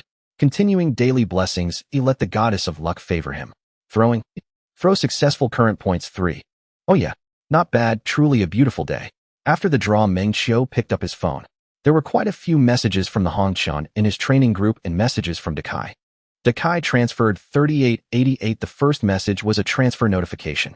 He had given Dakai a deposit of 1888 for training, and the person returned him 3,800, a net gain of 2,000. Meng Qiu happily accepted the payment. He wasn't short on this money, but it was still good to collect as pocket money. Also, he checked his battle power improvement. Meng Qiu sat down on the sofa, logged into the game, and the first thing he saw was that 4.2 billion battle power. The improvement was significant. He had been focused on spending money, and after securing the top rank, many things hadn't been meticulously arranged. And then, one Dao conference. Preview duel immortal ranking proof of Dao celebration. There were 5 stages in total. Today the event had just started and was still in the preview phase, so nothing could be done. The formal duel would commence tomorrow. However, there was an event for new players to quickly enhance their battle power, the refining conference. Meng Qiu clicked on the event. The gameplay was quite simple. As long as the realm reached foundation establishment or above, one could participate. By investing the corresponding materials, one could refine the selected equipment. Of course, there was a probability of refining failure, and the grade of the refined equipment varied. White, green, blue, purple, gold. There were a total of 5 grades. Moreover, one could only refine equipment of the highest level suitable for their current realm. In the gameplay interface, the equipment refined would be scored based on the battle power at the time of refining. The highest scored equipment refined by an individual would be registered on the All Heavens and 10,000 artifacts list, competing for ranking with cultivators within the connected range of the other world. The event lasted 5 days, which coincided with the end of the duel when ranking rewards would be distributed. Meng Qiu searched the event interface for a long time and discovered something magical. The refining conference event had no pay-to-win content. Wow, can you believe this? He clicked on the equipment panel. The equipment Meng Qiu was currently wearing, except for the weapon gifted by the Dao Ancestor, the Taishang Dao Ancestor Yin-Yang Sword, were all the highest golden nascent soul sets. A total of 35 pieces of equipment. He hadn't had this much gold before. It should have been arranged by Dakai's team. The sources of battle power in one Dao Chong Shang. Mainly alchemy, divine abilities, skills, spirit beasts, mounts, equipment, magical treasures, realms, and appearances. Higher realms would also open up other gameplay. For the nascent soul stage, that was all. Dingling. One Dao's crown. Monkey boss. Meng Qiu replied politely, "It's me, thank you for your hard work. I'll play for a while, and then I'll log off to talk to you." Saying good things is the cheapest way to win over someone. He firmly believed that. Okay, boss. If the boss wanted to play himself, the monkey wouldn't have any objections. Daily routine. Meng Qiu's enthusiasm remained high. Deep, immortal fate felt the dimension. 100 banners may arrive late, but are sure to come. The players in the Dao of the Great Abyss were somewhat numb. World Channel 10 counts, another 10 counts. It's been 3 consecutive days of 10000. Damn. I see Brother Kanghai's realm is still nascent soul. He must be aiming for the nascent soul champion, right? Oh, it's Brother Tsanghai again. That's fine. Brother Tsanghai, I sweated for you yesterday, and I bled for you in the community. Give me a spot. Ooh, I want to enter the Hongqin Inn. The world's address for him has changed again. Brother Tsanghai. This title feels really intimate. It's as if he has returned to that time in Tian Dao. The title given by Tian Dao players to wealthy players was just like this, only back then he was called that Boss X or President X. Looking back, it's quite amusing. After some thought, Meng Qiu replied in the World Channel. Butterfly can't fly over the Tsanghai Dao Ancestor Hong. Chen Taishang Elder, there's no space right now. Oh, please wait for 2 days. Upon seeing the reply from the main entity, the people of the world initially remained skeptical until they caught sight of the 2 highly recognizable labels, Dao Ancestor and Elder of the Red Dust Supreme. Damn, capturing a wealthy god. Song, why do we have to wait for another 2 days? The child suffers alone in the outside world. Why is that? This was the question from an uncomprehending player. However, the world never lacked those who understood the emperor, who immediately explained. We don't know how much Song has charged before, but now he has consecutively charged 100 for 3 days, only 200 away from becoming a saint. Following Song's charging pattern, it will only take 2 more days. After 2 days, Song will achieve the Tao of a saint. And once a player achieves the Tao of a saint in this plane, the system will forcibly merge all sect forces to establish the only saint's dojo in this plane. Incredible. Song is incredible, and the fellow above is also incredible. I didn't realize it until you mentioned it. It seems Song has been charging 100 continuously for 3 days, right? Song, I placed something in the trading market. Could you help me take a look? I'm begging you, the child is short on money to buy a breakthrough pill. Send your ID. Meng Qiu replied. After obtaining the system brother, he never hesitated to offer kindness to ordinary people. He thought of the pile of surplus breakthrough pills in his bag. It was occupying space while it could be sold. I'll post some breakthrough pills later, those in need can bid on them. In the Tao of longevity, there was a player trading market where players could designate trades and restrict purchasing rights, which was quite convenient. Half free trading. Half restrictions, only players from the red dust and could purchase. The trading price he set was quite low, merely 1 day of fate. Roughly equivalent to giving it away for free. The fun-loving people of the world began their antics again. World channel, hands raised uncontrollably. Does anyone know what's going on? From now on, I declare that there is only one sun in the abyss of the great Tao, and that is Song. Damn, could you all slow down your hand speed? Why can't half of the things be purchased? Someone explain him in a hurry. That's reserved for those in Song's sect. Brother, endure for another 2 days. I'm going to wave the flag for Song. Meng Qiu finished his business and left. In a dark corner, Xingzhui watched the chaos of the world, glancing at the still-flowing 3 realms announcement. Damn, charging 100 a day, with this money, why would you play a trivial game? He was doubting whether the possession account could really compete with this big brother. You have to know possession accounts are mostly those from old regions with shattered Tao hearts. They were sold to minimize losses. Isn't this just a failed person buying another failed person's account? A league of failures. Damn. Myriad Sword Immortal Pavilion, Sect Master, I snatched an extra nascent soul breakthrough pill. Do you want it? Whoever wants that pill can take it. That said, Xingzhui exclaimed, good brother for life. Sect Master, I saw in the world that in 2 days Song will attain the Tao of a saint, and it seems we will also be forcibly merged over. Xingzhui doubted this. Is this a spy sent by the Listening Wind sect? Brother, you really want to stab my heart again? Xingzhui tidied his hair and decided to pretend he didn't see. On the other side, Listening Wind was much more composed. Upon first hearing it, he clicked his tongue, but upon seeing the person, there was no ripple. Meng Qiu paid no attention to these matters. He was discussing combat power upgrades with Dakai. In this Tao conference, due to the late opening of the server, he was at a disadvantage compared to other veteran regions battle gods, who were seasoned players that only increased combat strength without breaking through realms. Seeing the boss inquire about combat power, Dakai thought the boss was dissatisfied with the speed of combat power upgrades and immediately assured him, boss, rest assured. This time, whoever takes the first pack, if I don't, I'll still say the same thing. I'll stream eating shit while standing on my head. Just kidding. With a big brother charging 100 a day, getting the first in the nascent soul realm isn't like having the upper hand. There are many top players in the Tao, but the divisions in the Tao are tricky. The mortal realm, spiritual realm, and immortal realm coexist. This is quite cunning. There are top wealthy gods in the mortal realm, but basically they are all battling at the final stage of the mortal realm tribulation, returning to void for supremacy. Previously, he had no clear understanding of his boss, but after logging in and checking today's recharge, my goodness. It's not that he looks down on other nascent soul wealthy big shots. It's just that his boss wallet is like a bottomless pit. He truly cannot fathom it. What kind of family can afford to play like this in a game? Meng Qiu opened the Tao conference interface. He couldn't fight now, but he could watch. Combat power was generally in the tens of billions. This was normal for players with only a few in the hundreds of billions. They were either recent wealthy players or battle gods. According to Dakai, he was like a budding young hero in the martial world, wielding a golden sword of wealth, yet still in the novice village, and ready to sign up for the world's #1 conference. He could win, but he needed time to charge his divine sword. He trusted the judgment of professionals. Relying on combat power accumulated over time wasn't that nothing compared to a real opponent. Wealthy players have a comprehensive advantage over ordinary players. Combat power isn't the key factor. Many powerful pay-to-win items don't rely on attribute bonuses, but rather unparalleled special effects. Moreover, wealthy players can surpass combat power. They have the winning trump card against ordinary players with higher combat power. Hey brother, let me show you my big treasures.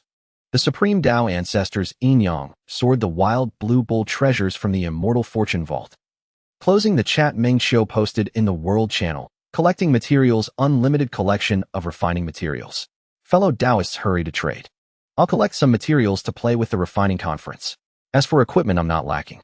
Unless the affix attributes are very good during the refining conference, there will be special affix outputs. But this thing requires a bit of effort. He directly handed it over to the Kai's team to operate. He played a different game. Buying materials without looking at the prices, as long as it wasn't outrageous, he would just sweep it all. After sweeping up materials, he started crafting. Failure. White, gold, green, blue. It didn't matter. Meng Qiu opened the treasure interface. He primarily looked at the attribute panel of an ancient treasure obtained from the Immortal Fortune Vault lottery. Ancient Treasure 5 Fire Tripod Basic Effect, slightly passive effect during the refining conference. Every time one crafts an orange quality equipment or treasure, it increases by 18 billion points of vitality. Effective quantity 100,100 increased by star enhancement. Accumulated bonus vitality limit 8 billion. Similar ancient treasures that increase attack, defense, and armor penetration attributes. Meng Qiu drew a bunch from the Immortal Fortune Vault. Next, what do I need again? To kill someone, Meng Qiu habitually sought help from the world's good brothers. He first opened the red envelope interface. Before sending, he glanced at his fate coin balance too. 8 million. Dakai and the others used quite a bit. But compared to his recharge, they still had to practice. The Dao ancestors blessing the butterfly cannot fly over the Tsang. See Dao ancestor elder of the Supreme. In the red dust insect residence, come good brothers to break through. For every kill, 1,000 fate red envelopes will be sent. Gather 10 to send. Click my coordinates. Click to grab. Dao ancestors blessing 1000 fate. World channel. Damn Tsang, you're being courteous. Damn, are you all cheating? Coming Tsang, wait for me to equip. My health is low, you can hit me. Fellow Taoist Tsang is giving out benefits, hurry over. Remember to take off your mount treasure and divine abilities so that Tsang can hit comfortably. The red dust in the station of the sect. Meng Qiu stood in the air. The area around was littered with the bodies of invading enemies piled up densely in a truly tragic sight. However, the current world channel was filled with joy. Tsang, I'm here. Bro, hold on, let me take a screenshot first. Brothers who haven't arrived, hurry up. Tsang is giving out red envelopes. Those who are quick will get it, and those who are slow will miss out. Blessings from the Dao ancestor. The butterfly cannot fly over the Tsang. See Dao ancestor Elder Taishang of the red dust. Thank you for your hard work. Wishing all fellow Taoists an abundance of luck. Click to grab.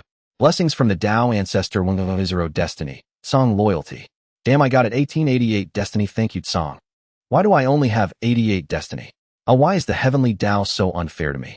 I want to overturn the heavens. Meng Qiu couldn't calculate how many people he had killed. The Dao of longevity mode, although on a mobile phone, was designed for aerial combat. Anyway, he had enjoyed the killing. After the ancient treasures stacked up, his combat power increased by about 1 billion. Effective count 100,100 star upgrade. Cumulative enhancement attack limit 300 million. And it could still stack higher. But the lottery chances in the Immortal Fate Treasury had a weekly maximum limit. He had drawn a bit himself, and the assistant had finished the draws directly last night, leaving him with destiny, but unable to draw as the system blocked it. He didn't know who the Dao was preventing. After drawing everything in a week, he just barely gathered a complete set of ancient treasures, plus the weekly prize pools limited up. This was quite frustrating. Meng Qiu was preparing to continue giving out red envelopes. He had previously promised in the World Channel. For every kill, he would give 100 destiny, and to save time, he would compile 10 to send 1. The cost was only 1000 destiny. Converted into recharge amount, it was approximately 1000, but the actual value was certainly lower. He had definitely killed way more than necessary. The brothers in the world were too enthusiastic, and he Meng naturally wouldn't fall short. Blessings from the Dao ancestor.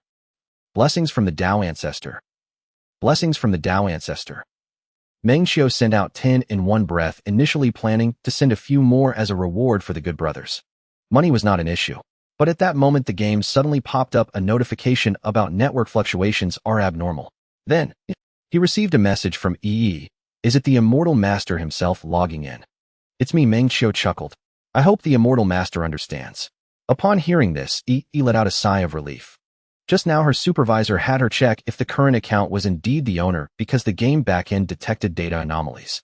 Although the login device was the original one, it was better to be safe than sorry.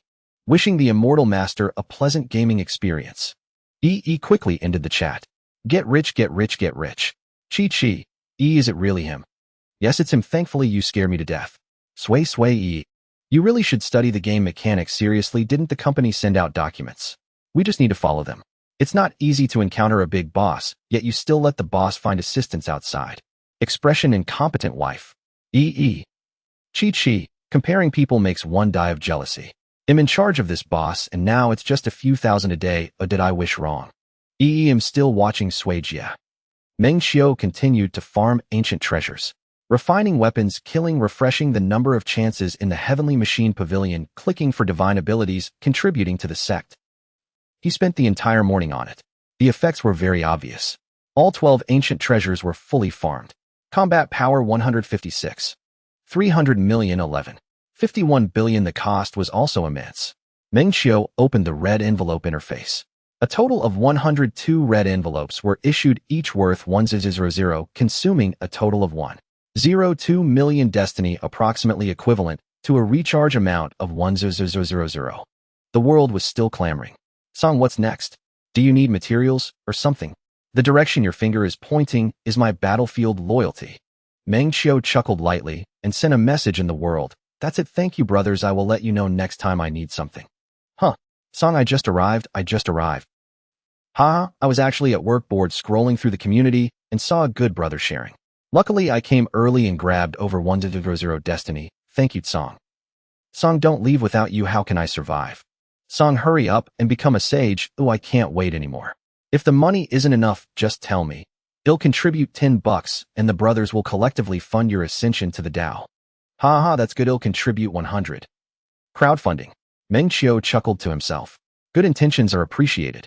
Not to mention, he wasn't short on money, just the act of crowdfunding made him worry about being checked unexpectedly.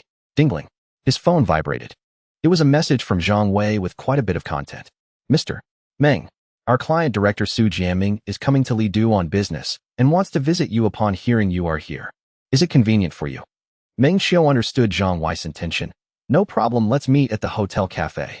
He sent a message in the Tao of Longevity to let the assistant log in. Arriving at the cafe entrance. Exactly 10 minutes had passed. As soon as he entered, the receptionist hurriedly welcomed him and then regretfully told Meng Qiu, "Sorry sir, there are no seats available now." Before she could finish her sentence, the receptionist suddenly remembered the person the previous customer had mentioned along with their photo and recalled carefully. "Mr. Meng, it's me." Upon hearing this, the receptionist's face darkened. Meng Qiu smiled and didn't take it to heart. "Sorry, please come in." Entering the shop, out of 12 tables, only one was occupied, clearly a private booking. At the window side, Zhang Wei sat with a middle-aged man who must be Su Jianming. Upon his arrival, Su Jianming stood up to greet him, slightly bowing. "Mr. Meng, it's a pleasure to meet you for the first time. I am Su Jianming, the client director of Yunji's private services." As he spoke, he handed over a business card. The card was a plain white color with only his name and phone number printed on it. Meng Qiu shook hands with Su Jianming, smiling and greeting him. Their seating arrangement was excellent. A semicircular sofa with 3 chairs. The ambience was great and the number of people was just right, clearly chosen intentionally. After the 3 sat down, the waiter approached. Su Jianming opened the conversation. "Mr. Meng, do you have any recommendations?" Meng Qiu smiled. "No, if it were at the foot of Tsongshan, I could recommend a good place for tea to Director Su, but this is my first time here." 3 cups of lemon water. After the waiter left, Meng Qiu leaned slightly forward, speaking steadily. "May I ask what brings Director Su here this time?" If it were in the past, he would follow Su Jianming's rhythm. Politeness. Analyzing each other's intentions from the conversation, ultimately reaching an unspoken consensus. But sorry, he no longer needed to cater to others' thoughts in his life. So he directly asked. Su Jianming was taken aback. He had considered many contingency plans, but he had never anticipated such a straightforward question. After 3 seconds of silence, Su Jianming straightened his posture, facing Meng Qiu, sincerely smiling. "Because our company Yunji's does not want to miss any client, especially due to our mistakes. I am here to hope Mr. Meng can give us an opportunity." Meng Qiu smiled, looking at Zhang Wei. No need, I am very satisfied with Zhang Wei's service, and I have no complaints about Yunji's. The lemon water arrived. Meng Qiu slowly took a sip and suddenly asked, how does Yunji's analyze my bank transactions? Meng Qiu didn't believe Su Jiaming hadn't checked his bank flow. He was not some inexperienced young man. His transactions with Yunji's were very simple. He paid. The other side provided services. Simple and direct. Nothing bad had happened between both parties. He wasn't clear what position Su Jiaming held at Yunji's, but he used his experience at Qingfeng to deduce. Would a regular client get his boss to appear? Obviously not possible. So the question became simple. The only thing worth noting about him. One was system brother, but that was completely unknown to outsiders. The only anomaly was his income and spending records. A bit of relationship could get that. To be honest, he was also curious. How did outsiders perceive his freak status? Su Jiaming sank into thought once more. He did not reply at once. Meng Qiu lifted his glass of lemon water, took another sip, and waited silently for Su Jiaming's response. He had not been interrogating, nor had he shown displeasure at being scrutinized. It was plain curiosity. In a man like Su Jiaming's estimation, what standing did he imagine Meng Qiu occupied? Unease. Not at all. When the system processed withdrawals, a message would always appear on the interface. Mr. Meng is forthright, Su Jiaming said slowly, his professional smile subsiding. Since you asked, I will be candid. As a service provider, and especially since our Yunji positions itself as a high-end private service, under client authorization and within a compliance framework, conducting basic background checks and risk assessments is standard procedure and a matter of responsibility to our clients. This is not directed at you personally. He spoke with an even cadence and careful wording. Having finished, Su Jiaming paused and met Meng Qiu's gaze calmly. I understand. Meng Qiu smiled unconcerned, inclining his head slightly to signal him to continue. In this process Su Jiaming admitted crisply, we found an overseas fund registered under your name, the MQ Personal Fund. So, Meng Qiu remained composed, though inwardly he was startled. Damn the system. Withdrawal equals fund disbursement. At last the question in his mind was resolved. Zhang Wei had been silent, throughout his palms slightly clammy.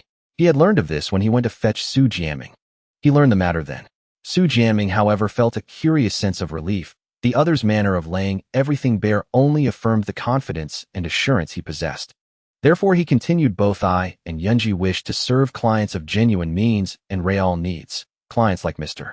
Meng, to build a long-term, stable, mutually beneficial relationship. Thank you for choosing Yunji. Yunji will not betray your trust. Before your arrival, our boss expressly instructed that your service level be elevated to the highest as recompense for any prior oversight. If in the future you find areas where Yunji might offer even modest assistance or have any needs at all, please feel free to contact me at any time. Director Su is an interesting man, Meng Qiu said, setting down his lemon water. It has been a pleasant conversation. A small thrill flickered in Su Jiaming's chest. He knew the day's objectives had been achieved to dispel any lingering dissatisfaction Meng Qiu might harbor toward Yunji, to establish direct contact, and to leave a favorable first impression. That would suffice. The rest could proceed gradually. Could another company really steal him away? The firm had reanalyzed Meng Qiu. This quietly practical, game-loving homebody was most prone to nostalgia. Nostalgia was advantageous. Yunji excelled at companionship. It is my honor in Yunji's as well, Su Jiaming said, raising his glass of lemon water. Meng Qiu acknowledged the toast with a lift of his glass, then looked to Zhang Wei. Wei Ji, send me the compiled information on those restaurants and sites you mentioned. Very well, Mr. Meng. Zhang Wei replied, repeatedly, relief washing over him like the easing of a heavy weight. Although he had done nothing wrong after the bank call and Su Jiaming's subsequent attitude, Zhang Wei had inflated the image of Meng Qiu in his mind into something unknowable. Hearing that assurance felt like a stay of execution. After a few more casual remarks, Meng Qiu rose and departed. Su Jiaming accompanied Zhang Wei to see him to the cafe entrance. Watching Meng Qiu vanish around the hotel corridor's corner, Su Jiaming remained where he was, thoughtful, replaying the earlier conversation in his mind, a professional habit to scrutinize where he might improve. Director? Zhang Wei asked, quietly inquisitive. He knew Yunji's ostentatious, some would say exaggerated, treatment of high-tier clients. But he lacked the authority. His reception level at Yunji only permitted him to handle lower-tier clients. Yet he did not want to forego this opportunity. Confident he was no less capable than others, he had sought a chance. Now that it presented itself, he had to weigh whether this was a once-in-a-lifetime opening. Coming back to himself, Su Jiaming said, maintain good contact with Mr. Meng and provide standard service. The company team won't arrive for a few days. Understood. Zhang Wei nodded solemnly. Back in the cafe, Su Jianming sat alone for a while, slowly finishing the now slightly diluted lemonade. He took out his phone and examined the encrypted analytical report on Meng Qiu, especially the line that had been redacted. He murmured the words MQ Personal Fund. He had not lied, that was all they had found. Beyond that, nothing. But that was their shortcoming, not the clients. There are countless overseas funds, investments, trusts, private equity, who could claim such omniscience as to exhaustively uncover every domestic and international detail of a person. Thus, their knowledge of Meng Qiu remained incomplete. The decision to elevate his service tier had been Su's. Competition existed within Yunji, and Zhang Wei knew ambition when he saw it. Su was not lacking in the resolve to take a gamble. A minor episode in reality was like a breeze skimming the lake, leaving scarcely a ripple in Meng Qiu's mind. Logging back into the game, Meng Qiu found the system notices flooding the screen across the myriad realms. The laws tremble. The great spirit world potentate Ling Chen's Dao heart has cleared, sensing unfinished opportunities in the lower realms. The great path may be at hand. Thus, by an unsurpassed secret art, he sealed his source, reversed heaven and earth, breached the realm's barrier, descended into the mortal coil, and resumed the path of cultivation. Meng Qiu frowned. What was the provenance of this newcomer? When in doubt, look to the world channel. He opened it and scanned. How many is this now? 12. A voice spat. Damn it. Every time the One Dao tournament comes around, a bunch of ascended veterans descend. Have the organizers lost their minds? How are we supposed to compete? In the cultivation world, whenever a chance appears, a horde of ascended beings swoops down to seize it. You know that's what makes it exciting, another replied. The world echoed with anger. Meng Qiu grasped the general situation. When Dao's three realms generally do not cross boundaries except under extraordinary circumstances. Normally, each realm keeps to its own affairs, but at special times, by paying a heavy price, literally spending money, one could self-lower their cultivation and enter the lower realm. The reason for descending was simple. The One Dao tournament was still in its preview phase today. Groups had not yet been determined, and the official contest would begin tomorrow, so this was the final window. Those who felt they could not secure their desired rankings in the upper realm competition opted to descend. That way they could avoid fierce rivalry and prey upon the affluent mortals below. What a delight, Meng Qiu muttered with a wry smile. What invincible world is this, foes descending from the heavens? Though mildly surprised, he was unperturbed. These lower realm payers self-affirmed, at least the Huashan realm. He was still at nascent soul.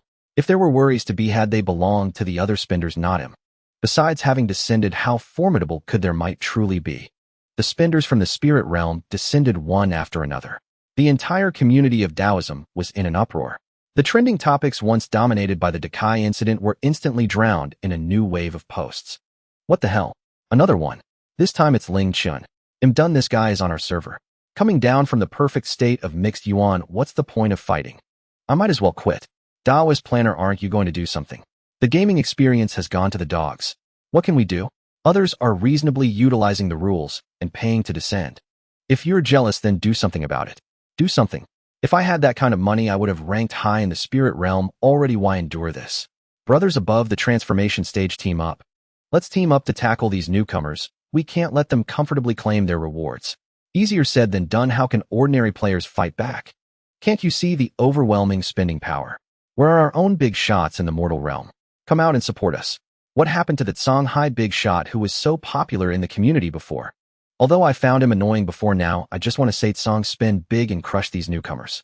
Who among the truly wealthy would stay in the mortal realm? Brothers, don't panic. I have a character in the spirit realm. I heard that true immortals have also descended into the spirit realm. The cycle of the heavenly Tao is truly remarkable. Happy New Year. Can you tolerate this? Don't hit me, newbie. Can you tolerate this? Butterfly can't fly over Songhai. Can you tolerate this? Haha. Meng Qiu scrolled through the community, finding it quite amusing. Many players frantically ed those well-known spenders in the mortal realm. Among them, the ID Happy New Year was mentioned the most. 8 out of 10 posts were calling for him. Meng Qiu remembered this person. In the Decai incident, he was considered his rival. Known as the #1 cultivator in the mortal realm. A 3-time champion of Tribulation Transcendence, he had spent over $1 million. His ID was being spammed in the comments section alongside other big shots in the mortal realm. Red Dust Tavern Sect Group. Listening to the wind, is there anyone descended from our district? Machi Tuan haven't seen any announcements yet, but we are a new district, so we probably can't descend, right? Not possible. Meng Qiu replied succinctly upon seeing the discussion. He had previously asked, Only servers that have been open for 45 days can allow Spirit Realm cultivators to descend. The level of the abyss of the Great Tao is not enough. Even if one wanted to descend, they couldn't. A cat ran away. There are really so many tycoons in this game. I thought Songhai was already exaggerated, but it turns out the community has even more fierce ones. I really don't understand. How can you bear to spend so much money in a game? Don't ask me, I have no money. Meng Qiu decisively distanced himself. When he spent his own money on games, he never squandered so much. Listening to the Wind community screenshot, haha, go check the community, it's truly wild. Hearing this, Meng Qiu immediately switched back to the community interface. It turned out that the previously descended Ling Chan, whether filled with confidence or suppressed too long in the spirit realm, couldn't wait to seek attention as soon as he descended. He posted a message full of Taoism style in the community to all friends in the mortal realm. I Ling Chun descend this time solely to verify the Tao and seek opportunities. At the Taoism conference, I hope everyone will generously impart their wisdom. Additionally, I've heard that there are several friends in this realm with considerable strength, perhaps worthy of a battle. I sincerely hope that I won't be disappointed at the conference. As soon as he entered the community, he saw this post pinned to the homepage. The Taoism of longevity divides into 3 realms, and the community does too. Mortal Realm players seeing this post felt like receiving a huge red envelope during the new year, their mouths curving in delight. While saying don't do this, they furiously ed various big shots to get them to intervene. What does it mean when you fall asleep and someone brings you a pillow? This is it. One can only say the spenders descending from the spirit realm are truly formidable. The comments section was instantly filled with various mentions. It almost swept through every notable tycoon ID in the mortal realm. Big shot, I was a bit loud earlier, but now I am willing to call you the strongest. Hold on, from now on, if anyone criticizes you, I will stand by your side. Wow, outputting Faceta face. Crazy. Truly crazy. Happy New Year, butterfly can't fly over Tsong. Hi, don't hit me, newbie. Red Dust Tavern. Listening to the wind, isn't this quite interesting? Goodness, Tsong, how can you tolerate this? Meng Qiu was originally enjoying the drama, but after being ed, he chuckled lightly. How about you take the lead? He wasn't that petty. The other party didn't name names. It's all about being extravagant. Who among the big shots playing games isn't extravagant? It's merely a matter of expression. Some are low-key, some are ostentatious. He wasn't the Dragon King returning, so there was no need to slap everyone's face. Machi Tuan Tuan hee I'm just asking for the brothers in the community. A cat ran away. This Ling Chun is somewhat interesting. Seizing the initiative, creating topic pressure, and speaking without any leaks. Now let's see how others respond. 4 Cs and 8 Wilderness Sect Group. Haha, the community is all ing Happy New Year. And the newbie as well as the suddenly emerged Songhai from the new server. These few people have been ed to death, it's hilarious. Jiang Sheng was not in the game at the moment. His account Happy New Year was being managed by a substitute. He didn't pay much attention to the Taoism conference and didn't believe that anyone in the mortal realm could threaten his position. However, since the chat in the group was lively, he casually clicked into the community. After reading the post, he felt no fluctuations in his heart. He stayed in the mortal realm not out of fear of those from the spirit realm, but was waiting for resources to accumulate, planning to directly ascend to the spirit realm and challenge for the top spot. As for those top-tier spenders in the spirit realm, he might take them seriously. The others, not worth his attention. If one truly has strength, do they even need to descend? Don't make me laugh. Glancing at the screen full of mentions, he casually replied, let Jian Shui come. You just don't seek attention. After sending it, he exited the community. Jian Shui ID raised brow and sees snow. The #1 cultivator in the spirit realm. A 5-time champion of Nirvana, also an extraordinary spender. Oh, you're here, New Year. Just had some free time. New Year is so imposing. The community is calling for you to take down this group of newcomers. I will soon ascend, as well, am nearly ready with resources. Now unless Jian Shui descends, the others are just trash. I heard there's also a big shot on the new server who spent 300,000 in 3 days. Heard of him, but he's just like that. Let's first talk about the Emperor title. Jiang Sheng's tone was indifferent. 300,000. For ordinary people it might be astronomical, but to him it was nothing. Emperor title, an exclusive title for those above the saints. Unlockable by accumulating 1 million in recharge. Players can customize an Emperor title and receive a set of red quality attire called Emperor's Arrival, commanding the universe. That is the true spender. Jiang Sheng posted a reply in the community. It was nearly immediately screenshotted and reshared by overzealous players, instantly igniting a fresh surge of excitement. A clever player promptly created a sticker on the left, a chibi spender with the ID Xinian Heo above his head, wearing a Tribulation triple crown sash and wielding the new Emperor soared his expression cocky, on the right a line of bold text. Let Jian Shui come. Don't try to seek attention. Once the sticker appeared, players feverishly reshared it, as if afraid Ling Chun might not notice. Holy! The new chief is imposing. Ha ha, I can't stop laughing. Let Jian Shui come. Ling Chun, you still aren't qualified. New chief, what rotten fish and shrimp dare prance before me? Ling Chun, big shot from the spiritual realm. What do you say? You're being treated like rotten fish and shrimp. The community immediately split into factions, some who delighted in the spectacle and fanned the flames. Others earnestly analyzed both sides' combat data. Some simply felt Jiang Sheng had not shamed the mortal realm's top spot. His willingness to confront an upperworld visitor heathen pleased them, and they loudly cheered for him, while denouncing Ling Chun and the descending Peidoan spenders. Ling Chun had only meant to put on a small show. He did not expect such a fervent reaction, nor that Xinian Heo would retort so bluntly. Could he endure that? I'm just seeking presence. Then what superiority are you showing? First, erase a picture. Accumulated recharge 820000. I only descended because I lack the ability. Why are you holed up in the mortal realm? Isn't it just a D-Lin account? I really don't know what gives you the confidence to make Jian Shui come. No idea. I thought you were Taishang. With Ling Chin's reply, the thread became an emotional venting ground and a gossip feast for mortal realm players. Ha ha ha. They're at it. Lingjia Quasi-Emperor versus Mortal Realms, #1 D-Lin. This plot delights me. Xinian Heo new chief come back, they're making a fool of themselves? Hudi Feibu with Songhai Mengxian, both great players chime in. The repeatedly tagged Mengxian finally spoke up. He posted calmly, no need to quarrel, the Wendao tournament will reveal the truth. Meng Qiu watched the spectacle with relish. He had never seen Peidoan players shout across realms like this in Diwang Bay. Oh, it was far more entertaining than mere in-game fighting. Keep it coming. Moreover, he had to retract his earlier words. Among those who had descended there truly were some impressively powerful spenders. Seeing that Mengxian had appeared, even more people began to Meng Qiu, as if tagging him enough times would summon him like a hidden quest. Meng Qiu together with Ting Feng Mashu Tuanshuan and Yu Ji Mao discussed the matter in the small admin group of Hongqin Kazan. Should they respond? No need. Mashu Tuanshuan, Songhai, when will you declare yourself emperor? Depends. 100,000 a day. Meng Qiu was 7 days away from the million cumulative recharge required for the D-Lin title. The same applied to advancing the system to level 4. But there was no need to mention these things. It was not that he was modest, he had long since passed the stage of proving his strength with words. Now he preferred to let facts speak. Ting Feng, this is enlightening. I used to know only that the highest Dizuan required 2 million, I did not expect there to be a Taishang above that. Damn, 3 million. Money is truly formidable. Songhai brother, be honest. Can you reach Taishang? Meng Qiu smiled and countered. Do you hope I can or hope I cannot? He had already done a quick calculation of the requirements for Taishang.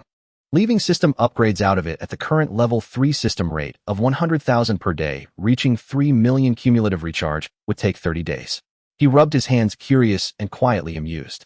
A newcomer asked, just started playing Wendao and afraid of being bullied. What does this level of spending represent in Wendao? Ting Feng fell silent. The question made his heart skip a beat. He thought, how can you utter such boastful words in such a calm tone? He even posted an emoticon meaning sit obediently. Brother, please take me along next time you play. Mashu Tuanshuan, please take me too. I can sing for you. Yu Ji Mao piped up. Take me too, it'll warm the bed. Does that count as being sociable? Meng Qiu stretched and teased. Post a photo, let's see your capabilities. Go away. Ha ha ha. They bantered for a while. When the community stirred no further ways, Meng Qiu noticed that Xinian Heo was either offline or unwilling to continue arguing and did not reply again. Ling Chen also chose to lower his banner. The onlookers, finding no new gossip, gradually dispersed. June 15th, Golden Sign. Experience 74401000. Lucky dice 7 gold 4 silver 3 copper. Assets increased by 300, bringing the total to 197000. Delighted Meng Qiu and Zhang Wei spent the day strolling about and returned to the hotel in the afternoon to stay in. The Wendao tournament officially entered its duel phase today. He needed to monitor the progress. Back at the hotel, Dakai reported the current situation. Boss, your current combat power is 23.54 billion. In the duels, I adopted a conservative approach. Current points to 0 rank 1250. Meng Qiu had no doubts. He trusted his people, and Dakai was professional in this regard. Proceed with your plan. Although Dakai made little to no profit from taking Meng Qiu's job this time, even suffering a minor loss. he still put his utmost effort into it. Only the narrow-minded fixate on immediate gains and losses. By live streaming with Meng Qiu's account these past days, he had already recouped the loss. This was in part thanks to Ling Chun. His high profile had made Meng Qiu's account thoroughly famous among Mortal Realm players. As one of the members of the tagged descending squad who had never replied in the community discussion about Meng Qiu remained at a high pitch. Now that Tycoon was live streaming, people repeatedly asked, what is Shanghai's attitude toward the descending Padawan players? Having been burned before, he could only answer evasively. He leaned on a line of I don't know, unclear, no comment. Tycoon collected himself and continued his report, according to your planned subsequent investments. By the end of the duel phase, that is in 4 days, combat power is expected to reach around 40 billion. The immortal leaderboard will pause for 1 day. When Zhengdao formally begins, combat power should be around 46 billion. I've observed opponents at your same realm. Of them, 13 are at 30 billion, 6 at 40 billion, and none yet at 50 billion. As long as luck is not too poor, when the top 64 are determined on day 1, you are almost certain to become champion of the nascent soul group. The spiritual realm cultivators descending had little effect on Meng Qiu. They were embroiled in the tribulation group melee, and no one paid attention to him, the little boss of the nascent soul group. Even if they noticed, it would be harmless. Neither side currently posed a threat. The real discomfort came from the other spenders on the same news server as Meng Qiu. If realms climbed, transformation god and tribulation would become chaotic battles among deities. If they did not ascend, the nascent soul group would have Meng Qiu holding the fort. What if they fell even further? The Wendao tournament's minimum entry threshold is nascent soul. They were in a dilemma. Meng Qiu and Tycoon discussed it in the Wendao Crown Rush group.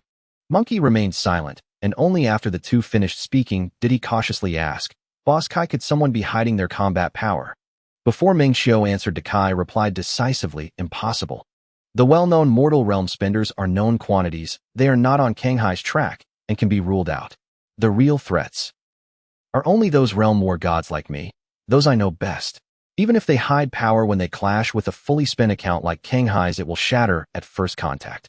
He paused, then added, especially on a new server. Combat power might be concealed, but title privileges cannot be hidden.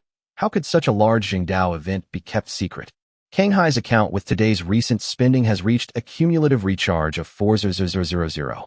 At the nascent soul stage, that is absolutely invincible. Meng Qiu typed a reply in the group. Thanks to everyone's hard work this time, especially Monkey and Turtle, who have stayed up many nights. Thank you for your efforts. After speaking, he sent 5 red envelopes of 200 yuan each in the group. 1 for Tycoon, 2 for Monkey and Turtle each. The money isn't much, but this immediate recognition is more substantial than any words. Thank you, boss. Boss is generous. After sending the red envelopes, Meng Qiu didn't chat much in the group and was about to go offline. After a moment's thought, he transferred 3,888 yuan to Tycoon via WeChat. It was exactly the 1888 deposit for the service Tycoon had previously returned, plus an additional 2,000 for his losses. In another internal group, Monkey looked at the 2 red envelopes he just received, totaling 400 yuan, and couldn't help but exclaim in the group, to be honest. Working for someone like President Song, even knowing he has money, I don't feel bitter at all. I've been a service provider for so long. I've seen plenty of wealthy bosses. But someone like President Song, this is truly the first time I've seen such a person. I can't quite describe the feeling, but it's just satisfying. Turtle noticed his sudden seriousness and jokingly replied, He is it, because you got an extra 200 that you suddenly realized something. Monkey sent a table-thumping emoji, get lost. It's related to money, but it's not just about the money. Monkey thought for a while and typed, some bosses in the past have spent a lot. But it always felt like we were just tools. When we didn't reply for a long time, asking about progress felt like interrogating a prisoner. President Song is truly different. He really listens to what you say. Even if he doesn't reply right away, he will patiently follow up later. Of course, he pays without hesitation. The most important thing is that whatever President Song says, he won't pretend not to understand, nor will he pressure you occasionally, offering you some warm words. Stop being so sentimental. Tycoon suddenly popped up, killing the mood. You've received the red envelopes, expressed your feelings, now get online and get to work. He actually understood Monkey's feelings. That sense of being seen, recognized, and respected is far more reassuring than just getting that extra 200 yuan. But they can't expect all bosses to be like this in the future, right? How would they make money then? The Taoist Conference, a grand event for Taoist immortality. The battle phase has begun. It is truly a gathering of divine beings, each displaying their skills. The wealthy players from the mortal and spiritual realms along with the battle gods lying in wait. They all made their appearances. The community remained highly engaged. Every day, there were new battle videos, strength analyses, and live broadcasts of tragedies. The God Transformation and Tribulation Transcendence groups are known as the battlefield of gods. The clash between the battle gods' wealthy players and those from the spiritual realm thrilled the observing players. Happy New Year and Ling Chun may not have continued their banter in the community. However, on the battlefield, they coincidentally faced off. You hit me, I hit you. Both of them exchanged their daily hits, causing their scores to be tightly contested. Don't hit me, newbie, and others did not participate. On the leaderboard, they stood out prominently. In comparison, the battle situation in the nascent soul group appeared much more mundane in the eyes of ordinary players. Although the competition was equally fierce, it lacked the explosive clashes of hundreds of billions of battle strength, the high-profile showdowns of top-tier wealthy players. The only standout was the account, Butterfly Can't Fly Over the Tsang Sea. It was still due to Dakai's livestream that attracted a crowd of onlookers and drew some attention. Is this President Tsang's account? Why is it still in the nascent soul stage? No wonder President Tsang hasn't spoken in the community. Damn, who spread this false news? I thought he was another top-tier player. You fools, look at the server where President Tsang is. Is the person above listening to too many top-tier players? I've been watching Dakai's livestream for a few days. President Tsang's account has a daily spending of 100. Tell me, which top-tier player has that kind of spending intensity in the early server stages? I'm out. I thought it was a big account. Red Dust Tavern Sect Group. Machi occasionally screenshots the intense battle reports of other groups in the community and expresses some sentiments. Look how fierce the battles are in the Tribulation Transcendence group. Isn't our Elder Tsang a bit lonely in the nascent soul group? Listening Wind replied calmly, what's the rush? Songhai is just biding his time. True experts always strike last. The day after the battle, Meng Qiu's total recharge in the Taoist conference reached 500. Universal celebration. Congratulations to the practitioner. Butterfly Can't Fly Over the Tsang Sea from the realm of depths of the great Tao, for comprehending the principles of heaven and earth, achieving clarity of heart, completing the celestial destiny and merits, breaking free from constraints, and successfully attaining the sage, Tao fruit. Bestowed the title Sage, the Mount Sage's Lotus awarded the extermination of the Four-Sword Formation and enjoyed 3 years of heavenly luck. After finishing the recharge, Meng Qiu directly logged off to Dakai. Yunji didn't know what he was imagining. His private team now increased to 5 people, a driver, a bodyguard, and 1 male and 1 female housekeeper. Zhang Wei is the male housekeeper. There's also a chief housekeeper. To be honest, he's feeling a bit out of place. True self-carefree. But Dakai is in a dire situation. The announcement of his Tao achievement was sent out across the 3 realms, making it exceptionally conspicuous. Not to mention now it's the battle phase where all kinds of wealthy players are fighting and player attention is already high. Suddenly an announcement of Tao achievement is like dropping a drop of water into a boiling pot of oil. What the hell? What's going on? Butterfly Can't Fly Over the Tsang Sea. Is that the President Tsang who has been mentioned so many times without saying a word? Turtle, I checked the service list. Do you know how many days it has been since President Tsang's realm of depths of the great Tao opened? The 9th day. New server Tao achievement Sage. What kind of divine being is this? No wonder he hasn't spoken. Oh, it turns out President Tsang has been silently developing. I suddenly have high expectations for the next Taoist conference. Other wealthy players also noticed, but they didn't pay too much attention. They are not rivals yet. What about the future? Let's talk about the future when it comes. Red Dust Tavern Sect Group. Machi all. Sage Songhai has become a sage. Listening Wind. Sister, don't be so ridiculous. It's not the first day you've known. Didn't Songhai say it earlier? A cat ran away. Songhai, when will you become the emperor? The sect channel was also filled with congratulations and exclamations. In a while, Meng Qiu sat in the car looking at his phone news, smiling slightly, and simply replied, I'm outside now. I'll let Dakai create the Sage's dojo later. If you all have no objections, let's call it Red Dust. Red Dust Dojo. Listening Wind. Ha ha ha, I have no objections. Machi, what the sage says goes. If you keep being cheeky, I'll kick you out. Xing Zhui saw the announcement and immediately wanted to log off. But alas, a dog won't let him go. Private chat. Listening Wind conveyed his intention. Brother, hurry up, I'm saving you a vice sect leader position. Not the account holder. Xing Zhui's mind raced. Don't play dead, hurry up, I'll let the sage take you as a mount. Damn, I said it's not the account holder. Xing Zhui was angry, but only got a bit angry. Sage.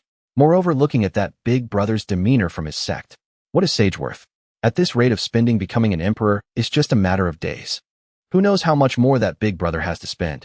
Damn, big brother, you can't be serious about spending through Taoist conference, right? I was just joking earlier. Hurry up, or I'll force you later.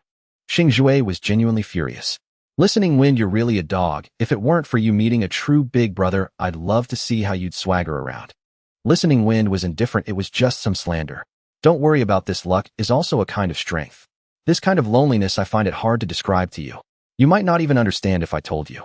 In the following days, Meng Qiu did not pay much attention to the battles. His life rhythm was very stable. Every day, he would wake up, check the system's assessment, roll the lucky dice, and decide how much to invest. After finishing, he would check the account progress reports and battle rankings sent by Tycoon. He rarely interfered with specific operations, only replying simply with recharged or more directly log in when Tycoon requested resources. The remaining time was for complete relaxation. Under the careful care of the private butler team sent by Yunji, Meng Qiu leisurely explored the Lido or indulged in the pleasure of decadence at the hotel.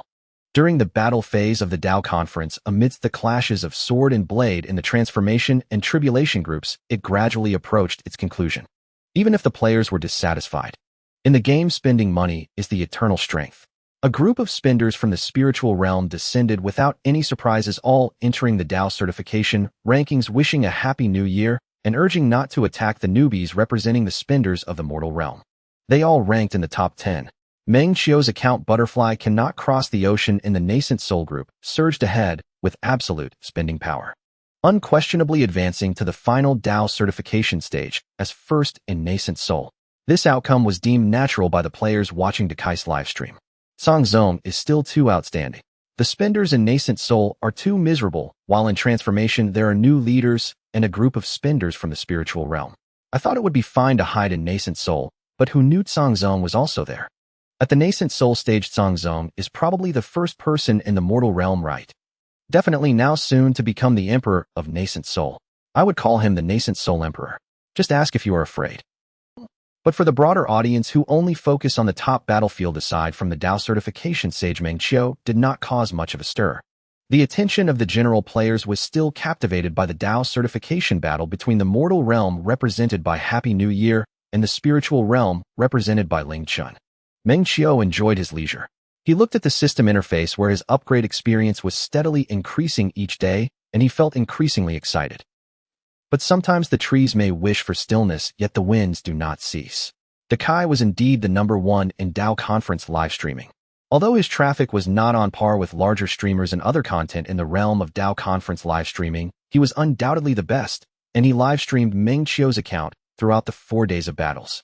This significantly drew in traffic. On one side was the familiar big streamer to Tao players.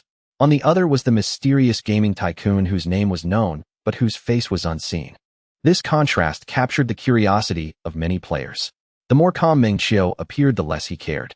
The players became more curious about him, eager to unpack him directly and satisfy their exploratory desires and curiosity.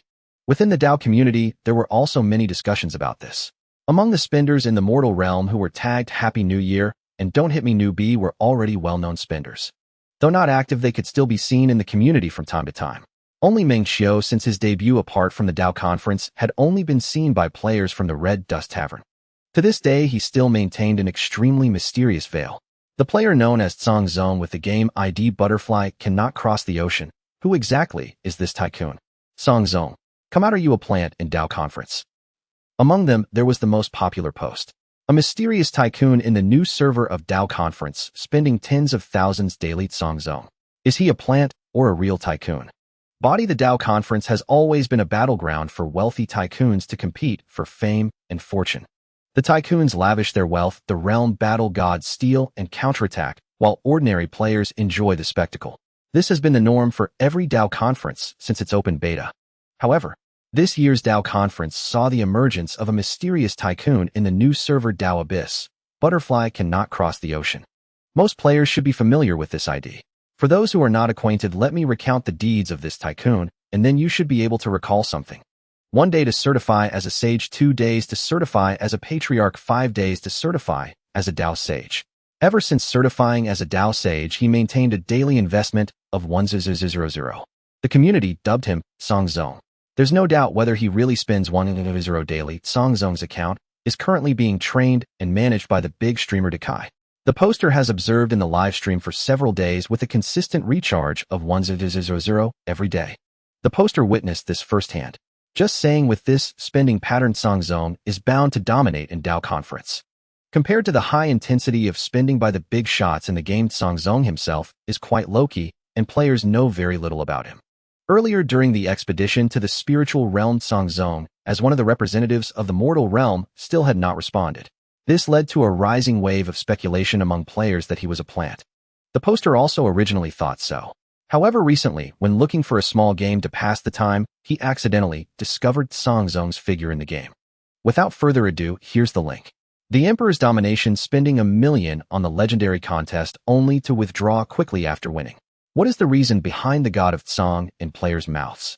An exclusive interview with the most mysterious Tycoon player in the Emperor's Domination. Butterfly cannot cross the ocean. Editor's note: during the popularity celebration event at the end of the month in the Emperor's Domination, a player with the ID Butterfly cannot cross the ocean emerged with astonishing speed, accumulating over $1 million in recharge in just 10 days. He forcefully secured the top spot in the popularity celebration and led his server unparalleled in ages to crush the competition, ultimately winning the 32nd Supreme League Championship across the platform. However, based on the post-championship interview, we learned that after the Supreme League Interdomain competition began, this player would hand over the top-tier game account he spent $1 million to create to his guild, unparalleled in ages, for management. He himself vanished completely from the game. This action caused a huge sensation among players, and the name God of Song spread like wildfire. To uncover the mystery, the editor managed to contact the game operation team and obtained an exclusive interview with Butterfly cannot cross the ocean. Below is the transcript of the interview. Interviewer, hereinafter referred to as interviewer. First of all, thank you for accepting the interview. Many players are very curious about you. The first question may be a bit direct. Why did you choose to hand over the $1 million account to your guild brothers and leave the game before reaching the top? Because I felt it was about time. When I first entered the Emperor's Domination, I fought from the local server to cross-server, then to the whole platform. The opponents were getting tougher, and it was very engaging during that time. But later, many old opponents gradually quit the game and sold their accounts, and there were fewer and fewer capable players. Once the excitement faded, the fun the game brought me diminished as well. Since it became uninteresting, leaving was quite natural. Why then choose to leave such a valuable account to the guild instead of transferring it, or simply leaving it there? Well, this is actually my small intention. Conflicts are inevitable when playing games. Though I am peaceful by nature, I still have my moments. Leaving the account to them is, in a sense, leaving a bulwark. If I were to leave, those who hold grudges and come looking for trouble would at least have an account that can stand on its own. They would not be bullied. Frankly, the fight back then was mine to pick. The present insurance should be mine to provide. Consider it a kind of atonement for my own caprice. Kai, have you followed the discussions about the game since you left? Many players call you Song Shun, and some speculate you are a company insider or a real-world tycoon. Song Shun, I occasionally hear bits from friends. It is rather amusing. There are no shills quite like me apparently, which makes me smile. As for being a tycoon, I do not know whether I qualify. Why spend so much? Perhaps I simply prefer to pay for my own pleasure. I found in the game the experiences and sensations I sought. Do I pay for them? It is that simple. Kai, one last set of questions. Song Shun, please go ahead. Kai, first, would you mind telling us what you do in real life? Song Shun, ha, you have me there. Is indulging in food, drink, and amusement a profession? Kai, it should count since it stimulates consumption. Song Shin, thank you for not saying I am merely living to eat and die. Kai, second question, are you still willing to invest such vast energy and money into the game? Song Shun, I suppose I am willing, though I play by feeling, otherwise I can be quite stingy. Kai, then the final question. Are you still active in the game? Would you disclose the game's name? Song Shin, active, yes. As for the game's name, I cannot say specifics. I do not know whether the company might make trouble. I can only say it is a very interesting game. Kai, very well, thank you, Song Shin. I hope we may hear of your exploits in other games in the future. After the interview, the operations team revealed further details. The account Hudi Fei Bugwat Songhai was at Song Shun's request bound, so that only the leader of his original guild, Dudenwangu, could log in. All equipment and resources were locked. This player, who flashed through Diwang Bay like a meteor, left behind a legend about passion, loyalty, and carefree abandon. As he said, a story should end where it ought to end. His last words to this realm were simple and sharp: no brothers, no legend. Many say those words, but I think I have at least lived half of them. Thanks for every fight we fought together and every city we defended. The account I leave to you. I will no longer accompany the Jianghu. The post, complete with detailed interview links, fell like a depth charge upon a still lake. It instantly stirred unprecedented towering waves across the Wendao Fanja community and throughout the player base. The post's analysis and screenshots spread like wildfire. Especially the interview reposted from Diwang Bei's official channel, paired with the familiar game ID and an unmistakably similar playstyle. Countless onlookers were driven into a frenzied state of exhilaration, crying out in unison, "Incredible! Is it really the same person? The IDs match. Holy hell! Cross-game Tycoon confirmed. Song Shun and Song Zong are the same big name." On one hand, Song Shun poured $1 million into Diwang Bei and then retired at his peak. On the other, Song Zong in Wendao spends $100,000 a day without flinching. What kind of family must that be? I simply prefer to pay for my own pleasures. Such a realm of mind, such a temperament. Envy wells up. And those who claimed Song Zong was a shill, does that not sting? Which paid shill is so devoted, pour $1 million into one game, vanish after winning, then turn up in another to do it again? Case closed. No wonder he was so mysterious and composed. He had already known the lonely summit in other games. Coming to Wendao was simply to seek new amusement. Whether it is spiritual realm versus mortal realm disputes or leaderboard squabbles, Song Zong will quietly watch you posture. Look at what Song Zong said in the interview. He spent so fiercely that no one could play with him. Spending is not the scary part. The chilling thought is that after Song Shun became invincible in Diwang Bei, he handed the $1 million account to his brothers and withdrew. Then what of this time in Wendao? When Song Zong grows bored, will he do the same? Holy shit, bro, you just woke me up. I suddenly have a bold idea. Don't be delusional. Even if he leaves something behind, he won't give it to a random stranger. Did you not see how Diwang Bei's officials handled it? It was left as a legacy to the entire guild. Wait, the post is not 100% proof that it is the same person, is it? Just because the IDs match. Does that matter? If I say he is the one, then he is. This style, this conduct. If it is not the same person, I'll wash my hair while standing on my head. After the post detonated completely, the community's tone shifted in an instant. Doubt, curiosity, and speculation quickly gave way to astonishment, reverence, and a deeper curiosity, and even the Wendao tournament's rivalry among top spenders lost its allure. Sihai Bawang, holy hell, is Song Zong really that formidable? What do you mean? The community. Someone revealed that the big shot Songhai suddenly showed up in the new server. Before playing Wendao, he had already spent over $1 million in other games, and after finding no rivals, he stopped playing there and came to Wendao. Bro, spill the details, we're all ears. Over $1 million. Although that's a lot. Xian Zong has also invested heavily in Wendao, hasn't he? I'm not saying Xian Zong is inferior. Xian Zong is certainly formidable, someone we all admire. My point is that this big shot's manner is so legendary it reads like a novel. Jiang Sheng stared at the sect chat, where people debated who was stronger, him or Songhai. He rested his hands on the keyboard and screen, paused for a long time, and could not bring himself to type a single word. What could he say? Claim to be stronger. He was not the sort to prove himself in a shallow, face-stomping way. Moreover, Songhai himself had not appeared. All the fervor was players' own conjecture. If he stepped forward to argue now, he would lose ground, appearing desperate, timid, lesser. After a moment, he irritably withdrew his hands and decided ignorance was bliss. Meng Qiu's revelation not only spawned many admirers, it also splashed those spotlighted spenders with cold water. He could keep his own lips sealed, but he could not control other players. Seeing someone he had barely cared about repeatedly compared to him, and in some mouths finding himself faintly on the losing side. That sense of grievance lodged in his throat like a bone. The worst part was he could only swallow it and pretend nothing had happened, watching the Sihai Bawang sect chat's seemingly fervent, but actually restrained and awkward discussions. Jiang Sheng could not help but open the community. He knew the public tide outside would likely turn against him, but he had not expected almost all the praise to be lavished on Song Shun. His own ID Xinian Heo was repeatedly dragged out as the benchmark or backdrop by which Song Shun's strength was measured. That indignity, only those who have lived it understand. The worst was he could only let it bite and act as if nothing had happened. Damn, he muttered under his breath. Why is no one digging up my own glorious history? I poured a lot into other games before too. Those lousy game companies, do some work for me, will you? He was not alone in feeling this. The Wendao tournament, the spotlighted pinnacle duel among spenders, seemed to have been paused by an invisible hand.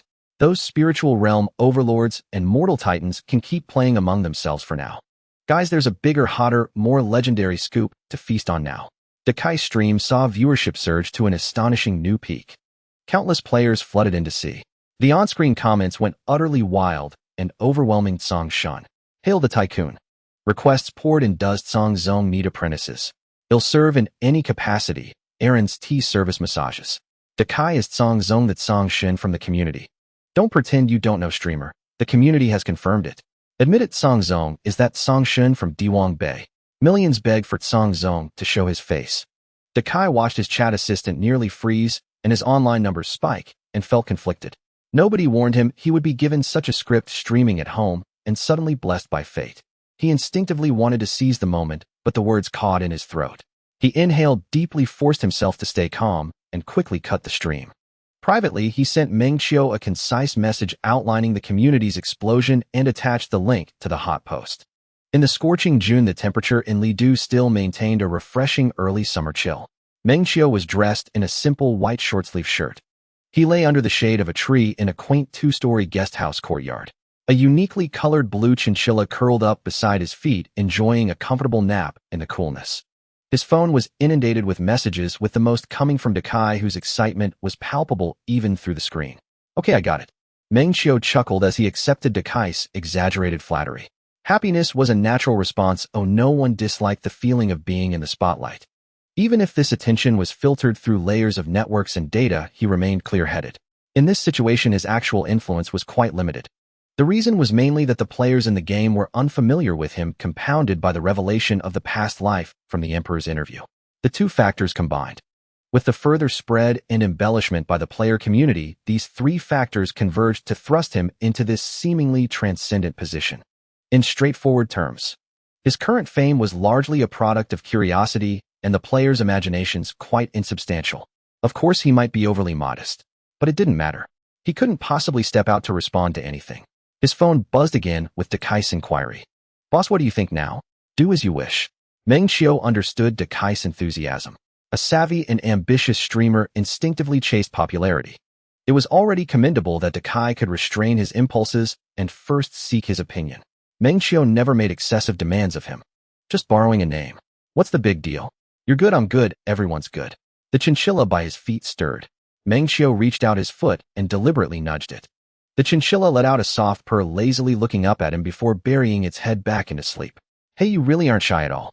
Meng Qiu smiled, not continuing to tease it. He had a fondness for furry creatures like cats and dogs. It's hard not to like such animals. But to raise one himself. He thought better of it. He feared the hassle. Dingling. The wooden courtyard door of the guest house was pushed open. A plump man with a bald head and a beaming smile walked in, greeting him amiably. Xiao Meng, come eat some shaved ice, and please help me watch the store. Meng Qiu rose from the rattan chair, smiling. Niu gu, do come slowly. I just enjoyed being the boss for a moment. It was a playful remark. However, today's guest house owner experience card had expired. Recently, he had been too lazy to stir things up. His activities were mostly confined to Lidu ancient town. The bald man in front of him, whom Meng Qiu referred to as Niu gu, he didn't know his real name, but guessed he was in his 40s. Niu gu owned 3 inns in the ancient town. Their acquaintance was purely by chance, sparked by the chinchilla named Yuan Bao at his feet. The connections between people are quite magical. When they first met, Niu gu unexpectedly asked him to help watch the store. Meng Qiu found it amusing and enjoyed the experience. One not afraid of theft, the other not afraid of being cheated, and thus they became familiar. This was his second day experiencing being a guest house owner. The result was 0. Niu gu laughed heartily, handing over the bowl of shaved ice he was holding. That was my mistake. They'll be leaving soon. Yuan Bao is still behaving right. Quite well, other than eating and sleeping. Meng Qiu took it, and saying so nudged the fluff ball again with his foot. Yuan Bao only twitched its ears, showing no reaction. The two sat on the stone bench in the courtyard, enjoying the sweet, cool, shaved ice, chatting casually. Not long into their conversation, Niu gu's phone rang, and after a few words, he hurriedly left. Xiaoming, don't leave tonight. I'll treat you to dinner. Meng Qiu twirled the key in his fingers, suddenly struck by a thought. Why not buy a guest house to have some fun? Dingling. This time it was his own phone. The caller ID read Feng Shu. This was the major steward Yun Ji had arranged for him. Meng Qiu answered the call, and without waiting for the other party to speak, said, no need to come pick me up, or I'll stroll back by myself shortly. In the online world, the tides rise and fall quickly. The heat surrounding Song Zong's Song Shun surged rapidly, only to fade quietly. Upon closer reflection, it's easy to understand. Meng Qiu, the person involved, remained silent. Mainly he was lazy and felt it unnecessary. He wasn't a celebrity needing to maintain heat. But in the eyes of the players, hey, this is exactly the flavor.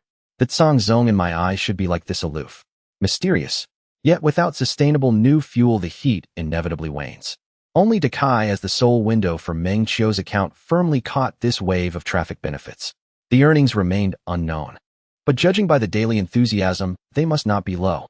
Meng Qiu was also pleased to see it. Helping others smoothly brings a good feeling as long as one doesn't encounter a thankless wolf. In the game, the phase of the immortal ranking display had already concluded. The next day, the proof of the Tao officially commenced. Tycoon's live stream remained vibrant. Although the enthusiasm for exploring Song Shun's identity had diminished, players had found new points of pursuit. They wished to witness with their own eyes whether the legendary Song Zong could truly maintain that terrifying rhythm of spending 100 daily. As the live stream commenced, the barrage flooded in like a torrential rain. Has Song Zong woken up? It's time to recharge. Tycoon, your role as the sword-holding boy is a bit lacking. Get up and arrange the service. Song Zong, get up. Ooh, I want to see some money being spent. Does anyone know how many days Song Zong is away from becoming emperor? I calculated it. At Song Zong's pace, he can become the great emperor tomorrow. That's outrageous. But based on Song Zong's spending habits, I truly doubt we can witness a supreme emerging in the mortal realm. Brother, a supreme in the mortal realm. Tycoon ignored the clamor of the barrage. Damn, I want to shout too, but look at this bear-like appearance of mine. Am I the kind of person who dares to do that? He opened the competition preview interface. Today was the first day of the Tao-proof competition. 512 cultivators were to undergo matching under certain rules to form 64 groups, each consisting of 8 cultivators dueling. A true man's battle of 1v1. The top 256 would be determined, then down to 64. The match officially started at 9 in the evening. However, the competition list and basic information about opponents had already been announced. All players could claim 100 Tao coins daily from the preview interface. Support their favorite contestants. Essentially, it was a form of guessing game. The higher the total support for a contestant, the lower the individual Tao coin earnings upon their victory. Contestants, the abyss of Tao butterfly cannot fly over the Tsang Si nascent soul saint. Combat power 47. 23 billion. Support 9. 99 million. Already supported 9. 99 million Tao coins. The 3000 dusts, I am Big Fool Chong nascent soul. 15. 81 billion. Support 22000. Already supported 4. 66 million Tao coins. The betting discussion area beside was also bustling. Damn. A bunch of gamblers, do they dare to bet at all? Take a gamble. A bicycle turns into a motorcycle. Winning means a date with a club beauty. Losing means going to work. Brothers, I'm all in. Big Fool Chong, rise up. Although I'm betting on Songhai Ha, I just pray that Tycoon suddenly loses connection, has diarrhea, or his computer explodes. Anything will do. Heaven and earth bless me.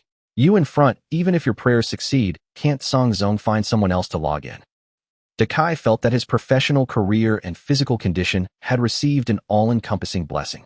However, as a professional streamer, he quickly adjusted his state using an exaggerated tone to liven the atmosphere. Brothers, listen to me.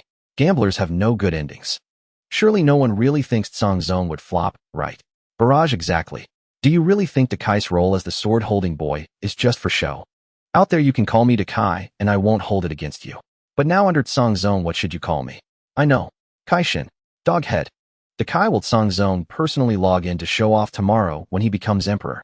The sword-holding boy is a nickname given to Tycoon by community players, teasing him for frequently flaunting Meng Qiu's top-tier account around, often threatening to sink Tao.